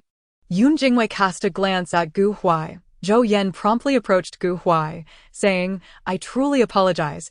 I was merely intoxicated and speaking foolishly. Please forgive me. Yun Jingwei disregarded Gu Huai's reaction, surveying the crowd with a stern voice. Why are you still standing around? Do you wish for Yun Jingzhou to come and deal with you? Upon hearing the name Yun Jingzhou, the crowd dispersed like startled birds. Zhou Yan hurriedly covered her face and scurried away. Yun Jingyue's temper was spoiled, while Yun Jingzhou was not only domineering in character, but also formidable in strength. Nearly all the young ruffians in Jingzhou had felt his wrath. Thank you. Gu Huai glanced at Yun Jingwei and nodded slightly. No need for thanks. Yun Jingwei immediately donned a courteous and polite expression, stating, My aunt is fiercely protective. Regardless of what the future holds for you both, she will not allow anyone to bully you. I'll take my leave now. Goodbye. She nodded at Gu Huai before turning to depart. He consoled, Old Gu, in any relationship, there are bound to be some bumps along the way. We all see how much the senior sister cares for you. Don't let the words of such people weigh on your heart. What words? Gu Huai inquired. Naturally, the absurd rumors about the Yun family forming an alliance with the Shen family. I am aware. Ji Huai had no intention of believing such gossip. As Yunli held no regard for Shen Qian. Wow, Yun Jingwei exclaimed excitedly. I knew it. My aunt's feelings for Gu Huai are certainly not as trifling as Yun Jingzhou claims. He is by no means merely a pet of my aunt. If she did not hold him in high regard, how could she be so generous in her protection? Gu Huai habitually nestled on the sofa, gazing dreamily at his phone, typing out messages only to delete them repeatedly. Alas, what right do I have to inquire about her now? Gu Huai had cautioned himself countless times not to disturb Yunli again. Nevertheless, she seemed to have seeped into his very marrow, leaving indelible traces that he could not erase. Yunli's slippers remained on the shoe rack by the door, her cup sat alongside his, and the bar cabinet was filled with the red wine she adored. In the study, the books she often perused still held the bookmarks he had crafted by hand, while the bathroom was cluttered with her skincare and hair care products. In the cloakroom, her clothes were intimately intertwined with his. Everything suggested that they had not truly parted ways. It was merely that Yunli had gone on a business trip. The following morning at 10 o'clock, Gu Huai boarded a flight to Boston, accompanied by another classmate, commencing their year-long sojourn abroad. Simultaneously, in Sydney at noon, Yunli and Susan took a private jet to Dubai for work-related matters. Susan remarked, Our trip to Dubai is likely to delay us by about 10 days. We should arrive in London around early May. Yunli nodded. There are caregivers and doctors in Ningxia providing round-the-clock care. There should be no major issues, she teased, given the company's bustling business this year. Susan, you must be working hard. You deserve a substantial year-end bonus. I must prepare a generous red envelope for my godson as well. Then I thank you in advance, President Yun. Susan replied with a raised eyebrow. I initially desired a daughter, but it seems my family has determined that Lu Qin will be responsible for the child, which might be more convenient for raising a son. Have you decided on a name for the child? Yunli suddenly inquired. No name has been chosen yet, but the surname Lu is indisputable. Susan chuckled lightly. You know, I grew up in an orphanage, and until middle school, I was called Su Chunhua. When I saw the name Susan in the English textbook in the first year of junior high, I thought it sounded quite trendy, so I insisted the director change it. She sighed. The surname Su was inherited from the director. Why should the child carry it on? Lu is a lovely surname. Yunli remarked suddenly. Ningxia said her child will be named Ningyi, after the numbers 1, 2, 3, 4, and 5, Susan couldn't help but laugh. That truly embodies Ningxia's style. It's hard to imagine how wild that little girl will be growing up with Ningxia. In Boston, America, Gu Huai and his companion, both of the same academic standing, endured a lengthy 14-hour flight, finally arriving in Boston at noon local time. They opted to temporarily reside in the international student dormitory at MIT rather than renting an apartment off campus. At that moment, a girl with long flowing hair approached them with a smile, introducing herself. "My name is Luo Yutong, and I hail from Nanchang as well. I am a junior majoring in finance. And you may call me senior." "Hello, senior," the earnest and meticulous Chang Ji responded obediently, while Gu Huai nodded politely in acknowledgement. Luo Yutong's gaze fell upon Gu Huai, her eyes momentarily sparkling with admiration. "I am the vice president of the Boston International Student Association. Should you need anything, feel free to reach out to me anytime. Let us exchange contact information." She pulled out her phone, adding, "When you have the time, you can join our activities. Encountering compatriots in a foreign land will surely alleviate your homesickness." Chang Ji dutifully provided his contact details, while Gu Huai, unable to refuse, reluctantly shared his phone number as well. With a smile gracing her lips, Luo Yutong said, "You should take some time to rest. In the evening, I shall treat you both to a welcome dinner." "There's no need," Gu Huai began, but she interrupted him with fervor. "It's not just the two of you. All the students from various disciplines here for exchange are coming. It's merely a gathering among fellow townsfolk." Luo Yutong glanced at Gu Huai, her smile radiant as she softly added, "Gu Huai, do not be so reserved. Perhaps this time next year, I will be returning home along with you." With that, she turned to leave, oblivious to the sudden shift in Gu Huai's expression, which had grown stern. "Sister," Gu Huai silently pondered, reflecting that in this world, there could only be one individual worthy of such a title. And that would forever be Yunli. Chapter 74. Ningxia gives birth. After an 11-day sojourn in Dubai, Yunli and Susan finally arrived in London on the evening of May 2nd. As soon as they disembarked, they hurriedly took a car to the maternity hospital, for Ningxia had checked in just hours earlier. "Yun Shaoli, you have finally arrived." Ningxia's lamenting cries echoed as Yunli stepped into the ward. With a light laugh, Yunli remarked, "From the sound of your voice and the exquisite makeup you're wearing, one would hardly believe you were the same weary figure from yesterday." Ningxia clutched her belly. Weakly groaning, "I must look presentable since I'm about to give birth. I want to make a good impression on my daughter." Yunli sat by the bedside, observing Ningxia. Her body had swollen significantly. Not merely from pregnancy weight, but genuine edema, particularly her feet, which were so swollen that she could no longer wear shoes. "You've worked hard." She gently caressed Ningxia's shoulder-length hair. "You are a remarkable mother." Suddenly, Ningxia threw herself into Yunli's embrace, sobbing inconsolably like a child. For months, she had endured pregnancy alone in a foreign land, her heart heavy with sorrow. After 8 months, her body had become increasingly bloated, and her feet were so swollen that she could barely walk. Upon hearing Yunli's comforting words, all her pent-up grievances erupted. "It's all right," Yunli soothed, patting Ningxia's back. "Don't cry. The baby can sense your emotions." Just then, Susan burst into the room, saying, "Ningxia, hurry and get ready. You'll be going into the operating room soon." "So soon?" Yunli asked in surprise, having just inquired about Ningxia's condition from the doctor. Susan nodded. "Ningxia's amniotic fluid has begun to leak. The baby is in a breech position with the umbilical cord wrapped around its neck, and the child is showing signs of oxygen deprivation. A cesarean section is imperative." "I'm so scared." Ningxia clung tightly to Yunli's sleeve. Susan reassured her, "The epidural won't hurt much, and there will be professional doctors to handle any scarring. It won't affect your ability to wear a bikini in the future." She glanced at Yunli and continued, "Although the baby is arriving more than 3 weeks early, it should still be considered full term and should be fine." At 9:02 p.m. London time on May 2 ND, the little girl made her entrance into the world, weighing 5 pounds and 2 ounces, back in Jingzhou on May 3 RD, early in the morning. Yun Xiao, who had been celebrating the holiday until the early hours, suddenly jolted upright in bed at Yushui Bay apartment as if struck by lightning. He pressed his hand to his chest. feeling as if it had been struck by a heavy blow. Yet, in an instant, the pain vanished without a trace. "What's wrong?" asked Su Nua, sleepily rubbing her eyes beside him. "It's nothing. I might have had a nightmare." Just then, the phone rang, interrupting Yunzhao's words. Upon seeing it was his aunt calling, he snapped to attention and quickly answered. "Aunt, Yunzhao, where are you?" came Yunli's calm voice from the other end.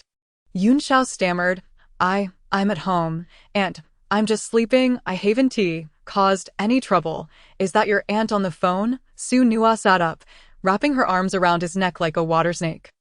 Her voice sweet and delicate. "Get off. I'm talking to my aunt." "It's fine. You can keep sleeping," Yunli interrupted. "I just suddenly feel like you need a good thrashing. You mischievous child. Why does my aunt scold him and want to beat him at the same time?" Su Nua, of course, heard the last remark and playfully asked, "Why would your aunt scold you for no reason?" "Be quiet."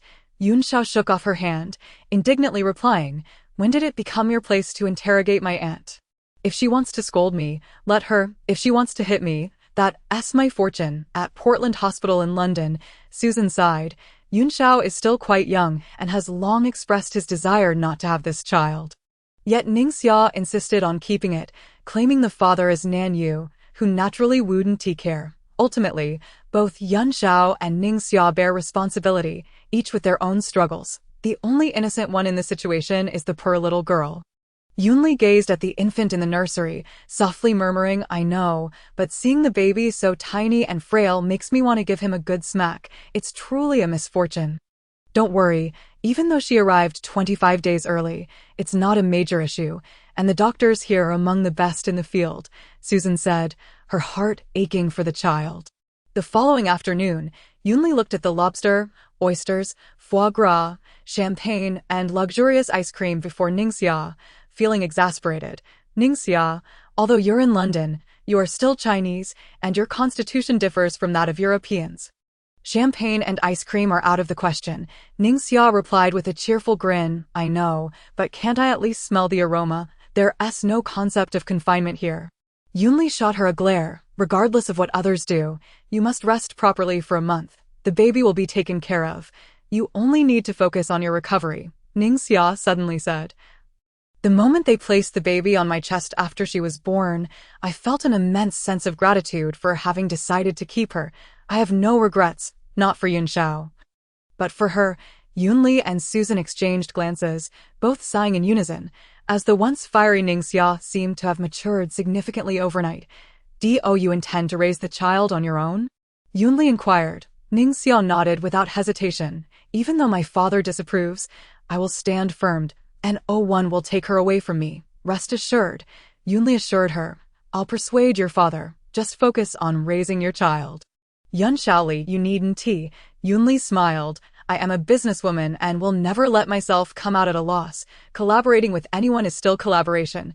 Giving your brother a chance is beneficial for everyone involved."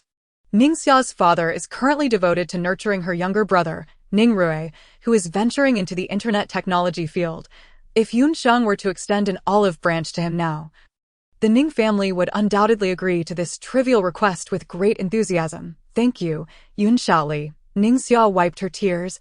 "After you've worried about my matters, you still have to plan for EE." Susan chuckled. "But you mustn't shed tears. Otherwise, your eyes will suffer. By the way, is the baby really named Ning Yi? I simply thought it was a simple and memorable name." Ningxia frowned.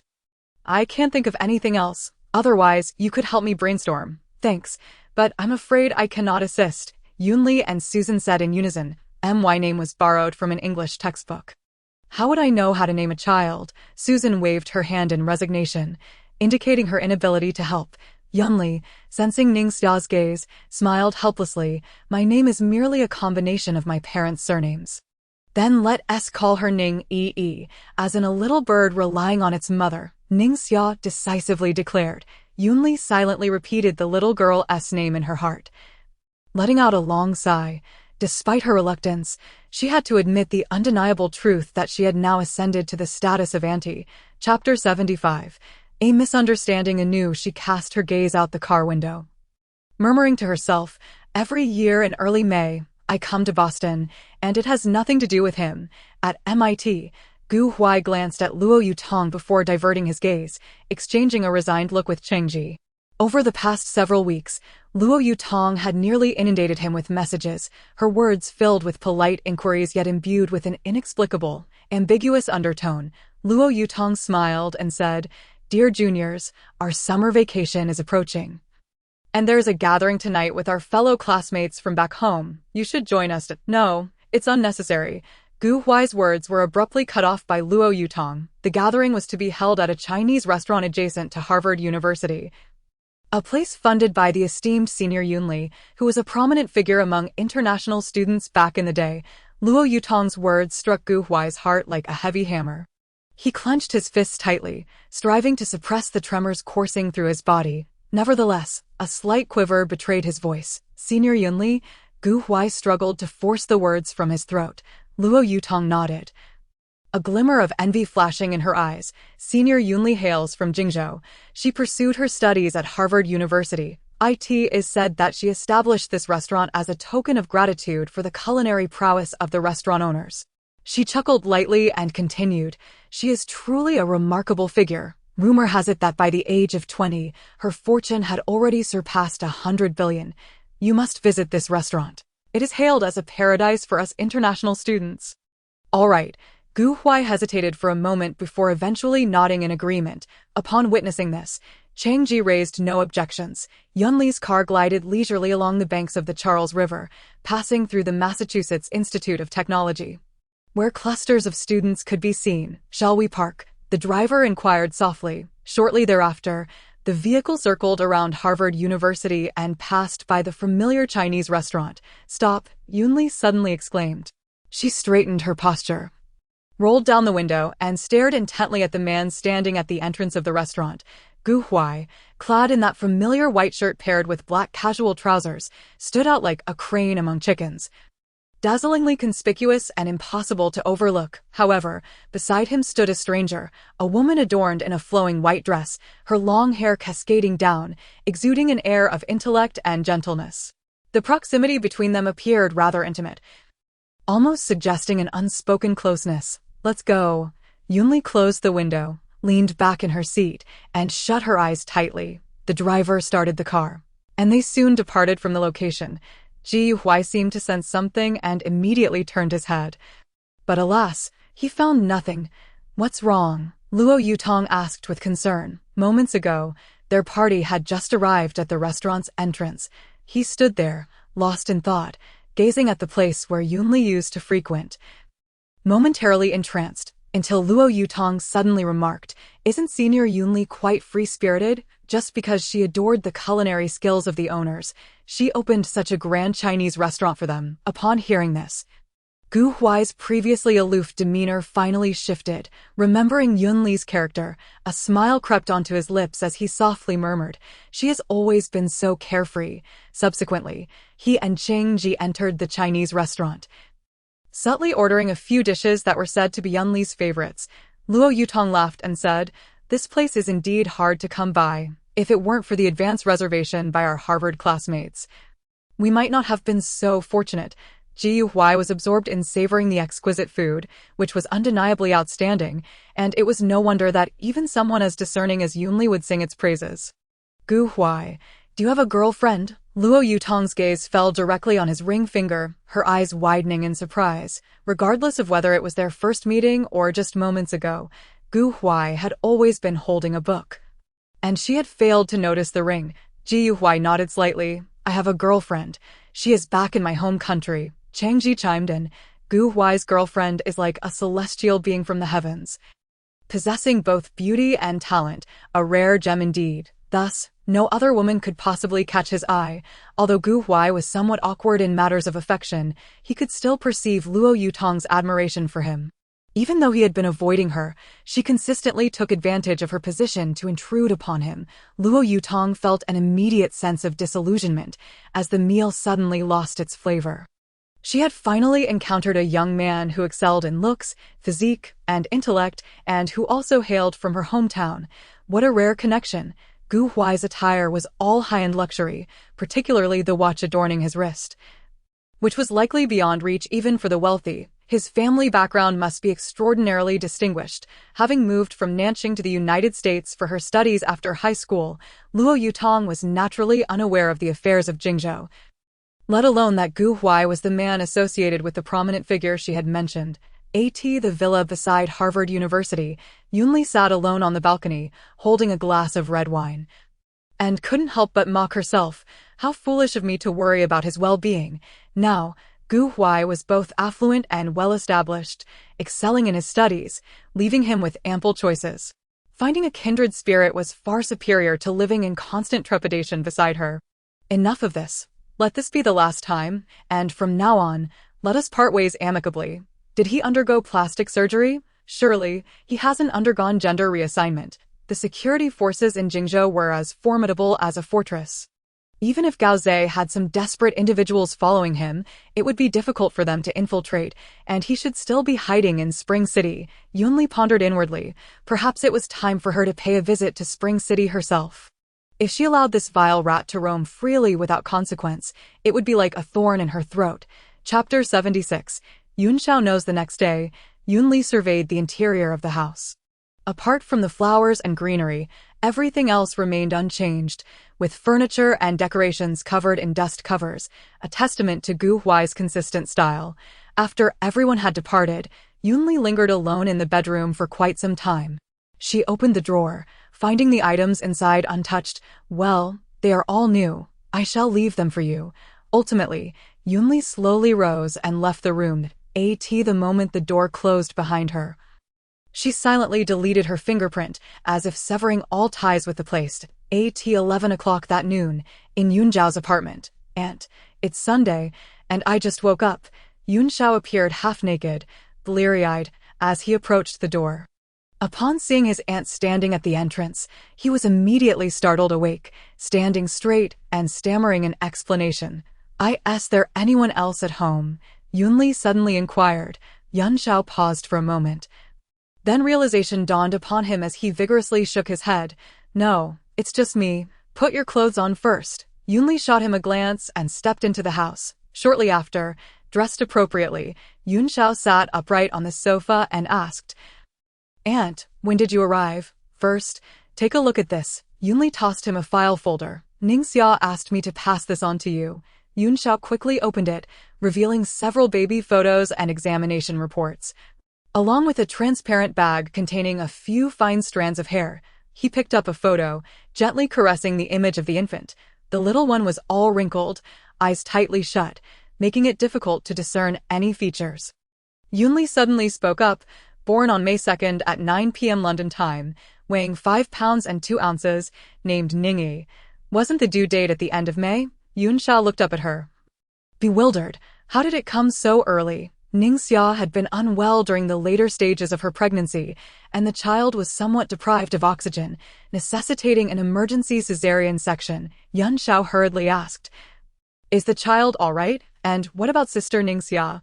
If anything were to happen to them, could I still be sitting here? Yunli glared at him. He is still under observation at the hospital, and Ningxia is recovering. The doctor stated that both mother and child are safe. Yunli spoke solemnly. When I saw that tiny body, struggling to breathe, I wanted nothing more than to give you a good beating.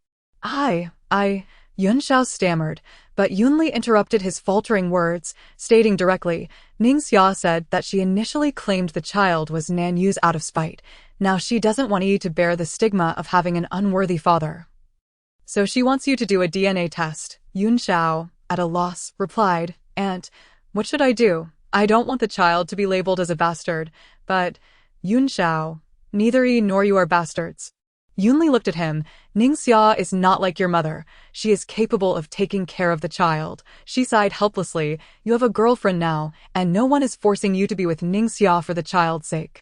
However, A is your daughter. You cannot repeat your father's mistakes. The emotional entanglements between them were beyond Yunli's ability to untangle, nor did she wish to intervene. She simply did not want you to suffer the same fate as Yun Xiao.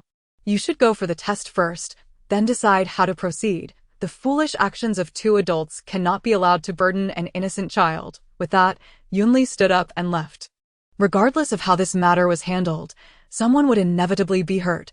At the Yun family's ancestral home, you intend to go to Spring City? Absolutely not. Yunjin's expression darkened instantaneously, firmly refusing. Yunli sighed. Brother, it's been over 6 months. We finally received news of his entry, and now he has vanished again. You need not concern yourself with this. That fugitive is only brave enough to lurk near the border. As long as he doesn't come after you for revenge, that's all that matters. Yunli smiled helplessly. But isn't he actively searching for me every day? Perhaps we could lure him out. Stop. Yunjin urgently interrupted her. Capturing criminals is the responsibility of the police. Do not meddle. Yunli quickly denied. I was the one who proactively sought out Director Zhou for information. He merely shared a few details with me. After all, this matter is primarily the responsibility of the Spring City side. Yunjin advised, you are well within your rights in Jingzhou, as it is our own territory and safety is assured. There are bound to be oversights over in Spring City. Rest assured, I merely mention this. I shall not act hastily without concrete information or proper arrangements in place. Otherwise, I would not have consulted you beforehand, my elder brother. Yunli chuckled softly before responding. I value my life above all. It is inconceivable that I would take risks for a mere mouse. You are armed, I presume. Yunjin suddenly shifted the topic, his inquiry laden with implication. Indeed, I am well prepared. Both on my person and within the vehicle, the armory at Liyuan has recently been stocked with several new gadgets, all state-of-the-art. Only then did Yunjin feel reassured. Ollie, do not act impulsively. Always consult with me or our second uncle before undertaking any actions. Safety is paramount. Understood, elder brother. After a brief pause, Yunli continued, Ningxia has given birth to a baby girl named Ningyi. Perhaps with the passage of time, one's heart softens and ceases to be as cold and unyielding as in youth. This child, though not acknowledged by the Yun family like her father, is nevertheless his granddaughter. Beneath the night sky enveloping Liyuan, Yunli gazed at the photo sent by Gu Huai on her phone, one depicting him standing before the gates of Harvard University, the other showing him outside a Chinese restaurant, since April 10th. They had not communicated via phone or text. A month had passed. What could have prompted Gu Huai to message her again? Yunli did not entertain the notion that he had embarked on a new romantic venture with another woman. Given his character, he would likely require several months, if not a year, to recuperate after a breakup. Yet, it seemed he bore no resentment towards that woman, the gentle demeanor akin to melting ice and snow. The joyful glimmer in his eyes that once shone only for her had now been bestowed upon another. Placing her phone down, Yunli silently observed the nightscape of the early summer mountains, softly murmuring, since we have parted ways, and you now lead a fulfilling life, why must we remain entangled? They were both mature adults, no longer naive youths, and should not indulge in such ambiguous games. Chapter 77. The personal bodyguard. Meanwhile, in the MIT dormitory at 10 o'clock that night, Gu Huai found himself in a turmoil of emotions. Initially, it was Yunli who had assured him that despite their breakup, he could reach out to her anytime, even meet her. Yet now, why did she refuse to acknowledge him? No one could fathom the immense courage it took for him to send those 2 images to Yunli. He merely wished to inform her of his presence in places she had once frequented. Fear gripped Gu Huai's heart. He dreaded the thought of Yunli gradually forgetting him. Thus, he could not help but intrude upon her life, seeking to leave even the faintest trace of himself in her world. As midnight approached, he tossed and turned in bed, unable to find sleep. Reluctantly, he rose, retrieved a sleeping pill, and prepared to swallow it. Just as he was about to do so, he recalled the doctor's warning. Long-term reliance on medication could lead to memory loss and diminished reflexes. Simultaneously, in Yunli's office, she regarded Jiang Sherbai, who was impeccably dressed in a suit, yet his tie was loosened, and 2 buttons of his shirt were undone, giving him the appearance of a charming rogue, which piqued her curiosity. What brings the esteemed lawyer Jiang to my humble abode today? Those awaiting your audience outside would surely feel envious if they knew you were here so leisurely. Jiang Sherbai, 29 years of age, was the founder of Tianheng Law Firm, a classmate and close friend of Yunli from Harvard. He was celebrated as the most formidable lawyer in Jingzhou, with an impeccable record of victories in every case he had handled, earning him widespread acclaim in the industry, purely out of curiosity. Yunli placed a cup of coffee before him. Aside from work, don't you usually dedicate your time to your beloved little darling? I heard you experienced a breakup, Jiang Shibai countered, his words sharp and piercing. Yunli was left speechless. The lawyer's tongue was more venomous than poison. It was merely an amicable separation, she retorted. How did you come to know? Jiang Shibai raised an eyebrow, a smirk playing on his lips. Naturally, I heard it through the grapevine. I just got off the plane and came here to check on you. Thank you, but no need. Yunli's dismissal was swift and decisive. Jiang Shibai chuckled lightly. Dropping the jest to discuss serious matters, Bojian has caught wind of Gao Zei's situation and is determined to head to Spring City. I currently have him confined at home. He harbors a deep-seated hatred for Gao Zei. Having witnessed his brother's tragic demise at the hands of the Gao brothers, urge him to remain patient. I will inform him once we have definitive news. She paused before adding, I initially planned to go to Spring City to lure out the snake. But this must be meticulously arranged first. Yunli teased, are you truly willing? You usually dote on him like a precious gem. How can you trust him to be my personal bodyguard? Special circumstances. Jiang Shibai cleared his throat, continuing, since you have parted ways, I doubt you are concerned about triggering someone's jealousy. After a moment of contemplation, Yunli found merit in his reasoning. Bojian's skills and experience were top-notch. And his deep-seated animosity towards Gao Zei could potentially resolve his inner turmoil. She readily agreed. In that case, it is settled. Let us strive to resolve this matter promptly. Although she had numerous bodyguards, each possessing exceptional skills, she prided herself on her own abilities and had never allowed them to protect her closely. Song Bojian, having served as a mercenary, was not only adept but also strikingly handsome. Exuding an alluring charm, more importantly, he was Jiang Shibai's associate, ensuring his reliability. By mid-May, the summer break at MIT quietly approached, yet none of this concerned Gu Huai, who was overwhelmed by the burden of theoretical coursework and numerous experimental studies. Is there something you need? Gu Huai stepped back, his tone frosty. Luo Yutong got straight to the point. Now that you have broken up with Senior Yunli, why do you still wear this ring? Observing Gu Huai's sudden stiffness, she continued, I am not prying into your affairs. I merely overheard a friend from Jingzhou Dance Academy mention it. She is adjacent to Jing University and is naturally aware of your relationship with Senior Yunli. Luo Yutong smiled brightly. I previously thought you had a girlfriend and did not wish to intrude. Now that you are single again, I find myself drawn to you and have no need for reservations. Apologies, but I harbor no feelings for you. Do you still have feelings for Senior Yunli? Luo Yutong interrupted, yet you have already parted ways. You should not dwell on the past, she advised. You and she exist in entirely different worlds. Someone like her would never invest her heart. Perhaps what you perceived as a sweet romance was merely a game to alleviate her boredom. Ji Huai's expression hardened. You are not her. So how can you judge her sincerity? There is no possibility between us. Please do not disturb me any further. Luo Yutong persistently kept pace with Gu Huai, speaking as they walked. How could I not know? I too once loved someone unattainable with fervor, only to be met with the mere dismissal of just playing around.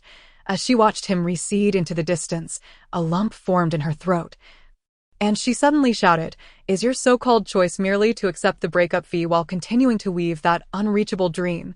Gu Huai's steps faltered for an instant, but he pressed on without hesitation. Luo Yutong sighed, murmuring to herself, If I initially fell for you at first sight, now I merely wish to rescue you from your suffering. How could someone so lofty ever offer genuine affection? I know all too well.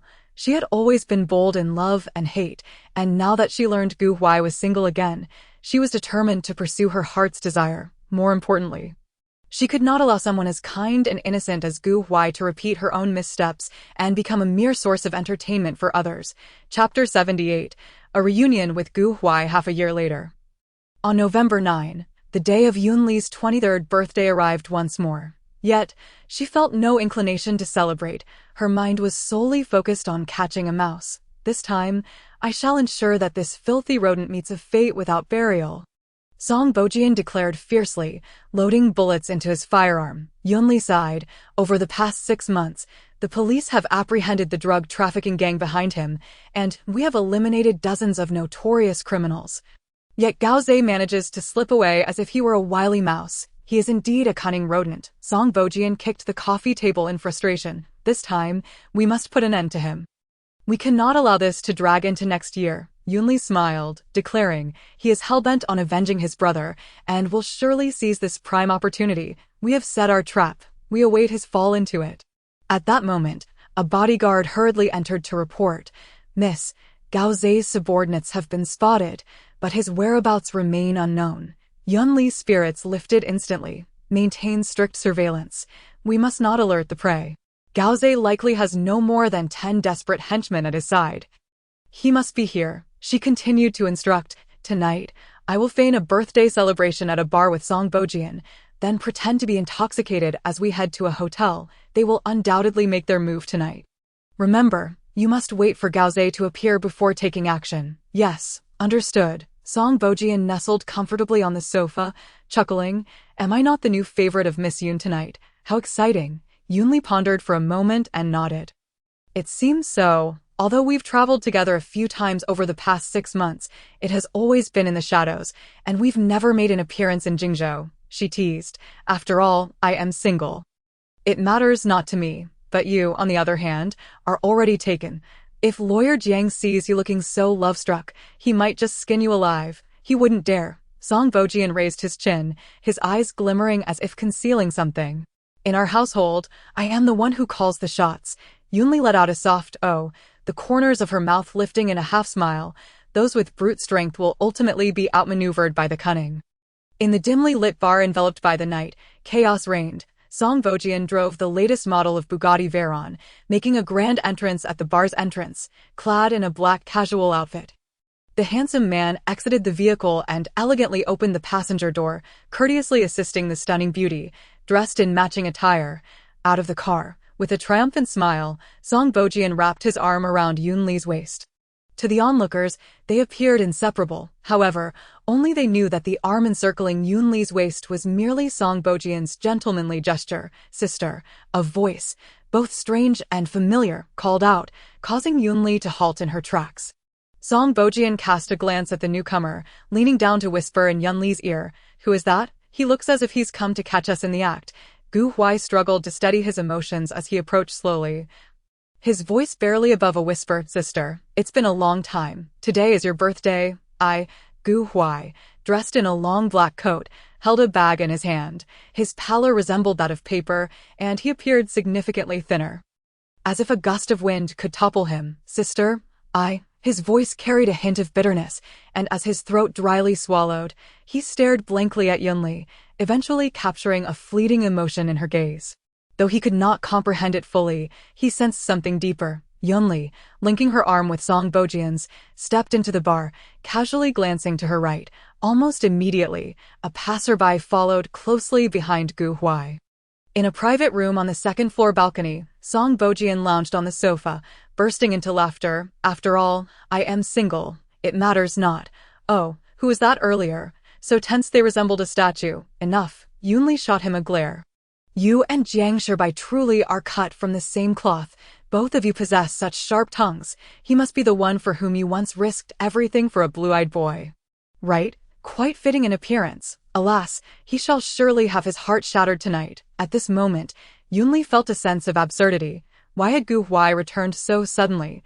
She had ceased to keep tabs on him, thus was unaware of his whereabouts. It had been a full 6 months since she last saw Huai, who would have thought their reunion would occur under such circumstances, with her parading her new love so openly. "Understood. Proceed as planned." At this moment, in the Yushui Bay apartment, the living room, dining room, bedroom, bathroom, study, and walk-in closet, all of Yunli's belongings had vanished without a trace. Huai collapsed to the ground, realizing it was Yunli who had come and taken everything. She intended to sever all ties with him. However, after a brief moment, he quickly rose, following the computer expert's instructions, utilizing the GPS on his watch to search for Yunli's whereabouts. Earlier, though Yunli had been sharp-tongued with him, that fleeting glance clearly hinted that she had pressing matters at hand, urging him to leave quickly. Huai murmured softly, "I won't disturb her. I just want to ensure she is safe." In an instant, he snatched up the car keys and hurried out the door at midnight. Song Bojian steadied the inebriated Yunli as they exited the bar. He carefully assisted her into the passenger seat before speeding away towards a private vacation resort in the suburbs. A few mice are following closely. I just wonder if the big rat is among them, Song Bojian remarked as he drove. Yunli lightly closed her eyes, replying softly, he's probably hiding in his hole. We will surely see him soon, after all. His henchmen are few. You didn't notify the police, did you? Song Bojian suddenly inquired. Let us wait a bit longer to notify them. Yunli chuckled lightly. If Officer Zhou arrives, you won't have a chance to torment the rat anymore. Just like with his brother back in the day, leave a breath, then turn him over to the police. Song Bojian coldly retorted, such a deranged individual deserves to be tortured before being put to death. Why waste a bullet? There's nothing we can do. We live in a society governed by law, where everyone values human rights. Therefore, it falls upon us to act as the agents of justice.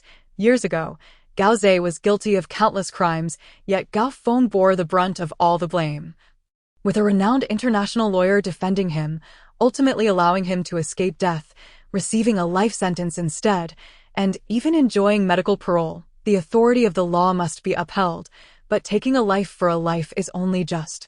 Some individuals are simply unworthy of existence. Chapter 79. Gao Zhe captured. Part 1. At 1 o'clock in the morning, the sports car glided into the underground garage of the private resort like a streak of lightning. Due to the excessive speed, the convoy of bodyguards was left far behind. The seemingly innocent Song Bojian carefully helped the dazed Yunli out of the car. Suddenly, the garage lights dimmed, and several figures, like phantoms, swiftly surrounded them, covering their mouths and noses, dragging them into a vehicle before speeding away. Find them, a man with a heavy accent commanded. No need for such trouble. This is the most potent sedative. Indeed, just a delicate young man and a dainty lady. The first speaker seemed to kick the pair, bellowing, what do you know? This young man may be useless, but this lady is not to be underestimated. She possesses some skills, he continued, cursing. Keep your eyes open. Although this lady is beautiful, she is the one the boss specifically requested. Once the boss is done with her, perhaps we'll be rewarded with the chance to have some fun.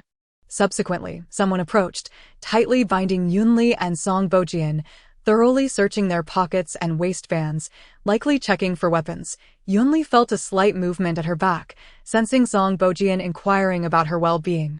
She gently touched his thumb with her fingertip, reassuring him that all was well. A group of Navi fools believed this was the best sedative. It was merely a discarded version from years past. The Yun Corporation specializes in far more than just developing medicines for healing. The unlicensed off-road vehicle jostled for over an hour in the suburbs before finally coming to a halt. Presumably outside the borders of Jingzhou, Yunli and Song Bojian were hoisted out of the car, seemingly tossed into a dark, eerie room. With a thud, they were heavily thrown to the ground. Yunli nearly cried out, mentally cursing, these fools. They nearly caused internal injuries. I will ensure they taste the bitterness of having their bones dislocated. Boss, we brought them. The bodyguard behind them reported. Our vehicle blocked the other bodyguards. And there's no sign of the police. Everyone else, head out and keep watch. You stay here, a raspy voice, like sandpaper, commanded. Soon after, the sound of hurried footsteps faded, followed by the clanging of a heavy door. The man stepped forward, crouching before Yunli, his gaze sweeping over the bound woman like a hungry wolf, a sinister grin curling upon his lips. It's been 9 years. That little girl has grown into a stunning beauty. Don't worry, I'll have my fun with you first, then offer you up to them for their amusement, and finally, I'll slowly peel your skin away. Gao Zhe glanced at the man beside him, revealing a lascivious smile. This pretty boy looks delicate. Let us drug him, toss him to them for a bit of fun, while I thoroughly enjoy this lady. He laughed ominously, reaching out to brush aside Yunli's hair that had fallen across her face.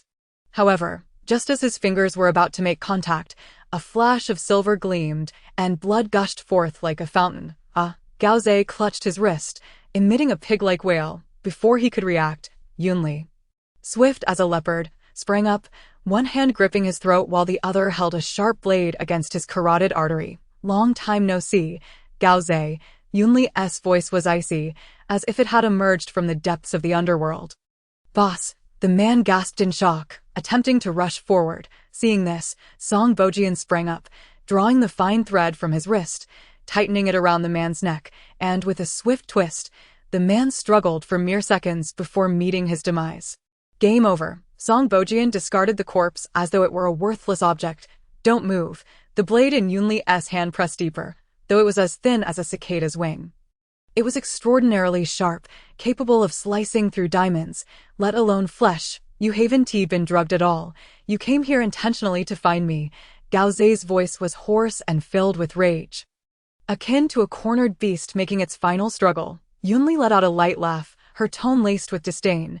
Wasn't it you who sought me out first? I am merely fulfilling the dying wish of a man on the brink of death.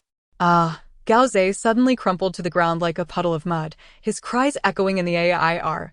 It turned out that Song Bojian had drawn a petite dagger from his boot, skillfully severing Gao Zei's remaining tendon in one hand and both tendons in his legs. Upon witnessing this, Yunli distastefully retracted the slender blade, discarding him to the floor as if he were a fuse. What a useless wretch. All he knows is to cower in the shadows, trembling in fear. His ability to flee is unparalleled. Song Bojian stepped forward, delivering 2 hard kicks to Gao Zei before rummaging through his pockets and retrieving 2 firearms. He inquired, "Is it now permissible to eliminate this rat? Waiting a moment longer with just our 2 small daggers would be excessively laborious. If we were to splatter ourselves with dirty blood, it would be utterly repugnant. I have brought specialized tools." After finishing her statement, Yunli gently pressed on her diamond earring, signaling for the outside personnel to clean up before bringing in the necessary items. Song Bojian snapped his fingers with a crisp sound. As always, President Yun thinks ahead. Before long, the iron door swung open, and 2 bodyguards hurriedly entered, each carrying a black case. "Miss, there are a total of 18 individuals outside. 7 are deceased, and the remaining 11 have been disarmed, incapacitated, and bound." Yunli nodded. "Now notify Director Zhou and have him bring his men over to claim the credit. You all need to maintain watch outside." The bodyguards gently set down the cases, then respectfully exited, closing the iron door behind them. "Wow, the tools are indeed comprehensive. Even the medicine is prepared," Song Bojian exclaimed as she opened the case. She squatted before Gao Zei, lightly tapping his face with a gleaming scalpel. "Director Zhou will take approximately 2 hours to arrive. That should be ample time, Yunli." "It's you again. How could it fall into your hands once more?" Gao Zei's face contorted in agony as he struggled on the ground, his eyes filled with hatred, fixated on Yunli. With a radiant smile, she replied, "Haven't you always longed to know what your elder brother endured all those years ago?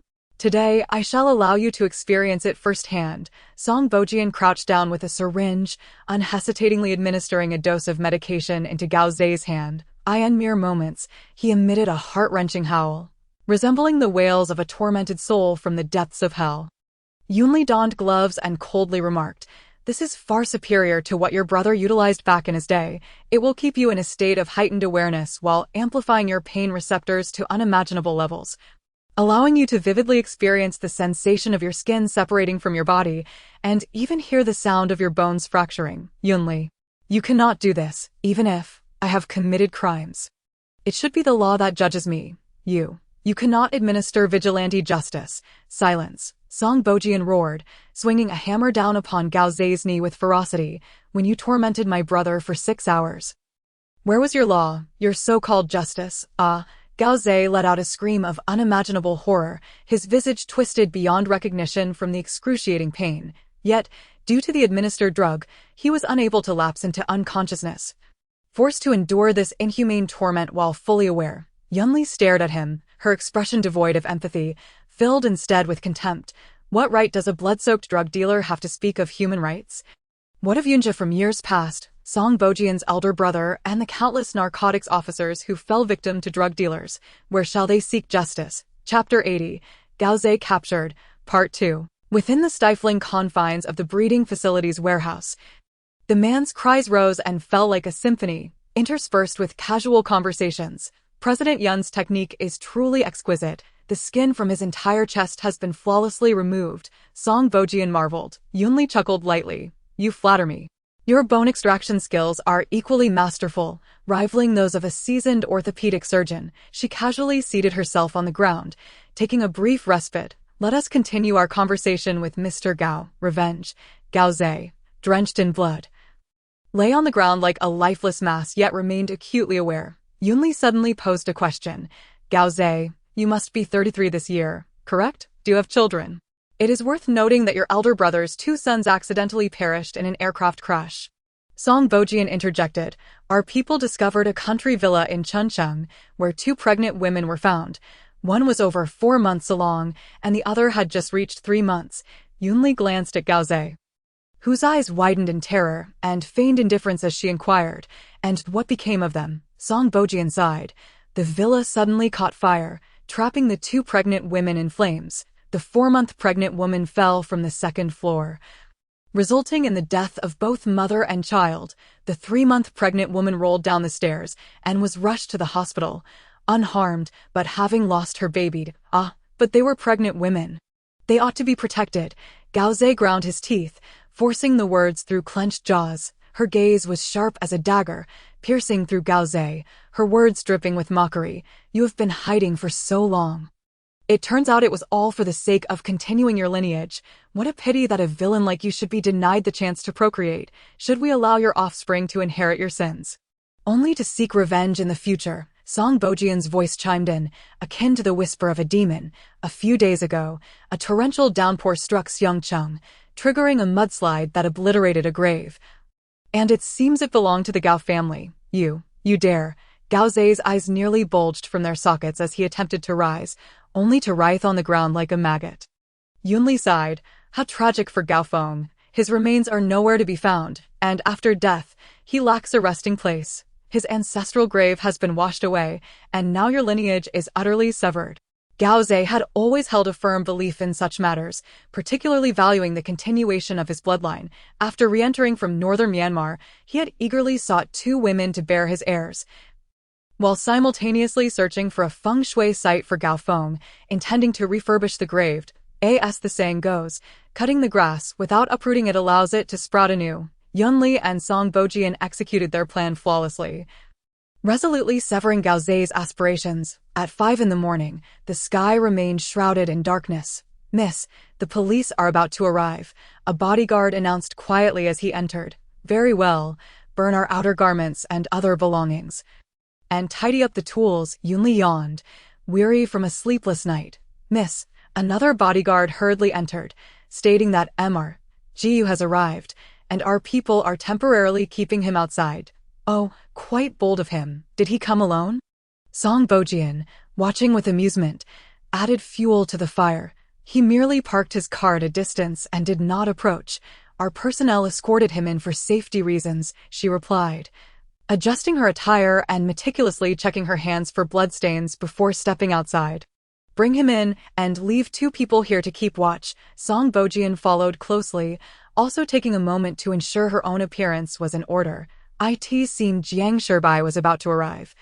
It was best to head out promptly. The November air had turned chilly, with the dawn's temperature biting sharply. As Yunli exited the warehouse, the iron door just closing behind her, she spotted several bodyguards cautiously escorting Gu Huai toward her.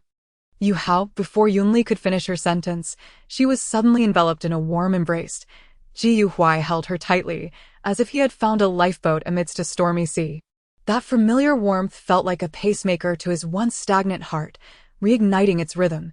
He was engulfed in confusion, unaware of the events that had transpired the previous night. However, the sight of the row of lifeless bodies, the group of bound individuals, and the numerous armed bodyguards patrolling the area silently narrated the night of terror. Sensing Gu Huai's trembling form, Yunli assumed he was deeply frightened. She reluctantly reached out, gently patting his back, and spoke soothingly. Don't be afraid. It's all over. Are you hurt? Gu Huai suddenly released her, his hands gripping her shoulders tightly as he scrutinized her from head to toe, his anxiety palpable. I'm fine. Yunli chuckled at his anxious demeanor. Ji Huai's voice brimmed with urgency. You must be injured. There's a strong smell of blood on you. Where's the doctor? Yunli quickly took hold of his hands, reassuring him. I assure you, I'm perfectly well. It's just the blood of the villains. She glanced down, noticing the dark stains on her pant legs and shoes. Or perhaps it was merely the overwhelming scent of blood in the warehouse that had led him to this misconception. Song Bojian approached, a smile playing on her lips. I can guarantee that she is absolutely unscathed. Upon hearing her voice, Gu Huai's body stiffened, gradually releasing Yunli. Upon noticing she was without a coat, he hastily removed his own and draped it over her shoulders before stepping back quietly. I'm sorry, Ollie, you truly possess the audacity of a bear. A thunderous roar interrupted Gu Huai's words. A man in his 40s strode forward, flanked by a group of fierce-looking police officers, swiftly encircling the area with an impenetrable barrier. Hello, esteemed Chief Zhou, dear brother Zhou, good morning. Yunli raised her hand and greeted them in a carefree manner. Chief Zhou gritted his teeth in anger and exclaimed, How dare you act without notifying us? What if something happened to you? I'm perfectly fine. Yunli raised both hands and twirled around, laughing. You all should attend to your duties. Gao Zhe is inside, alive and well. The scoundrels outside are notorious criminals, and this achievement is nothing short of exceptional, Chief Zhou signaled. And the officers promptly took over the bodyguard's responsibilities, methodically clearing up the aftermath. That moment, Jiang Shibai also arrived at the scene. He first checked on Song Bojian, finding him safe and in high spirits, then glanced at Yunli, who appeared even more vibrant. He stepped forward and said with a smile, Chief Zhou, I am the attorney for both Yunli and Song Bojian. From now on, I will take full responsibility. They need to rest properly. Before Chief Zhou could respond, a police officer hurriedly approached, looking somewhat troubled, and said, Gao Zhe is indeed alive inside, but we're having difficulty bringing him out. He cast a furtive glance at the beaming Yunli. Swallowing hard, it was known that they were seasoned special police officers. Upon entering and seeing Gao Zhe on the ground, they nearly succumbed to nausea. Why not just take him out? Chief Zhou's voice trailed off, and he helplessly glanced at Yunli, instructing the doctor to quickly bring a stretcher to carry him away. This kid, instead of offending anyone else, chose to provoke this lady. As the police carried Gao Zhe out, Yunli had already arranged for Gu Huai to be taken to a vehicle for temporary placement. After all, he was not suited to witness such filth. Chief Zhou glanced at Gao Zhe, who resembled a lifeless dog on the stretcher, and said helplessly, Ollie, you are just a young girl. At least leave him with some dignity. Yunli feigned innocence.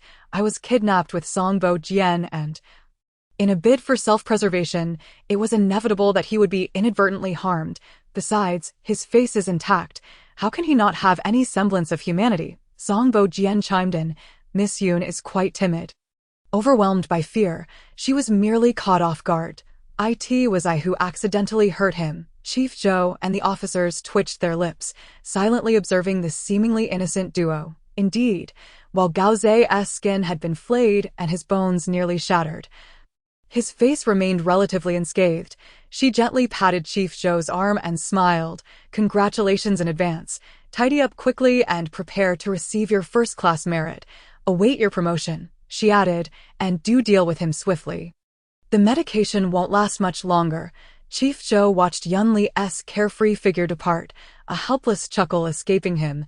This girl truly surpassed her predecessors, reminiscent of the old master of the Yun family in his prime. As Yunli approached the vehicle, she noticed Gu Huai pacing anxiously. He was clad only in a thin sweater, seemingly oblivious to the cold. May I accompany you? Gu Huai glanced at the two men approaching, his voice barely audible. Jiang Shibai stepped forward, saying, Arrangements have already been made at the villa. You should wash off the blood and have some breakfast. Rest for a while. Song Bojian attentively adjusted his collar, smiling as he said, Don't worry. You go about your business. I will take them over. Yunli looked at Gu Huai, who had lowered his head, and said, Then come with me. We can discuss things later. Moments later, Gu Huai gazed at Yunli, who had her eyes gently closed, and softly asked, If I ride with you, will that gentleman be displeased? Yunli paused for a moment before bursting into laughter. Gu Huai, after a few months abroad, have you learned to speak so cautiously? She opened her eyes and continued, Though we have parted ways, I owe you no explanations. However, for the sake of Song Bojian's innocence and Jiang Shibai, I still wish to clarify a few things. Yunli suddenly inquired, Did you not notice how Jiang Shibai was anxiously worried while embracing Songbo Jian, and Songbo Jian's affectionate gestures towards him?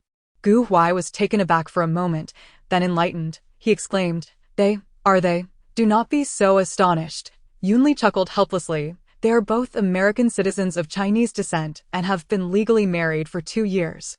Gu Huai instantly felt a weight lift off his shoulders, murmuring, So you and he, is it all an act, to catch the bad guys? Yunli nodded, although Songbo Jian possesses an innocent and charming face. His skills are remarkable, and his counter-surveillance abilities are strong, making him quite deceptive. With him around, it certainly provides a great deal of safety and convenience. I'm sorry. Gu Huai fell silent for a moment before speaking. I know I lack the capability, so I did not dare to disturb you, nor did I wish to add to your troubles. I just wanted to know if you were safe. She looked at Gu Huai and continued. I understand that you came here in a moment of desperation. Fortunately, we are all unharmed. I do not hold any resentment towards you, but you must not act so recklessly in the future. Sister, then what about these past 7 months? No one else, Yunli interrupted Gu Huai, her heart fluttering at the familiar address. I have been busy with work and catching mice. How could I have the leisure to seek out men? Seeing Gu Huai about to speak again, she quickly said, From this moment on, you're not allowed to say another word. I need to rest for a while. Gu Huai obediently closed his mouth. Gazing intently at Yunli, who was resting her eyes, since their breakup on April 9th until today, November 10th, it had been a full 7 months since they last met. Last night, they had quietly celebrated their shared birthday amidst a thrilling ordeal. At 7:30 in the morning, Yunli finished her morning routine, donned a beige casual knitted outfit, and quietly seated herself in the presidential suite of the villa, enjoying her breakfast. Ji Huai. Have you not seen enough after staring for more than 2 hours? Hurry and eat. Yunli could no longer contain herself and reminded him. Ji Huai hurriedly lowered his head, softly saying, I'm already full. By the way, your birthday gift is still at the apartment. Also, did you take all your clothes with you? Aside from you, there will never be another woman. Gu Huai interrupted Yunli in a panic. Sister said I could reach out to you, even meet you. Why do you refuse to acknowledge me? Yunli suddenly said, On the evening of May 10th, I passed by a Chinese restaurant in Boston and saw you. She raised her gaze to meet Gu Huai's astonished expression. Smiling brightly, you had classmates and friends around you, and the genuine smile on your face told me that you were doing well, and that was enough to Lu Tong. What a lovely name. She seems to be a gentle and understanding woman. Unlike you, sister. Gu Huai interrupted Yunli again. You misunderstand. I have no relationship with her. The situation at that time was, she looked at Gu Huai and slowly said, If you already have someone in mind for a deeper relationship, I naturally cannot maintain frequent contact with you, nor play those ambiguous games. Therefore, had there been no misunderstanding, I would not have completely ignored you, correct? Gu Huai cautiously inquired. Yunli nodded. I once promised that if you were in need, you could always find me. However, I cannot disguise control as concern and continue to manipulate your life. Ji Huai explained. Over the past 6 months, that woman has indeed sought me out frequently, but I have never paid her any mind. Chang Ji can vouch for me. I have already blacklisted and deleted her number. Oh, it's perfectly normal for you to have women pursuing you. Why must you explain it to me? Gu Huai murmured softly. What about you, sister? Surely, you must have more suitors around you. Is that Mr. Shen? Yunli laughed. Shen Qian is getting married next month. Over the past 6 months, although I have had my share of admirers, none have caught my eye, so I am not considering that matter for now. Ji Huai hesitated for a moment before finally deciding to share the thoughts he had kept hidden in his heart. Perhaps she might agree. Yunli felt that Gu Huai, having stayed in America for merely half a year, had truly gone astray. Just listen to the nonsense he had just uttered. It was utterly unbearable. Gu Huai, am I misunderstanding? Do you mean to say that you wish to be my lover? Even after I get married? Gu Huai took a deep breath and replied, That is precisely my intent. Sister once said she liked my face and figure. Although I have lost some weight now, I will surely exercise diligently to return to my former self. Enough. Yunli glared at him. What kind of nonsense have you learned in America? How could a good child fall into the state? Gu Huai hurriedly explained. It's not something I learned in America. In fact, I had this thought the very day you said we should break up. Yunli clutched her chest, desperately trying to quell the anger surging within her, silently reminding herself, "Stay calm, do not lose your temper." Yet, she ultimately could not endure it any longer. Enough was enough. She furiously grabbed a nearby cushion and hurled it at Gu Huai, shouting, "Anyone can have such thoughts, but you absolutely cannot." Gu Huai caught the cushion steadily, watching Yunli, who was ablaze with fury. Feeling anxious and unsettled, he cautiously stepped forward and gently grasped her sleeve. "Sister, please do not be angry just yet. I simply cannot bear the thought of leaving you, as long as you are willing to accept me. I can disregard the formalities of our relationship. Life without you has become unbearably difficult." His voice trembled, laden with earnestness. Yunli turned to face him, a pang of compassion stirring within her. "Ji Huai, you are the purest soul I have ever encountered. I truly do not wish for you to be ensnared in a mire because of me." She sighed softly. "In families like ours, many indulge in extramarital affairs, even after marriage, but I refuse to live that way. I will only marry for love. Should feelings change, we can part amicably. Why do I entertain such thoughts? When I suggested breaking up, you agreed with such alacrity, did you not?" Yunli softened her tone, inquiring gently. Ji Huai was choked with emotion. "Upon hearing of my condition, I felt unworthy to remain by your side, knowing I could not even bear you a child."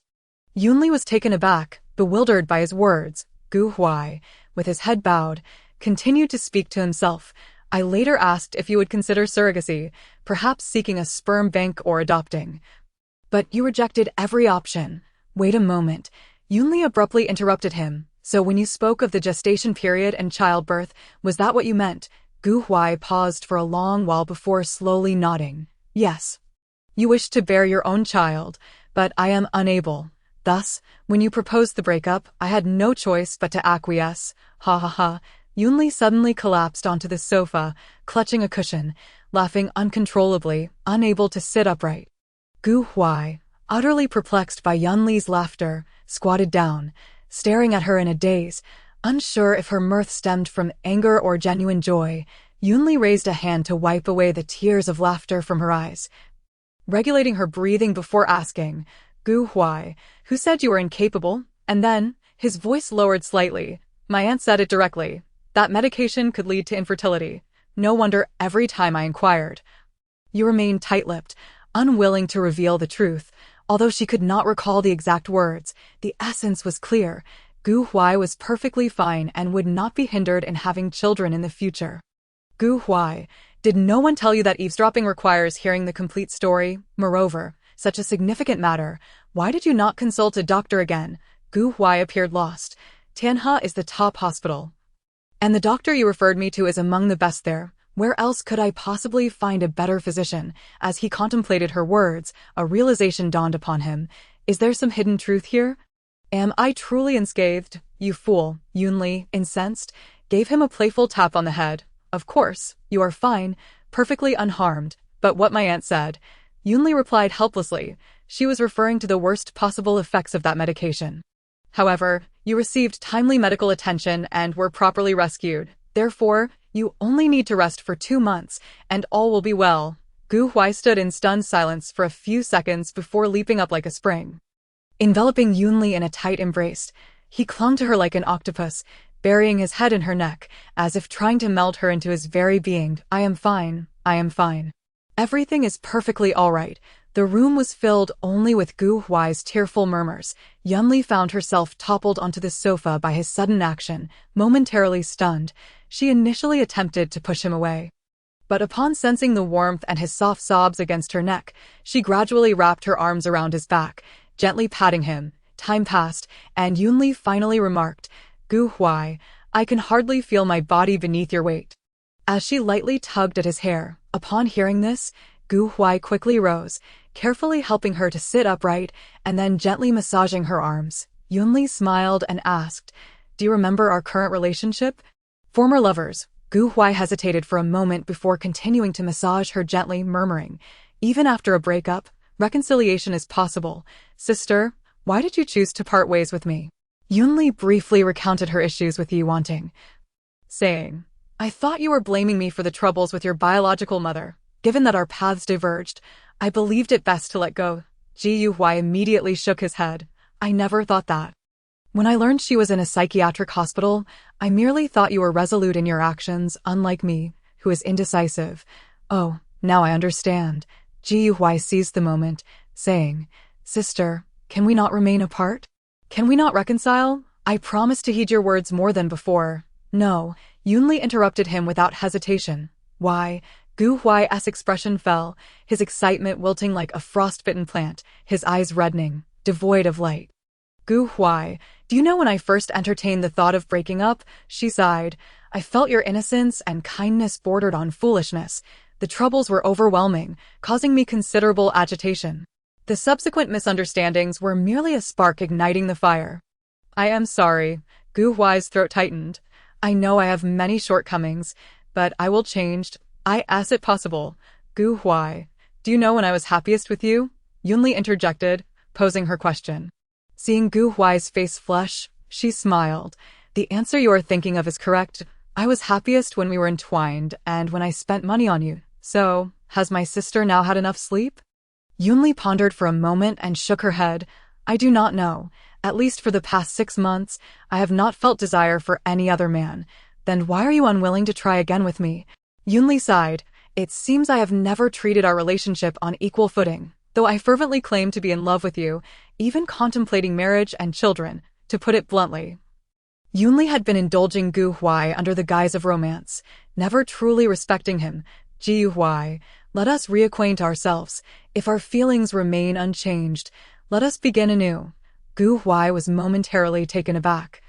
But then a radiant smile blossomed on his face, akin to a warm winter sun. His clear eyes sparkled with starlight, brimming with boundless affection and anticipation. My feelings for you have never wavered. I will wait for the day you open your heart to me, no matter how long it takes, even if it takes a lifetime. Chapter 83, Reacquaintance. Oh dear, look at my brother's radiant demeanor. Have you two reconciled and returned to each other's arms, sitting in the passenger seat? Song Bojian teased. Huai chuckled lightly. The revolution has not yet succeeded. I still have much to strive for. I truly appreciate Mr. Song for ensuring my sister's safety. Song Bojian quickly waved his hand. I dare not take credit. It is Yunli who has been protecting me. Moreover, she has been friends with both Shibai and me for many years.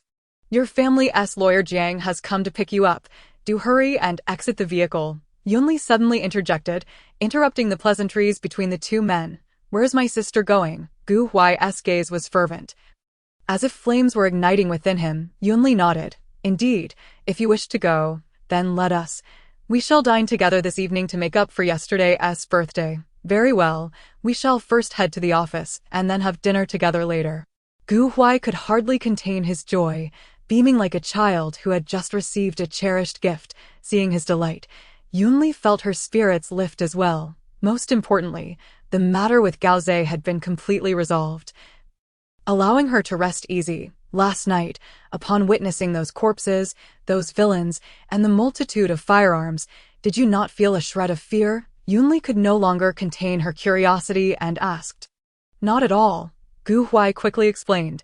When I saw you last night, my body trembled involuntarily, but it was solely out of concern for you, fearing you might suffer even the slightest harm. He spoke with unwavering focus.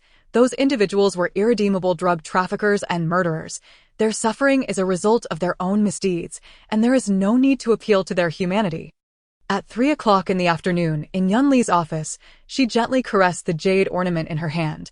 Its texture was delicate and smooth, offering a pleasant touch, and its color was pure and unblemished. Resembling pristine jade, it was indeed a remarkable piece. He glanced at the ornament and, feeling a bit bashful, said, I find this item exceedingly beautiful and have heard it brings safety, so I thought to place it in your home or office. Yunli smiled lightly.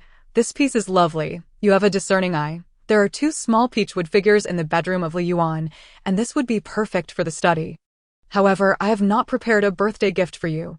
What shall we do? I already possess the finest gift, the opportunity to spend time with you again, to share meals and conversations as we once did. Is more than enough. Yunli lowered her head, smiling softly, pondering. Over the past 6 months, countless men of varying ages have flocked to her side. Why does she feel that Gu Huai is different from them? Gu Huai nestled on the sofa, engrossed in his computer, occasionally glancing at Yunli as she diligently worked, feeling a sense of tranquility wash over him. After 7 months of emptiness, his heart finally felt fulfilled. Suddenly, the phone rang, shattering the tranquil afternoon silence. Yunli chuckled helplessly.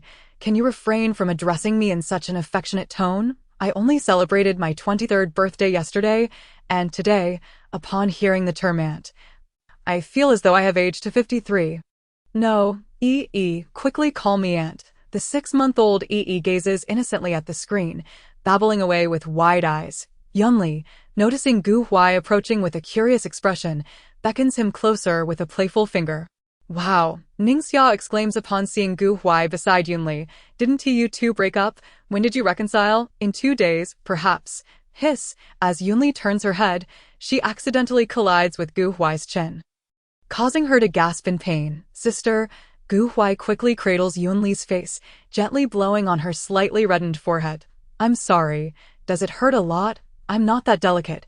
Yunli looks up, their eyes locking. That moment, Gu Huai holds her face, their foreheads nearly touching, their warm breaths mingling in the air, leaving them momentarily dazed. Time seems to come to a standstill.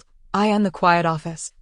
Only their gradually deepening breaths remain, accompanied by Gu Huai's heart beating like a drum. "Sister," Gu Huai calls out hoarsely, his gaze slowly drifting to her delicate, alluring lips. Suddenly, a knock on the door shatters the intimate atmosphere.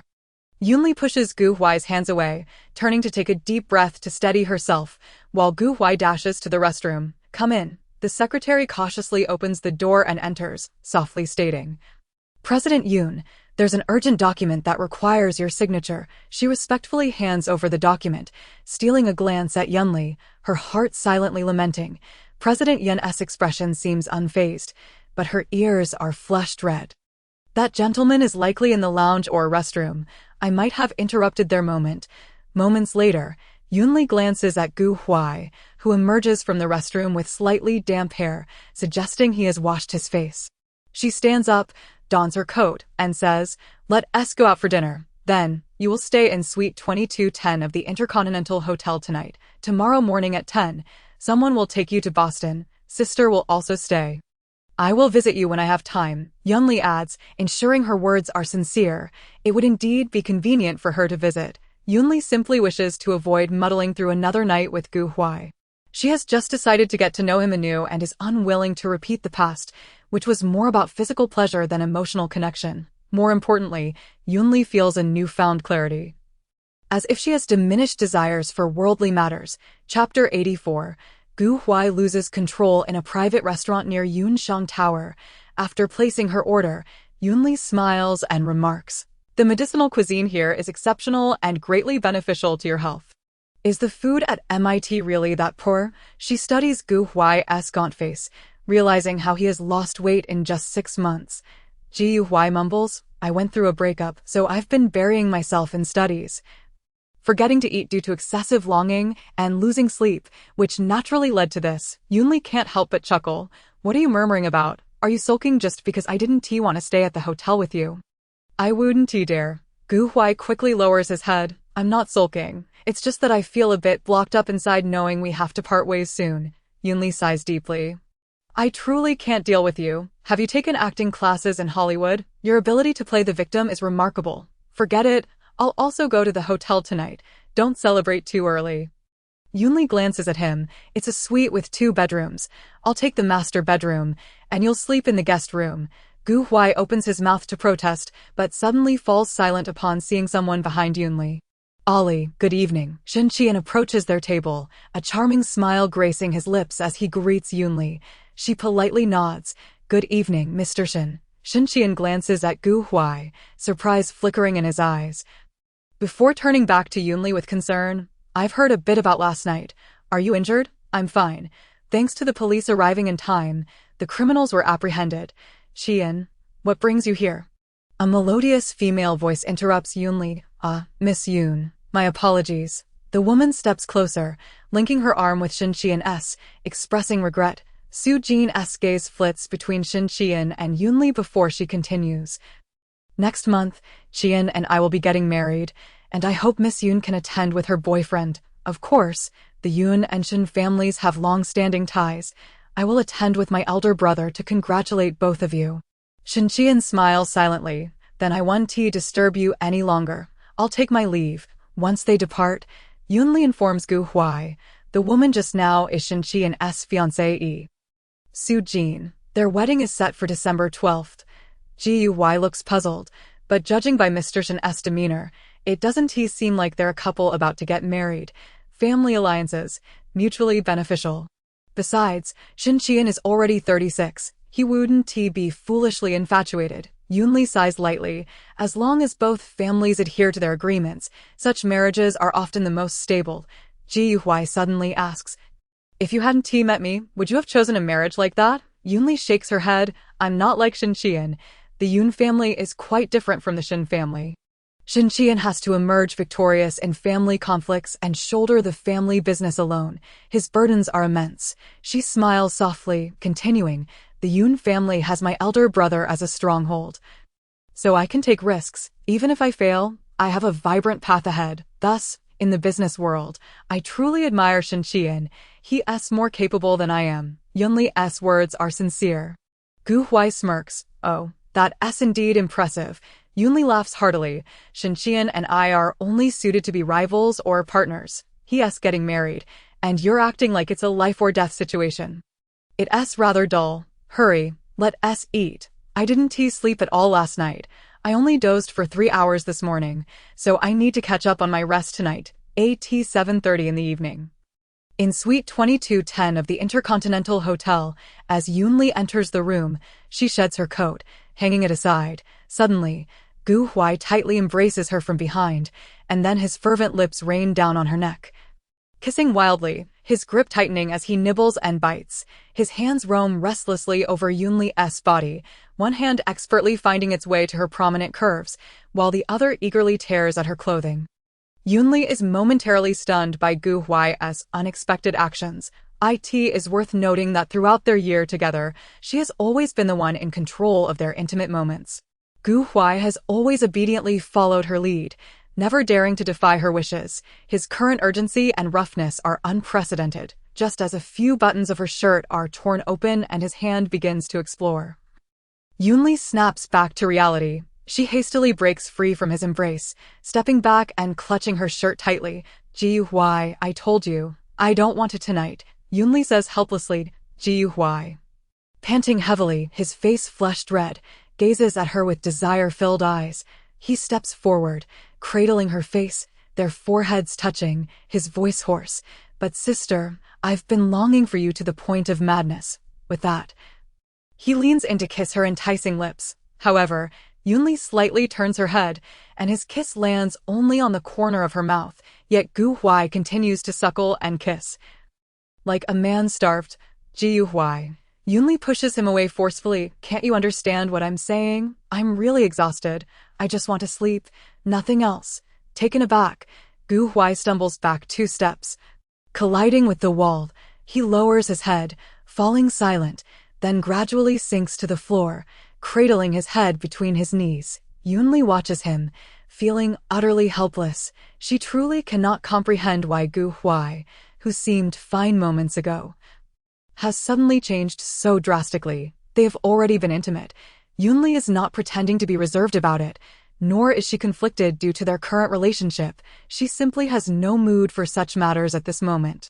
Last night, Yunli had just captured Gao Zhe, personally dealing with him all night without sleep. This afternoon, she handled numerous work matters. Right now, all she desires is a good night's rest.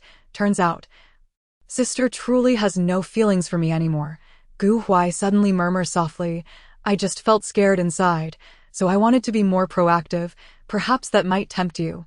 Yunli remains silent for a moment, then slowly crouches down, gently stroking his hair.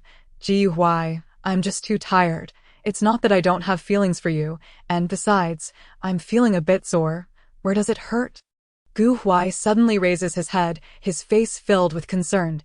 "Do not be anxious." Yunli gently grasped Gu Huai's hand, feeling a slight ache in her back, likely due to a fall she had endured last night. Before Yunli could finish her words, Gu Huai urgently began to unbutton her shirt. However, his movements were remarkably gentle, his eyes filled with anxiety and concern, devoid of any lascivious intent. Chapter 85. Firmly in control, a sharp sound suddenly resonated in the tranquil room. A crisp slap that echoed loudly. Yunli hastily turned her head, momentarily taken aback, and then, in a fit of anger, exclaimed, "Gu Huai, have you lost your mind? Why would you slap yourself?" Gu Huai gazed at the bruise on Yunli's back, his heart twisting in anguish. "You are injured, and I was so impulsive just now. I truly acted like a beast." Yunli sighed. "This is not your fault. Last night, we pretended to be unconscious and were taken to a warehouse by those people. They simply tossed me and Song Bojian onto the uneven floor, which is why I ended up like this. Let us go to the hospital." As she spoke, Gu Huai prepared to help her put on her clothes. "I am not that fragile." Yunli interrupted his actions. "I will just wash up quickly, and you can help me with some medicine afterward." Ji Huai, filled with concern, insisted, "You are hurt. You cannot take a shower." "Be reasonable. You're so annoying." Yunli interjected. "I will wash up briefly and be out in no time. You go fetch the first aid kit." With that, she strode towards the bathroom.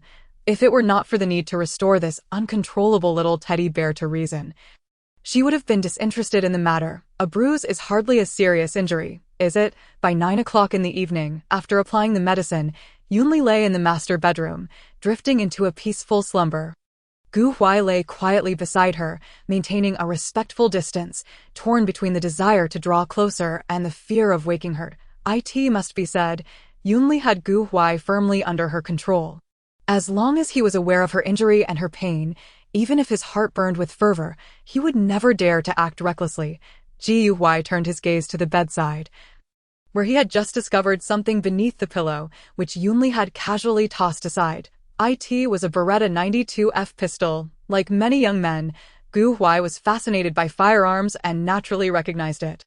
However, it was his first encounter with the real thing. Yet, he found himself unable to assist her like Song Bojian had, having acted so rashly despite her injury. "The following day, sister, when will you come to see me?" "When I have time." "When will you have time?" "When I find the time." "When will that be?" "Shut up." Yunli, unable to tolerate Gu Huai's incessant chatter, interrupted. "Hurry up and pack. We are leaving." Ji Huai stepped forward, gently embracing her. "Just 5 more months. Will you wait for me?" Yunli hesitated, then softly replied, "I will come to find you on New Year's Eve." "Really?" Gu Huai exclaimed with delight, suddenly bending down to wrap his arms around her legs. Lifting her high into the air, Yunli wrapped her arms around his neck, laughing helplessly. "Of course it's true. Now put me down. I'm worried I might crush your little waist," with a charming smile. Yunli teased. "All right, you are as thin as a twig, digging into my skin. Once you recover, we shall rekindle our romance. It's a promise. No backing out." The reason for their breakup had been due to misunderstandings, but more so due to Gaoze's intrusion. Yunli did not want him to be ensnared in troubles. Now that Gaoze had met his demise and the criminal organization behind him had been eradicated, there were no more worries. Yunli, finding it difficult to encounter anyone else suitable, thought it might be a good thing to mend their broken relationship. On December 2 ND, Jingzhou finally welcomed the first heavy snowfall of the winter. Thus, everyone gathered to celebrate the joyous occasion of the little one's first month. Lu Jinan, that's a lovely name. Yunli gently stroked the infant's tiny hand, playfully engaging with him. Susan chuckled. This name was chosen by Lu Qin. "I find it pleasant and easy to remember. Our little ended up with a naming-challenged mother like me, so this is what she has to bear. I hope she grows up to be a charming and delicate beauty." "Hold on," Yunli interjected. "The character signifies reliability, trustworthiness, and moral integrity, also embodying auspiciousness." She gently pinched Yi's little face and continued. "What's wrong with her being a radiant and spirited girl? Who would she rely on every day like a little bird?" Yunli admonished. "Today is the celebration of Lu Jinan's first month. Yun Sha will be coming over shortly, so everyone must remain quiet, understood?" Susan concurred. Is already 7 months old. She can comprehend adult conversations. "You must not argue in front of her, understood? But he always irritates me." Ning Xia murmured softly. Yunli sighed. "You, who clearly dislikes Nanyu, yet entangles yourself with him, and Yun Shao, who has clearly broken up with Su Nua. Still remains ambiguous. You two only have a short span of 2 to 3 months to navigate this maturity phase. She waved her hand, halting Ningxia's approach. Take care of yourselves. Yi is wealthy enough.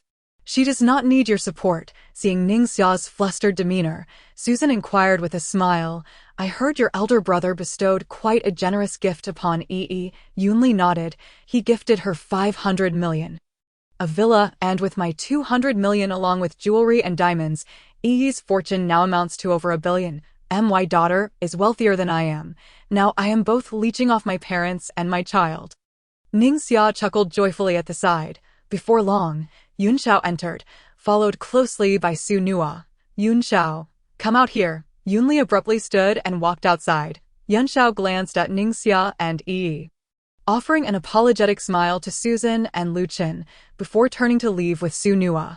Ningxia spread her hands in exasperation, chuckling, see, I didn't want to argue with him, but he never behaves.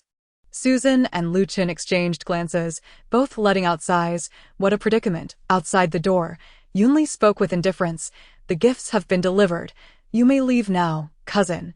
Yunzhao's face was filled with anxiety as he desperately sought to explain. Cousin, Su Nua suddenly interrupted. I came on my own accord. Yunxiao only realized I was here when he reached the door. She stepped forward, gently tugging at Yunli's sleeve, playfully adding, Cousin, I am also Yi's stepmother. Perhaps I will have to take care of her in the future. Please do not be too biased towards Sister Ningxia. I am Yunzhao's girlfriend. Su Nua, do not speak recklessly. Yunxiao quickly interrupted her, noticing the smile on his cousin's lips. What do you think you are? Yunli forcefully shook off Su Nua's hand, casting her a disdainful glance. When has it ever been your turn to raise Yi? Do not forget, you are not yet married to Yunxiao. Even if you do, Yi is still Ningxia's child. Yunli raised her hand, halting the attempts of the two to explain. Yunxiao, I have never meddled in your affairs with women outside. However, you are not to bring her before me again. With that, she turned to leave, leaving behind a dismissive remark. I have known Ningxia for over 20 years.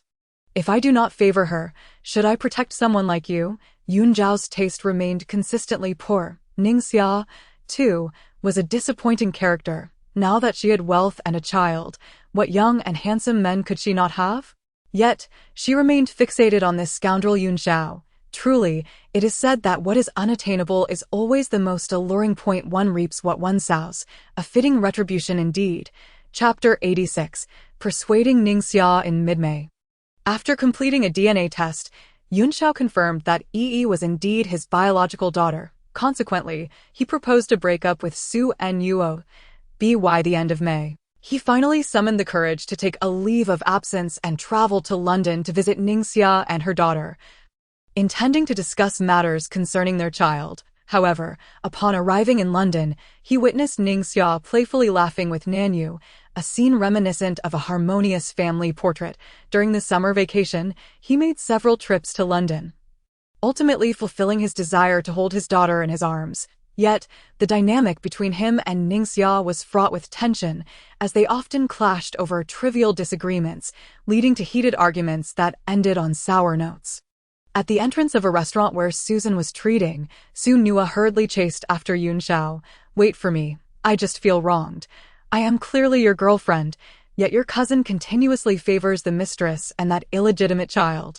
Su Nua trembled at the sight of his furious expression, softly weeping. Yunxiao, I only spoke out of impulse. I can accept Yi. Let us not break up, shall we? When we first got together, I made it clear that I would not marry you. This relationship is merely a mutual benefit. Yunxiao inhaled deeply, continuing, we have been together for nearly a year. You are gentle and understanding, and I have treated you well. Parting ways now would be best for everyone, but I gave you my first time. Enough. Yunxiao sharply interrupted her again. I am tired of hearing that. This was always a transaction. I sought pleasure, and you sought money. Do not act as if I owe you anything. With that, he got into his car without another word, leaving her with a final remark. I have always been a terrible person. You have known that all along. In the restaurant, this is a gift for little Lu Jinan. Yunli, ignoring Ningxia's question, handed a document bag to Susan. Susan received it with both hands, beaming with joy. and exclaimed, "Our President Yun is truly generous. I shall thank the god of wealth on behalf of Lu Jinan." Yunli chuckled lightly. "It's still President Su who cares for me. You all have embraced children. Yet I remain a solitary figure." Lu Qin, observing the child from the side, tucked the document bag away. Susan was not mistaken. President Yun had always been magnanimous towards them. Little Lu Jinan, merely 1 month old, had already acquired his first property in life. Ningxia interjected, "So you and your brother have indeed reconciled? I had a feeling, given how devoted you are to him, you wouldn't simply let it go." She shifted her tone. "Susan, on the 12th, Shen Qian is getting married. You will represent Yun Sheng at the event. I expect to attend alongside my elder brother." Susan nodded. "Speaking of which, President Shen is once again engaging in a whirlwind marriage. August for matchmaking, October for engagement, and December for the wedding. The Su family is not a prominent aristocracy, and Su Jin is hardly remarkable. How could Shen Qian form an alliance with her?" Ningxia inquired impulsively. Yunli elucidated, "Although the Su family does not excel in wealth, they possess certain connections in the political sphere. Shen Qian lacks the foundational support that his siblings enjoy, which is precisely what he requires. For Shen Qian, his life partner must either be as formidable as Yunli, capable of standing shoulder to shoulder with him in pursuit of greatness, or, like the Su family, advantageous and easy to manage." Ningxia sighed, "I have been so engrossed in love and leisure that I have grown increasingly estranged from such matters." Yunli advised, "Ningxia, in just 2 months, you will turn 28 and with a child in your care. It is time to focus your energies and engage in meaningful endeavors. The Ning family is different from the Yun family. The old master of the Yun family dotes on his late-in-life daughter, endowing Yunli with substantial shares. Even if Yunli were to squander her fortune in idleness, she could still lead a carefree life. However, the Ning family harbors a slight preference for sons. Ningxia holds no shares, and though her younger brother is viewed as the heir, Ning's father has illegitimate offspring elsewhere. Ningxia merely spends her family's allowance frivolously. Yet, in an unpredictable world where economic power may slip away, she ultimately finds no peace of mind." Yunli remarked, "The entertainment company you previously managed is now approved by your father to be transferred to your name, whether you choose to manage it yourself or hire professional executives. The profits must flow into your own pocket." Ningxia nodded in agreement. "I understand. I will certainly consider this seriously. For the sake of EE, I can no longer afford to be lazy." The next day, Yunli attended an international business seminar organized by an official entity. During a break, she stepped onto the balcony to answer a work call. Just as she turned to leave, she spotted a familiar figure approaching. "Ali, may I trouble you for a few minutes? I have but one question that I am eager to know the answer to." Shen Qian advanced slowly. His voice gentled. "Of course, President Shen. Please go ahead." His tender voice inquired, "If I had not married back then, or if I were only a few years older than you, would you have chosen me?" Yunli responded directly, "If we had been together, perhaps even married, and at a critical moment, and Sheng had the opportunity to acquire Yun Sheng, what would your decision be?" The implication of Shen Qian's words was clear. He would resolutely choose to swallow Yun Sheng. Yet, he would continue to treat Yunli kindly, perhaps allowing her to manage the household and raise children, providing her with a life of comfort and ease. Yunli smiled slightly. "If I were to consider the scenario from your perspective, I would not hesitate to absorb in Sheng. After all, we are fellow travelers. Do you believe that if he were in our positions, he would make a different choice?" Shen Qian asked, a hint of melancholy in his voice. "Not only that, but Gu Huai is also the only person in the world who can make Yunli feel at ease. She herself does not understand the reason behind it." Shen Qian grasped her meaning, a gentle smile gracing his lips. "Ali, I welcome you to my wedding. Brother Qian, I wish you happiness and joy in the years to come." With that, he turned to leave, his silhouette slightly desolate yet seemingly imbued with a sense of relief.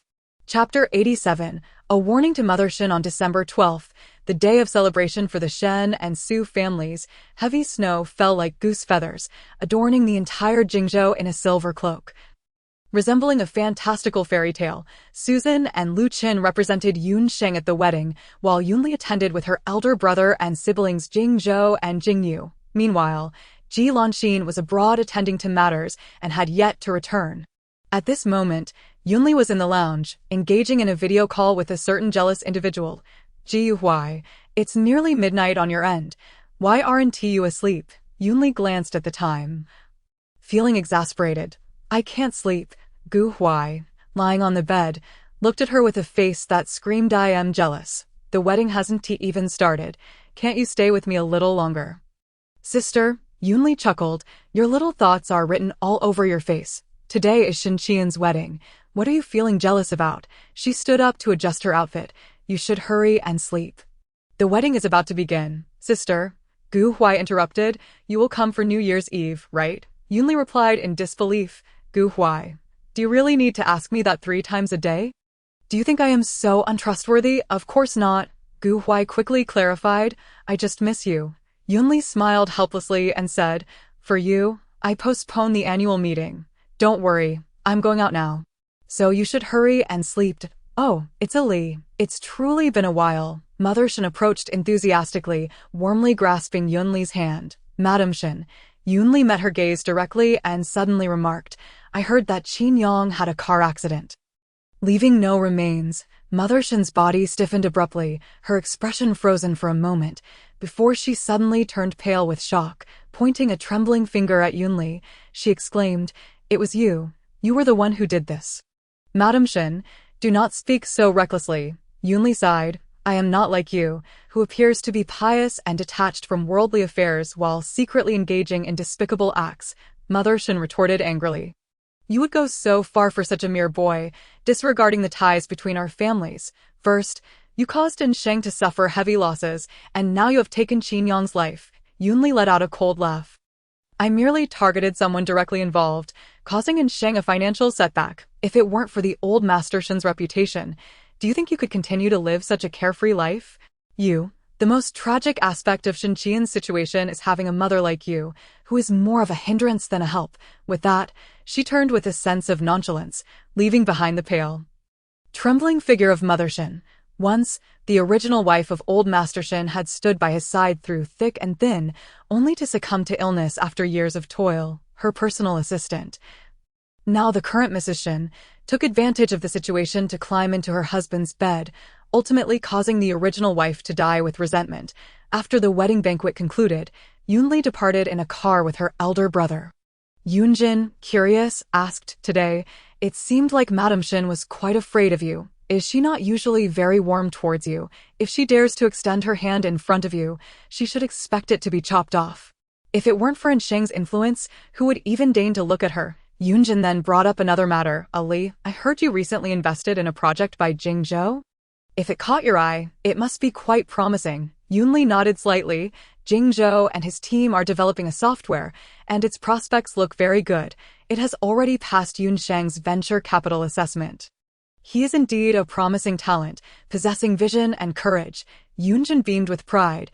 To receive your praise means this young man is quite capable. Jingzhou is just like you. Both of you have been well taught by our parents. Yunli couldn't dare take credit for that. Although Yanshao and Jingzhou are brothers and have grown up with her, the old master and mistress of the Yun family never permitted him to receive elite education.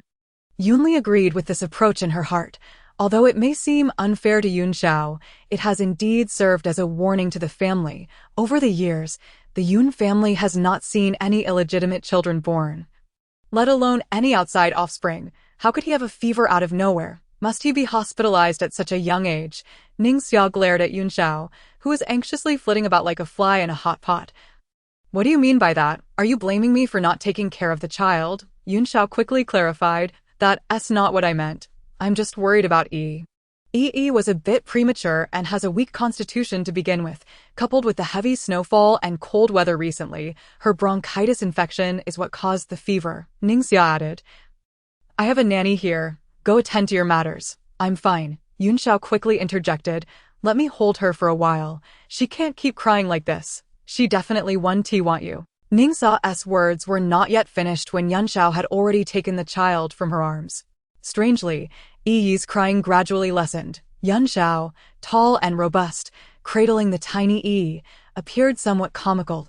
He continuously teased the child, and soon enough, Yi not only stopped crying but broke into a smile. Look, my daughter smiled at me. Seeing Yun Xiao's delighted expression, Ning Xia pouted and said, "She smiles at me every day. Am I bragging about it?" After a brief moment, Yun Xiao gazed at Yi, who was peacefully slumbering in her crib with a pacifier in her mouth, and remarked, "You have truly endured a great deal. It turns out that soothing a child is quite exhausting. At least you managed to utter a coherent sentence." Ning Xia shot him a glance and replied, "I will be returning to the company for work in a few days." "Is it the entertainment company you were with before?" Yun Xiao inquired. Ning Xia nodded. "Yes, it is that company. He will be looked after by a nanny, while I acclimatize myself. If I find it too challenging to manage alone, I shall hire a professional manager." After contemplating her words, Yun Xiao suggested, "I can take her on weekends, and with winter break approaching in just over a month, I will have even more time." Ning Xia sighed. "My dear aunt is correct. Money only counts when it is in one's own pocket. I am merely using the allowance from home, and if they become displeased, they could easily freeze my card." Suddenly, she added, "I have pleaded for a long time without success, yet my aunt's mere word ensured my father agreed. It is not merely because she bears the surname Yun, but because she possesses the capability, whether within the Yun family or in Jingzhou." Her voice carries absolute weight. Gently stroking her daughter's small hand, Ning Xia mused that several billion is to her aunt as mere pocket change. She truly embodies a life of freedom and indulgence. "I aspire for Yi to grow up to be a person like my aunt, unrestrained." Yun Xiao murmured softly, "The apartment I reside in, the luxury cars I drive, and the designer goods I use are all gifts from my aunt." He sighed inwardly. "Now I find myself reliant on my aunt for sustenance. How can I possibly raise a child? Am I to let my aunt raise her, only to continue supporting my daughter?" His aunt was right. She owed them nothing. Chapter 88. Yun Xiao's decision. Yun Xiao remained at the hospital, accompanying the mother and daughter until 10 o'clock in the evening. When Yi's high fever subsided and did not return, after a moment of hesitation, he took out his wallet, extracted a card, and placed it in Ning Xiao's hand, saying, "You can use this for now." Ning Xia stared at the bank card for several seconds, bewildered. "What does this mean?" Yun Xiao stammered. "There are 200 million in this. Consider it my contribution to my daughter's upbringing." He quickly added, "This is only temporary. Once I secure formal employment, I will provide her with more." She explained, "Your father has given 500 million and a villa, and my aunt has provided another 200 million, along with numerous jewels and diamonds. Her net worth is now in the tens of billions.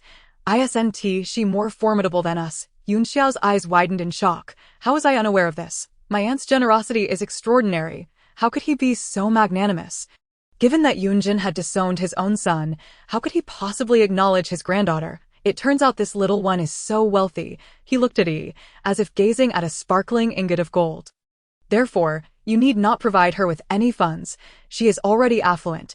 Yun Xiao observed Ning Xia, who lay diagonally across from him, with only a small infant separating them, creating an oddly intimate atmosphere. Her once long, wine-red hair was now shorn to shoulder length, and her sun-kissed skin appeared considerably fairer. The overall effect diminished her previous sultry allure, replacing it with a gentle elegance.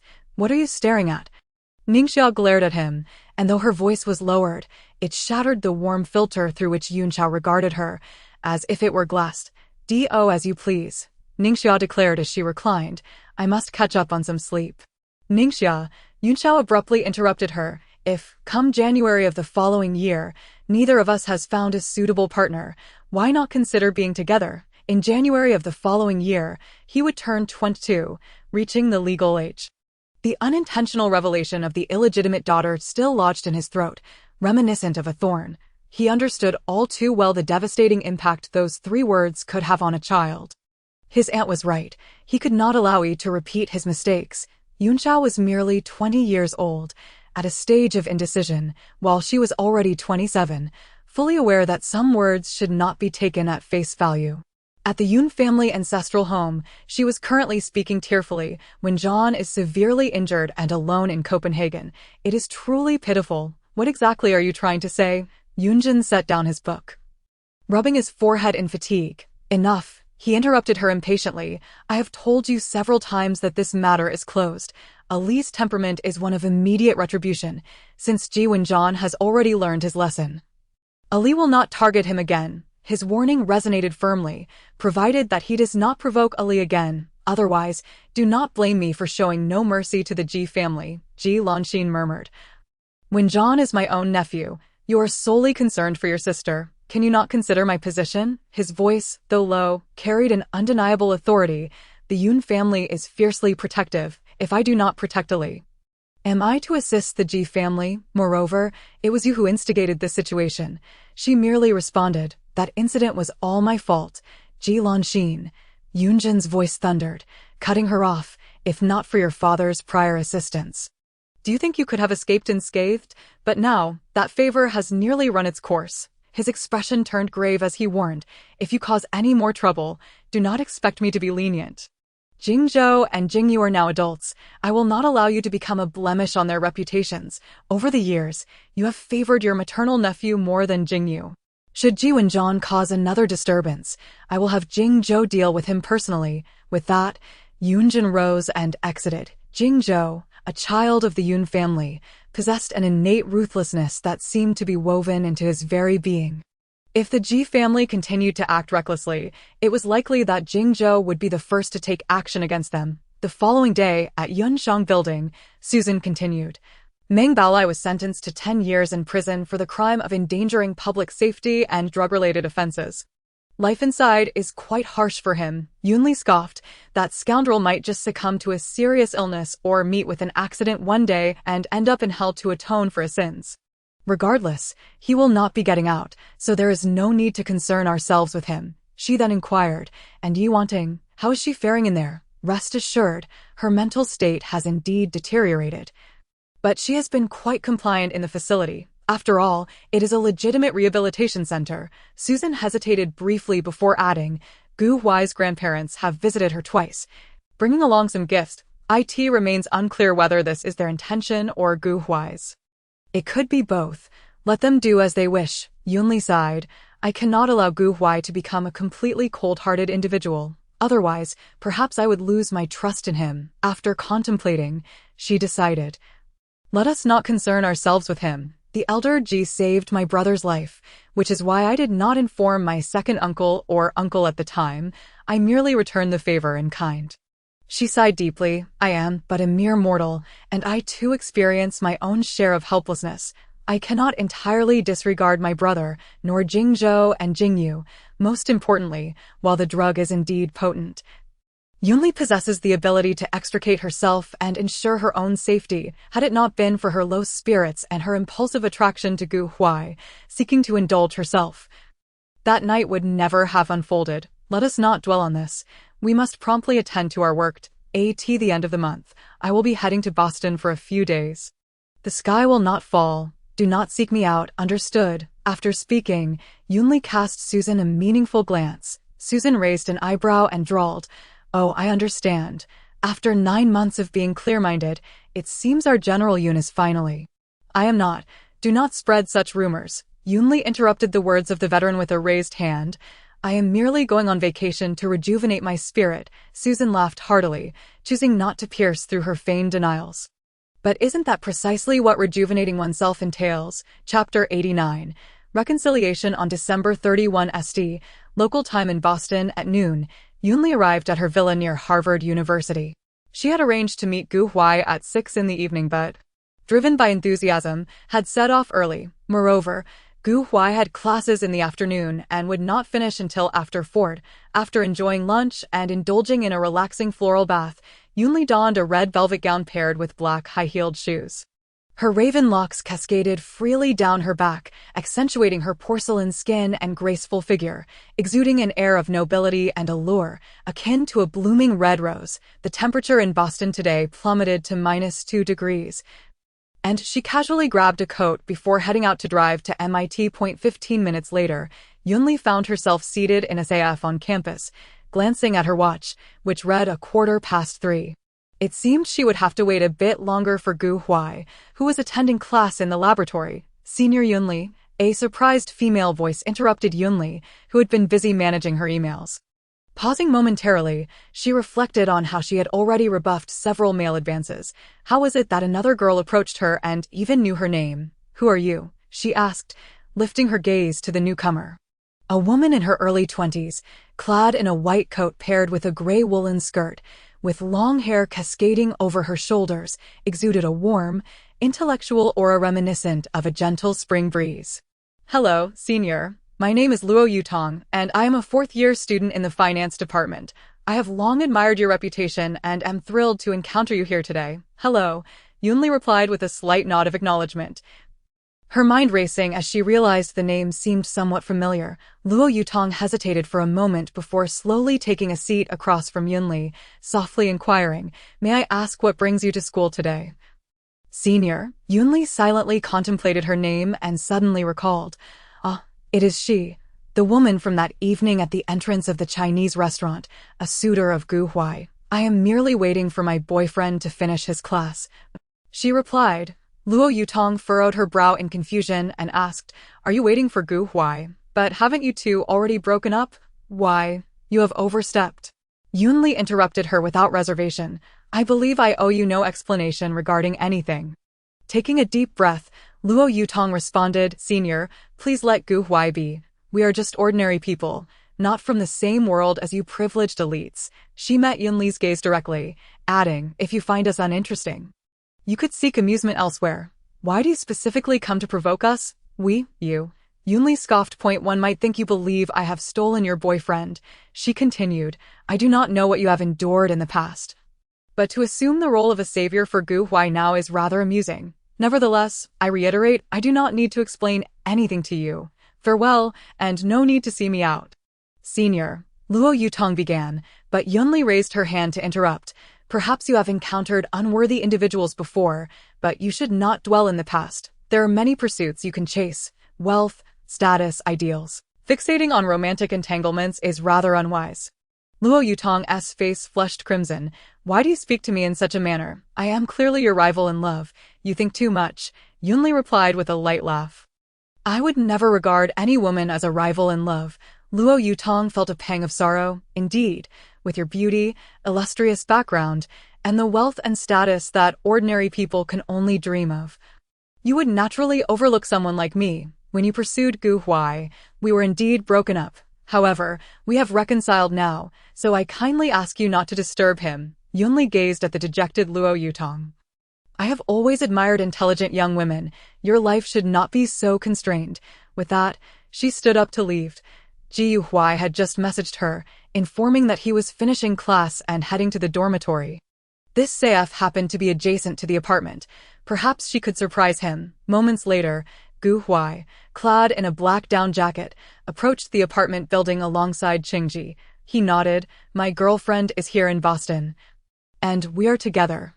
Gu Huai, a familiar, melodious voice interrupted his words. Ji Huai stiffened abruptly, lifting his gaze to the left front, where the woman who haunted his dreams was beaming at him. Yet, within mere seconds, Gu Huai suddenly released Yunli, wrapping an arm around her waist, striding towards the apartment with determination. "Though this international apartment houses both genders, bringing me to your dorm openly may not be appropriate," Yunli teased. Ji Huai remained silent, casually opening his dorm room door and ushering her into a small, tidy studio apartment. "Gu Huai, what are you doing?" Yunli was taken aback by his sudden actions. As soon as they entered, he began removing his clothing. First, the down jacket was tossed aside, followed by a sweater, and finally, a shirt as he eagerly unbuttoned it. Ji Huai held her hands firmly, while his other hand continued to fumble with the buttons. Within moments, his half-naked chest came into view, fair skin, broad shoulders tapering to a narrow waist, showcasing a perfect inverted triangle. The delicate, well-defined musculature covered just the right amount of muscle, perfectly straddling the line between youth and manhood. The waistband of his black pants rested on his slim, alluring waist, subtly revealing the edges of his lower abs and that sensuous line of definition leading downwards. Yunli's previous comments were merely to encourage Gu Huai to take care of his health. Though he appeared thinner, his muscle definition was still visible. "Dear sister," Gu Huai said, Placing her hands on his abdomen, his voice low and husky, "I have been eating well and exercising diligently. Do you think it meets your approval?" Yunli's delicate fingers gently traced his toned abs, smiling sweetly. "Not bad at all, quite pleasing to the eye. So, we are back together now, aren't we?" Gu Huai exclaimed excitedly, interrupting her. "You promised that as long as I returned to my former self, we would rekindle our relationship." He stripped off the loose shirt, baring his upper body, and pulled Yunli's hands around his waist. "Sister, while I may still be a tad lacking compared to before, I believe I am passing, no?" Yunli chuckled helplessly. "So, you stripped off your clothes the moment you entered just for me to inspect your workout results and fulfill our promise." Gu Huai nodded fervently. "We agreed on this. A promise is a promise. No backing out." Seeing the nervous anticipation etched across his face, her heart stirred like a tranquil spring, rippling with emotion. "Ji Huai, we are indeed back together. And we shall never part again." Upon hearing this, Gu Huai opened his arms, enveloping Yunli tightly in his embrace, lowering his head to gaze at her, his eyes sparkling like stars in the night sky. "Sister, I wish to kiss you." Before he could finish his sentence, Yunli's cherry-red lips had already found his. Chapter 90. Dining together on the last day of the year, after nearly 9 months apart.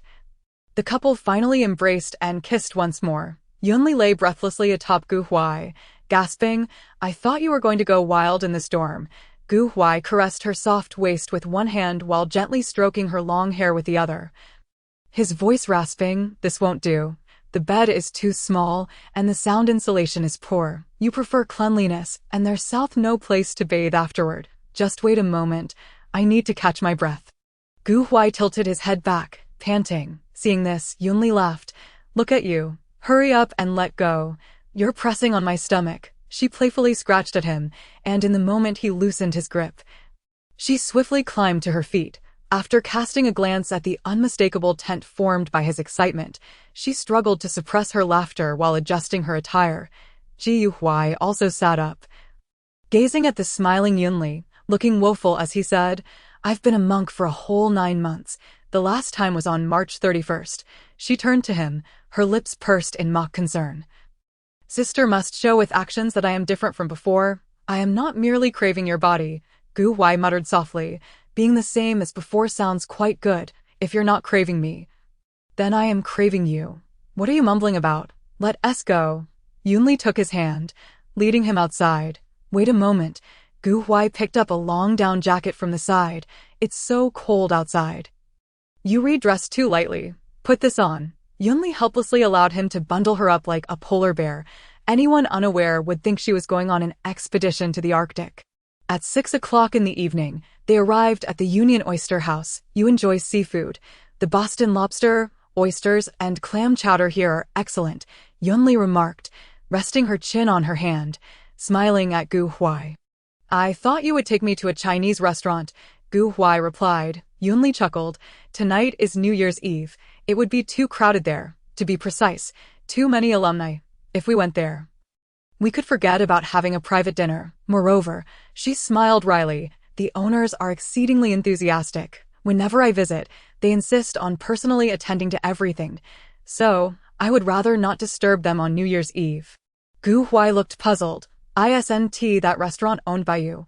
Yunli shook her head. "It has nothing to do with me now. For the first 2 years after its opening, I received half of the profits. And after 2 years, the ownership fully transferred to the owners." She elaborated. "It is said that I invested in the restaurant because I admired the owner's culinary skills, but in truth, that couple saved my life by chance years ago. And I gifted them the restaurant as a token of gratitude. 5 years ago, at the age of 18, Yunli had just arrived in Boston when she was ensnared by a business rival and injured. Thankfully, that Chinese couple came to her aid, allowing her to await rescue and narrowly escape disaster. When she purchased the restaurant to present it to them, the couple initially refused to accept it. Eventually, she framed it as an investment for 2 years, during which they gratefully accepted the offer. That's how it is." Gu Huai felt a pang in his heart as he listened to her recount her past so nonchalantly. It was painful to imagine that such a remarkable person as Yunli had once needed someone else's rescue. "This are Yunzong." A familiar male voice suddenly broke the moment. Yunli turned to see Jiang Shibai in a suit and Song Bojian in casual attire walking towards them. What a coincidence! You're here for dinner too. Yunli greeted them with a smile. Yunzong, will you not introduce us? Jiang Shibai raised an eyebrow, glancing at Gu Huai my boyfriend, Gu Huai. Yunli replied candidly, hello, Mr. Gu. Jiang Shibai extended his hand with a polite smile. Ji Huai shook hands with them politely. Hello, Song Bojian smiled. I've known your brother for quite some time. However, last time he remarked that the revolution had yet to succeed, and now it has indeed borne fruit. Alas, Jiang Shibai suddenly let out a long sigh. Yunzong, who typically sought me out first during his visits to Boston, has now, truly prioritizing romance over friendship. Upon finishing his words, he cast a mournful glance at Yunli. Yunli looked at Jiang Shibai with disdain. Finding the phrase elegantly dissolute perfectly tailored to him, she turned to Song Bojian and waved her hand, urging, quickly take your wronged husband away. I shall visit you both the day after tomorrow, but I cannot accompany you tonight. Yunli, you heartless woman devoid of male companionship.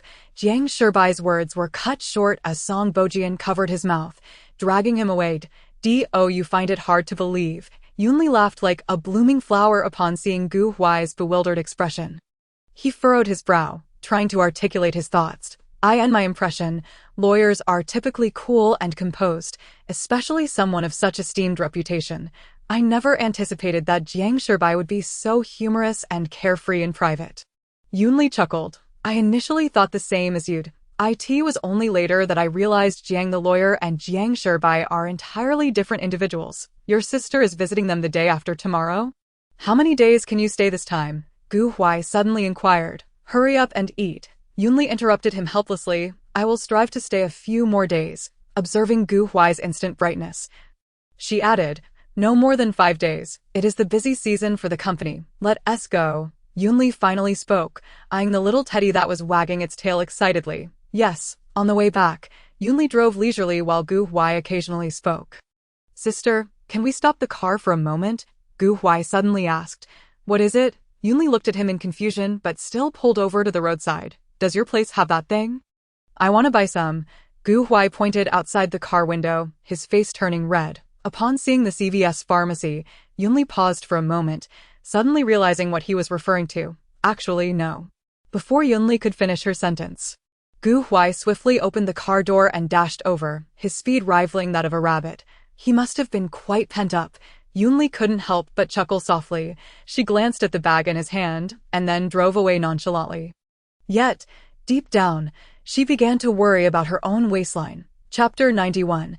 Midnight confession. The sky was ablaze with fireworks, the streets alive with exuberant parties, vibrant light shows, pulsating music, and splendid ice performances alongside ice sculpture exhibitions. Boston's streets transformed into a scene of wild revelry as everyone joyfully welcomed the arrival of the new year. As soon as they entered, Gu Huai shed his down jacket and carelessly tossed it to the ground. Then, like a ravenous wolf, he tightly enveloped Yunli in his embrace, disregarding all else, and leaned down to kiss her crimson lips, seizing the moment while Yunli was still taken aback. Gu Huai entwined her hand around his neck and skillfully pried open her lips, kissing her deeply, their kiss fervent and lingering. Such initiative, truly a revelation for the sister. A muffled teasing laugh escaped from Yunli's lips. Ji Huai eagerly pulled off her coat, his hands exploring her red dress, his low and husky voice sounding like a devil's whisper. Sister, it's been 9 months. It's time you pamper me a bit. As soon as he finished speaking, Yunli's red dress fluttered to the ground. Gu Huai's heated kisses began to rain down, leaving traces of cherry blossoms on her delicate neck and collarbone, before finally descending down her snowy peaks. Suddenly, a flurry of snow began to fall outside. As if adding a touch of embellishment to the year-end festivities, on the villa's carpet, the man's black trousers intertwined with the woman's red dress, and the interplay of a white shirt and black lace added a hint of ambiguity to the warm interior. Outside, the snow fell in abundance, while inside, only the man's sensual breaths and the woman's soft moans remained. As the clock neared 11:30 at night, the two in their fervor gradually found respite.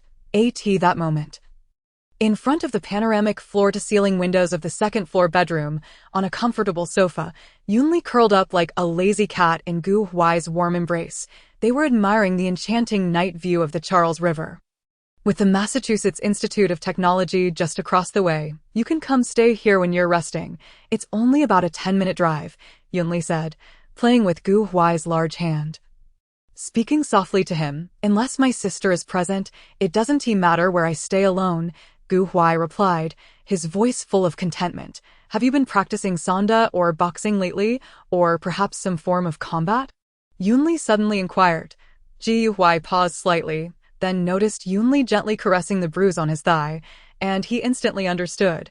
Well, I've only learned a bit, just over a month of sanda practice.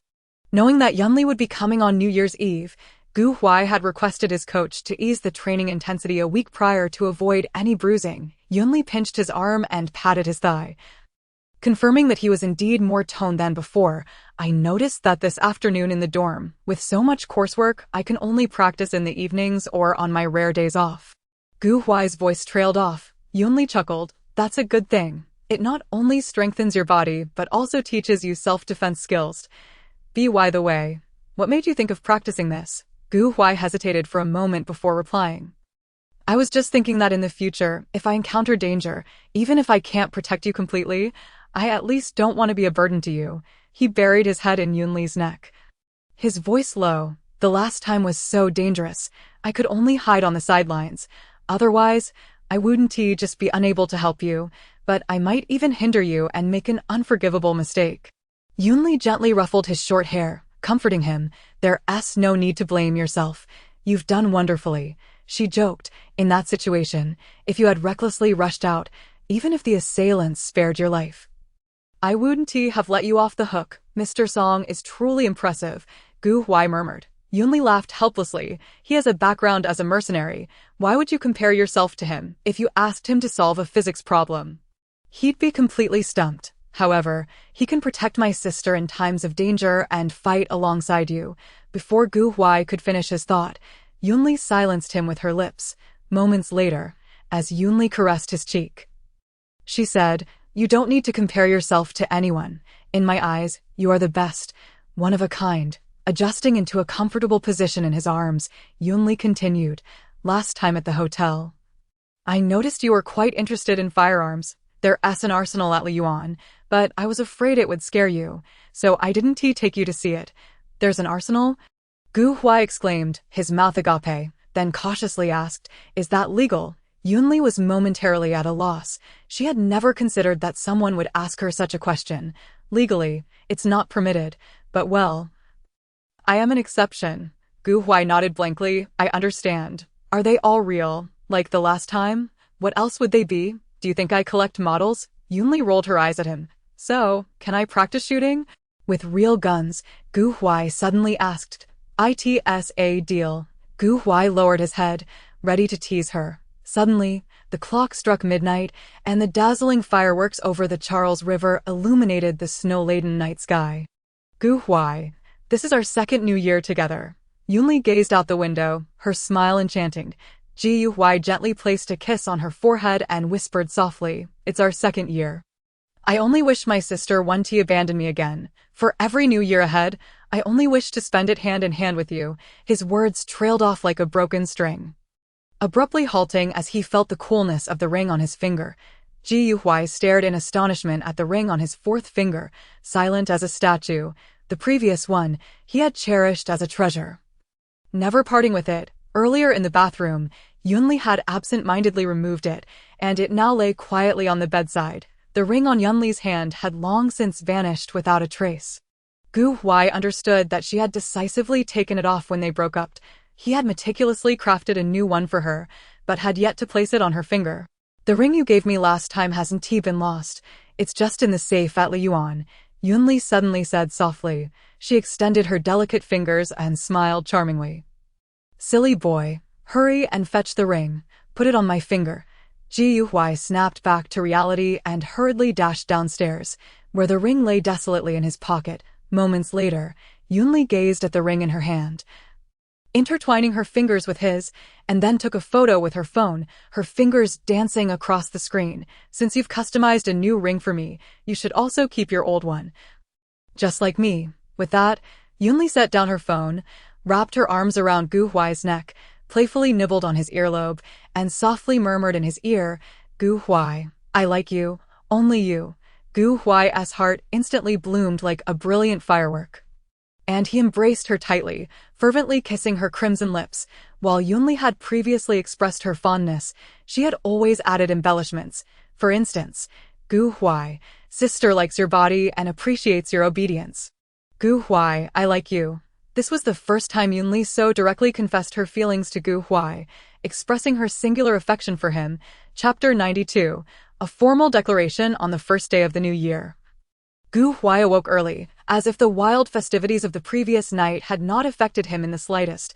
Perhaps it was the joy of the occasion that invigorated him. He appeared not at all fatigued from his late-night revelry, but rather more spirited and radiant than ever. With one arm wrapped around Yunli, he picked up his phone to check messages. At midnight, he noticed a post from Yunli on her moments, which was noteworthy because she had never before shared anything there. Her moments were entirely pristine and devoid of content.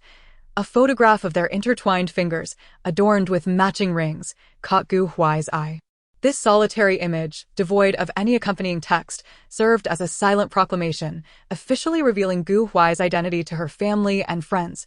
Gu Huai gazed at the photo in silence. After a considerable pause, he silently smiled and saved the image. Subsequently, he imitated Yunli and posted on his moments, sharing the same photo but with an added 4 words, "Embracing the moon." A moment later, Gu Huai gently set down his phone, as if cradling a rare treasure, and embraced the moon in his arms, drifting back into a peaceful slumber. As the clock quietly approached 11 o'clock, Yunli stirred in Gu Huai's embrace and slowly opened her eyes. Gu Huai was smiling at her, his eyes brimming with tenderness. "Happy New Year, my girlfriend," he softly remarked. Yunli stretched languidly, a content smile gracing her lips. "Happy New Year. Are you hungry?" Gu Huai leaned down and kissed her forehead. Yunli lazily murmured in agreement, burying her face in his chest. The chef should have arrived to prepare lunch. "Time to get up, my little lazy cat." Gu Huai fondly patted her back. Yunli replied, yet made no move to rise. Gu Huai couldn't help but chuckle, and then, with great care, he helped her sit up, leaning against Gu Huai. Yunli allowed him to dress her and comb her hair. "You're still laughing." Yunli playfully shot him a glance. "I feel like my bones are going to fall apart. Your brother has such stamina." She looked just like a well-fed puppy, utterly obedient and willing to accept any treatment. After a brief while, the two, freshly groomed, sat at the dining table, enjoying a meticulously prepared New Year lunch by the private chef. As Yunli scrolled through her phone, she couldn't help but give a big thumbs up to Susan, truly deserving of her nearly 10 years of companionship. Upon seeing Gu Huai's post from the morning, she laughed. "On the first day of the new year, I suppose this counts as our official announcement." "I've been wanting to do this for ages," Gu Huai said as he offered her a slice of beef. "I could hardly wait to declare it to the world." As Yunli savored his offering, she perused the comments on her moments. "Jingzhou, hello, little uncle. Jingyu, I hope you can forgive any previous offenses. Little uncle, Yun Xiao, Aunt, Happy New Year. Ningxia, I can't believe my eyes." But at midnight in Boston, you still had time to post. "Her brother is slacking off." Susan, "Congratulations, General Yun. I will hold down the fort. You can take a few days to rest and rejuvenate." Jiang Sherbai, "A fellow who prioritizes romance over friendship. What's wrong?" Gu Huai asked, noticing her sigh. "It's the new year. On the first day, we go to my uncle's house, and on the second day, we gather at my second uncle's house as is tradition." Yunli pondered for a moment before continuing. "As for Switzerland, we won't be going this year. After 6 years, the obsession has gradually faded. Will you take a vacation?" "After the third day, are you wondering if I will come to Boston?" Yunli interjected, feeling somewhat exasperated. "Will your sister come?" Gu Huai eagerly pressed her. Yunli smiled radiantly. "Of course, I will come to see you. After all, we're in a relationship." She added, "I cannot determine the exact time yet, but rest assured, I will visit you for a few days." Upon hearing Yunli's assured response, Gu Huai couldn't contain his joy and broke into a wide smile. After lunch, the two took advantage of Gu Huai's only day off to stroll leisurely through Boston. They began at the Cook Library at Harvard University, traversing through the business and law schools, places that witnessed Yunli's 4 years of academic pursuit. Sister, you are truly remarkable. In just a few short years, not only did you earn your doctorate, but you also established your own business empire. Gu Huai gazed at Yunli with admiration. Yunli smiled. This is all thanks to my billionaire father. A group of elite teachers tutored me one-on-one from a young age. Even a dullard could be enlightened. Fortunately, my sister had no other distractions back then. Otherwise, I would not have had my chance. Gu Huai muttered under his breath. Come on, let's visit the art museum, and then we can explore Quincy Market. You'll surely be interested in the local delicacies there. Yunli held Gu Huai's hand, teasingly saying, You've been in Boston for 8 months, and apart from the 2 universities, you haven't visited any other places? You're such a bookworm, sister. Wait a moment. Gu Huai suddenly stopped. Pointing at the statue of John Harvard nearby, I want to touch his left foot. I've been here a few times before, but there were too many people, and I didn't dare to dip. I advise you not to. Yunli frowned at the statue, hesitating to speak. Gu Huai looked puzzled. Why not? Isn't it said that touching the left foot brings good luck? Yunli helplessly explained. Harvard students have an unwritten tradition. Before graduation, they urinate on John Harvard at least once. She elaborated further, explaining how they often climb the statue in a drunken stupor between 1 a.m. and 5 a.m., thoroughly dousing John from head to toe. Jiang Sherbai told me about it, Yunli added. He did it himself. Ha ha ha. Yunli laughed at his expression, thoroughly amused. It's too cold today, and it snowed last night. Let's explore Boston Common and the Freedom Trail when spring arrives. Gu Huai tightly clasped Yunli's hand, tenderly responding, I shall follow my sister's wishes. Sanma once said, on the journey of life, what matters is not the scenery, but the company you keep, for him. As long as Yunli was by his side, every place they visited was a splendid spectacle. Chapter 93. Yunzhao's fury. She had rejuvenated herself on the private plane, hence upon disembarking, she headed straight to the company to focus on her work. As soon as Yunli stepped into her office, Susan followed closely behind with a piece of gossip that was neither too big nor too small. Yunzhao punched Nanyu. Susan nodded. It happened that afternoon on New Year's Eve at Ningxia's company. Yunli paused for a moment before asking, Is it related to Yi? Yes, Susan replied. Her expression filled with suspicion. Why aren't you considering Ningxia? After all, it's the classic script of 2 men vying for 1 woman. They're not normal people. Yunli sighed deeply, if I'm not mistaken. Did Nanyu claim to be Yi's father, only to be caught red-handed by Yunzhao? Absolutely correct. Susan continued. That day, Yunzhao went to Ningxia's company to find Yi, and just as he reached the office door, he overheard Nanyu teaching Yi to call him daddy. She chuckled helplessly. You know Yunzhao's temper. He stormed in and beat up Nanyu on the spot. Nanyu is not a pushover either. He fought back. He's an idol. How could he let anyone know he got beaten while trying to cling to a sugar mommy? Although Yunzhao was reckless, Yunli had previously stated she would no longer meddle in his affairs. However, assisting family over logic was always her style. Susan suddenly remarked, Nanyu seems to want to withdraw from the industry. He's entirely focused on Ningxia now. Ningxia is now the company owner. What is the worth of an idol's halo in the face of capital? Yunli spoke nonchalantly. Moreover, in Nanyu's eyes, Ningxia is an emotional woman, especially now that she has a child. If he manages to climb her tree, perhaps he could steer the company in the future. Did this incident cause Ningxia to quarrel with Yunzhao?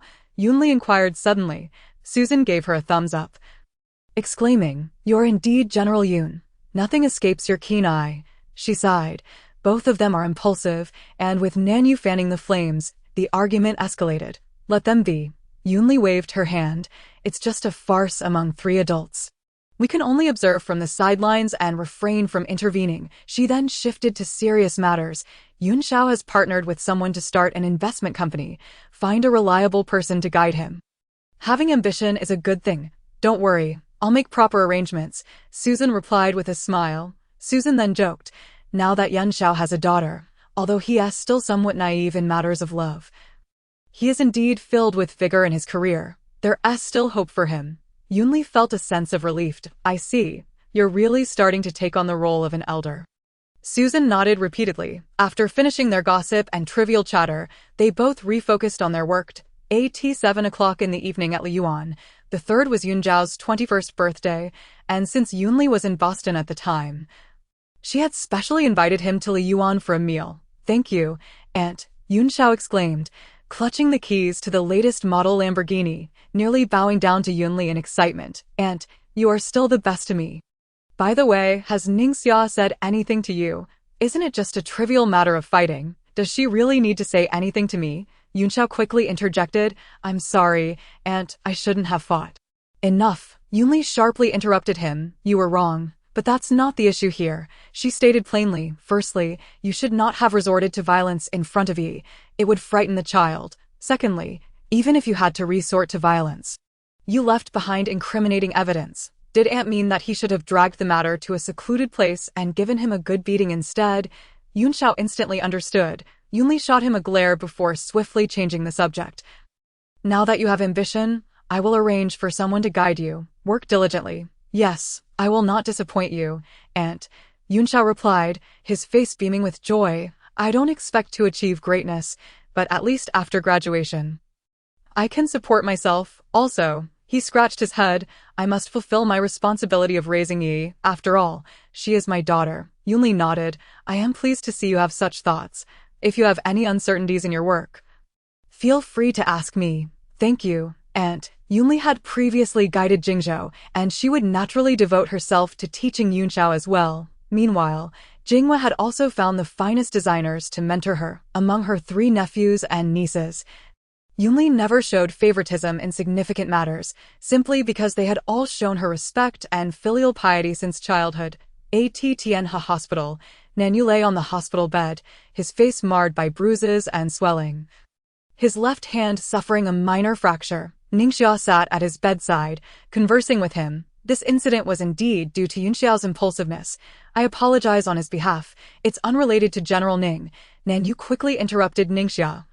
It was all my fault. I said things I shouldn't have. He explained. I merely wanted to teach Yi how to speak, not to have her call me daddy. Who knew Mr. Yun would misunderstand? Ningxia sighed deeply. It was my fault. Out of spite, I said you were the child's father, which led to all this misunderstanding. After a moment of hesitation, Nanyu said, General Ning, I am willing to raise Yi with you, treating her as my own daughter. I refuse. Ningxia unhesitatingly interrupted him. Yi is my child. I have the means, and she is even wealthier. I do not need to casually pull in a man to raise her. Nanyu hastily replied, That's not what I meant. It's just that a child ultimately needs a father. She already has one. Her father is Yunzhao, but Mr. Yun does not like you. Nanyu blurted out.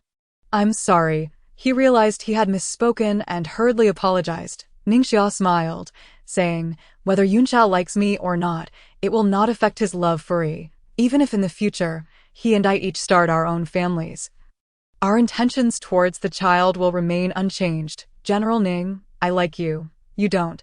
Ningxia once again cut him off. It's only because I have now become the boss of the company. Nanyu straightened up, shaking his head repeatedly. That's not it. I am willing to withdraw from the circle, even completely exit the entertainment industry. If Mr. Yun were to want you now, would you still choose me? Ningxia suddenly posed a question. Nanyu stiffened, his gaze shifting, stuttering. I have no relation with Mr. Yun. Of course there is no relation. Ningxia scoffed. My aunt has never held you in high regard. You suffered an injury this time. The company will compensate you. As for withdrawing from the group, settle the breach of contract fee first. After saying this, Ningxia decisively stood up to leave. Just as the hospital door closed behind her, she threw out one last remark. Perhaps I am someone who easily falls in love, but I am not foolish enough to be toyed with by you. Moreover, my infatuation comes quickly and fades just as fast. Only towards Yunzhao do I harbor a persistent obsession. To this day, Ningxia still cannot fathom whether her feelings for Yunzhao stem from resentment or genuine affection. Chapter 94. Family reunion at the old residence. Ningxia and Yunzhao continued to bicker whenever they met. Yet before Yi, they were the epitome of gentle and patient parents. The Yoon family old residence on New Year's Eve. Perhaps as Yoonjin said, he was growing older and his heart had softened. Or perhaps it was Yoonxiao's newfound ambition that made him see his nephew in a new light. On the other hand, Ji Lanxin seemed to have confirmed that Yoonli would not be transferring shares to Yoonxiao. Therefore, she had no objections regarding this matter. Do not feel pressured. Yoonli suddenly spoke. Your father has never raised you. You need not show him any filial piety now. She chuckled lightly. Repairing your relationship with him will greatly benefit your future career. After all, he is a tycoon. Think of it as utilizing him. If he were to hear this, he would surely be furious. Right. Yoonxiao stifled a laugh, muttering under his breath. What else is there? Yoonli glanced at him. A father must be kind, and only then can a son be filial, she continued. Jingzhou and Jingwei are good children. Aside from some petty jealousy during their childhood, they've always meant you no harm. Yoonxiao nodded. I know. It was my own narrow-mindedness. They greet me at school. It was my lack of courtesy. Just be more mindful in the future. Yoonli sighed. I am not asking you to become brothers with Jingzhou.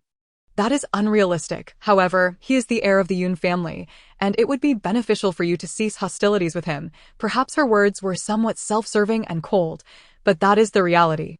People must think of themselves and act in their own interests. Moreover, even biological brothers can have conflicts, let alone half-brothers. Avoiding enmity is the best state to achieve. As the car drove through the gates of the old residence and continued for a few more minutes, it finally arrived at the main building, and, as soon as Yoonli stepped out of the car, Jingwei rushed over, linking arms with her, looking as delighted as a foolish deer. And, Happy New Year, Jingzhou followed closely behind, greeting her with a radiant smile. Great, after all, I drink like water and have never been drunk, Yoonxiao responded cheerfully. Yoonli raised an eyebrow. Brother, at your age, I cannot compete with you. Ha ha ha. Yoonjin laughed heartily. Just for that remark. I shall go all out tonight. Everyone entered the house amidst cheerful laughter. This year's New Year's Eve seemed to be the happiest gathering in 6 years. Ji Lanxin also took the rare opportunity to speak a few words with Yoonxiao, and sincerely apologized to Yoonli for her previous missteps. At 6 o'clock on New Year's Eve, after Yoonjin and his wife, along with Yoonli, performed a solemn ritual in the ancestral hall for their parents, ancestors, and deities, they lit the candles, officially commencing the reunion dinner for the night. Seated at the head of the table, Yoonjin raised his glass and cheerfully declared, In the new year, may everyone be healthy and safe. Let us toast together. Everyone raised their glasses and drank in unison. Among the 6 present, apart from Ji Lanxin, the rest were unaware of their own limits when it came to drinking. By 8 o'clock that evening, after several rounds of drinks, Yoonli pondered for a moment and said, Next year seems unlikely. Huai won't turn 22 until November, perhaps the year after. What do you mean by that? Are you implying that once he comes of age, you two will get married? Yoonjin suddenly raised his voice. Yoonli slightly nodded. Yes, I will be 26 the year after. I can definitely get married then. Indeed. Yoonjin sighed. Time truly flies. Brother, Jingzhou and Jingwei are both 20 years old now. Yoonxiao even has a daughter. You're nearing the age of knowing your fate. Yoonli helplessly interrupted her elder brother's nostalgic musings. Otherwise, fueled by alcohol, he could ramble on for hours. What about your baby? Jingwei interjected, looking at Yoonxiao. Ever since Yoonli gave Ning Rui an opportunity, Yoonxiao had also begun his entrepreneurial journey, and Yoonjin had gifted a valuable welcoming gift. Consequently, the Ning family was now quite enthusiastic about it. What are you and Ningxiao planning to do? Yoonjin, emboldened by the wine, finally asked. For now, it remains as it is. Yoonxiao lowered his head. We are currently raising the child together. Yoonjin remained silent for a long time, lifting his glass and taking a large gulp. As long as you've made up your mind, just don't follow my example. A few more drinks should suffice. Soon it will be time to line up for the New Year's money. Yoonli interjected to ease the atmosphere. Yes, Jingwei exclaimed excitedly, clapping her hands. Aunt, shall we play a few rounds afterwards? That is a splendid idea. Yoonli smiled, a glint of appreciation in her eyes. Let the 4 of us young people play. The wins and losses shall count on your father's account. All right. Yoonjin immediately agreed. Tonight we will all stay at the old residence. Your rooms have long been prepared. We will all stay up to welcome the new year. Yunli nodded in agreement. She had a video call with Gu Huai at 4 o'clock that afternoon in Jingzhou. At this moment, it was around 8 o'clock in Boston, and he was already busy in the laboratory. At 11:30 that night, the card game concluded with Yunli triumphing against 3 opponents. Experience does count for something, Yunjin remarked, having rested for 2 hours before coming over to watch the lively scene. Jingwei danced with excitement. Aunt is simply amazing. She only needs to glance at the cards, and it seems she can see right through them, even guessing the cards in our hands. Yunli stretched lazily. You all are quite impressive. In another 2 years, you will probably unite to take me down. Let us battle again next year. Jingzhou clenched his fist. Rallying himself, Yunjin observed the harmonious interactions among his niece and nephews. Filled with contentment. Come on, the fireworks and lights outside are ready. They will start promptly at midnight. He reminded, first, let us light some incense, and then step out to welcome our own new year. The old residence had been shrouded in silence for 5 long years following the passing of Lord Yun and his wife. The first 3 years were devoted to mourning, and subsequently, Yunli was far away in America. Last year's New Year's Eve was marred by certain grievances. At last, the clock struck midnight, heralding the arrival of the Lunar New Year. Accompanied by the chimes of the hour, fireworks soared into the sky, bursting forth in the most resplendent of displays. Some resembled celestial maidens scattering blossoms, others streaked across the heavens like shooting stars, and some blossomed like silver willows. A mesmerizing spectacle. Yunli took out her phone, poised to capture a photograph to send to Gu Huai, only to find he had already sent 3 messages. A beautiful snow scene. JPG, I love you more than yesterday, slightly less than tomorrow. May you have me year after year. May I have you season after season. Yunli smiled radiantly, capturing a vibrant shot of the fireworks and sending it to Gu Huai, accompanied by a note. I made a wish upon the fireworks, hoping all evils retreat. May you encounter no misfortune. And enjoy peace and joy.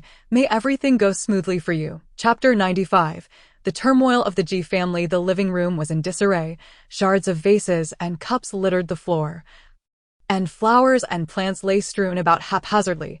Ji Mu's hair was unkempt, her face streaked with tears, her eyes swollen and filled with fury, as she glared fiercely at the man on the sofa and the youth beside him, who appeared to be around 16 or 17. Ji Wenjuan sat in a wheelchair, his head bowed in silence, while his younger sister, 3 years his junior, sobbed softly beside him. Have you lost your mind yet? Ji Fu extinguished the cigarette in his hand, his voice deep and somber. No. Ji Mu screeched in anger. From now on, Wenjuan shall reside here. Ji Fu suddenly declared. I will find someone to teach him properly. What did you say? Ji Mu's eyes widened in disbelief as she looked at him. You want this illegitimate son to inherit the family business? Ji Fu glanced at Ji Wenjuan in the wheelchair and calmly replied. Who else could there be besides Wenjuan? Wenjuan merely suffered a fracture from the accident. He will heal in a few months. And then what? Ji Fu interrupted sharply. A cripple, tainted by disease. What use is he? Ji Mu felt as though struck by lightning, staggering back as she murmured, How do you know? Ji Fu snorted coldly. Do you still think you can hide this from me? Truly delusional. It can be treated. Ji Mu hastily explained. It's not like it's AIDS. She retorted indignantly. After Wenjuan's incident, I suggested having another son, even if it meant IVF. It was you who refused. It seems you had your own designs all along. Have another. Ji Fu looked at her incredulously. I'm already over 50. Do you expect me to wait for an infant to grow up to take over the family business? And what about Jingjing? Ji Mu quickly pulled her daughter over. Jingjing is already 23. Why can't she take over the family business? Look at Yunli. She's doing remarkably well in her career. Ji Fu regarded her in disbelief, then scoffed. You dare compare Jingjing to Yunli? Ji Mu was immediately at a loss for words. Moreover, even if Yunli is exceptionally talented, the head of the Yun family is still her elder brother Yunjin. Though he said this, Ji Fu's heart was as clear as day. If Yunli and Yunjin were of similar age, and she were to harbor ambitions, the power in the Yun family might not be as settled as it appeared. However, with a 22-year age gap, by the time Yunli matured, Yunjin would have already secured his position. She is a clever woman, having established her own kingdom with the support of the formidable Yun family. Currently, The head of the Yun family is Yunjin, yet Yunli wields absolute influence. She enjoys her freedom while benefiting from a powerful family backing her. It is she who is truly wise. No, Jimu insisted, wanting to press the argument further. Ji Fu raised his hand to interrupt her. No one can shake your position as Mrs. Ji. When John's mother has long passed, he will now be your son. He turned to his weeping daughter and sighed helplessly. You're the Ji family's precious daughter. You will still be able to buy diamond handbags and indulge in pleasures. As for Wenjan, Ji Fu sighed heavily again. Get his health restored and live a stable life as a wealthy family should. With that, he went upstairs to rest, followed closely by Ji Wenjan. Ji Wenjan lifted his gaze at the retreating figures of father and son, his eyes glinting like a cold, venomous snake, radiating malice. His gaze then shifted to the mother and daughter, who were weeping in despair, a flicker of derision crossing his features as though mocking their foolishness. His father, heartless and callous, had immediately turned to nurture the lowly illegitimate son upon seeing his own value diminish. His mother, who professed to care for him, was so eager to bear another son the moment he encountered misfortune. This family was nothing but hypocritical and selfish, and then there was Yunli. Ji Wenjan clenched his fists tightly, the veins on the back of his hands bulging as if they might burst. His eyes brimming with boundless hatred. If it weren't for Yunli's ruthless actions, how could he have fallen from the lofty position of the Ji family's eldest son to this pitiful state of mere survival? All of them deserved to die. How wonderful it would be to take Yunli's life and bring about the downfall of the Ji family. After all, the Ji family would no longer belong to him. At this moment, Yunli was blissfully unaware of the turmoil brewing within the Ji family. After the midnight fireworks display, she and Huai chatted for a while longer before drifting into sweet slumber. On the first day of the Lunar New Year, Yunli accompanied her elder brother and others to the Li family. Among the younger generation accompanying them were Jingzhou, Jingwei, and an additional Yun Shao. On the second day, the Yun family gathered at the home of their second uncle. After all, the second uncle was the younger brother of Yun Fu and currently held the highest status among the elders of the Yun family. After a few rounds of drinks, Yunjin suddenly remarked, "Second uncle, as the saying goes, few reach 70 in this world. We must celebrate your 70th birthday in grand fashion." "Oh, that won't do." Yunjin shook his head repeatedly. "A 70th birthday must be celebrated with great pomp," he proposed. "If you don't want a grand affair, we can invite some relatives and friends, as well as the families we interact with regularly, to gather and celebrate together. Second uncle, our own family, along with some in-laws, will definitely come to wish you a happy birthday." Yunli chimed in supportively. The second uncle smiled and nodded. "Those people are certainly coming. As for others, let's skip it. Too many people would be troublesome." Yunjin replied, "All right, your birthday is on May 1 SD, 3 months away. That's plenty of time for us to prepare." He began listing the families of both your younger uncles, the maternal relatives of the second aunt, the in-laws of the second brother, the family of the eldest sister, the Li and Ji families, as well as your old comrades in arms. These people must be invited. The second uncle sighed. "Ali is the apple of our Yun family's eye. Your father often mentioned that no man in this world is worthy of his precious daughter. However, I heard your uncle and old Chi mention that this young man is a promising candidate in the field of research. As long as he treats you well, that will suffice." He finished speaking and took a hearty drink. Yunli smiled sweetly. "Second uncle, rest assured, I never shortchange myself." Suddenly, the second uncle slapped the table. "This matter has been settled in favor of brotherly. I always wanted to find you a match in the military, while your uncle wanted you to find someone in research. This time, we have succeeded." Yunjin's mind sparked with an idea. "Second uncle, that's easy. There are plenty of candidates with military backgrounds at the Institute of Physics." "Exactly. He could enlist." "Stop." Yunli interrupted their discussion with an amused yet exasperated expression. "I am quite content with things as they are." These individuals possessed remarkable drinking capacities. They appeared sober, yet once the drinks flowed, they chattered on like the Tang monk reciting scriptures. Chapter 96. Friends' Concerns after 2 busy days of celebrating the new year. Yunli finally flew to Boston to reunite with the eagerly awaiting Huai. "Oh dear, why have you abandoned your restraint this year?" Yunli teased, gently stroking the little dog's head resting on her chest. "Well, February 6th is before the new year, and besides, I'm currently in America. Gu Huai's voice trailed off. Yunli elongated her tone. So it's the distant land that emboldens you. Enough of that. You have classes this afternoon.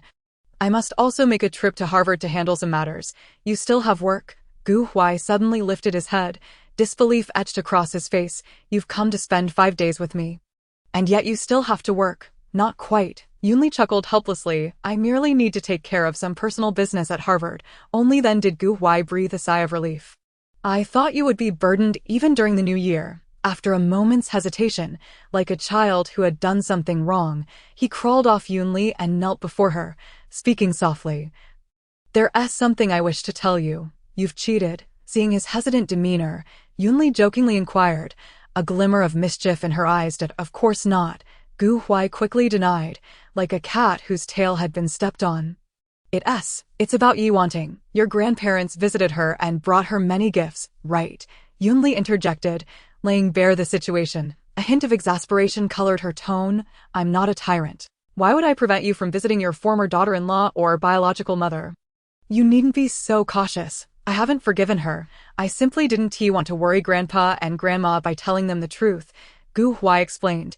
Yunli replied helplessly, if I hadn't sent her to a mental institution, she would have been imprisoned alongside Meng Bao. In fact, she should have accompanied her husband to prison back then. How could she possibly be unaware of her partner's drug trafficking activities, were it not for the regard I hold for Gu Huai? And my desire to spare his record from blemish, Yunli would never have so readily let you on him go.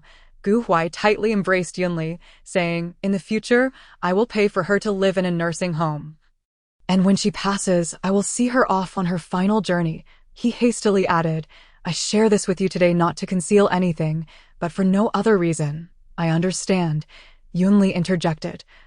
You have done well. When Yi wanting was mentioned, there was no hint of animosity or reluctance in Gu Huai's eyes, only a serene calmness. He had truly let go. Indeed, a biological mother colluding with her son to deceive and harm another child. Even the kindest soul would feel a deep sense of betrayal. In the afternoon, after dropping Gu Huai off at school, Yunli drove to Harvard, taking the opportunity to address matters concerning Yunxiao while waiting for Gu Huai's class to conclude. I suppose I treat you well, Jiang Shibai remarked lazily in casual attire. Here I am, accompanying you on this bustling new year. Yunli unabashedly retorted, that's because Song Bojian is not home. She raised her hand to check the time and suggested, shall we go for a cup of coffee? Let us go. I'm merely a tool for your entertainment. Yun, you only think of me when you're bored. Be quiet. Yunli interrupted his incessant chatter. What a fine person you are, yet your tongue is so loose. I truly don't know how Song Bojian can tolerate you. Jiang Shibai feigned a sigh. Alas, my most valuable asset is indeed this mouth. To this, Yunli wholeheartedly agreed, for as a renowned lawyer, he certainly earns his living with his words. Moments later, the two arrived at the CAF at MIT. So, you're inviting me to coffee here? Yunli chuckled. It's quite nice, enjoying coffee while soaking in the academic atmosphere. Yunli, why do you like Gu Huai? Jiang Shibai suddenly inquired. He quickly added, I certainly do not mean to belittle him. I am merely a bit perplexed. Yunli understood Jiang Shibai's character. He never looked down on anyone due to their background. After all, Song Bojian hailed from a slum. Why the sudden question? Jiang Shibai hesitated before saying. Bojian has sought someone to teach him mixed martial arts, and I've watched him a couple of times. He truly lacks the aptitude. Even if he practiced for another decade, he could never match you. He added. Yunli nodded slightly. Gu Huai's physique is indeed not suited for martial arts. I never intended for him to become a master. I only wanted him to improve his fitness and possess some self-defense skills when it matters. Look at Bojian and me. Jiang Shibai pointed at himself. We both lack what the other possesses. My intelligence is high, but I'm poor at fighting. Bojian, on the other hand, is incredibly skilled, yet not particularly bright. Of course, only in comparison to us. He is still much smarter than the average person. Jiang Shibai hastily clarified about Song Bojian. But Yunli, you're different. Your intelligence is exceptionally high, and your skills rival Bojian's. Surely, Gu Huai's academic prowess alone cannot captivate you. Yunli chuckled softly. He is quite handsome. Is that the only reason? Jiang Shibai looked at her incredulously. Initially, yes, Yunli pondered. But perhaps I became accustomed to it later. Jiang Shibai, who firmly believed that only equals can sustain a relationship, did not comprehend Yunli's fixation on Gu Huai. Yet between friends, some matters are best left unspoken. Yunli, Sr., a woman's voice interrupted their conversation. Yunli looked up to see Luo Yutong approaching, arm in arm with a man who seemed somewhat familiar. Luo Yutong's gaze flitted between Yunli and Jiang Shibai, smiling. Yunli, Happy New Year. This is my boyfriend, also from Jingzhou. Perhaps you know him? Of course I know. Before Yunli could speak, Jiang Shibai interjected. He is quite the acquaintance of mine, the ex-boyfriend of Susan. Yunzong, Jiang lawyer. Luo Yutong exclaimed in surprise. So you really know each other, Han Yuan? What's wrong? Why do you look so pale? I'm fine. I must be going. With that, he hurriedly fled, his steps unsteady. Jiang Shibai spoke indifferently. Not well acquainted. He is merely a client in one of my cases. Involved in some civil disputes with Yunzong. Years ago, he nearly caused Susan to lose her life, and upon seeing her work as Yunli's assistant, he sought to rekindle their romance. After being ignored, he resorted to harassment. At-25, Jiang Shibai not only made him bleed, but also served time in prison for several months. Just a pretentious charlatan. Really. Let us go. Gu Huai's class is ending soon. And Song Bojian is likely to arrive as well. With that, Yunli rose to leave. She had thought her to be a clever girl, but now it seemed she was rather naive. She constantly advised Gu Huai not to become someone else's entertainment. Yet she stumbled in the same place twice. Yunli did not consider herself a virtuous person, devoid of any sympathy for the delicate, and was even less inclined to meddle in others' romantic affairs. Chapter 97. An unexpected encounter with Su Jin. After enjoying dinner, Yunli with Gu Huai and Jiang Shibai with Song Bojian each returned home. The Charles River, shrouded in nightfall, resembled a slumbering beauty, tranquil and exquisite. In a villa by the riverside, a fierce storm had just subsided. Do you think I should warn Luo Yutong? Yunli's voice was slightly hoarse, as if steeped in desire. You should not, nor can you. Gu Huai's tone was resolute. In matters of the heart, whether male or female, people become like moths drawn to a flame, losing their rationality and disregarding any counsel. If someone were to inform him that Yunli was not a good person, merely toying with his affections, Gu Huai might very well believe that her manipulation stemmed from her fondness for him. Gu Huai, you ought to reduce your exercise. Your muscles have become quite pronounced and somewhat rigid. The remainder of her words were silenced by Gu Huai's fervent kiss. There's even more rigidity, he murmured indistinctly amidst their entangled lips. Subsequently, the career-driven Yunli and Susan cast aside their men and children, immersing themselves wholeheartedly in work. Recently, Ningxia had undergone a minor procedure and was recuperating at Tianhe Hospital. After work, Yunli and Susan made a special visit to see her. I suddenly recalled something. While in Boston, I ran into Qin Hengyuan, Yunli remarked as they walked. Susan paused for a moment, then recollected, laughing. How is he? Does he still maintain that facade of a gentleman? Yunli nodded. He certainly looks the part. He is currently dating Luo Yutong, the very suitor Gu Huai encountered before. Not surprising. That type of seemingly refined gentleman possesses a fatal allure for young women. Susan sighed. I too was once entrapped by his charm, plunging headlong into a soft snare, and nearly lost half my life. She cautioned, you need not engage too much with that girl. In the end, Qin Hengyuan will provide a flawless explanation. Thus I said nothing. We were, after all, strangers. Yunli understood her implication clearly. Susan continued wistfully, my intellect was already quite sharp. I had classmates warning me back then, but alas, I was impervious to their advice. Such matters often require one to hit a wall before awakening. In the hospital room, Ningxia lay leisurely on her bed, watching the father-daughter duo playfully banter on the sofa. Auntie, President Su, you've come. Ningxia's voice was robust, showing no signs of illness. Auntie, Sister Susan. Yunxiao beamed as he brought Yi over to greet them. Yi can say daddy now. She pronounces it so clearly. Yi, say daddy. Ba. He gently pinched Yi's chubby little face, coaxing her tenderly. "Daddy." Yi's small mouth curled into a smile, producing a delightful babble. Yunzhao's face lit up. "Did you hear that clearly? I truly worry you might make Yi foolish." Yunli shot him a helpless glance. She then turned to Ningxia, inquiring, "Have you set a date for Yi's first birthday party?" "It's already late February. I'm planning to schedule it for May 2 ND. It coincides perfectly with Yunzhao's long holiday." Ningxia hesitated briefly before adding, "My parents are wondering if we should inform your elder brother about it." "And others." "No need." Yunli smiled softly. "Just confirm the date with Susan so we can arrange our schedule in advance. Early in the year, there are many matters to attend to. We may often be traveling. Some things need not be explicitly stated. They are understood without words, though their father-son relationship might gradually improve. Yunxiao and Yi would never gain the public acknowledgement of the Yun family." Ningxia naturally understood Yunli's sentiment. "In truth, I also dislike grand celebrations. I don't want Yi's first birthday to resemble a business conference." Yunxiao echoed her thoughts. "I feel the same way. All the essential rituals should be present, but the child should not become a tool for social connections." Ningxia smiled sheepishly, saying, "Auntie, please don't take offense. My parents are just like that, especially my mother, who is entirely focused on benefits." "Of course not." Yunli gently patted her hand. "Ningxia, now that you have your own career and are 28, you need not comply with your parents' wishes in everything."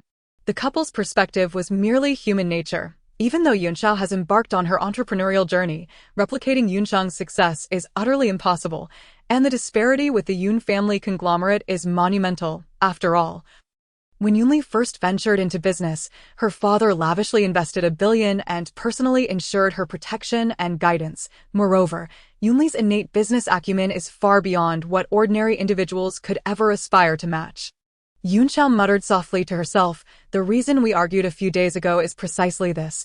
We have matters to attend to, so we shall take our leave." Yunli abruptly stood up, interrupting her words, and swiftly departed the hospital room alongside Susan. Moments later, Susan patted her chest and chuckled. "Had we delayed even a moment longer, I fear we would have been reduced to arbiters of their dispute. Should they encounter further issues, it would be a bother for President Su to offer consolation." "Don't be ridiculous," Susan quickly interjected Yunli. "I wish to live a few more years." Each time Yunxiao and Ningxia quarreled, they could engage in a non-repetitive argument for an entire hour, invariably seeking someone to mediate. "President Yun," a gentle female voice interrupted their banter. Yunli turned to observe the approaching woman and inclined her head slightly. "Hello, Miss Sud." Su Jin momentarily froze before responding with a smile. "You are the first to address me without the title Mrs. Shen. How delightful." Yunli chuckled softly and continued, "Miss Su, you are first and foremost an artist I admire." "And only then Mrs. Shen." Su Jin's smile was radiant and sincere. "It seems someone remembers I am an artist. If President Yun does not mind, I would like to gift you a painting, in gratitude for your affirmation today." "It would be an honor. I am pregnant, over a month now," Su Jin suddenly declared. Yunli smiled and nodded. "Congratulations." "Thank you." A gentle smile graced Su Jin's lips. "Tomorrow, I will arrange for the painting to be delivered to your company. I shall take my leave now." Susan gazed at her retreating figure and couldn't help but exclaim, "Ningxia once claimed she was not remarkable. I no longer hold that view. She embodies both gentleness and resilience. Her spirit unwavering. At the very least, her art reflects such." Yunli indeed held a deep appreciation for Su Jin's artistic style. Seated in her car, Su Jin gently caressed her abdomen.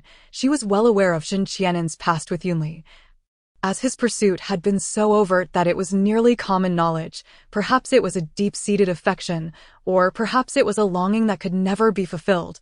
Shen Qian'an's heart had always belonged solely to Yunli, and perhaps it always would. However, Yunli had never harbored any feelings for him, her heart remaining untouched. When she spoke of Shen Qian'an, her eyes were devoid of emotion, clearly indicating that his affection had always been unrequited. Much like the falling blossoms that long for the flowing water, yet find no reciprocation in the indifferent stream. Chapter 98. Disputes and Entanglements. After Yunli and Susan departed, Ningxia and Yunxiao once again found themselves embroiled in a cold war within the hospital room. "Ningxia, I am thoroughly content with my current lifestyle." Yunxiao gently patted Yi, and once she fell asleep, he finally broke the silence. Taking a deep breath, he approached Ningxia's bedside and sat down slowly, asserting, living in a luxurious villa, driving a brand new sports car, and pursuing a career I cherish, I desire nothing more. What do you mean by that? Ningxia's expression turned frosty as she questioned him coldly. I genuinely don't know. Ningxia interrupted. I have been preoccupied with work, and my mother offered to watch the baby for a few days, which is why I entrusted Yi to her. Who could have anticipated that she— Enough, seeing her distressed countenance. Yunxiao felt a pang of sympathy and could not bear to press further. Let us not continue this way. After a brief hesitation, he added, Yi has 2 aunts to care for her, and you have a nanny and caregiver looking after you as well. I have an engagement tonight, so I must take my leave. Understood. Just hurry and go. Ningxiao waved her hand, her tone laced with impatience. Yunxiao rose, his expression darkening. How could you treat my kindness with such disdain? If anything happens to Yi, call me. After saying this, he turned to Yi, gazing at her for a moment before gently opening the door to exit, closing it softly as if fearing to disturb those within. Ningxia stared at the closed door, her heart heavy with unspoken grievances. Did I wish for them to come? They are my parents. What can I do? In the late hours at the Shen family estate, Shen Qianan, who had just returned from a business trip in London, buried himself in his study, absorbed in work. Knock, knock. Su Jin gently rapped on the door twice before entering. Why are you still awake at this hour? Shen Qianan did not lift his head, responding coolly, I have matters to attend to. You should go to bed. Look at this painting. What do you think? Su Jin placed the scroll on the desk and gently unfurled it. Not bad. Shen Qianan's gaze remained fixed on the computer screen as he casually offered a brief assessment. I plan to gift it to President Yun. Su Jin disregarded his dismissive tone and suddenly declared. Shen Qianan paused, looking at her with a furrowed brow. President Yun? You mean you wish to give the painting to Yunli? Su Jin nodded slightly. I encountered President Yun today. She mentioned she had seen my work at an exhibition and greatly admired it. She caressed the painting's scroll, softly adding, This is the piece I am most proud of. I have treasured it dearly. Rather than let it gather dust, I would prefer to present it to someone who truly appreciates it. In truth, this painting had been created for Shen Qianan 2 years prior, yet she had never found the right moment to present it. Shen Qianan was unaware that she had even held an exhibition. Upon hearing this, Shen Qianan rose and approached Su Jin, scrutinizing the artwork closely. The sunflowers in the painting bloomed vibrantly under the sunlight, their colors striking, delivering a powerful visual impact. This grand, dynamic style filled with vitality starkly contrasted with Su Jin's gentle and compliant nature. Well done. It's a style she would surely appreciate. After speaking, Shen Qianan perhaps realized his words lacked sensitivity and added, Previously, a partner company gifted her a similar oil painting, and she was quite fond of it. Su Jin slowly rolled up the painting, casually inquiring, and, What about you? Do you like it? Shen Qianan resumed his seat, a smile gracing his lips. I am not well versed in oil paintings, but since it is your work, it must be excellent. Su Jin's expression dimmed instantly. Though Shen Qianan claimed he was not knowledgeable about oil paintings, he was undeniably an expert in antiques and masterpieces. I encountered President Yun at the hospital this afternoon. Su Jin began, but Shen Qianan quickly halted, looking at her with concern. Are you unwell? Su Jin smiled faintly. President Yun was visiting a friend.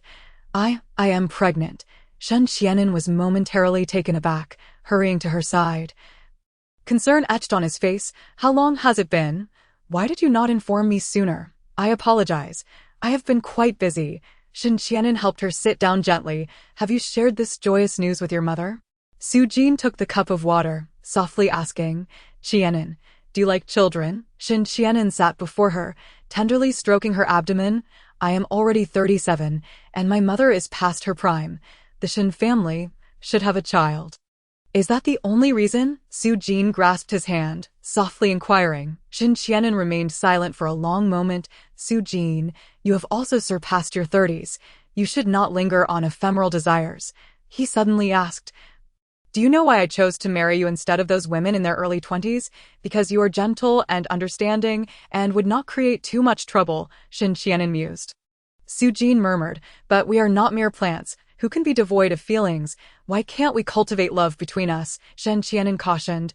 I made it clear before our engagement that I have no interest in romantic entanglements. After marriage, we shall respect each other as guests, raise children, and that would benefit both the Shen and Su families. It is getting late. Let us retire, he said, guiding Su Jin to stand. I will inform my mother tomorrow morning.